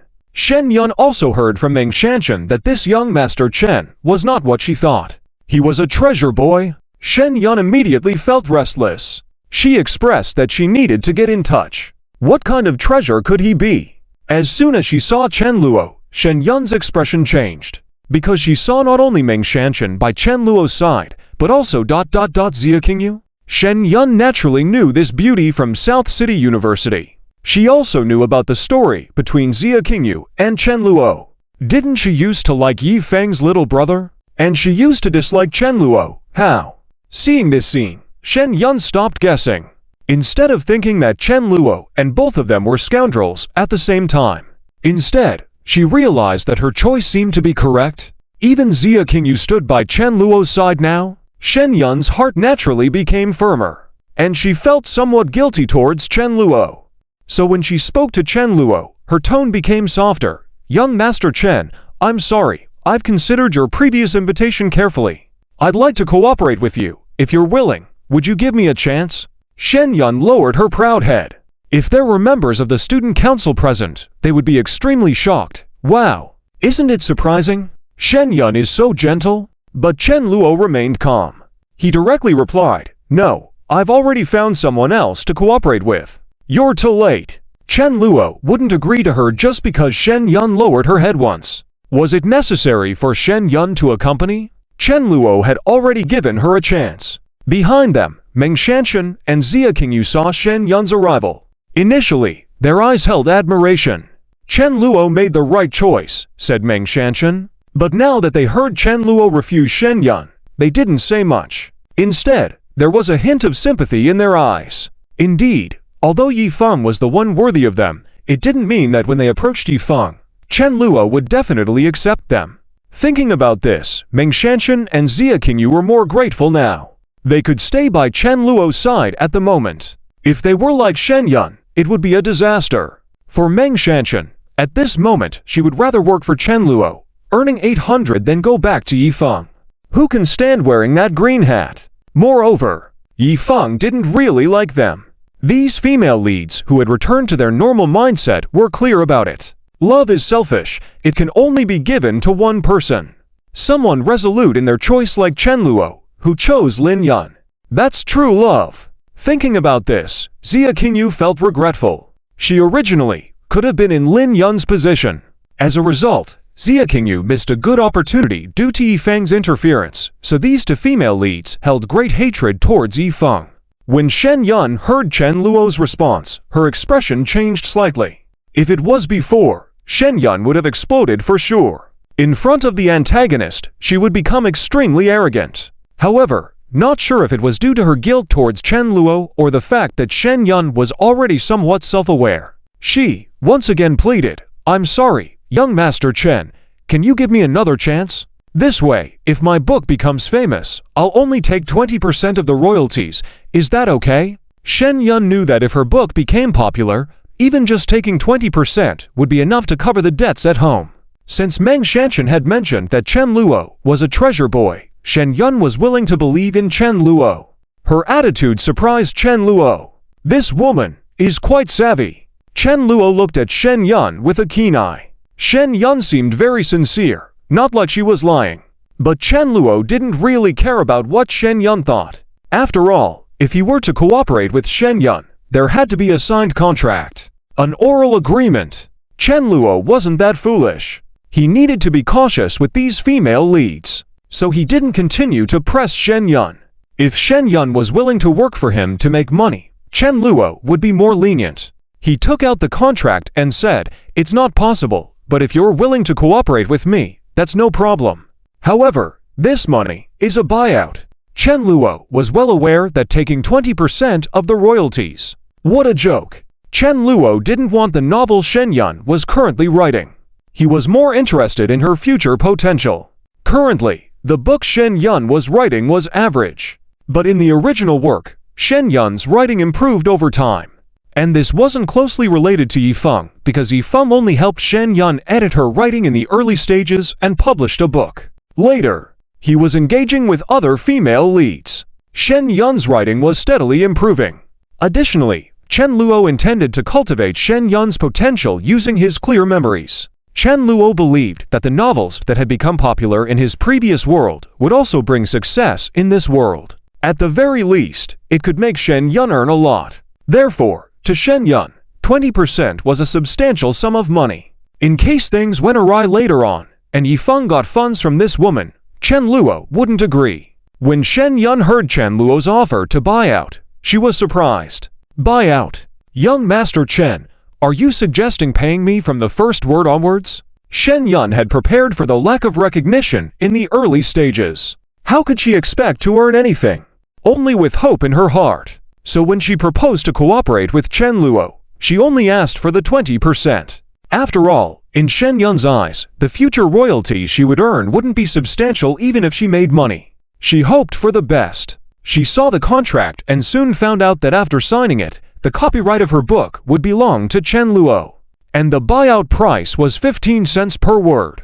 This was an excellent buyout offer for a new author. Furthermore, Chen Luo even offered more. Otherwise, a beginner who had never written a novel before achieving a buyout of 10 cents per word was already excellent. Shen Yun calculated that if she could update 6,000 words a day, she would earn $90 a day, making $2,700 a month. Although not a lot, Shen Yun was satisfied. She had anticipated earning not a single cent. "Well, if you have no objections, let's sign it," Chen Luo calmly said. Shen Yun felt conflicted inwardly. She actually felt a bit lost. Eventually, she made a decision.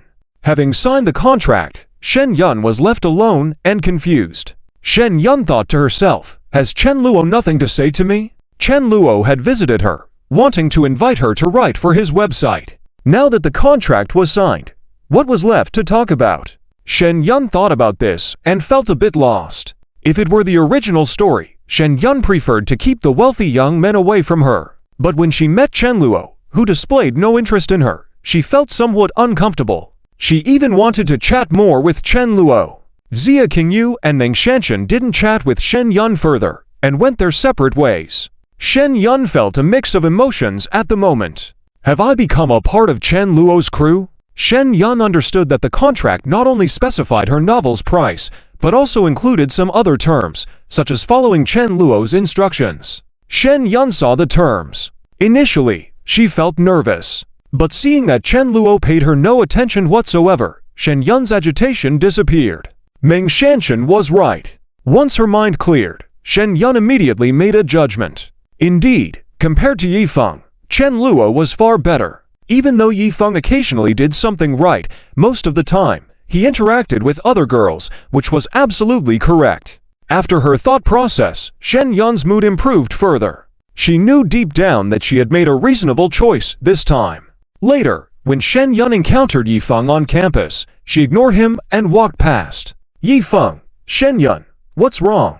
Yifeng smiled, intending to greet her. However, Shen Yun simply bypassed him, leaving Yifeng puzzled. He hurried to catch up. "Shen Yun, what's wrong? Didn't you see me?" Shen Yun, in her usual fervent and infatuated manner, changed to a cold expression. She turned icy and said, "I see you. What's wrong? Do you have something to tell me?" Shen Yun's demeanor was icy, similar to how she treated other male students. Why should Yifeng be entitled to a special treatment anymore? "If you have nothing to say, scram, don't bother me," Shen Yun scolded directly. This was her true self. An ice-cold beauty, and the student union president treated other men in the same manner. Why would Yifeng suddenly think a few words would captivate the heart of the beauty? And why was the beauty not at all interested, showing no prior enthusiasm that she once had for Yifeng? Shen Yun was unwilling to engage in further conversation with Yifeng. She was no longer interested. As her character collapsed, Shen Yun felt that Yifeng was outrageous. How thick-skinned must he be to flirt with a beauty right after entwining another woman into his dilemmas? Shen Yun was absolutely not okay with his behavior at the moment. Shortly after finishing her words, Shen Yun quickly departed. She left Yifeng alone, bewildered. What? Why did this suddenly? Shen Yun. Yifeng was completely clueless. But he quickly realized something. Could it be? Is this related to that young Master Chen? Shen Yun was also threatened by that young Master Chen? Yifeng began to speculate once more. He believed that Shen Yun's cold behavior towards him must have been an act. Why else would they have gotten along so well just a few days ago? But now, she pretended not to recognize him. Most importantly, he was on the system's conquest list. He still feels lost as to where he had gone wrong. But he quickly became aware of a possibility. Could it be that this young Master Chen is making trouble again? Shen Yun has also been threatened by that young Master Chen? Yifeng started connecting the dots. He was convinced that Shen Yun's poor attitude towards him was due to young Master Chen's interference. Feeling angered, Yifeng didn't know how many women this young Master Chen would attempt to manipulate around him. However, Yifeng was determined not to let such a situation happen. That night, he secretly staked out near Chen Luo's villa. But the scene he witnessed left him utterly shocked. Yifeng saw his beloved Shen Yun dressed very sensually. She walked into Chen Luo's villa. In that moment, Yifeng felt as if he had been cheated on. Chapter 114. Chen Luo's Provocation. Yifeng was green with jealousy and frustration. Chapter 114. Chen Luo's Provocation. Yifeng was green with jealousy and frustration. Outside a certain villa, Yifeng sneaked a peek at this scene. He was practically trembling with anger. He had already guessed during the day that his senior, Shen Yun, was probably being blackmailed by Chen Luo.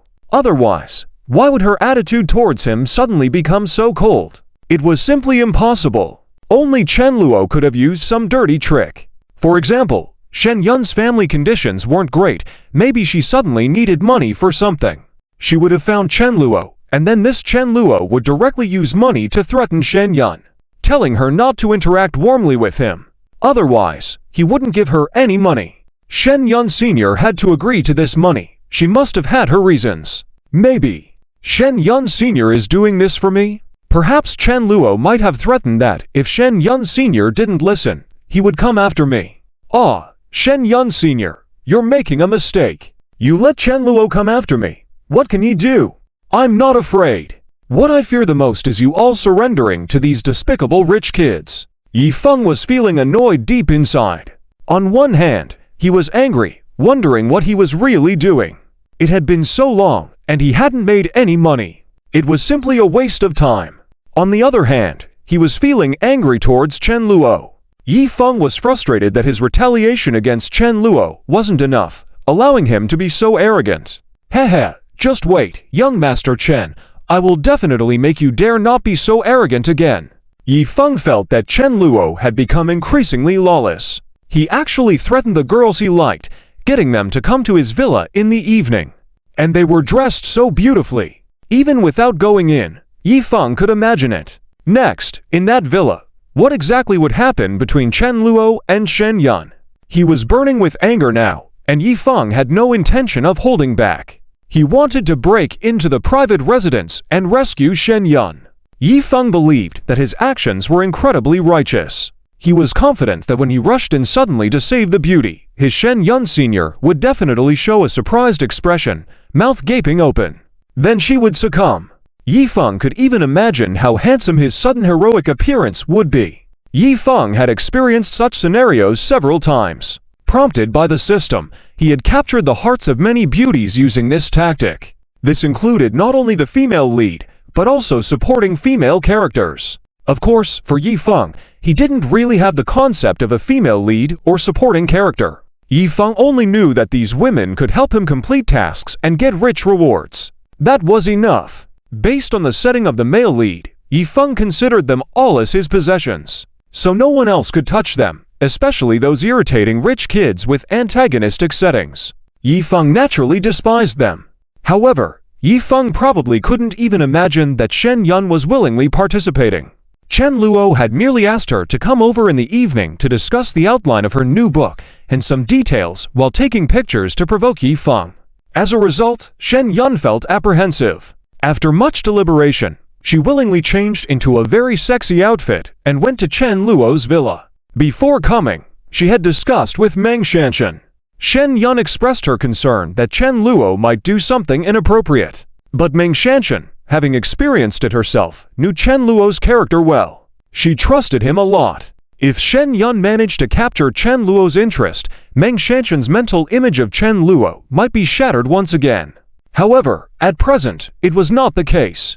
And her words made Shen Yun's curiosity grow. Is it true? Chen Luo has no interest in me. Shen Yun retained her last bit of suspicion towards the antagonist, so she decided to try it out. If Chen Luo was really an upright gentleman, she would need to reevaluate her opinion about him. More so, upon learning that Chen Luo allegedly had an unusual relationship with a girl named Lin Yun, Shen Yun would feel extremely envious, as if she had won the heart of a treasure boy. And the answer to this question would soon be revealed. When Shen Yun shyly entered the villa, Chen Luo paid no special attention to her. Even, Shen Yun noticed that Chen Luo's eyes were indifferent, as if her outfit that evening was nothing special. This left Shen Yun feeling discouraged. She thought, isn't it? Chen Luo, even if you are not interested in me, am I not a beautiful woman? My figure, isn't it considered a gem in the eyes of men? You don't show any reaction at all? Shen Yun observed Chen Luo's calm eyes and felt a pang of self-doubt.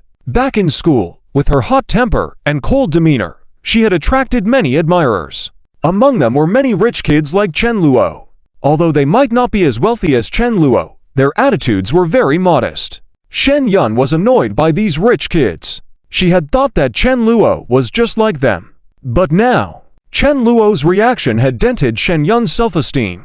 She finally realized the truth. Meng Shanshan's words were indeed right. Am I capable of making Chen Luo interested in me? Shen Yun knew that all her worries were unnecessary. Even her suspicions about Chen Luo's motives were unfounded. When Chen Luo handed her a document containing the outline of her next book and some plot points to discuss the ideas, Shen Yun felt ashamed. What has Chen Luo become in my eyes? Why did I think of him so badly? Shen Yun was feeling embarrassed now. But Chen Luo was indifferent to Shen Yun's mindset. Whether she dressed up or not, Chen Luo didn't care. In his eyes, Shen Yun was merely a tool to help him make money. Chen Luo was more interested in Shen Yun's character as a successful author. In the original work, Shen Yun became a well-known writer, and her book rights sold out. Chen Luo saw an opportunity to utilize that. If eventually, Chen Luo found out Shen Yun couldn't help him make money, couldn't write a book unless taught by Yifeng, he wouldn't mind sending Shen Yun to study under Yifeng. After all, they had signed a contract. The royalties from Shen Yun's writing skills learned from Yifeng, and her inspirations, would all belong to Chen Luo.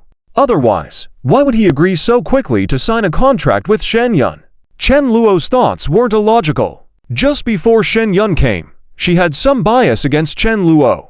How could he leave it unanswered? Chen Luo then said, "Here's the outline of your next book, some plot points and themes you want to convey.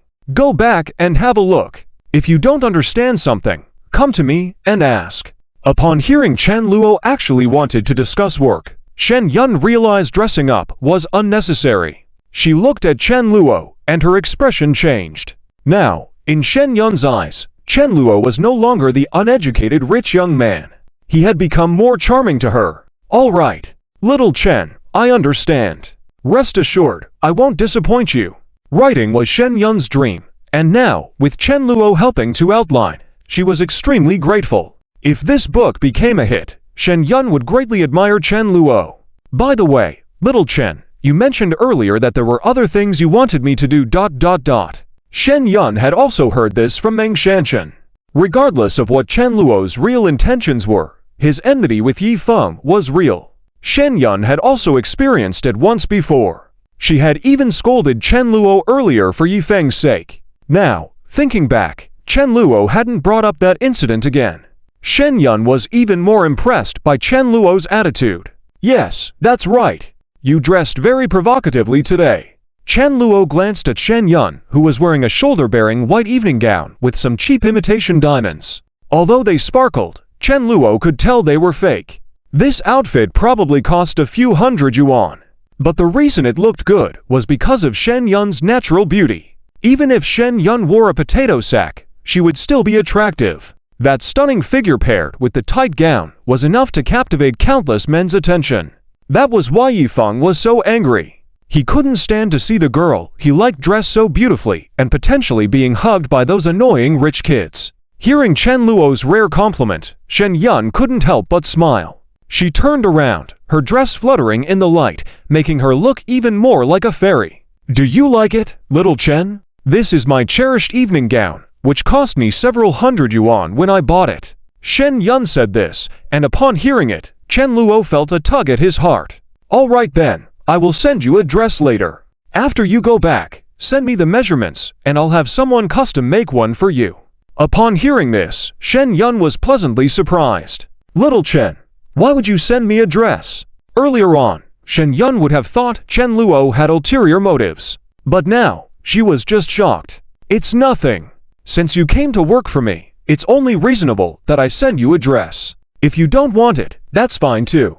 Even though the dress was expensive, once it's been worn, it becomes second-hand and loses its value. Perhaps Chen Luo wouldn't spend tens or hundreds of thousands on Shen Yun's dress. He planned to spend tens of thousands to make one for Shen Yun as an encouragement for her hard work. After all, using pressure alone was not enough. Giving a slap on the face, but also offering a piece of candy was necessary. Chen Luo understood this concept well. Shen Yun's face showed mixed emotions upon hearing this. Tens of thousands for a dress were precious to her. If she really got it, she might be reluctant to wear it. Shen Yun's expression changed as she looked at Chen Luo. Her eyes were now very complicated. She now saw Chen Luo in a different light. Chen Luo, turns out you're such a man. Shen Yun was feeling emotional. Chen Luo was truly unique among the rest. Shen Yun also began to consider the idea of pursuing Chen Luo.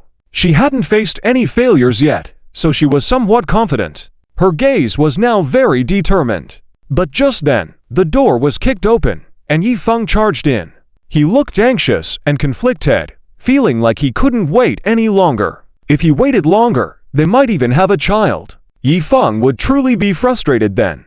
He didn't even understand why he felt so angry. Although he and Shen Yun didn't have a clear relationship, Yi Feng's aversion towards Chen Luo was innate. Therefore, he didn't delve deep into his thoughts. Yi Feng wanted to stop everything from happening. And when he burst in and saw Shen Yun and Chen Luo on the couch, his eyes turned red. Chen Luo! Yi Feng was furious. He saw Shen Yun on the couch, blushing slightly, and her outfit looking disheveled. With Chen Luo behind her, he was even taking pictures with his phone non-stop.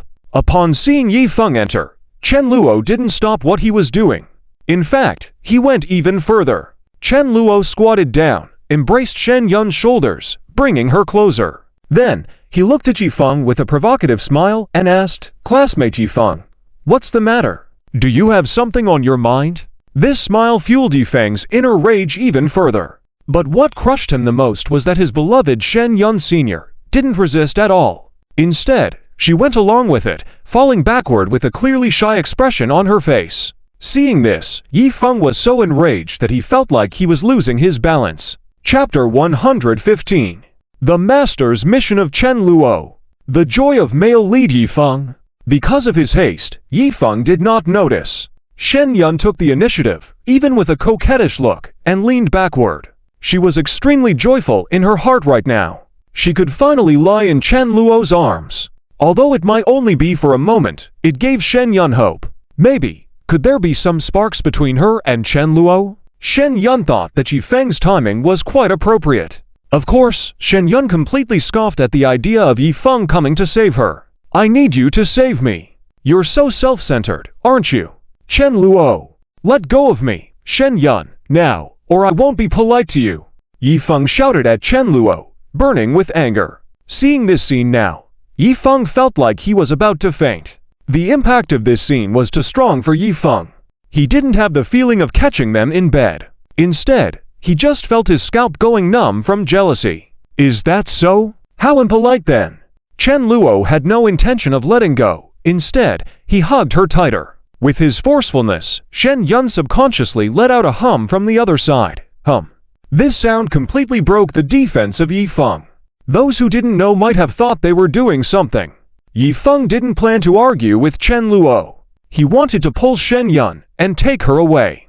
Just like before, when he took Meng Shanshan away in front of Chen Luo. But Shen Yun had seen this kind of scene before. When Yifeng left with Meng Shanshan holding hands, Shen Yun was present at the scene. But now, Shen Yun understood. Meng Shanshan deeply regretted following Yifeng. Shen Yun also understood. This guy, claiming to want to save Meng Shanshan, now wants to come and save me. Shen Yun rolled her eyes in her heart. How many women does this guy need to get before he's satisfied? Shen Yun, who had awakened to the truth about Yifeng being a player, no longer had any favorable feelings towards him. Shen Yun saw that Yifeng was about to pounce, but Chen Luo had no reaction yet. Shen Yun spoke first. Yifeng, what do you want? Her voice was very cold. Yifeng quickly replied, Shen Yun, I am helping you. This guy Chen Luo is not a good person. I don't know what kind of threat he has over you, but I promise you, I will help you. Do you believe me, okay? You can't stay by Chen Luo's side. He must be playing you. Come over to my side. Yifeng's face was anxious, as if he genuinely cared for Shen Yun. However, Shen Yun's heart was unfazed. Yifeng felt like the male lead saving the female lead from distress, but in Shen Yun's eyes, it only intensified her disgust. Is Chen Xiao playing me? Just wants to play me. Heh. I actually hope that Chen Luo will play with me. Shen Yun's confidence was beginning to crumble under Chen Luo's aura. Chen Luo complimented her once, and Shen Yun would be happy for a long time.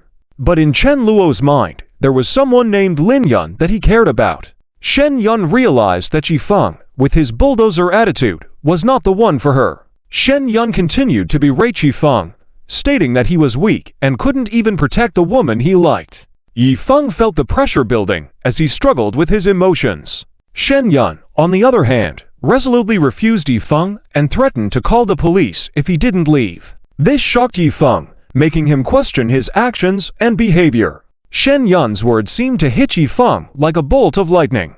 Yifeng was feeling a heavy sense of humiliation and frustration. This was not how the noble and tough male lead ought to feel. Unable to confront the situation, Yifeng could only accept it silently, feeling miserable. Shen Yun urged Yifeng to leave, and he had to comply. As he left, Shen Yun's interaction with Chen Luo only added to his sense of defeat. Yifeng's lack of progress only intensified his frustration.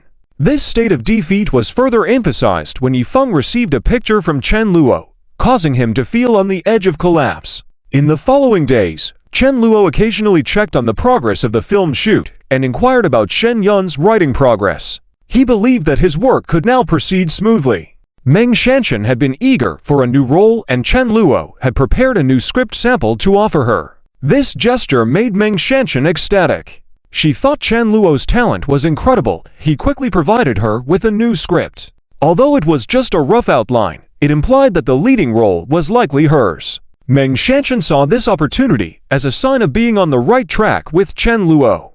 Shen Yun's decision to contact Yifeng seemed to surprise Meng Shanshan. She was hesitant at first, worrying that Chen Luo had some personal demands for her. However, Chen Luo had actually asked her to learn from Yifeng to enhance her acting skills. Meng Shanshan, not wanting to disappoint Chen Luo, agreed to the suggestion with a determined resolve. Chen Luo's request showcased Meng Shanshan's potential and dedication to her craft. As she left, Meng Shanshan felt a new sense of responsibility to improve her acting abilities. This event marked another step in her journey to becoming a successful actress under Chen Luo's guidance. To Yifeng's dismay, he was unaware of these developments. When Meng Shanshan approached him, Yifeng couldn't hide his excitement. Chapter 116. Yifeng, played in the palm of Meng Shanshan. Shanshan, Sister Shanshan. In the campus, Yifeng couldn't believe his eyes. He didn't expect Meng Shanshan to come to him voluntarily. Yifeng glanced at Meng Shanshan.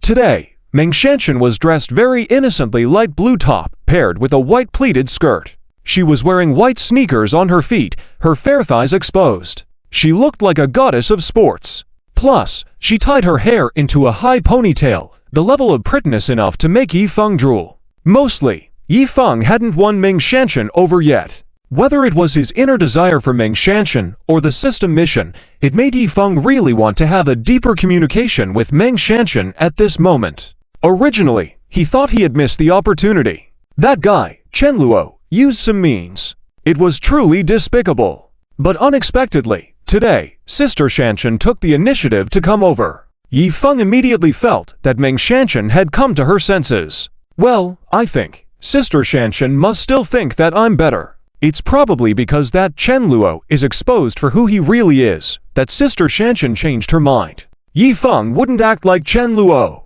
What he meant was, if you reject me, and then change your mind, and I'm already gone. If Meng Shanshan is willing to come back, Yifeng would immediately come back to her. It's crucial for his missions. Besides, Yifeng's character as the male lead is not indifferent to the female lead. In addition, Yifeng also thought that maybe Meng Shanshan would ask for his help to get rid of Chen Luo's control. Yifeng was prepared at once mentally. Yeah, it's me. Meng Shanshan nodded indifferently. But Yifeng didn't seem to realize that Meng Shanshan's attitude was off. He showed joy on his face and asked, "Do you have something to tell me?" Yifeng was very happy. He believed that Meng Shanshan taking the initiative to find him meant that there was still hope between them. "To teach me acting, aren't you?" Meng Shanshan remembered what Chen Luo said. She wanted to learn acting skills from Yifeng and then act in films for Chen Luo. When Yifeng heard this, he felt even more excited. Acting. That's great. I just obtained the acting skill from the system rewards not long ago. Yifeng was worried about how to use this ability in order to bring Sister Shanshan back. Now it felt like a piece of cake. Yifeng was thrilled and said, "Of course, it counts, Sister Shanshan. I will teach you. My acting skills are excellent. I never thought you would come back to me. By the way, Shanshan, tell me the truth. Were you threatened by Chen Luo?" Yifeng's eyes became challenging. He wanted to know the truth. If Meng Shanshan still insisted that it was voluntary until now, Yifeng would feel really disappointed.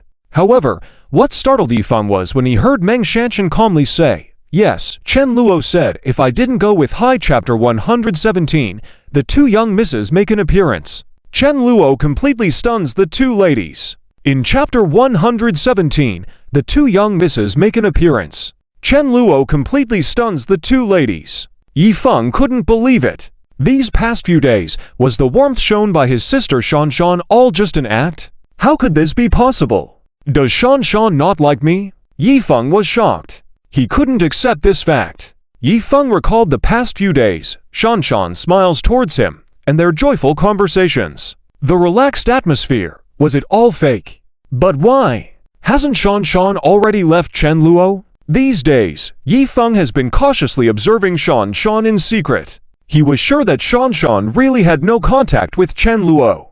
This made Yifeng both happy and satisfied. He directly believed that Shanshan intended to leave Chen Luo, as in Yifeng's eyes, Shanshan would eventually see through Chen Luo's true colors. He realized that he was just a wealthy playboy who knew nothing but flirting with women. Not to mention, Shanshan even confessed that she was being threatened. But now, everything was different. I say, you make me sick. Yifeng. Just tell me, would you die if you didn't deliberately touch me? Shanshan didn't give Yifeng any face. This was also a point that left Yifeng stunned. No, I mean, I used to act like this with the other goddesses on the conquest list, and they didn't mind at all. Yifeng remembered how he used to flirt with Fen Muyao. Even though they had just met not long ago, he wanted to hold hands, hug, and it was completely fine. Sometimes, Yifeng didn't even need to make a move as Fen Muyao would come to him. This environment limited Yifeng's flirting skills. To be honest, if it weren't for the heroines having their own conquest strategies, how could Yifeng have effortlessly pursued so many icy beauties and aloof goddesses? Moreover, he hadn't really risen to power yet. His charm was limited. It was purely based on the protagonist's halo and his potential that attracted Fen Muyao, Li Hongxia, and other women. Otherwise, if these young ladies were to wake up and realize that the man they liked was actually quite ordinary, Yi Feng wouldn't stand a chance. Not to mention, Yi Feng had so many concubines already. Fen Muyao, Li Hongxia, and others all had proud settings. Once their characters collapsed, someone like Yi Feng, even if he were a billionaire, would be pushed aside by them. My Fen Muyao, Li Hongxia, are you out of your mind? To even want this kind of man? Impossible! Of course, currently, they were still in the lovey-dovey phase, obsessively infatuated with Yi Feng. According to the author's design, they loved Yi Feng to death, fully believing that Yi Feng was the one who would rise to power, and everyone else was trash. However, Shanshan was different. Yi Feng. Shanshan, I didn't mean it. Those were all classic movie scenes, right? I just randomly chose. I didn't think you would care so much. Yi Feng mumbled an explanation. But even he didn't believe his words. Because on the first day, Yi Feng had only a couple of ambiguous scenes. But in the following days, it was basically all ambiguities. Yi Feng was testing Shanshan's limits, step by step, trying to conquer her and complete more tasks in his system. Yi Feng was carefully selected, but of course, Shanshan naturally didn't believe Yi Feng's words. She coldly said, "Is that so? Well, swear to me that a liar will swallow 1,000 needles." Shanshan was very harsh. This attitude was completely different from when she had just met Yi Feng not long ago. But this was the real Shanshan. An icy beauty, an art major aloof beauty. She treated other boys the same way. If a boy pestered her, Shanshan would be cold in return. Only when she met Yi Feng did her head turn off. They hadn't known each other for long, but she inexplicably fell in love. Now thinking clearly, was Yi Feng really that good? Especially with his continuous stream of female admirers, Shanshan had considered kicking them away. Yet she had inexplicably approached him earlier, which was perplexing.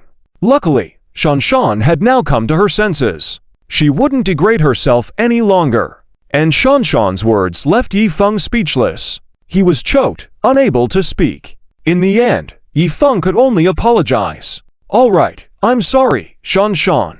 I thought you wouldn't mind, but since you don't want it, I won't touch you anymore." Yi Feng spoke sincerely. He wasn't a despicable person.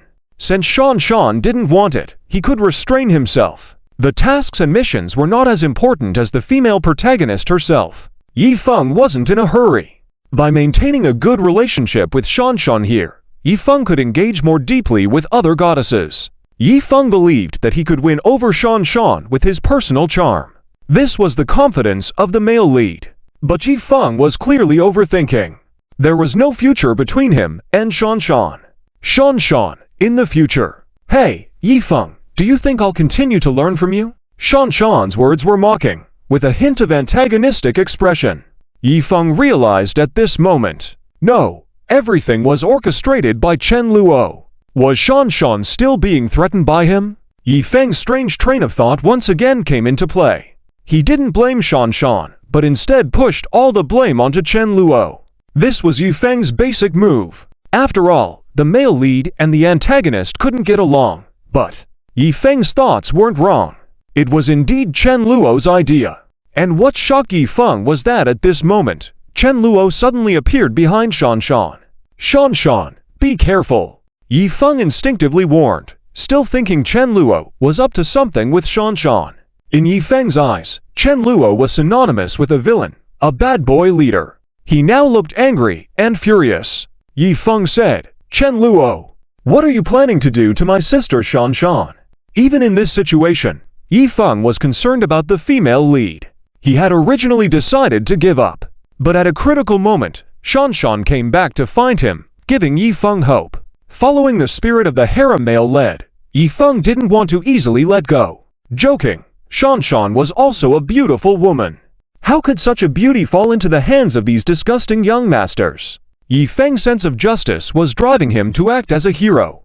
Imagine the male leads in those animations if the heroines were to fall into the hands of evil villains. Which male lead wouldn't be moved? It was impossible. However, if the female lead was the one initiating it and claimed it was voluntary, the male lead would be dumbfounded. "Shanshan, oh, Chen Luo, what are you saying to me?" Why isn't Shan qualified? Yifeng was angry. He didn't understand. Shan, in terms of appearance, was definitely a goddess-level beauty. In other aspects, as an art major beauty, educated, good at acting, self-reliant, and capable of earning money, this kind of beauty attracted countless admirers. But in Chen Luo's eyes, Shan wasn't even qualified to date him. What puzzled Yifeng more was why Chen Luo's attitude was so bad, yet Shan seemed unbothered by it. Yifeng noticed that Shan just obediently replied, "Okay, boss. It's fine. I'll continue to work hard." Yifeng was dumbfounded. What was going on?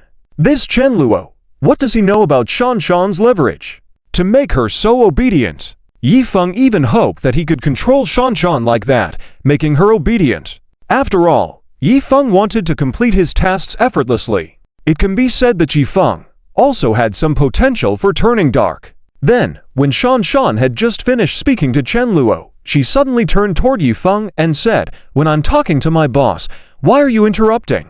Yifeng, we have no relationship.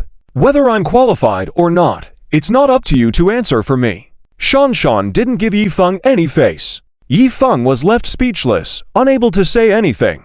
In such a situation, Yifeng couldn't even think about showing off. He was like a lost soul. Yifeng just stared blankly at everyone. But Chen Luo appeared quite satisfied. This was the effect he wanted, to drain Yifeng's spirit bit by bit. Chen Luo showed no mercy. And this couldn't be too easy, otherwise, who knows what strange attribute the male lead might awaken. What pleased Chen Luo more was when suddenly, Fen Muyao appeared as well. Her voice came, "Chen Luo, it's you again. What are you up to?" She hurried over to Yifeng's side. Chen Luo was unfazed, knowing that Fen Muyao was here to help Yifeng. Chapter 118, The Rise of Ming Shanshan. Is Yifeng turning into a villain? Chapter 118, The Rise of Ming Shanshan. Is Yifeng turning into a villain? Li Hongxia and Fen Muyao were both caught off guard. Chen Luo, how shameless can he be to this extent? How dare he say such things in public? It's truly nauseating. Fen Muyao was immediately angry and scolded, "Chen Luo, you are disgusting. How can there be someone like you in this world? You make me sick." Fen Muyao felt that her impression of Chen Luo was changing again.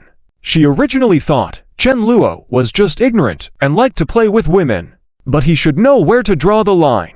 But she didn't expect that he would dare to speak such arrogant words in front of two young ladies. Fen Muyao also remembered that earlier, Chen Luo said that even if she asked the Fen family to stop their business relations with the Chen family, he wouldn't care. In the end, Fen Muyao realized that Chen Luo had become so arrogant. But truth be told, Fen Muyao was disdainful of this. She felt that this guy was completely ignorant of the ways of the world. Humph, this Chen Luo usually bullies those without a background. It's somewhat tolerable. But now, he dares to be so disrespectful to us. Fen Muyao was well aware that they were from prominent families. She wasn't afraid of Chen Luo at all. Fen Muyao had plenty of people backing her up, like her uncle, her two brothers, and even her sister Fen Muxuan, who was no ordinary person. The Fen family's influence was definitely not inferior to that of the Chen family. Not to mention, they had Li Hongxia by their side. The Li family was also one of the top 5 families in the southern city. If the Fen family and the Li family were to unite against the Chen family wouldn't stand a chance. Chen Luo would definitely be forced by his father to come and apologize to them. Thinking of this, Fen Muyao's mood improved slightly. At the same time, her disdain for Chen Luo's arrogance deepened. Does he have any self-awareness at all? Fen Muyao expressed that only people like Yifeng, with potential, courage, and clear goals, could achieve great things in the future. People like Chen Luo might not last another few years. Chen's family fortune could be squandered by him. In her heart, Fen Muyao was belittling Chen Luo like crazy. Li Hongxia, who was standing beside her, furrowed her eyebrows slightly. Obviously, those vulgar words were also a bit hard for her to accept. This young master from the Chen family ... is truly shameless. Li Hongxia wasn't very familiar with Chen Luo. But today, she saw it for herself. She became more convinced that the rumors about Chen Luo were true. She had no interest in such ignorant young masters, even if they were of equal status to her. Li Hongxia, however, was surprised by something.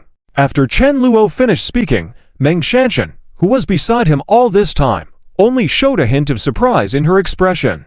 Then she subconsciously looked at Chen Luo.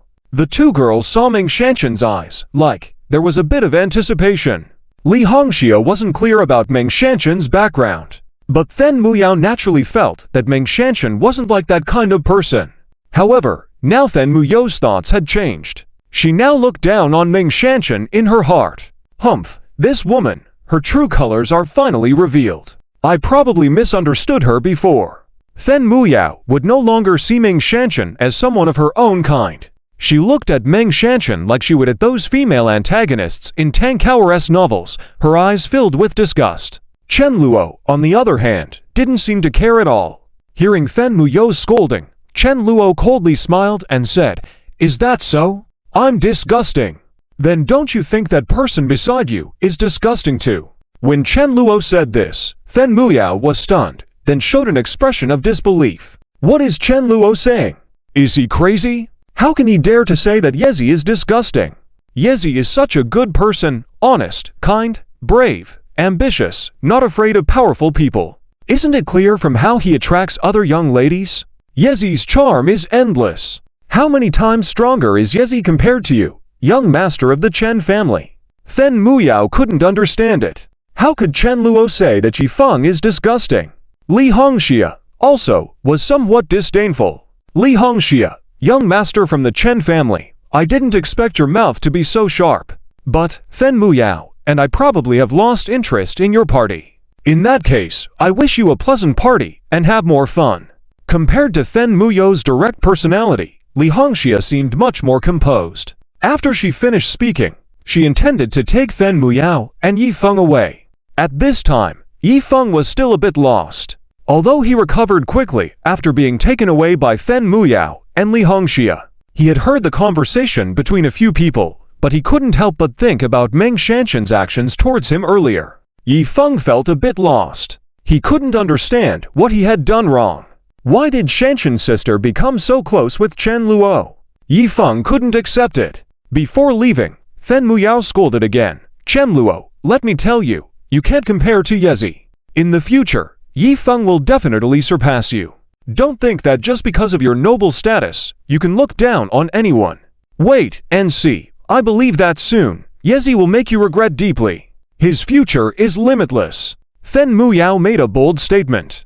Afterwards, she took Yifeng and left with Li Hongxia. Meng Shanshan was a bit angry and wanted to refute on behalf of Chen Luo. But she was stopped by Chen Luo.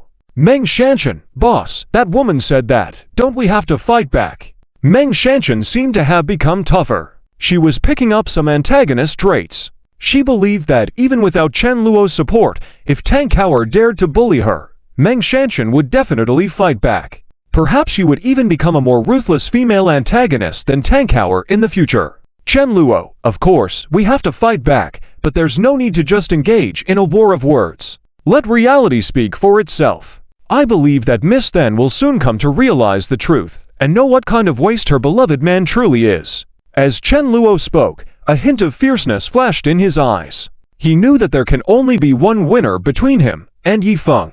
Things had come to this point. First of all, Yifeng couldn't possibly retreat. He definitely would try various ways to discredit Chen Luo. Secondly, with the help of women like Then Muyao and Li Hongxia, even if Yifeng wanted to retreat, it would no longer be possible. Fortunately, Chen Luo already had a complete plan in mind. A plan to deal with these favored male and female leads. When Meng Shanshan heard Chen Luo's words, she also showed a look of resentment. She stared determinedly towards the direction where Then Muyao, Li Hongxia, and the others left. Meng Shanshan desperately wanted to stand up for Chen Luo. Moreover, she was aware of what kind of person Chen Luo really was. Meng Shanshan fully agreed with Chen Luo's words. Then Muyao and Li Hongxia probably don't know how different their beloved Yifeng is, right? Meng Shanshan felt regret for these two women. Later, she remembered what Chen Luo said and blushed slightly. Following Chen Luo as he turned to leave, Meng Shanshan asked in a low voice, "Boss, what you said just now ... is it true? Are you really going to organize a party? You have such presumptuous thoughts in your head. What are you thinking? Chen Luo looked at Meng Shanshan with a strange look. Meng Shanshan felt flustered. She quickly explained, no.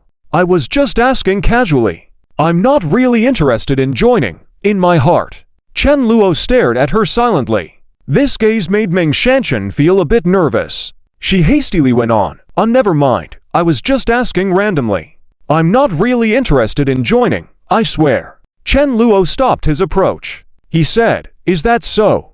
That's good then. You did well this time. After we return, the new play I mentioned to you before is about to start filming. I have the complete script ready, and as I mentioned before, you are the lead actress. Since you have learned acting from Yifeng, don't let me down.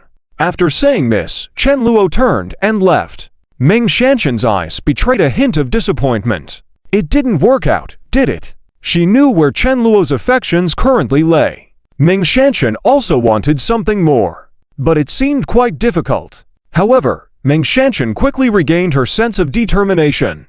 She believed that with effort, she would succeed one day. And, what did boss just say? The new play is about to start filming? That's too quick, right? Boss's execution ability is impressive. And, am I really the female lead? Heh, that's great. After realizing this, Meng Shanshan felt delighted. She smiled, looking surprised. Chen Xiao is truly talented. He just finished filming a martial arts drama, and now he has new inspiration. I really didn't realize how exceptional Chen Xiao is. I underestimated him before. Meng Shanshan was astonished. She also found herself feeling more favorable towards Chen Luo. Meanwhile, she returned to the classroom. Tang Kaoer was there as well. However, Meng Shanshan, who was now under Chen Luo's wing, was no longer the same. Tang Kaoer, although a bit displeased, didn't dare to bully Meng Shanshan again. She feared that if Meng Shanshan reported her to Chen Luo, she might end up in a bad situation. Tang Kaoer glanced at Meng Shanshan calmly, then she shifted her gaze. Meng Shanshan was no longer harassed by Tang Kaoer, but she was enjoying the peace. And Meng Shanshan was delighted to be treated this way. Before, she had hoped that Yifeng would help her escape from all this. Now she thought that it may have been better to join Chen Luo earlier. She wouldn't have had to endure Tang Kaoer's harassment for so long. Thinking like this, Meng Shanshan's affection for Chen Luo increased a bit more. On the other side, after Yifeng was taken away by Fen Muyao and Li Hongxia, he quickly regained his composure. Although he still felt troubled by the issue with Meng Shanshan. Shanshan's sister won't have a date with Chen Luo now, and they might even. Yifeng's thoughts wandered into negative territories on their own. But Fen Muyao and Li Hongxia were unaware of this. They only showed expressions of heartache. Fen Muyao, this Chen Luo is truly despicable, it's just too much. Li Hongxia, there's no need to be angry with such people. These young masters have nothing good about them. Especially this Chen Luo, that notorious fellow, I've heard about him before. He is ignorant, and all he does is bully the weak. Now that I've seen it myself, it's true. Fen Muyao, I wonder what methods this guy used to make someone like Meng Shanshan follow him so devotedly. Or is it possible that Meng Shanshan herself isn't a good person?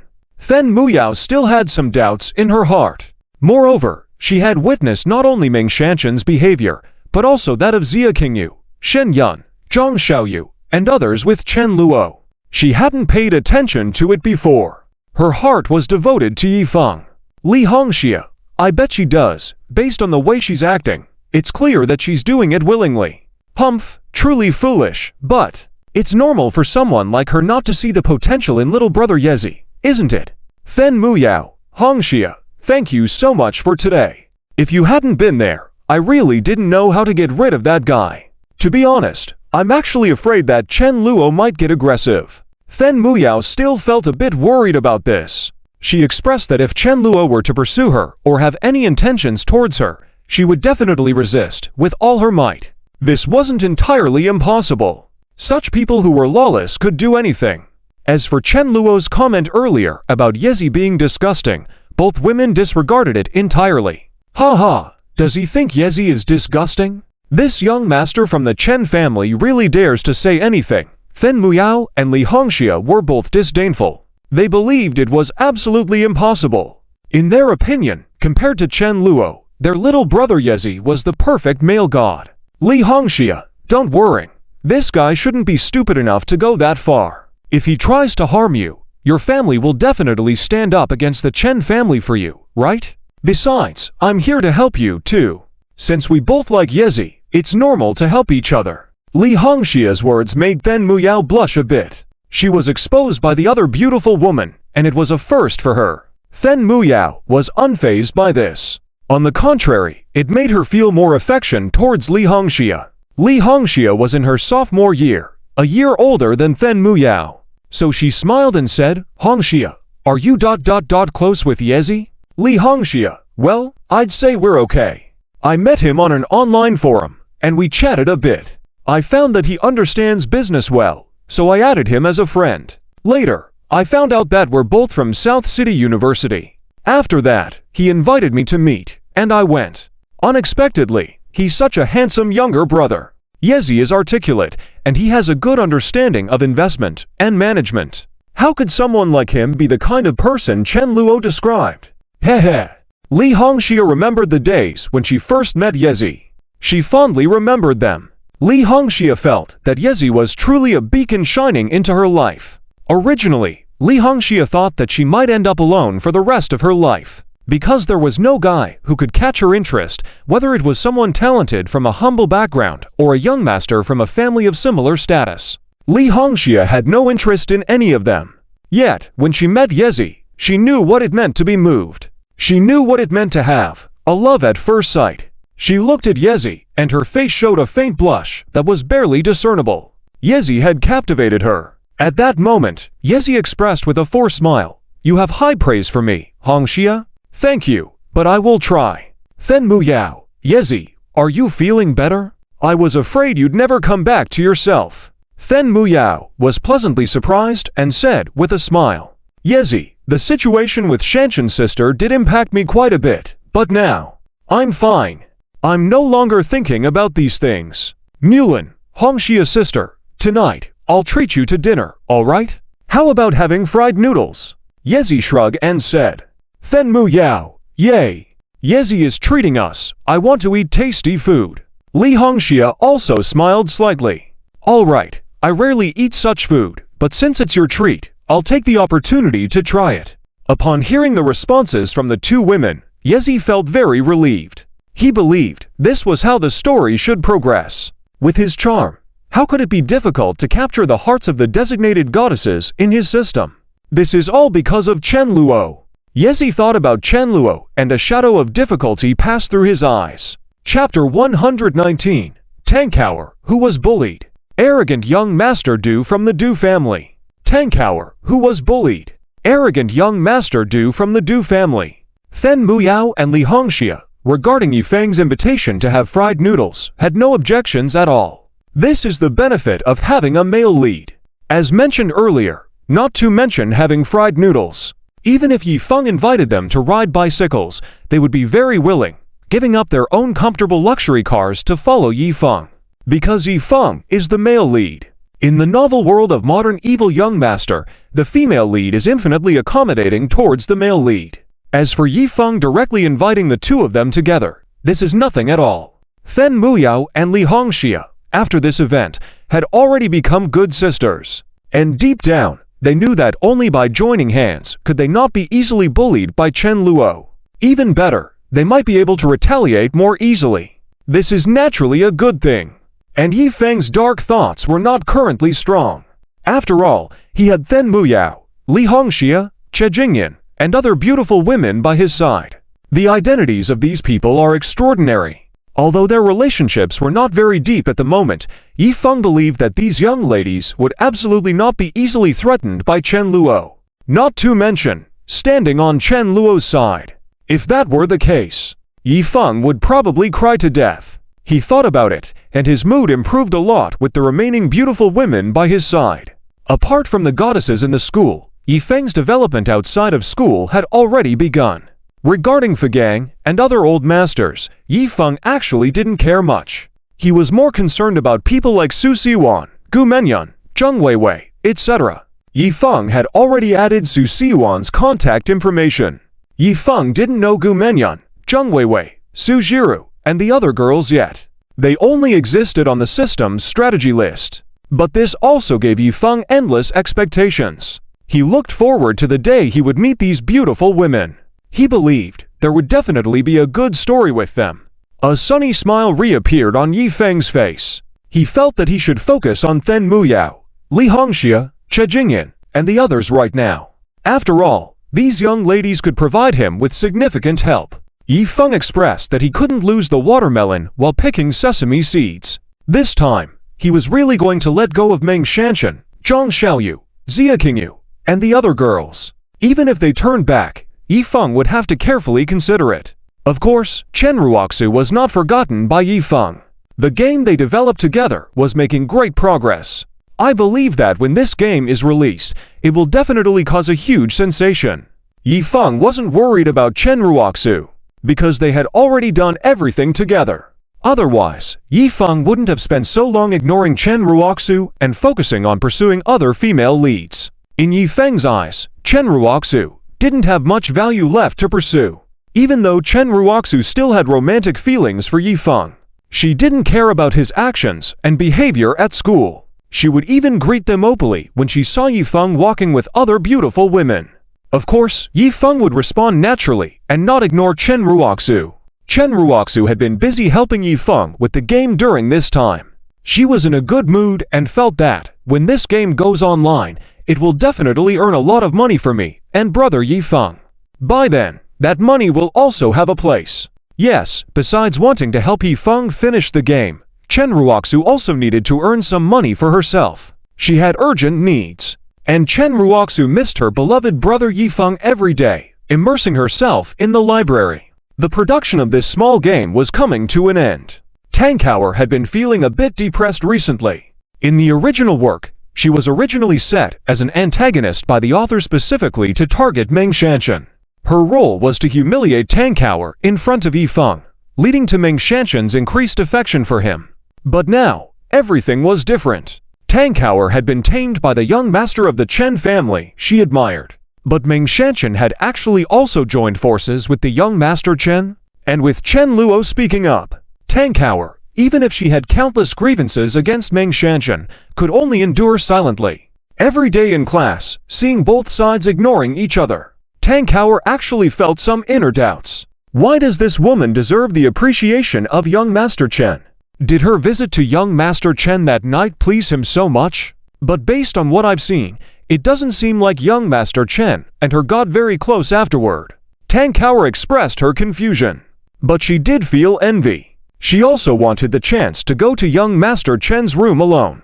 She believed that would make her very happy. However, in the world of this novel, apart from bullying Meng Shanshan, Tankower had other enemies as well. These included several gold-digging women under the young masters of the non-city. Their character settings were more or less the same. The main reason they bullied others was simply because they didn't like the other person. Maybe out of jealousy for their beauty, or perhaps just because of a small incident.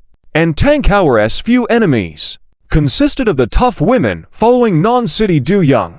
Their nature was that of spiritual little sisters. As for why they weren't set as antagonists against the male lead or female lead, it was straightforward. They didn't target the male lead or female lead's behavior. Their targets were specifically the female antagonist Tankower. In the original work, Tankower had almost been brought into the male lead's harem by Yifeng. The plot was like this: when Tankower bullied Meng Shanshan and was rescued by Yifeng, Tankower harbored a grudge against him. She later made various sarcastic remarks about Yifeng. So, Tankower was considered an antagonist. Yet those sarcastic remarks ended up being easily retaliated by Yifeng. Tankower experienced failure after failure and was quite distressed. But one time outside, when Tankower was surrounded by the social female delinquents she had crossed paths with, it was Yifeng who stepped in to save her. As a result, Tankower's feelings towards Yifeng grew a bit different. However, up until the end, Tankower had not had any significant interactions with Yifeng. Her position was even lower than that of a supporting character. She could only be categorized as having unrequited love, which was quite pitiful. And this plot, Chen Luo was fully aware of it. Therefore, he had long been prepared. Standing from a god's perspective, Chen Luo knew that Yi Feng did have some thoughts about Tang Hao actually. Perhaps it was because the author forgot to fully describe it, or maybe Yi Feng felt awkward about taming a female antagonist. That's why there hadn't been much between them. But for Chen Luo, to use Tang Hao to attack Yi Feng was even more convenient. Who knows, it may even trigger a critical hit. Just imagine, even though Meng Shanshan wasn't fond of Yi Feng right now, she had still evolved from a female lead setting. And if Tang Hao were to attack Yi Feng verbally, it would definitely hit the mark. With Tang Hao's loyalty, Chen Luo believed it wouldn't be an issue. Furthermore, Chen Luo also knew that Tang Hao had had conflicts with the social female delinquents with her before. It was not the first or second time.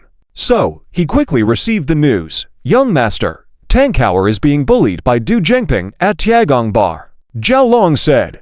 Chen Luo nodded, a glint of light passing through his eyes. He knew that his plan could begin to be implemented. A hero saving a beauty scenario would never go out of style. Tang Hao was a female antagonist worth using. Chen Luo wouldn't easily let her go, and had no intentions of developing any positive feelings for Yi Feng. Moreover, now it wasn't possible. Tang Hao had signed a contract with Chen Luo, cutting off all ties with Yi Feng. Tang Hao would not have any strange ideas. But Chen Luo hoped that Tang Hao could be more useful. And this Du Zhengping was a young master in the non-city. While the Du family's influence was not as strong as the 5 major families, they were not far behind either. Without Chen Luo backing her, Tang Hao would have to kneel down in front of Du Zhengping. But in reality, even with Chen Luo as her backer, Tang Hao didn't have the courage. Her character as a female antagonist was lacking courage compared to the female lead. She could only be considered self-centered, and she wouldn't be a match for the more powerful antagonists. Given that Chen Luo was her backer, at best he would give her support so she wouldn't have to bow down. Hoping that she would stand firm and resist. It was impossible. At this moment, in the Tiagong Bar, many people were dancing around the VIP area, a few beautiful women looking panicked standing by the bar. From their posture, one could sense their inner panic. These people were Tang Hao and her sisters. They had come to Tiagong Bar to have some fun. But unexpectedly, the young master of the Du family, Du Zhengping, suddenly appeared. He brought along the social female delinquents who had been beaten by Tang Hao a few days ago. Obviously, these women were upset and had found Du Zhengping for support. Today, Du Zhengping was here to stand up for them. And standing in front of Tang Hao, looking arrogant, was a woman with blue hair and heavy makeup. To Chen Luo's eyes, she was undoubtedly a typical sister with a small spirit. It could be said that Du Zhengping's eye for talent was quite extraordinary. This woman with blue hair was named Zhao Yangwen. The women around her looked similar in appearance. They all had slender frames and their faces carried expressions of arrogance and disdain. Zhao Yangwen coldly looked at Tang Hao and said, "Huh, are you mute now? Weren't you very enthusiastic a few days ago? Tang Hao, I told you before, are you really going against me? Don't you believe that I will make you my concubine?" The quality of Zhao Yangwen could be inferred when she addressed Tang Hao. Tang Hao would typically respond with anger to such remarks. If she were just dealing with Zhao Yangwen, she wouldn't back down. But behind these women stood a short-haired man. He sat arrogantly, crossing his legs, watching Tang Hao and her sisters. There was a strange gleam in his eyes. That man was the young master of the Du family in Non-City, Du Zhengping. Tang Hao had heard about Du Zhengping's reputation. She hadn't expected that these quirky individuals would be able to invite Du Zhengping. Tang Hao and her sisters were instantly subdued. They could only stand quietly, afraid to move. Tang Hao had a look of resentment in her eyes. Behind her, her sisters were afraid to even breathe, keeping their heads down, fearing that they might gain Du Zhengping's attention as well. Apparently feeling unsatisfied even more, or perhaps because Du Zhengping genuinely liked Zhao Yangwen, he suddenly got up and walked over. He carefully scrutinized Tang Hao, and his eyes showed an insatiable greed. "Are you Tang Hao?" Du Zhengping asked. "Do you like Chen Luo?" Tang Hao stared at Du Zhengping. "Ha ha! Young lady, your taste is questionable. Haven't you heard that Chen Luo is a little lackey? Zhao Yangwen is right. Or do you not know that Chen Luo is a little dog? Yangwen is right. Otherwise, will you come and have fun with us tonight?" Tang Hao shook with fear. She knew that Du Zhengping might hurt her badly, and even strip her naked and throw her onto the street, recording a video that would be uploaded online. Du Zhengping's words made Tang Kaoer's face turn pale. She was trembling even more violently. Tang Kaoer's sisters behind her also kept their heads down, not daring to even breathe, fearing they might also catch Du Zhengping's eye. Feeling like he wasn't satisfied yet, or perhaps because Du Zhengping genuinely liked Zhao Yangwen, he said, "Yangwen, how did she bully you last time?" Upon hearing this, Zhao Yangwen immediately exclaimed, "Du brother, this woman hit me."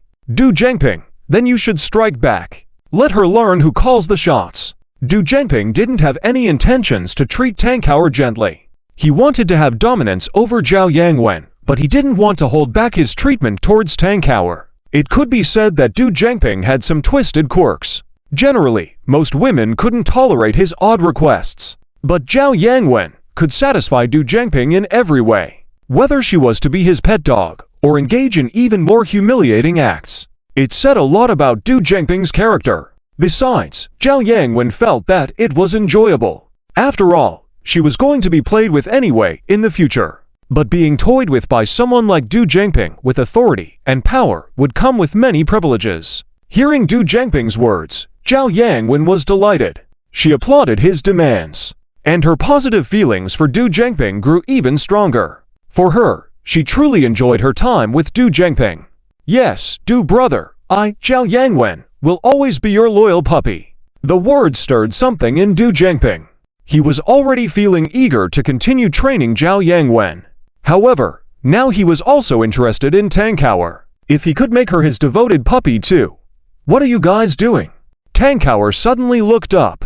She was shocked because she was familiar with the voice. Unexpectedly, it was the girl she disliked. Meng Shanshan had also shown up at the Tiagong bar and scolded Zhao Yangwen and the others. Du Zhengping turned his head, and at the sight of Meng Shanshan, his eyes were filled with a beastly glint. Du Zhengping could say that he had seen the most beautiful woman of his life. Chapter 120, Chen Luo shows his power. Both women were stunned. In the Tiagong bar, Tang Kaoer never expected to see Meng Shanshan here. In her eyes, Meng Shanshan was always the obedient type of girl. How could she be in a bar? Could it be that she was really playing around? This thought appeared, and Tang Kaoer immediately denied it. Because she herself went to the bar too. If just because of this, she judged Meng Shanshan like that, wouldn't that be insulting herself? If Meng Shanshan didn't join the antagonistic camp, Tang Kaoer wouldn't care so much. Spread rumors first. But now, they were on the same side. So Tang Kaoer found it hard to have any prejudice against Meng Shanshan. She even felt a bit worried. "Meng Shanshan, what are you doing here? Aren't you Chen Xiao's woman? Hurry up and leave. If Chen Xiao finds out, are you really treating Chen Xiao well?" Tang Kaoer anxiously spoke up. On the side, Du Zhengping listened, his eyes flashing. Chen Xiao's woman. So Chen Luo eats so well. Du Zhengping actually only heard about Chen Luo's legend. But he didn't believe it anyway. Someone like Chen Luo, a young master. Could he really be so devoted? How could it be possible? Now it seemed, it was probably just a rumor. Chen Luo might be even more skilled behind the scenes. Thinking this way, Du Zhengping couldn't help but lick his lips. Looking at Meng Shanshan, he became increasingly interested.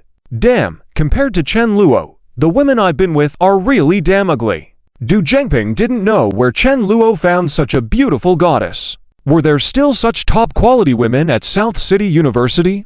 Du Zhengping was no longer a student. His gaze was more on those riffraffs in society. Plus, he didn't even finish middle school. Because his family had money, he had been mingling in society since middle school. Otherwise, how could he have a thing for spiritual girls? Whether university life was good or not, Du Zhengping had no concept. In addition, Du Zhengping's vision was very narrow. Every day, he would be mingling in various bars. The beautiful women he encountered were all heavily made-up women from the bars. Many of them couldn't be looked at once they removed their makeup, but Du Zhengping didn't care. He was used to it. He even felt that being able to casually play with women made him superior to many men. The little brothers around Du Zhengping were quite envious of him, because around them, there wasn't even a spiritual girl. But now, Du Zhengping seemed to have opened the door to a new world. He immediately set his sights on Meng Shanshan. Du Zhengping immediately expressed that if he could have a good time with this beauty, even if it cost him tens of thousands, it wouldn't matter. Du Zhengping wasn't generous. Although the power of the Du family was great, he was basically considered a waste abandoned by the Du family. Above him was a sister, Du Qingku, who was the real talent of the Du family. Du Zhengping's father, Du Hongkang, had basically given up on this son. He just gave him a little money every month, letting him live his own life. Du Hongkang couldn't be bothered anymore. However, due to the power of the Du family, despite having little money, Du Zhengping was very arrogant and overbearing. His sister, Du Qingku, was also a protector. Or rather, just like Du Zhengping, even dogs had to look at their masters. Although my younger brother is a waste, he is still the blood of my Du family. If you want to bully him, you are bullying our Du family. This was Du Qingku's thinking. Therefore, Du Zhengping could be so arrogant, and he was still safe. He didn't have much brains. He was not at all afraid of Chen Luo either. As for the Chen family, Du Zhengping didn't care about that either. As far as he was concerned, even if he himself ruined everything, his sister and father could settle things. At worst, there was his grandfather Du Zijin, but he was already quite old. He rarely intervened in Du family affairs. However, once the grandfather spoke, Du Hongkang would certainly stand up for Du Zhengping. With such a trump card, Du Zhengping did things without considering the consequences. He immediately stepped forward and said, "Beauty, your name is Meng Shanshan, right? Hello, I am Du Zhengping. Don't be afraid. I won't hurt you. Are you Chen Luo's woman? Let me tell you that Chen Luo is a lapdog, maybe even a coward. Come, have a couple of drinks with me. I'll let you experience what a real man is." Du Zhengping was about to put his arms around Meng Shanshan. But Meng Shanshan's eyes turned even colder. She slowly uttered a word, "Get lost." Then, she walked straight towards Tankower. Du Zhengping was stunned in place, his face immediately turning dark. As Zhao Yangwen saw Meng Shanshan approaching, he picked up a bottle and pointed it at Meng Shanshan threateningly. "Who the hell are you? So arrogant? Have you never been hit by anyone before?" Zhao Yangwen looked arrogant, but Meng Shanshan just completely ignored her and walked over to Tankower. "Are you okay?" Meng Shanshan asked. Tankower was a bit overwhelmed and shook her head. "Why are you here?" Tankower couldn't help but ask. "Was it a coincidence, or I went out shopping today, and at lunchtime, I happened to overhear someone discussing that you were coming to Tiagong Bar tonight, and they were planning to mess with you." Tankower's pupils constricted at the news. Was there really such a thing? The few people mentioned by Meng Shanshan were naturally Zhao Yangwen and her friends. This incident was quite coincidental. But how did Zhao Yangwen and her friends know? Tankower's eyes narrowed as she scanned the surroundings. She already had an answer in her mind. It must be the few people behind her, her so-called sisters, who had betrayed her. Damn it! Tankower cursed inwardly. But this had to be settled later. Now was not the time. At this moment, Du Zhengping walked over. "Go! Hey, beauty, you're really courageous. I haven't had a woman dare talk to me like that in a long time." Just as Zhao Yangwen was about to act earlier, she was stopped by Du Zhengping. She naturally stopped immediately. Meng Shanshan turned around and looked fiercely at Du Zhengping. "You're Chen Luo's woman? Let me tell you that Chen Luo is a lapdog, maybe even a coward.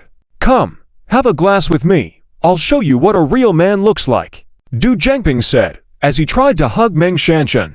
But Meng Shanshan's gaze became even colder. She uttered a word slowly, "Get lost." Then, she walked straight towards Tankower. Du Zhengping was stunned in place, his face immediately turning dark. As Zhao Yangwen saw Meng Shanshan approaching, he picked up a bottle and pointed it at Meng Shanshan threateningly. "Who the hell are you? So arrogant? Have you never been hit by anyone before?" Zhao Yangwen looked arrogant, but Meng Shanshan just completely ignored her and walked over to Tankower. "Are you okay?" Meng Shanshan asked. Tankower was a bit overwhelmed and shook her head. "Why are you here?" Tankower couldn't help but ask. "Was it a coincidence, or I went out shopping today, and at lunchtime, I happened to overhear someone discussing that you were coming to Tiagong Bar tonight, and they were planning to mess with you." Tankower's pupils constricted at the news. Was there really such a thing? The few people mentioned by Meng Shanshan were naturally Zhao Yangwen and her friends. This incident was quite coincidental. But how did Zhao Yangwen and her friends know? Tang Kao's eyes narrowed as she scanned the surroundings. She already had an answer in her mind. It must be the few people behind her, her so-called sisters, who had betrayed her. Damn it! Tang Kao cursed inwardly. But this had to be settled later. Now was not the time. At this moment, Du Zhengping walked over. Go! Hey, beauty, you're really courageous. I haven't had a woman dare talk to me like that in a long time. Just as Zhao Yangwen was about to act earlier, she was stopped by Du Zhengping. She naturally stopped immediately. Meng Shanshan turned around and looked fiercely at Du Zhengping.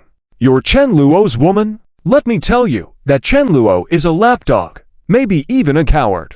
Come, have a glass with me. I'll show you what a real man looks like, Du Zhengping said as he tried to hug Meng Shanshan. But Meng Shanshan's gaze became even colder. She uttered a word slowly, get lost. Then, she walked straight towards Tang Kao. Du Zhengping was stunned in place, his face immediately turning dark. As Zhao Yangwen saw Meng Shanshan approaching, he picked up a bottle and pointed it at Meng Shanshan threateningly. Who the hell are you? So arrogant? Have you never been hit by anyone before? Zhao Yangwen looked arrogant, but Meng Shanshan just completely ignored her and walked over to Tang Kao. Are you okay? Meng Shanshan asked. Tang Kao was a bit overwhelmed and shook her head. Why are you here? Tang Kao couldn't help but ask. Was it a coincidence, or, I went out shopping today, and at lunchtime, I happened to overhear someone discussing that you were coming to Tiagong Bar tonight, and they were planning to mess with you. Tang Kao's pupils constricted at the news. Was there really such a thing? The few people mentioned by Meng Shanshan were naturally Zhao Yangwen and her friends. This incident was quite coincidental. But how did Zhao Yangwen and her friends know? Tang Kao's eyes narrowed as she scanned the surroundings. She already had an answer in her mind. It must be the few people behind her, her so-called sisters, who had betrayed her. Damn it! Tang Kao cursed inwardly. But this had to be settled later. Now was not the time. At this moment, Du Zhengping walked over. Go! Hey, beauty, you're really courageous. I haven't had a woman dare talk to me like that in a long time. Just as Zhao Yangwen was about to act earlier, she was stopped by Du Zhengping. She naturally stopped immediately. Meng Shanshan turned around and looked fiercely at Du Zhengping. You're Chen Luo's woman? Let me tell you that Chen Luo is a lapdog, maybe even a coward. Come, have a glass with me. I'll show you what a real man looks like, Du Zhengping said as he tried to hug Meng Shanshan. But Meng Shanshan's gaze became even colder. She uttered a word slowly, get lost. Then, she walked straight towards Tang Kao. Du Zhengping was stunned in place, his face immediately turning dark. As Zhao Yangwen saw Meng Shanshan approaching, he picked up a bottle and pointed it at Meng Shanshan threateningly. Who the hell are you? So arrogant? Have you never been hit by anyone before? Zhao Yangwen looked arrogant, but Meng Shanshan just completely ignored her and walked over to Tang Kao. Are you okay? Meng Shanshan asked. Tang Kao was a bit overwhelmed and shook her head. Why are you here? Tang Kao couldn't help but ask. Was it a coincidence, or, I went out shopping today, and at lunchtime, I happened to overhear someone discussing that you were coming to Tiagong Bar tonight, and they were planning to mess with you. Tang Kao's pupils constricted at the news. Was there really such a thing? The few people mentioned by Meng Shanshan were naturally Zhao Yangwen and her friends. This incident was quite coincidental. But how did Zhao Yangwen and her friends know? Tang Kao's eyes narrowed as she scanned the surroundings. She already had an answer in her mind. It must be the few people behind her, her so-called sisters, who had betrayed her. Damn it! Tang Kao cursed inwardly. But this had to be settled later. Now was not the time. At this moment, Du Zhengping walked over. Go! Hey, beauty, you're really courageous. I haven't had a woman dare talk to me like that in a long time. Just as Zhao Yangwen was about to act earlier, she was stopped by Du Zhengping. She naturally stopped immediately. Meng Shanshan turned around and looked fiercely at Du Zhengping. You're Chen Luo's woman? Let me tell you that Chen Luo is a lapdog, maybe even a coward. Come, have a glass with me. I'll show you what a real man looks like, Du Zhengping said as he tried to hug Meng Shanshan. But Ming Shanshan's gaze became even colder. She uttered a word slowly, "Get lost." Then, she walked straight towards Tang Cower. Du Zhengping was stunned in place, his face immediately turning dark. As Zhao Yangwen saw Ming Shanshan approaching, he picked up a bottle and pointed it at Ming Shanshan threateningly. "Who the hell are you? So arrogant? Have you never been hit by anyone before?" Zhao Yangwen looked arrogant, but Ming Shanshan just completely ignored her and walked over to Tang Cower. "Are you okay?" Ming Shanshan asked. Tang Cower was a bit overwhelmed and shook her head. "Why are you here?" Tang Cower couldn't help but ask. "Was it a coincidence, or I went out shopping today, and at lunchtime, I happened to overhear someone discussing that you were coming to Tiagong Bar tonight, and they were planning to mess with you?" Tang Cower's pupils constricted at the news. Was there really such a thing? The few people mentioned by Ming Shanshan were naturally Zhao Yangwen and her friends. This incident was quite coincidental. But how did Zhao Yangwen and her friends know? Tang Cower's eyes narrowed as she scanned the surroundings. She already had an answer in her mind. It must be the few people behind her, her so-called sisters, who had betrayed her. Damn it! Tang Cower cursed inwardly. But this had to be settled later. Now was not the time. At this moment, Du Zhengping walked over. "Go! Hey, beauty, you're really courageous. I haven't had a woman dare talk to me like that in a long time."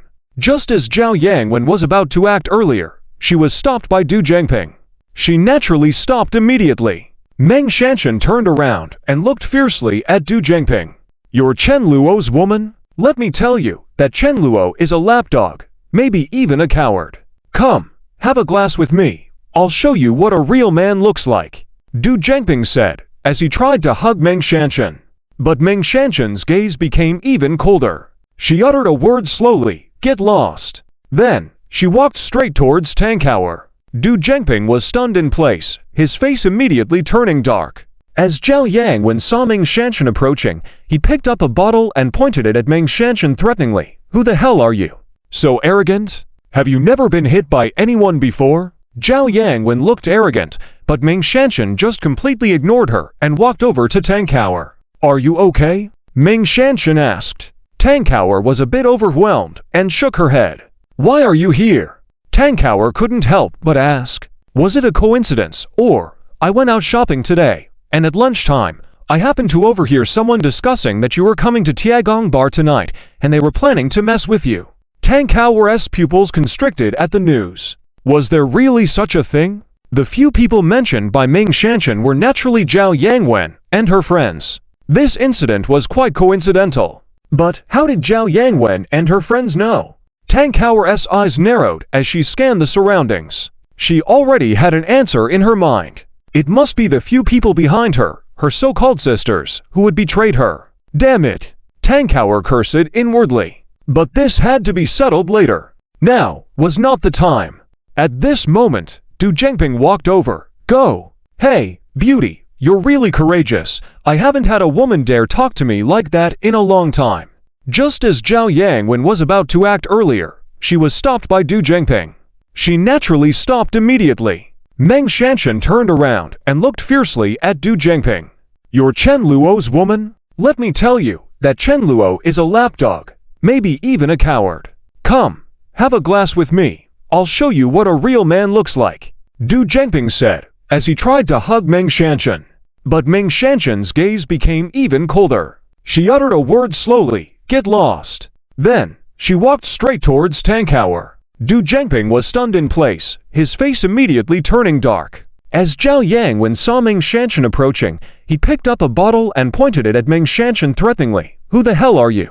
So arrogant? Have you never been hit by anyone before?" Zhao Yangwen looked arrogant, but Ming Shanshan just completely ignored her and walked over to Tang Cower. "Are you okay?" Ming Shanshan asked. Tang Cower was a bit overwhelmed and shook her head. "Why are you here?" Tang Cower couldn't help but ask. "Was it a coincidence, or I went out shopping today, and at lunchtime, I happened to overhear someone discussing that you were coming to Tiagong Bar tonight, and they were planning to mess with you?"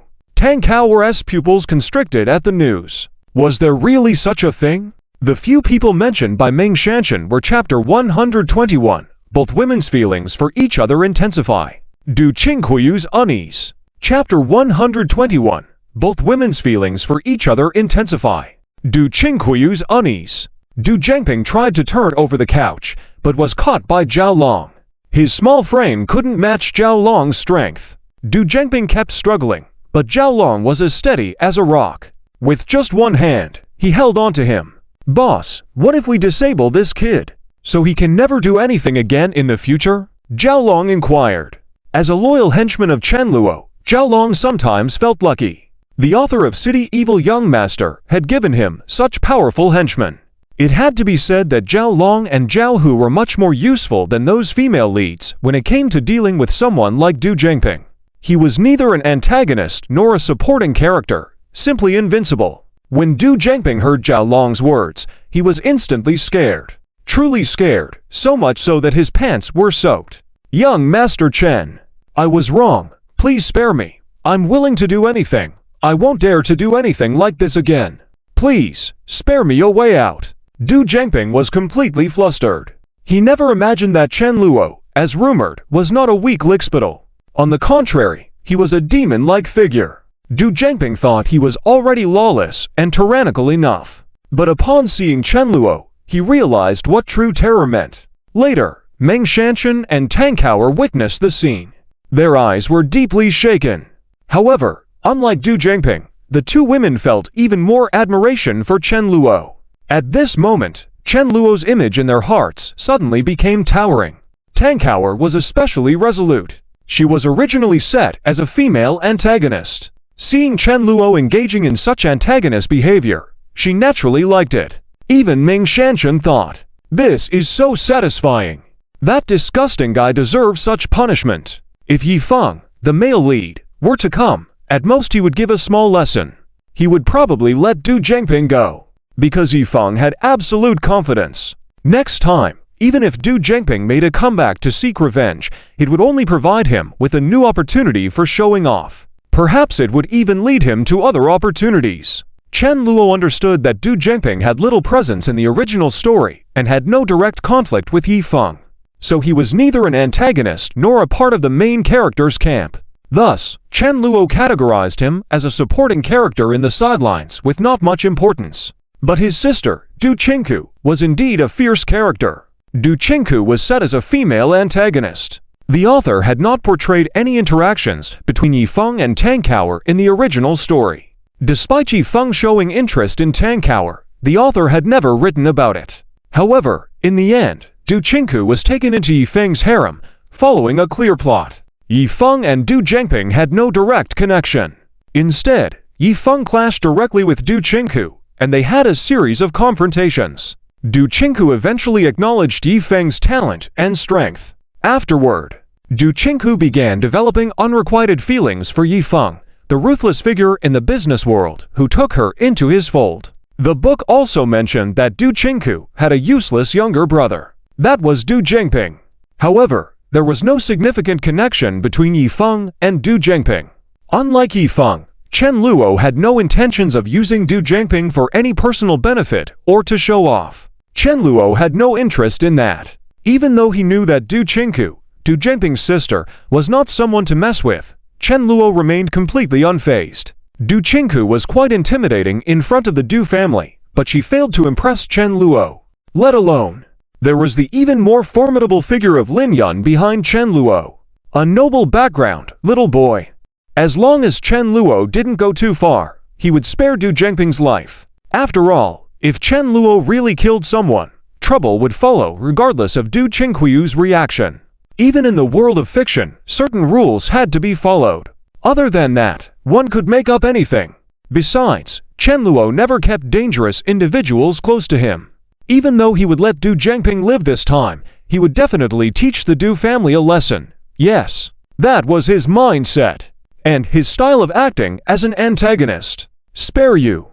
Du Zhengping, are you being too naive? When you had ill intentions towards my subordinates, did you ever consider this day? Chen Luo said with a smile at that moment. His smile brought fear like falling into an ice cellar to Du Zhengping's eyes. His body trembled, and he kept begging for forgiveness. I was wrong, Chen bro, from now on, you are my bro. No, you are my father, my real father. Please spare me this time. Du Zhengping was terrified. Chen Luo was really scaring him. The threat of death wasn't fake, especially with that strong man next to him. He had just effortlessly broken Zhao Yangwen's arm, which was extremely shocking. Du Zhengping knew for sure that if that man wanted to break his arm, it would be just as easy. Moreover, considering the suggestion to disable himself. But Chen Luo's response left Du Zhengping feeling desolate. Even if you call for your ancestors, it's useless. I heard that you threatened Tang Kao earlier, saying you would strip her clothes, right? You will have to face the consequences yourself. Hearing this, Du Zhengping was dumbfounded in an instant. It was something he couldn't accept. Stripped of his clothes and thrown out onto the streets is what he was going to face. Young master, listen to me, please. I'll give you money, a lot of money. You can trust me. My sister will protect me. How about you take my money? Please, I beg you. It could be said that Du Zhengping was as pathetic as he had been arrogant before. But Chen Luo's gaze was extremely cold. Keep on talking nonsense, and I'll follow Zhao Long's suggestion to disable you, so you can never do anything again. Chen Luo's words made Du Zhengping immediately shut up. Compared to making a fool of himself, valuing his life was undoubtedly more important. A hint of mockery appeared on Zhao Long's face. He felt gratified as well. In a way, Zhao Long was also set as an antagonist. He never expected Chen Luo to become so fierce. Zhao Long and Zhao Hu's opinions of Chen Luo had changed. Even though they were willing to follow Chen Luo before, the circumstances felt daunting. After all, Chen Luo was one of the big shots from the Chen family. Now, Chen Luo seemed to have suddenly awakened. Zhao Long felt that everything was just right. He vowed to stick with brother Luo for the rest of his life. Seeing that Du Zhengping stopped talking, Chen Luo turned around and, with Tang Kao and Meng Shanshan, who were still somewhat bewildered, left. Zhao Long grabbed one of the girls he had just sent flying and brought her back, while saying coldly, "Go, strip him of his clothes." The woman seemed petrified. Zhao Long's voice grew more intense. "Is that what you want, to end up like her?" Zhao Long pointed at Zhao Yangwen. The woman shook, and then tentatively reached out towards Du Zhengping, trembling. Despite his anger, Du Zhengping didn't dare resist with Zhao Long watching. Soon enough, Du Zhengping found himself stripped naked. "Get out by yourself," Zhao Long commanded. Du Zhengping's mind blank, overwhelmed by the fear of death, slowly made his way to the door of the bar. The crowd in the bar had long dispersed in commotion. The Tia Palace Bar was just a small place, and as soon as Du Zhengping stepped outside, he attracted a crowd of onlookers. All sorts of phones were raised to capture the moment. Du Zhengping felt like he wanted to die right then and there. However, he didn't dare think of retaliating against Chen Luo in the slightest. He knew that if his revenge failed, the consequences might be even worse than death. And the intimidation from Chen Luo left him completely paralyzed. Du Zhengping didn't even dare think about it. Meanwhile, Zhao Long filmed a video as instructed by Chen Luo. After walking to blocks, he left as well. Eventually, when Du Zhengping confirmed that Zhao Long had left, he rushed back in a frenzy, put on his clothes, grabbed his phone, and fled. Back at the Du household, Du Zhengping didn't dare inform Du Qingku of what had happened. As mentioned earlier, Du Zhengping held a low position in the family, and even though Du Qingku would help resolve issues he caused to maintain the family's face, he would still be punished by Du Qingku afterward. This was something even his father, Du Hongkang, tacitly approved of. Moreover, the trouble he had stirred was too big this time. Du Zhengping was slowly coming back to his senses. He couldn't believe he had caused problems for the young masters of the 5 prominent families in the southern city. Was he even worthy of provoking them? If my sister finds out, I'm completely doomed. Du Zhengping now felt both regret and fear. Whenever he thought of Du Qinghu's ruthlessness, he felt a sense of despair about his future. Du Zhengping certainly couldn't envision that Chen Luo's blow was far from over. Upon returning home, Du Qinghu noticed something was off with her useless younger brother. The fact that he was in his room all day today, instead of being out causing trouble, left her suspicious. Du Qinghu had a rule in place at home that Du Zhengping couldn't lock his door. She had kicked that door open numerous times, so the lock wasn't functional anymore. Frowning, Du Qinghu knew that her useless brother had gotten himself into trouble. Du Zhengping, open the door for me.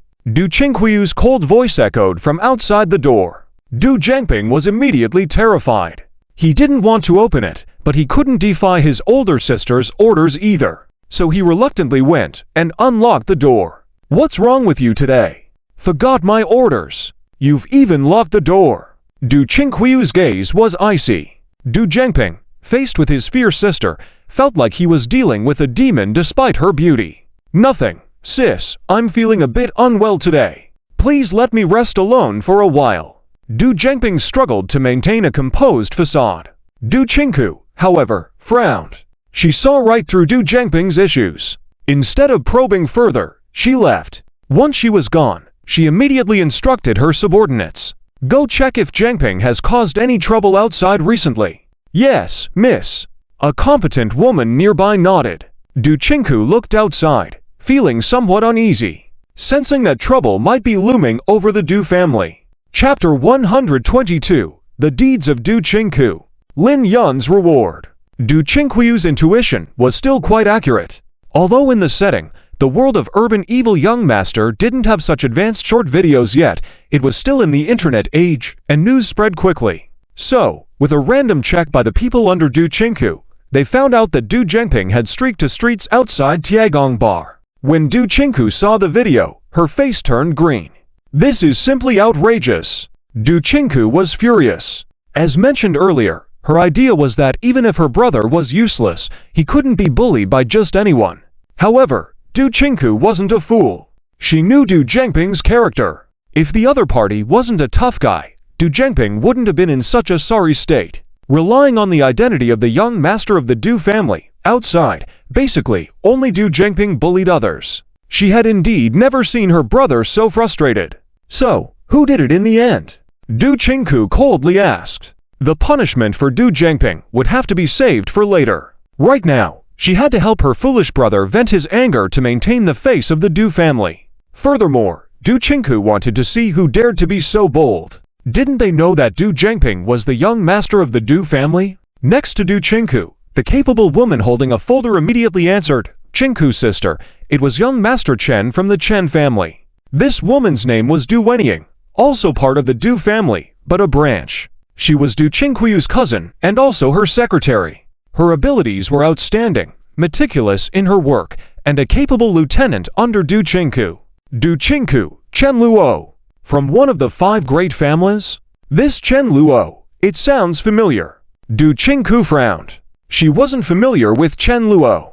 However, in South City, the 5 great families were well known by Du Qinghu. She knew Chen Xiaoyun from the Zhang family, who was a formidable woman.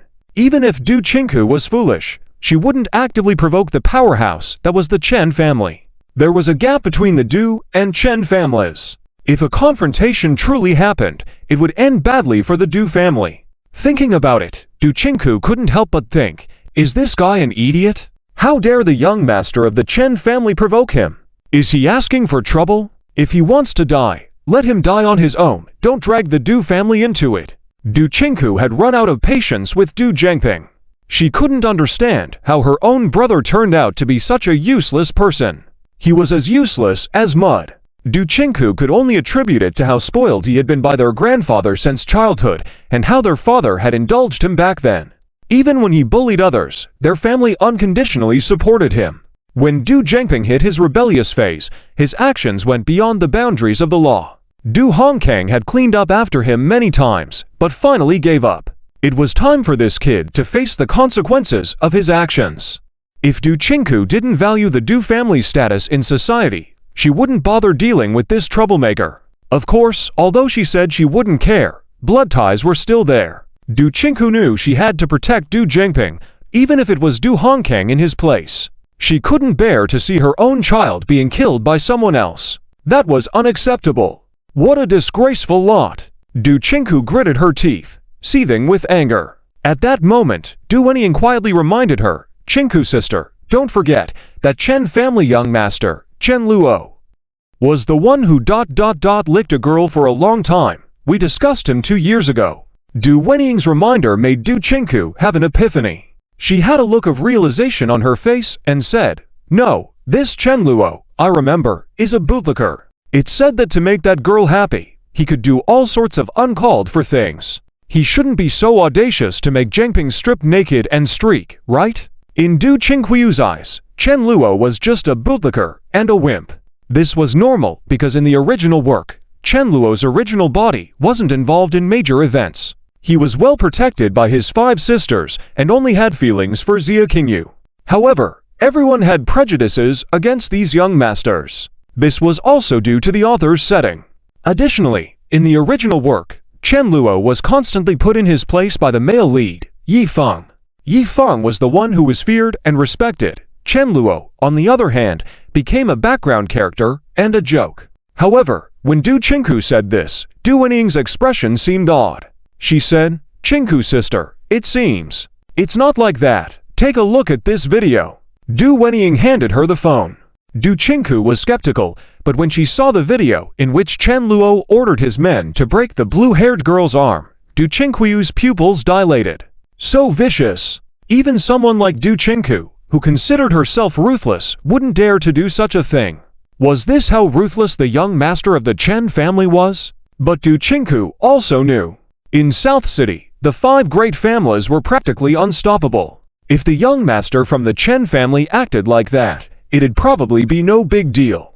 As for reporting it to the authorities, Du Qinghu hadn't thought about it. Even if she had exposed Chen Luo, it wouldn't have threatened him.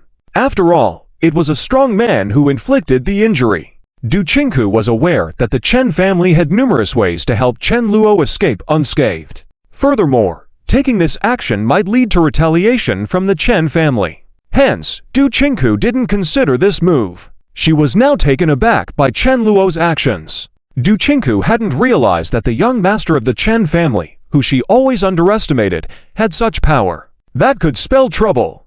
Du Qinghu had also interacted with the young masters from several other major families. Some of them weren't easy to deal with. Some even dared to target her, Du Qinghu. However, Du Qinghu couldn't confront them. She could only rely on the Du family's strength and her own intelligence to escape. But there were times when she couldn't succeed, and for business, for profit, Du Qinghu compromised. This was where she differed from the female lead Gu Menyan.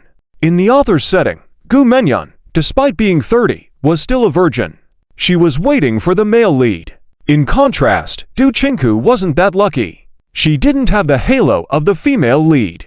Therefore, she had no choice but to have faced such situations. They were embarrassing and humiliating.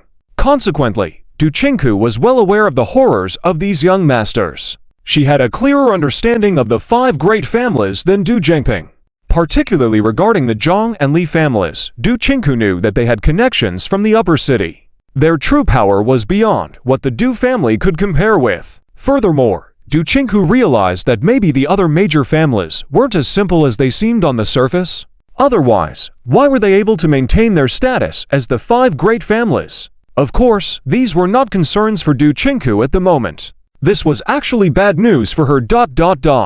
And at that moment, she considered Chen Luo to be on the same level as those other young masters. If the young master of the Chen family was truly that terrifying, then the Du family was in trouble. Du Qinghu thought that maybe she should take the initiative to apologize. Perhaps it would help the Du family get through this crisis. Du Qinghu knew that these young masters were very vengeful. An eye for an eye? So, her idea wasn't unreasonable. However, after some contemplation, she decided to go to Du Zhangping's room first. She kicked open Du Zhangping's door without mercy and scolded, "You fool, get out." Du Qinghu had initially planned to first help Du Zhangping resolve his troubles before punishing him. However, now she had a different thought. If her idiot brother had caused trouble with the young master of the Chen family, and she didn't teach him a lesson, the Du family would sooner or later perish by his hands.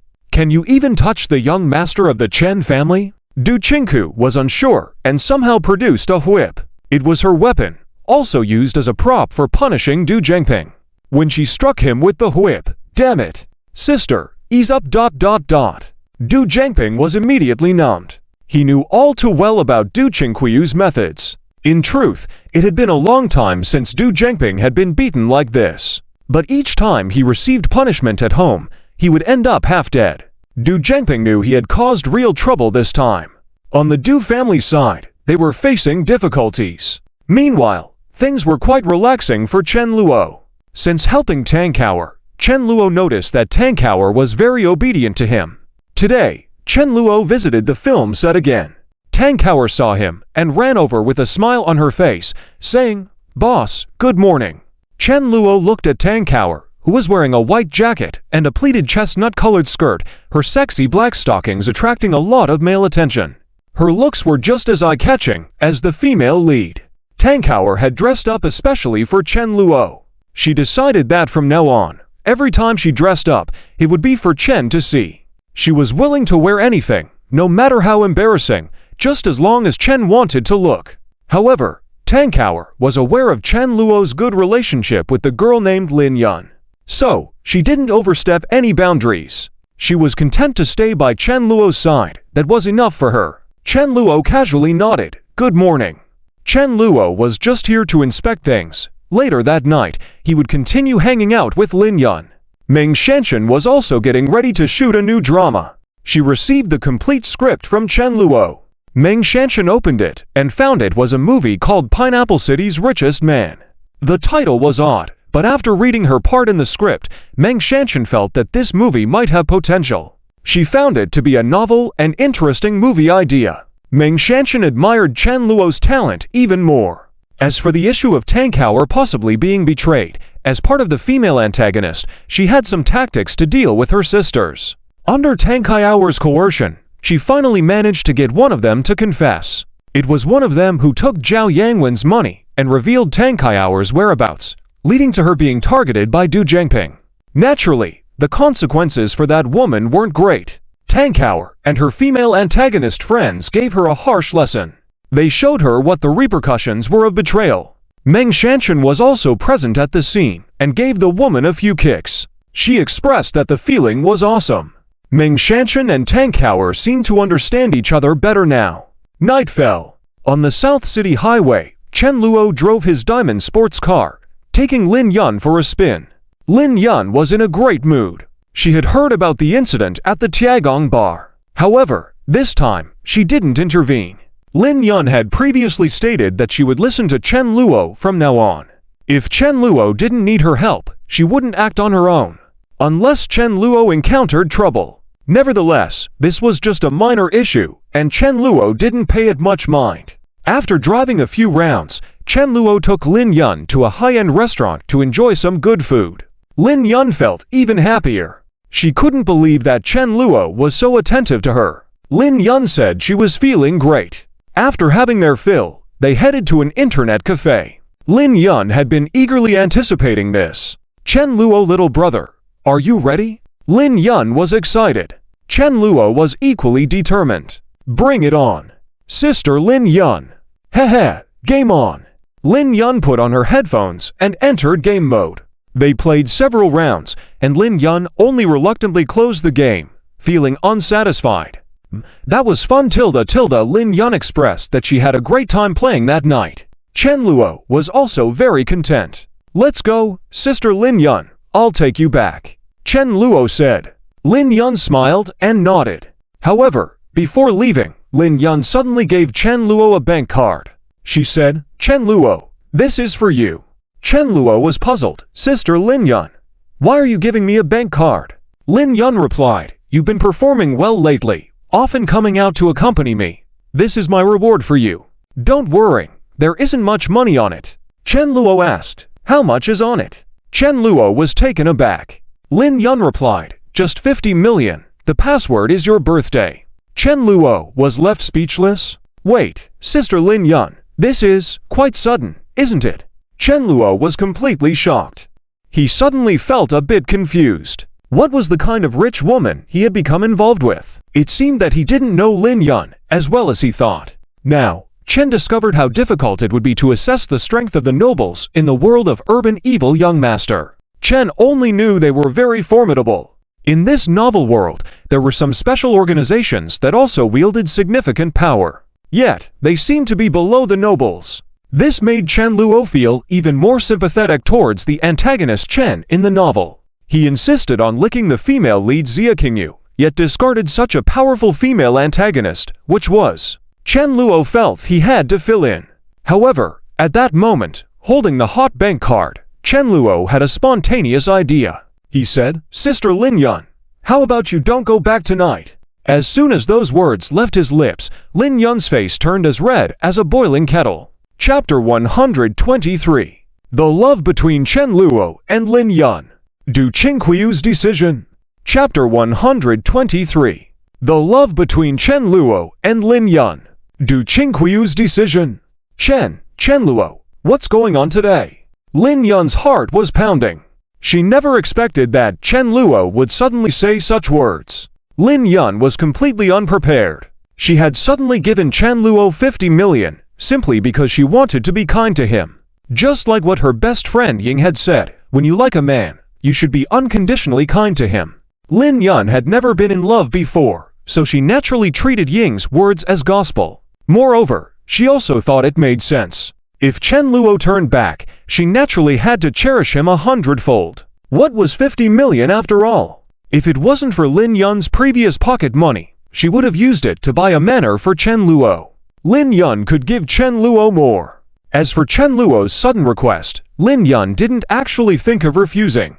But her mind went blank. Chen Luo, do you want to have me now? Lin Yun didn't know what would happen next. She was prepared. Chen Luo, not going back. What are we going to do? Lin Yun blushed and asked. Let me take you to the seaside. Let's watch the sunrise. Chen Luo's words made Lin Yun momentarily stunned. The next second, she solemnly nodded. Okay. The joy in Lin Yun's heart was indescribable in words. She felt that Chen Luo was truly wonderful. It turned out, it was just to take her to watch the sunrise. Lin Yun longed for it so much. Her mood started to get excited. Was today her lucky day? Lin Yun felt that the 50 million she spent was well worth it. And for Chen Luo, he knew it was far from enough. He actually didn't expect Lin Yun to suddenly give him money today. It seemed like Lin Yun was asking for it at home. After all, her pocket money had just been spent, and she had to wait until next month for new pocket money to come. You're giving me all the money just as I need it? Chen Luo was deeply moved. He originally thought that a girl who liked him so much, like Lin Yun, must be cherished. Why go after the female lead? Isn't it better to find a female villain who loves him back? Although Chen Luo knew that Lin Yun was only like this with him. If it were other boys, Lin Yun's villainous characteristics would be fully displayed. Just like Tang Kaur, who found the woman who betrayed her. She didn't show mercy and forgave her, but instead found someone to teach her a lesson. If someone targeted Lin Yun, she would let them know what cruelty meant. Honestly, if it weren't for the original storyline, Yi Feng would have been done for by Lin Yun. But so what? Even if Lin Yun was a villain, very evil, it didn't matter to Chen Luo. Because he was a villain too. Chen Luo didn't think of being saintly and doing good deeds. He wasn't going to do anything outrageous without reason. But bullying someone for no reason was something Chen Luo didn't mind. To him, this was ultimately just a novel world. Chen Luo had lived to lifetimes. He wasn't that altruistic. So in his eyes, Lin Yun was simply amazing. No matter if she was on the good side or bad side, no matter who tried to stop him and Lin Yun from being together, Chen Luo wouldn't spare them. Shall we continue playing games? We can go to the beach later, plenty of time. By the way, Sister Lin Yun, can you stay up? Chen Luo chuckled. Lin Yun laughed, kidding? I'm a night owl, HMPH. If you get sleepy later, watch, I won't let you go. Tonight, you have to stay with me. Lin Yun was ecstatic. It was her first time staying overnight outside. But since it was with Chen Luo, Lin Yun felt no hesitation in her heart. With Chen Luo by her side, Lin Yun felt no guilt staying up all night playing games. Otherwise, if her family found out, Lin Yun would definitely get scolded. Lin Yun's mother was a gentle woman, but her father was strict. Of course, in Lin Yun's family, there were many extraordinary individuals. Her brothers, sisters, uncles, aunts.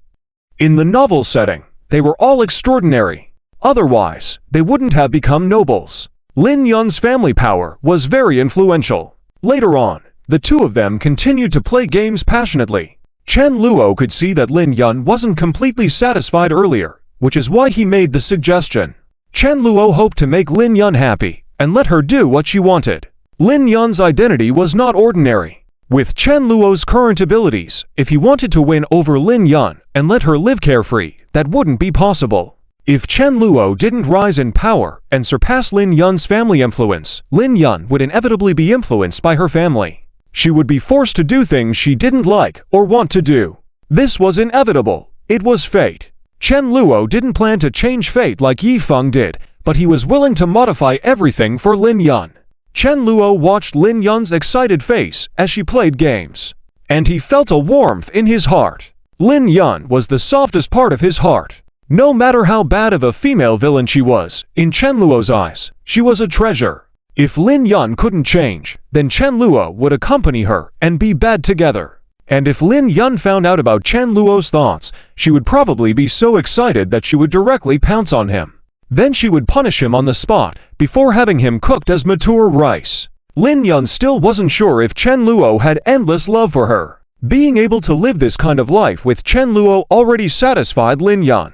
Afterwards, the two of them continued playing until late at night. Watching Chen Luo's character get blown up on the screen, Lin Yun was thrilled. Chen Luo, we won again, yes. Lin Yun was indeed an addict to online games. She loved to play games and read novels. But previously, due to her identity, she couldn't fully enjoy it, especially at home. But today, with Chen Luo by her side, Lin Yun was able to indulge completely. She felt very satisfied. Watching Lin Yun's excitement, Chen Luo didn't feel like sleeping at all. He had practiced his skills for a long time in order to make Lin Yun happy. Of course, Chen Luo himself was skilled in gaming. So, this was a relatively easy task. In any case, as long as Lin Yun was happy, it was fine. Patting the black bank card in his pocket, Chen Luo's eyes became even more gentle. Let's go, Sister Lin Yun. I'll take you to the beach. We'll watch the sunrise together tonight. Chen Luo looked at the weather. It was very nice today. And they didn't have classes today, so Chen Luo suggested staying up all night. Lin Yun happily nodded. Watching Chen Luo extend his hand, Lin Yun felt shy but naturally reached out to hold it. Feeling the chill of Lin Yun's hand and the warmth of the touch, it was more refreshing than touching a 1,000-year-old jade. At 3 o'clock in the morning, South City had completely quieted down. The whole city was plunged into darkness. Chen Luo's diamond sports car stood out on the road. Lin Yun was in a pleasant mood, listening to the cheerful music played by Chen Luo. Soon, the two of them arrived at the seaside. Tonight, it was just the two of them here. Chen Luo took Lin Yun to the beach where they sat silently. Lin Yun's heart was beating fast, her face blushing, not sure what to say. At that moment, Chen Luo suddenly said, "Won't you come closer?" Lin Yun turned her head and realized that Chen Luo was referring to his shoulder. Lin Yun's face turned even redder. She had never felt so shy before. At that moment, Lin Yun couldn't believe it was real. She had been silently in love with Chen Luo, who seemed uninterested. But to her surprise, Chen Luo suddenly turned around. At first, Lin Yun thought that Chen Luo was doing it on purpose to provoke Xia Qingyu. After all, he had liked Xia Qingyu a lot before. But after spending time together, Lin Yun was sure that Chen Luo might actually like her. This made Lin Yun very happy. Chen Luo's love, his pure intentions, were fully understood by Lin Yun. She said that if Chen Luo put as much effort into loving her as he did loving Xia Qingyu, she would marry him no matter what. A guy as dedicated as Chen Luo, where could she find another one?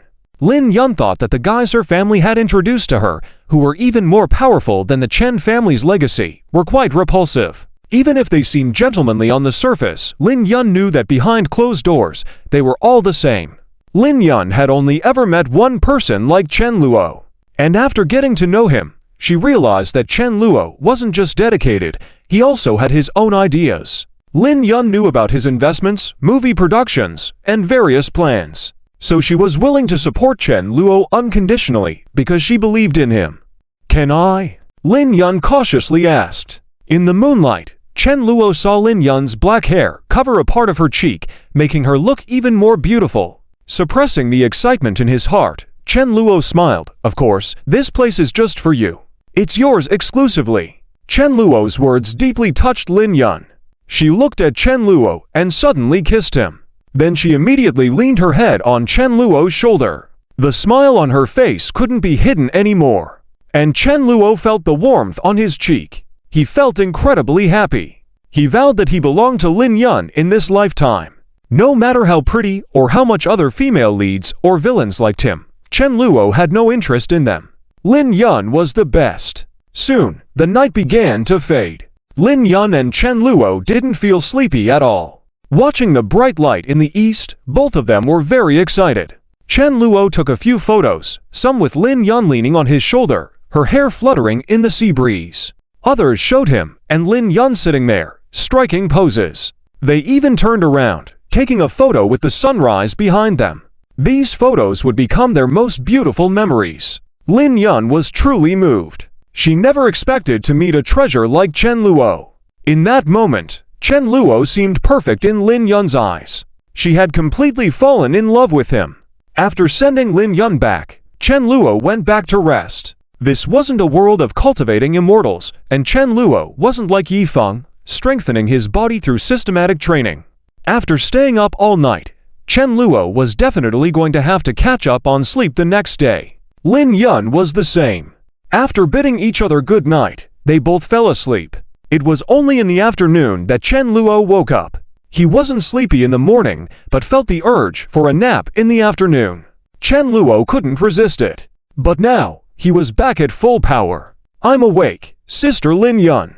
Chen Luo messaged Lin Yun, and she had just woken up as well. She opened her eyes to see Chen Luo's message. A sweet smile appeared on her face. "Hehe, I just woke up too.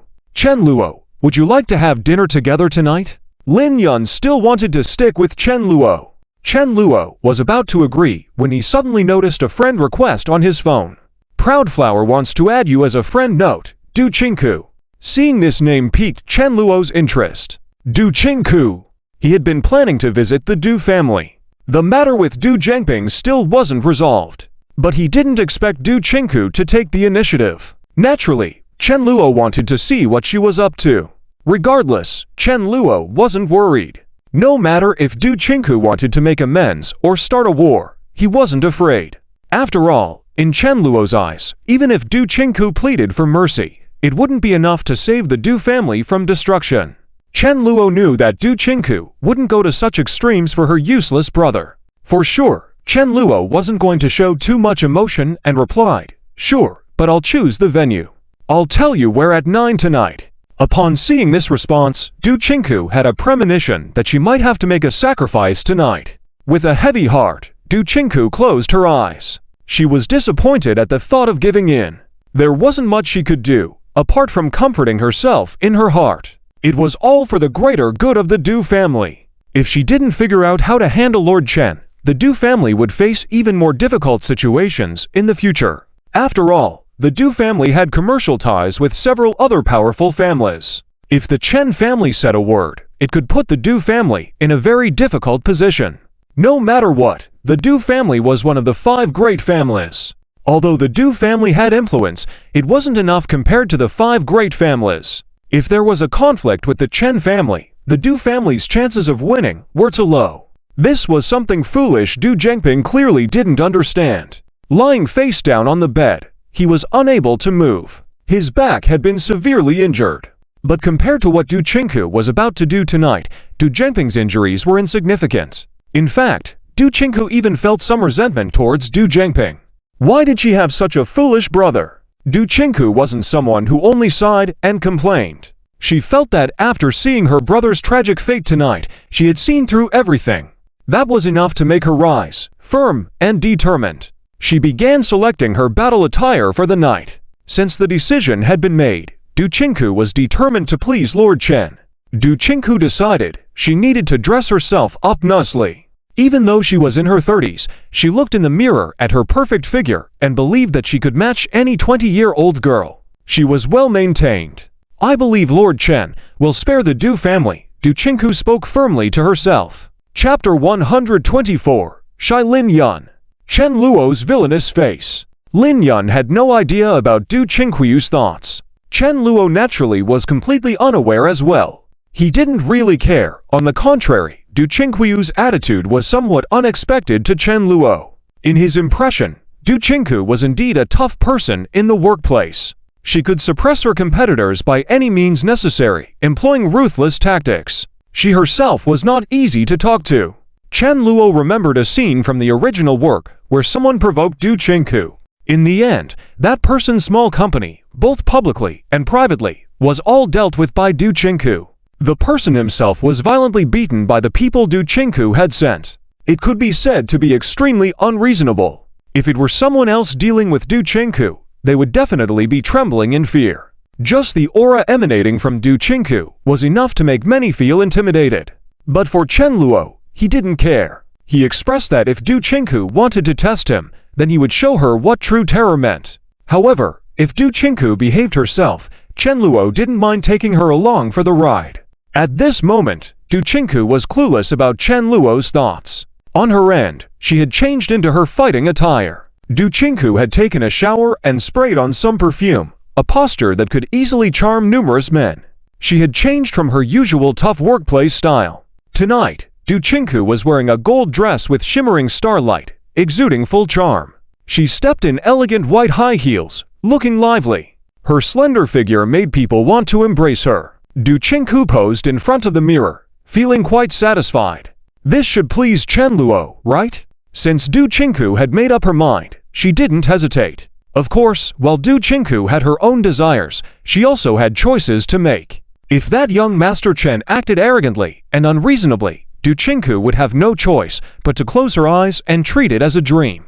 But for Chen Luo, if he was still somewhat mild-mannered, Du Qingku might consider getting involved. After all, 30 was like a Wolf. Du Qingku shook her head abruptly, unsure why she was having these thoughts. Could it be that I find that young master too handsome? This was Du Qingku's inner thought, undisclosed to others. Yes. Seeing Chen Luo in the video, Du Qingku felt a bit moved. 2 years ago when she saw the young master of the Chen family, she felt nothing. Only that he seemed like a lackey and lacked charm. But, recalling how fierce Chen Luo was, breaking the blue-haired woman's arm, Du Qingku couldn't help but comment, very ruthless. But now, she felt, this young Master Chen exuded an irresistibly attractive aura. Du Qingku liked decisive men. In other words, she liked men who could hold her by the neck and firmly control her. Unfortunately, Du Qingku was a strong woman herself. Finding a man who could match her in demeanor was difficult, not to mention someone who could suppress her. Soon, Du Qingku cast aside these thoughts. She had many things on her mind at the moment, feeling restless. But no matter what, Du Qingku was well aware that the odds were against her tonight. Chen Luo's ruthless actions made her believe there would be no room for reason. Du Qingku could only sigh helplessly, mourning her dismal fate for the night. Soon, night fell. Tang Kaoer and Meng Shanshan had been busy with filming these past few days. Chen Luo's two close friends, Wang Zikai and Kong Jia, were also occupied. Zhang Xiaoyu's shop remained without much business. Zhao Shihan enjoyed various delicacies. With Chen Luo around, Zhao Hengyu also had no restrictions regarding food from outside. This made Zhao Shihan very happy. Her only concern was that now she rarely saw Chen Luo. Those delicacies were all bought with the help of Chen Luo's underlings. Zhao Shihan felt a bit dejected about this. What's Chen Luo doing every day? Zhao Shihan wanted to see Chen Luo but felt somewhat embarrassed. As for Xia Qingyu, she still had communication with Chen Luo.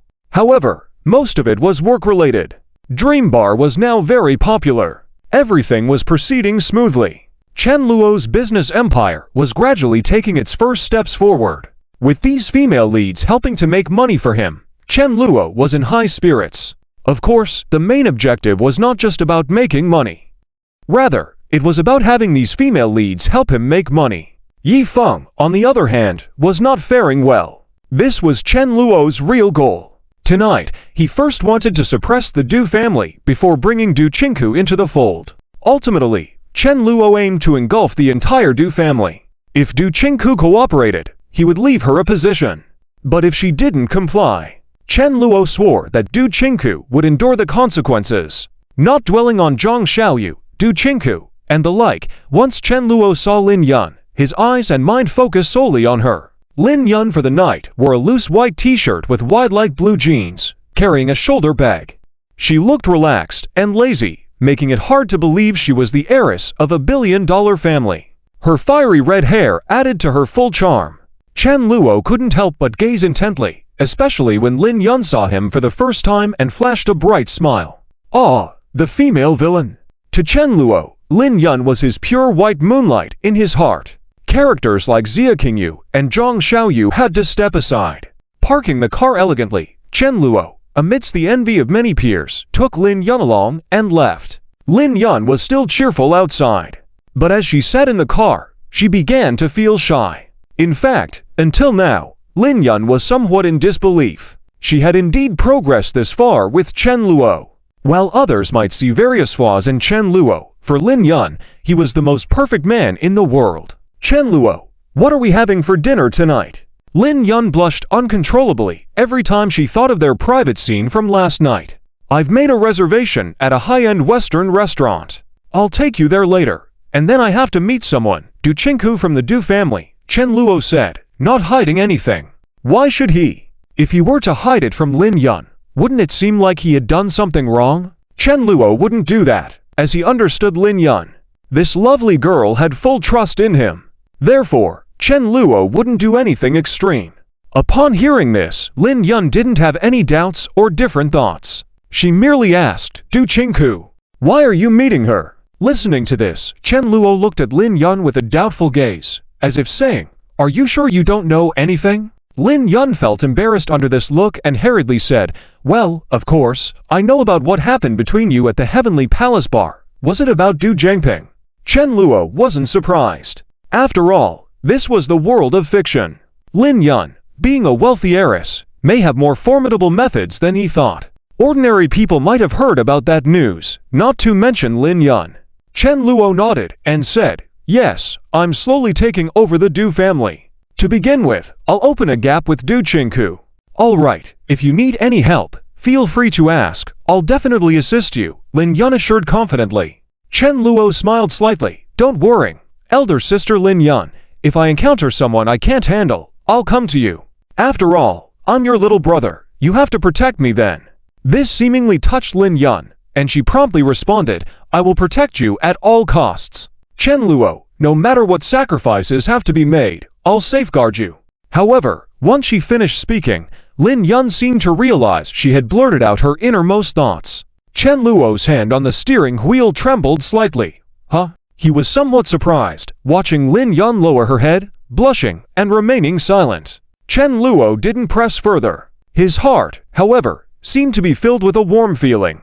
Lin Yun was indeed a beautiful person of the world. In the presence of such a girl, Chen Luo felt that he had no interest in any other female leads or female villains, no matter how beautiful they may be. He stretched out his hand and gently rubbed Lin Yun's head. With a push on the gas pedal, they soon arrived at their destination. At Lin Yun's shy mood, Chen Luo and Lin Yun finished a candlelit dinner. Lin Yun still kept her head down, feeling hesitant to look at Chen Luo. Chen Luo simply held Lin Yun's hand, escorting her back to the dorm. Before leaving, Chen Luo said, it's okay, Lin Yun, I'm not concerned, you don't have to be so shy. He then playfully pinched Lin Yun's cheek. Chen Luo felt it was a pity not to caress this tender face every day. Lin Yun didn't resist. She allowed Chen Luo to playfully tweak her cheek. Once back in the room, Lin Yun immediately flopped onto the bed, rolling around.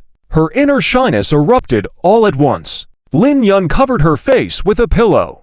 The flush of her cheeks beneath the pillow was clearly visible. Ah, what did I just say? Lin Yun, why aren't you feeling embarrassed? How could such words come out so easily? Oh dear, this is so embarrassing. Lin Yun became extremely awkward. If Chen Luo were to see her in this state, he would probably want to embrace her and cherish her. She was just too adorable. Even Chen Luo hadn't witnessed Lin Yun acting so shy before. If her other followers were to see her like this, they would surely be shocked, including her best friend Ying, who would probably be utterly dumbfounded. So, Lin Yun, you have such a lovely side to you, huh? After dropping Lin Yun off, Chen Luo then informed Zhao Long and Zhao Hu and gave Du Qingku an address. He changed his gentle demeanor when with Lin Yun and gradually turned cold. While his heart was still focused on Lin Yun, Chen Luo had to use the topics brought up by Meng Shanshan and Tang Howard to play his role well with Du Zhangping. Du Chinku thought Chen Luo didn't care about money and wouldn't be after it. Little did she know, Chen Luo always wanted money. What else did he want if not money? Did he want Du Chinku? If Chen Luo knew her thoughts, he would coldly tell her, "Are you worthy?" Thinking of sending herself away to make Chen Luo extort the Du family. What kind of dream was that? Was Du Chinku lined with gold? Even if she were, Chen Luo had no interest. Upon receiving the message, Du Chinku immediately got into the steward's car. She too was sincere. She also understood that, if she dared to play any tricks, things could escalate beyond just involving her and Du Zhengping. The whole Du family might experience turmoil. The car soon stopped at the Polaris Club. Du Chinquiyu's appearance immediately drew many eyes to her. Her golden evening gown attire was dazzling. Coupled with her demeanor, she looked every bit like a rich young lady. Du Chinku was indeed from a wealthy family. Ignoring the gazes around her, Du Chinku walked directly into the club. Seeing the venue Chen Luo had chosen made Du Chinku even more certain. She understood Chen Luo's intentions. This place was a high-end club integrating a restaurant, hotel, and KTV club. Du Chinku knew the rules here well. Many came to this place hoping to enjoy their meal and then get a little tipsy, heading straight upstairs. In the corner, Du Chinku saw that handsome man.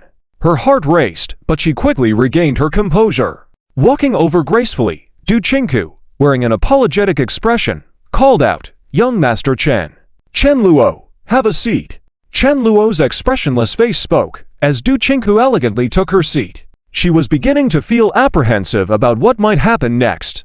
On one hand, she worried about the impending consequences. On the other hand, Du Chinku wasn't certain if tonight's resolution would be successful. But at least, she had affirmed one thing.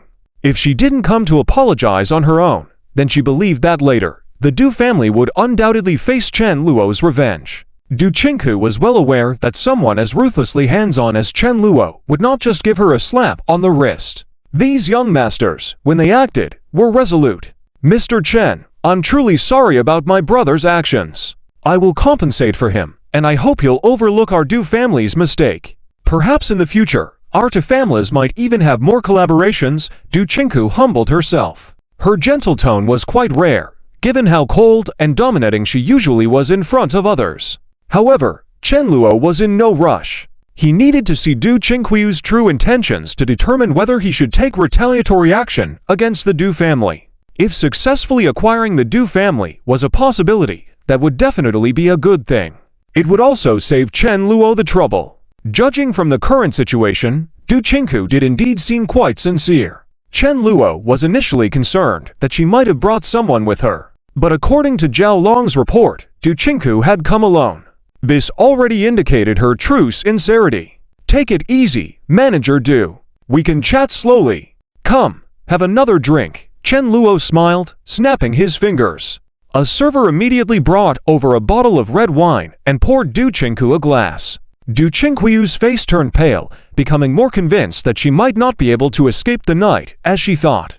The wine was a must, she had to drink it. Jokingly, Chen Luo took the initiative to offer it. If she refused, would that not make Chen Luo lose face? Fortunately, Du Chinku had already anticipated this. She eyed Chen Luo, then the wine in front of her. Despite clenching her fists under the table, Du Chinku picked up the glass and downed it in one go.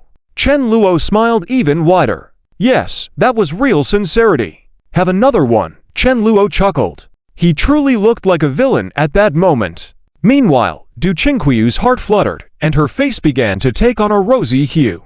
The wine was getting to her. To be continued. Chapter 125. Du Chinku is confused. Chen Luo's operation as a Sigma male. Du Chinku actually isn't good at drinking. Her alcohol tolerance is quite average. So, after a few glasses of red wine, she was starting to feel a bit tipsy. However, Du Chinku knew the importance of tonight. Therefore, she reminded herself to stay vigilant, not speak recklessly, and be careful not to say the wrong thing. Right now, she was just slightly intoxicated. But interestingly, under the influence of alcohol, Du Chinku looked at Chen Luo in front of her and felt a bit dazed. In this haze, she felt that Chen Luo seemed even more handsome now. Just like those male stars she had seen, Chen Luo was even more handsome. Du Chinku was attracted to Chen Luo at first sight, but she wasn't a starstruck girl, so she held back directly. In contrast, the smile on Chen Luo's face across from her became more and more radiant. He knew very well that Du Chinku had indeed come with sincerity. After all, he was the antagonist. Although Du Chinku was not set as the female lead, eventually, she would also fall into the hands of Yi Feng. Following the original plot, Du Chinku had no interest in Chen Xiao. Therefore, logically speaking, she would definitely be wary of Chen Luo, the antagonist. Just imagine if Chen Luo were to invite protagonists like Gu Menyan or Leng Xiaoyan to drink in the future. They would definitely throw his face. These aloof female leads wouldn't give Chen Luo any face, just like Xia Qingyu and Zhang Xiaoyu did in the beginning. But at this moment, Du Chinku not only gave face to Chen Luo, she even gave quite a lot of face. A girl, the dignified general manager of the Du Group, getting tipsy in front of a stranger man. Du Chinku was not a naive girl with no self-preservation mechanism. Her actions could only be explained by one thing. Du Chinku was truly sincere. After all, a tipsy Du Chinku not only risked losing her dignity, but might also act impulsively. For example, regarding the business of the Du family. And Du Chinku clearly couldn't imagine Chen Luo was thinking in that direction. She always thought that Chen Luo wanted her. Before coming, Du Chinku had prepared herself mentally. She kept comforting herself, treating it as a dream. Just close her eyes, grit her teeth, and it would be over. But Chen Luo had no interest in her. Chen Luo wanted the entire Du family. Chen Luo, Miss Du really can handle alcohol well, come, have a few more drinks. Although Du Chinku was sincere, and one could even say full of sincerity, Chen Luo had no intention of stopping. How could being slightly tipsy be enough? Du Chinku had to get more drunk. Of course, not excessively. If she passed out, Chen Luo's efforts tonight would be wasted. He simply wanted to win over Du Chinku, understand her thoughts. If he were to take advantage of her while she was unconscious, bring her to sign a contract or leave a handprint, it would be meaningless and might face Du Chinquiyu's backlash. It was unnecessary. Chen Luo wanted to swallow down the Du family smoothly. Otherwise, although Chen Luo didn't care much about the Du family, it wasn't something he could easily manipulate. The Du group still held some status in the southern city. And at the moment, Du Chinku also hadn't completely lost her rationality. She didn't keep smiling either, but cut to the chase and continued to talk about business. Chen Xiao, now that I've had some drinks, about my younger brother. Du Chinquiyu's eyes were a bit blurry. Could you please spare him? Chen Luo shook the wine glass in his hand when he heard Du Chinquiyu's words. He said calmly, Miss Du, how would you like me to do that? Hearing Chen Luo's words, Du Chinku immediately became more alert. She quickly said, as long as Mr. Chen, in the future, can spare the Du family and not cause trouble for us, you can make any requests as long as it's something we can do. Du Chinku said earnestly. She truly hoped that this matter could end like this. It would be too detrimental to the Du family's business. Chen Luo then stood up and said, let's go upstairs, Miss Du. After speaking, Chen Luo smiled and waited for Du Chinquiyu's response. Initially surprised, Du Chinku then had a hint of sadness in her eyes. So, there's no way out. Du Chinku sighed inwardly. Although she had expected it, when the moment arrived, Du Chinquiyu's thoughts were still chaotic. Fortunately, she felt slightly balanced. Chen Xiao seemed different from the sycophant she remembered 2 years ago. His calm expression, lukewarm words made Du Chinku feel a subtle pressure. Du Chinquiyu's aura couldn't be shown in front of Chen Luo. Instead, she felt controlled by Chen Luo. In this situation, Du Chinku felt quite constrained. But for Du Zhengping's sake, Du Chinku knew she couldn't show any resistance. Instead, she had to be more proactive to satisfy Chen Luo. Du Chinku thought she had figured out men's minds like Chen Xiao. That included Chen Luo. Heh, already prepared the room in advance, right? Du Chinku felt helpless. Soon, she arrived at the door of room 1107. Glancing at Chen Luo standing beside her, Du Chinku placed the room card on the door. Click! The door opened, and Du Chinku pushed it open. Chen Luo locked the door behind her, and she felt the atmosphere inside the room instantly become different. Very quiet, with a faint sense of ambiguity in the air. Du Qingquiu's heartbeat quickened involuntarily. She couldn't express her feelings right now. With some anticipation, Du Qingqiu thought if Chen Xiao wasn't forceful, she wouldn't mind enjoying the moment. But would that happen? Du Qingqiu couldn't predict what kind of torment she would face next. The thought that young men these days often like playing games, and Du Qingqiu was already prepared for humiliation. Nonetheless, Chen Luo remained silent. As Du Qingqiu turned around, she saw Chen Luo standing beside a sofa chair, which seemed to be her designated spot. However, even as she held those assumptions, Chen Luo's next words completely dissipated Du Qingqiu's tipsiness. Wide-eyed, she saw Chen Luo walk past her and say calmly, "No need. Why take a bath? I want to talk business with you. Whether you take a bath or not won't affect it, but would waste my time. As for going to bed, I don't know what the customs are on your side, but when I discuss business with someone, we usually sit on the sofa." After saying that, Chen Luo sat down leisurely and crossed his legs. Beside him was another small sofa chair. Obviously, it was for Du Qingqiu to sit. But in this antagonistic stance, Du Qingqiu didn't know how to react. She was trying to figure out what kind of game they could play while sitting across from each other. Wouldn't they usually go to a bigger sofa bed or straight to the bed? If not, maybe on the table? In the bathroom? By the floor-to-ceiling window? Du Qingqiu, not entirely naive, was uncertain. One would think, do I need to take a bath? Is it a multi-million deal? Du Qingqiu's consciousness became clearer as she looked towards Chen Luo sitting there. Suddenly she understood. Wait, Mr. Chen said he wanted to discuss business with me. Is this business legitimate? Isn't it a multi-million deal? Du Qingqiu was feeling more embarrassed and shy. This wasn't the alcohol-induced blush, but inner embarrassment. Du Qingqiu couldn't believe her assumptions were wrong. Her face turned red with embarrassment. She tried to suppress her strange emotions and quickly regain her composure. Walking over to Chen Luo, she sat down opposite him. Du Qingqiu felt much more relaxed in this setting. She was relieved that she didn't have to sacrifice her dignity. Moreover, Du Qingqiu was even slightly proud. She was glad that Chen Luo might have seen the potential in the Du family and wanted to collaborate with them. Du Qingqiu was even feeling a bit aloof. She realized that the Du family had its own standing in the southern city. Straightening her back, Du Qingqiu didn't notice Chen Luo's increasingly cold expression. Du Qingqiu seemed to have celebrated too early. Chapter 126, Chen Luo, you don't want your brother to get into trouble too, right? Du Qingqiu was shocked. Chapter 126, Chen Luo, you don't want your brother to get into trouble too, right? Du Qingqiu was shocked. Du Qingqiu now found it hard to believe. She never thought that Chen Xiao would not want to do that kind of thing. This was really too exaggerated. This made Du Qingqiu unable to resist, starting to doubt her own charm. Could it be? Chen Xiao never really had eyes for me. This thought appeared, and Du Qingqiu felt a bit miserable. She never imagined. More painful than offering herself was voluntarily offering herself and then being rejected. Damn, this blow was too big, wasn't it? Du Qingqiu's expression was a bit strange. She now felt a kind of inexplicable discomfort.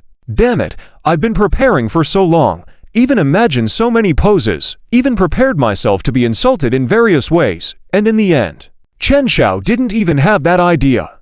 Du Qingqiu was dumbfounded. She didn't know how to respond. She even felt a bit of a burning sensation on her face. She felt that compared to Chen Luo, she seemed even more despicable. Du Qingqiu really started to look at Chen Luo in a different light. At the same time, she also had some absurd thoughts. That is, could this Chen Luo ... be pretending to be deep? Du Qingqiu recalled that not long ago, she heard about the story of this licking dog, Chen Xiao. It hadn't been that long, right? At most just a few months. Could this Chen Xiao have changed so much? Is he really pretending? Du Qingqiu felt somewhat surprised. This thought, once it appeared, she became even more certain. Looking at Chen Luo in front of her, Du Qingqiu's aura slowly began to return.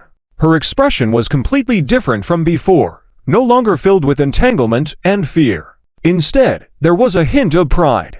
In Du Qingqiu's eyes, this Chen Luo might not be as formidable as she thought. This calm and strategizing attitude, how could it be so easily mastered by this licking dog young master? In Du Qingqiu's memory, Chen Luo was supposed to be the type who was submissive or unskilled, similar to her foolish brother Du Zhengping.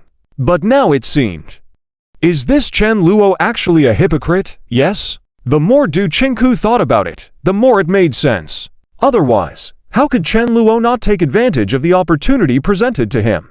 Regardless of Du Qingku's lack of charm, she couldn't believe it. She still had some basic sense of aesthetics. She wouldn't be so self-absorbed as to think of herself as ordinary. Sometimes, when Du Qingku looked at herself in the mirror, she couldn't help but sigh. This figure was truly enticing.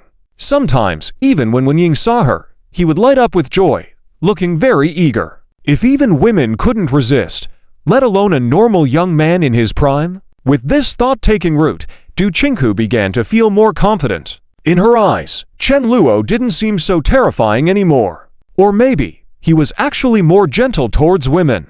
Regardless, Du Qingku felt that Chen Luo enabled her to sit here with dignity, and gave her a chance to negotiate. Perhaps everything wasn't so bad. But Du Qingku couldn't have imagined that things would turn out to be much worse than she thought. When Chen Luo spoke next, Du Qingku would start to regret and feel that it would have been better to offer herself to Chen Luo once. Chen Luo, what I want to discuss with Miss Du is a major deal that will determine the future fate of the Du family, Chen Luo said. His words startled Du Qingku. A deal that will determine the future fate of the Du family? Du Qingku's eyes became much more serious. Du Qingku, then please speak, Chen Xiao. Du Qingku felt that she now had a bit of leverage. She wasn't as flustered as before. However, the next words from Chen Luo made her heart sink once again. Du Qingku only heard Chen Luo smirk and say, "There's no rush, Miss Du. Let's first talk about your brother's situation.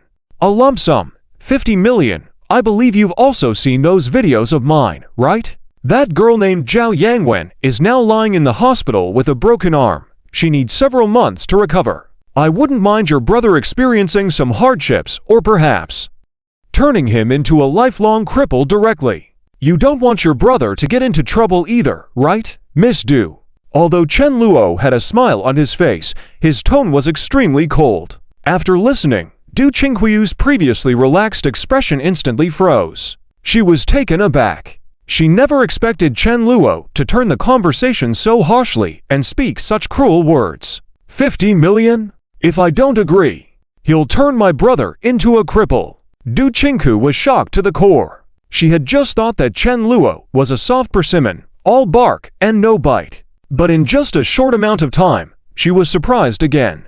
This feeling of falling into an icy abyss hit her once more. This time, Du Qingku was completely awake. She realized that the young master of the Chen family, Chen Luo, was no longer a weak-licking dog. He wasn't all talk and no action. He really was not interested in her. This young master of the Chen family ... was extremely terrifying. Chen Luo's words, coupled with his imposing aura, made Du Qingku somewhat reluctant to refuse for a moment. She was afraid that if she refused once, there would be no second chance. By then, Du Zhengping would definitely suffer, and even the entire Du family would be in big trouble. 50 million. Du Qingku's perfectly fair forehead was already covered in cold sweat. This was no small amount of money. Honestly, if Du Qingku had to choose between 50 million and her foolish brother losing a hand or even a leg, Du Qingku really wanted to choose 50 million. Was Du Zhengping worth it? But blood runs thicker than water. Moreover, if she really gave up Du Zhengping, her father and grandfather would not agree either. Besides, the Du family could definitely come up with 50 million.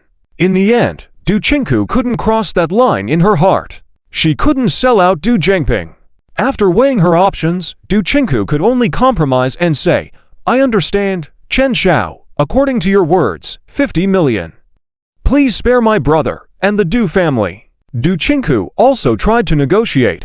This was a common practice among business people. Chen Luo only mentioned that the 50 million was to purchase Du Zhengping, but did not mention the Du family. However, Chen Luo didn't care about this. Although Du Qingku could negotiate, whether he agreed or not was another matter. Chen Luo, the Du family. Miss Du, are you not overthinking it a bit? With just 50 million, you want me to spare the Du family? When Du Qingku heard this, her expression immediately turned unpleasant.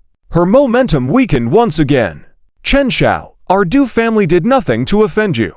I've already sincerely apologized for Du Zhengping's matter, and I also promised to give you the money you want. Du Qingku was genuinely frightened. She didn't expect Chen Luo to be so unreasonable. But weren't these young masters all like this? Du Qingku recalled that in the past, she had only been captivated by that person. She was then drugged, abducted, and went through days of pain and torment. Upon her return, Du Qingku vowed to use all her strength to seek revenge on that person. But in the end, everything came to nothing. Even her father, Du Hongkang, had to intervene and advise Du Qingku not to continue seeking retribution. That was the moment when Du Qingku realized the true power of these young masters in the city, or rather, the forces behind them. Du Zhengping. Du Qingku's aversion to Du Zhengping deepened. Chen Luo, so, should I spare the Du family? Chen Luo's attitude remained as cold as ever. Du Qingku felt a mixture of anger and fear in her heart. Finally, she couldn't help but say, Chen Xiao, will you reconsider? How much money do you need to spare our Du family? Du Qingku already prepared herself for a significant loss. Yet Chen Luo's words still made her instantly rise to her feet. Chen Luo, it's not much. I just need you to sign a contract. The contract will specify that your Du family's profits will be shared with me 10%, that's all. Du Qingku, what? 10%? Even though Du Qingku had prepared herself mentally, she never expected Chen Luo to ask for such a hefty sum. The Du family had an annual net profit of over a dozen million, giving Chen Luo 50 million in one go.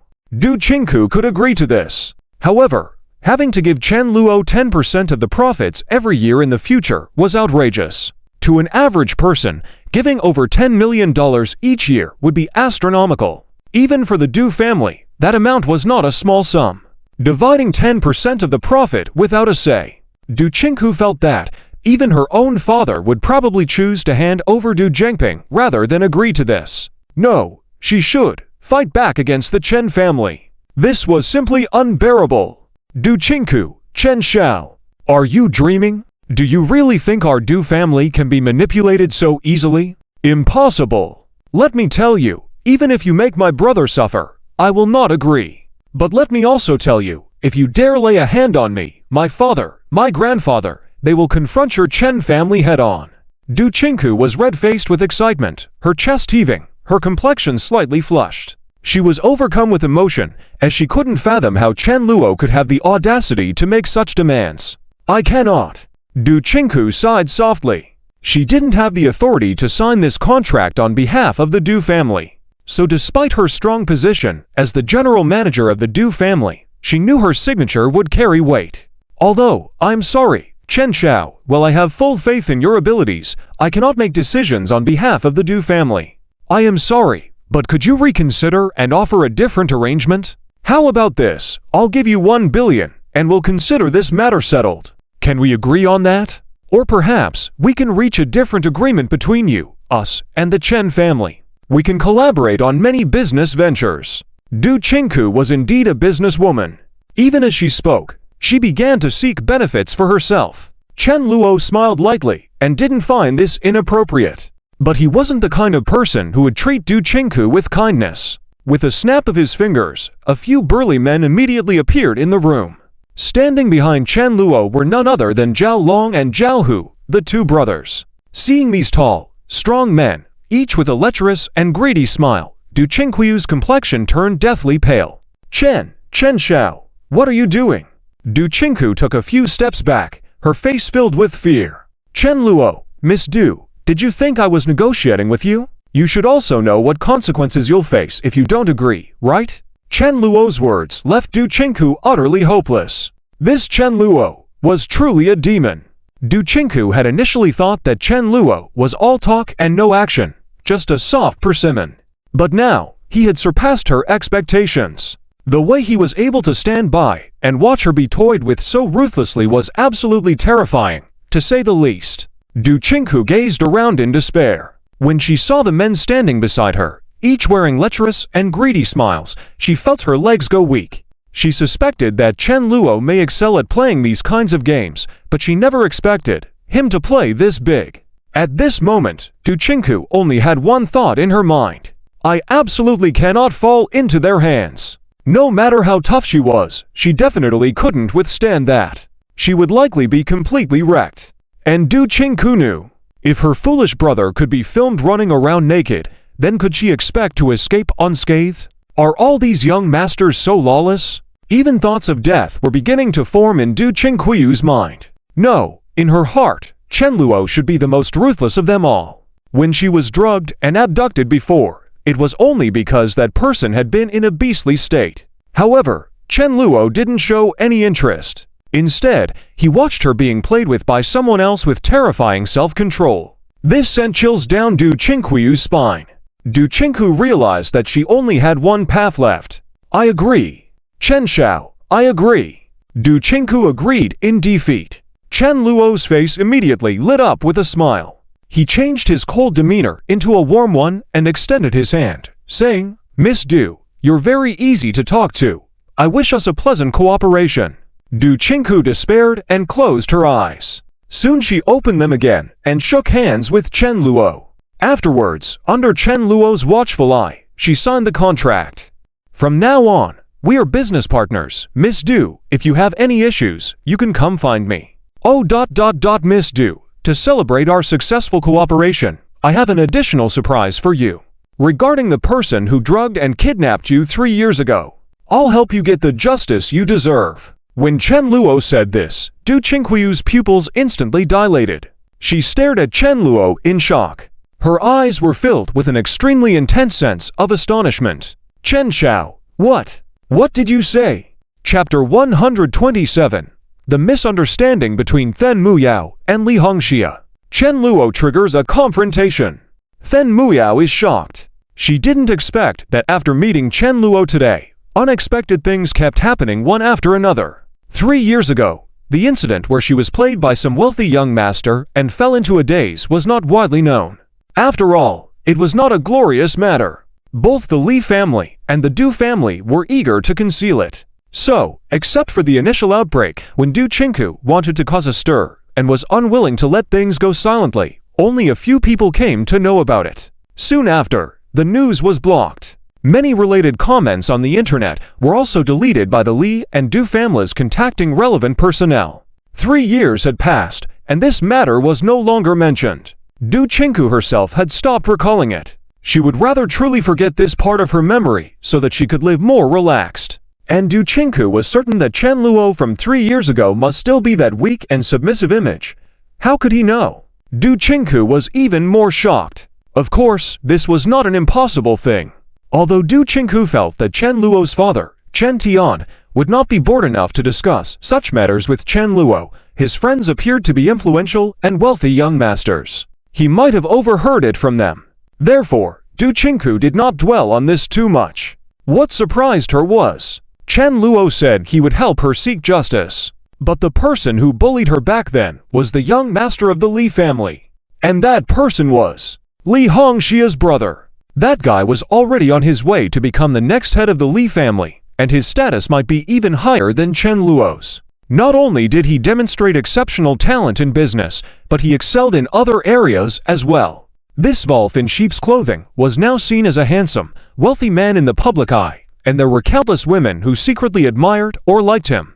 What capital did Chen Luo have to seek justice for her? Even Du Qingku herself had given up. That person's power was not something she could contend with. Even the young master of the Chen family, Chen Luo, wouldn't be able to, right?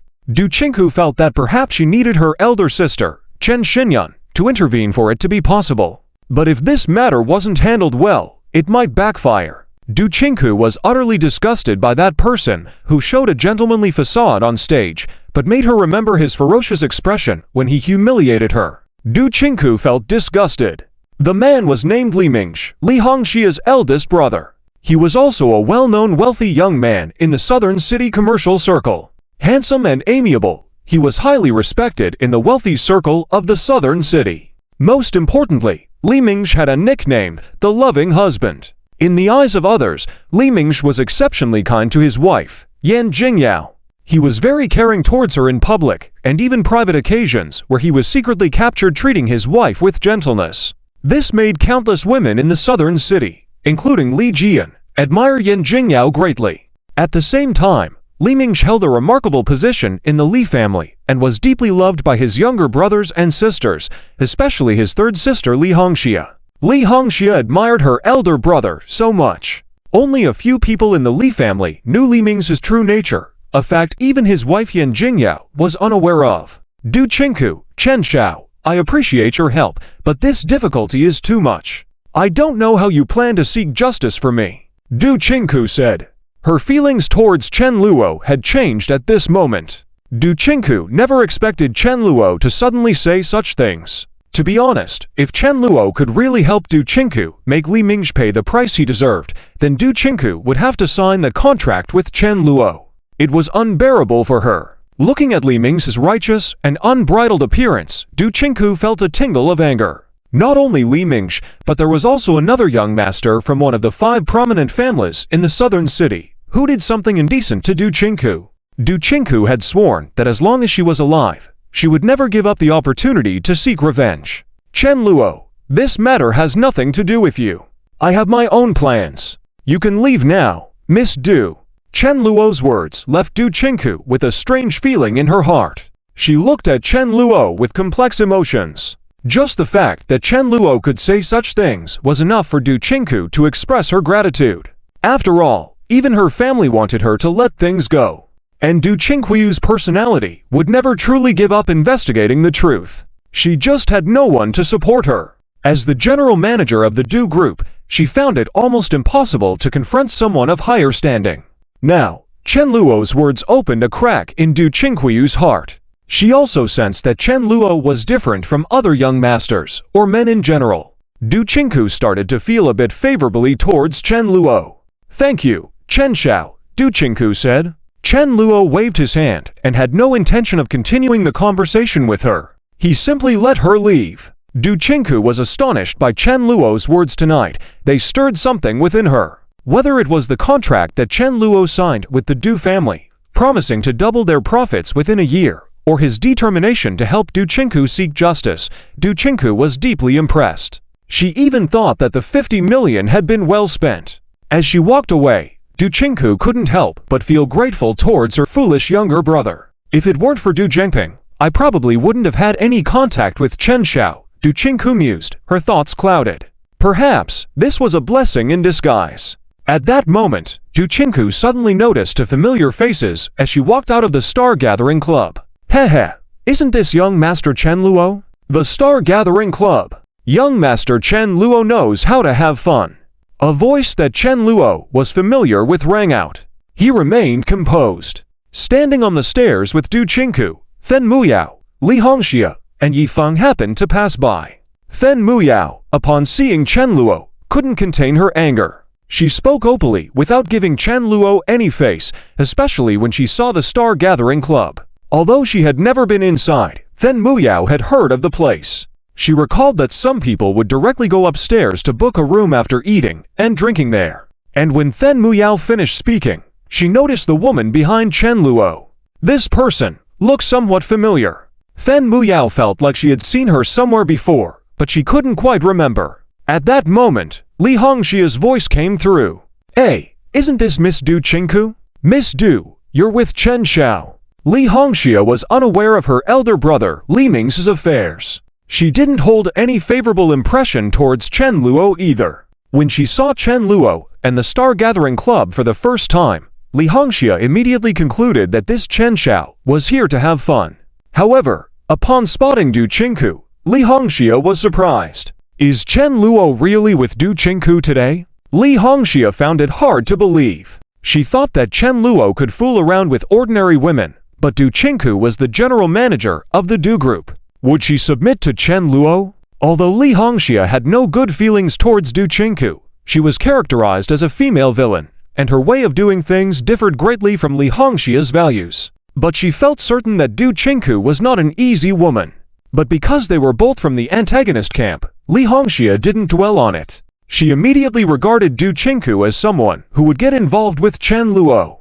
As for why Li Hongxia knew Du Qingku, it was because the Du and Li families had a lot of business dealings. In Li Hongxia's eyes, the quarrel between Du Qingku and Li Ming's shouldn't affect the business of the Du family. That was why Du Hongkang requested Du Qingku to resolve things amicably.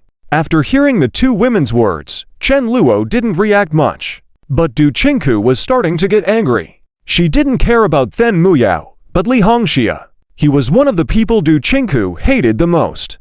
Du Qingku also didn't appreciate Li Hongxia. Not to mention Li's ambiguous words at the moment. What do you mean by being unclear with Chen Xiao? What are you girls implying?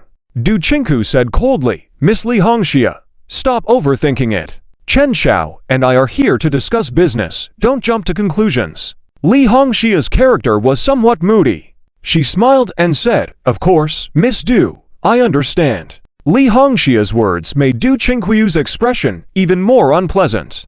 You understand my foot? What do you mean by that expression? Are you sick?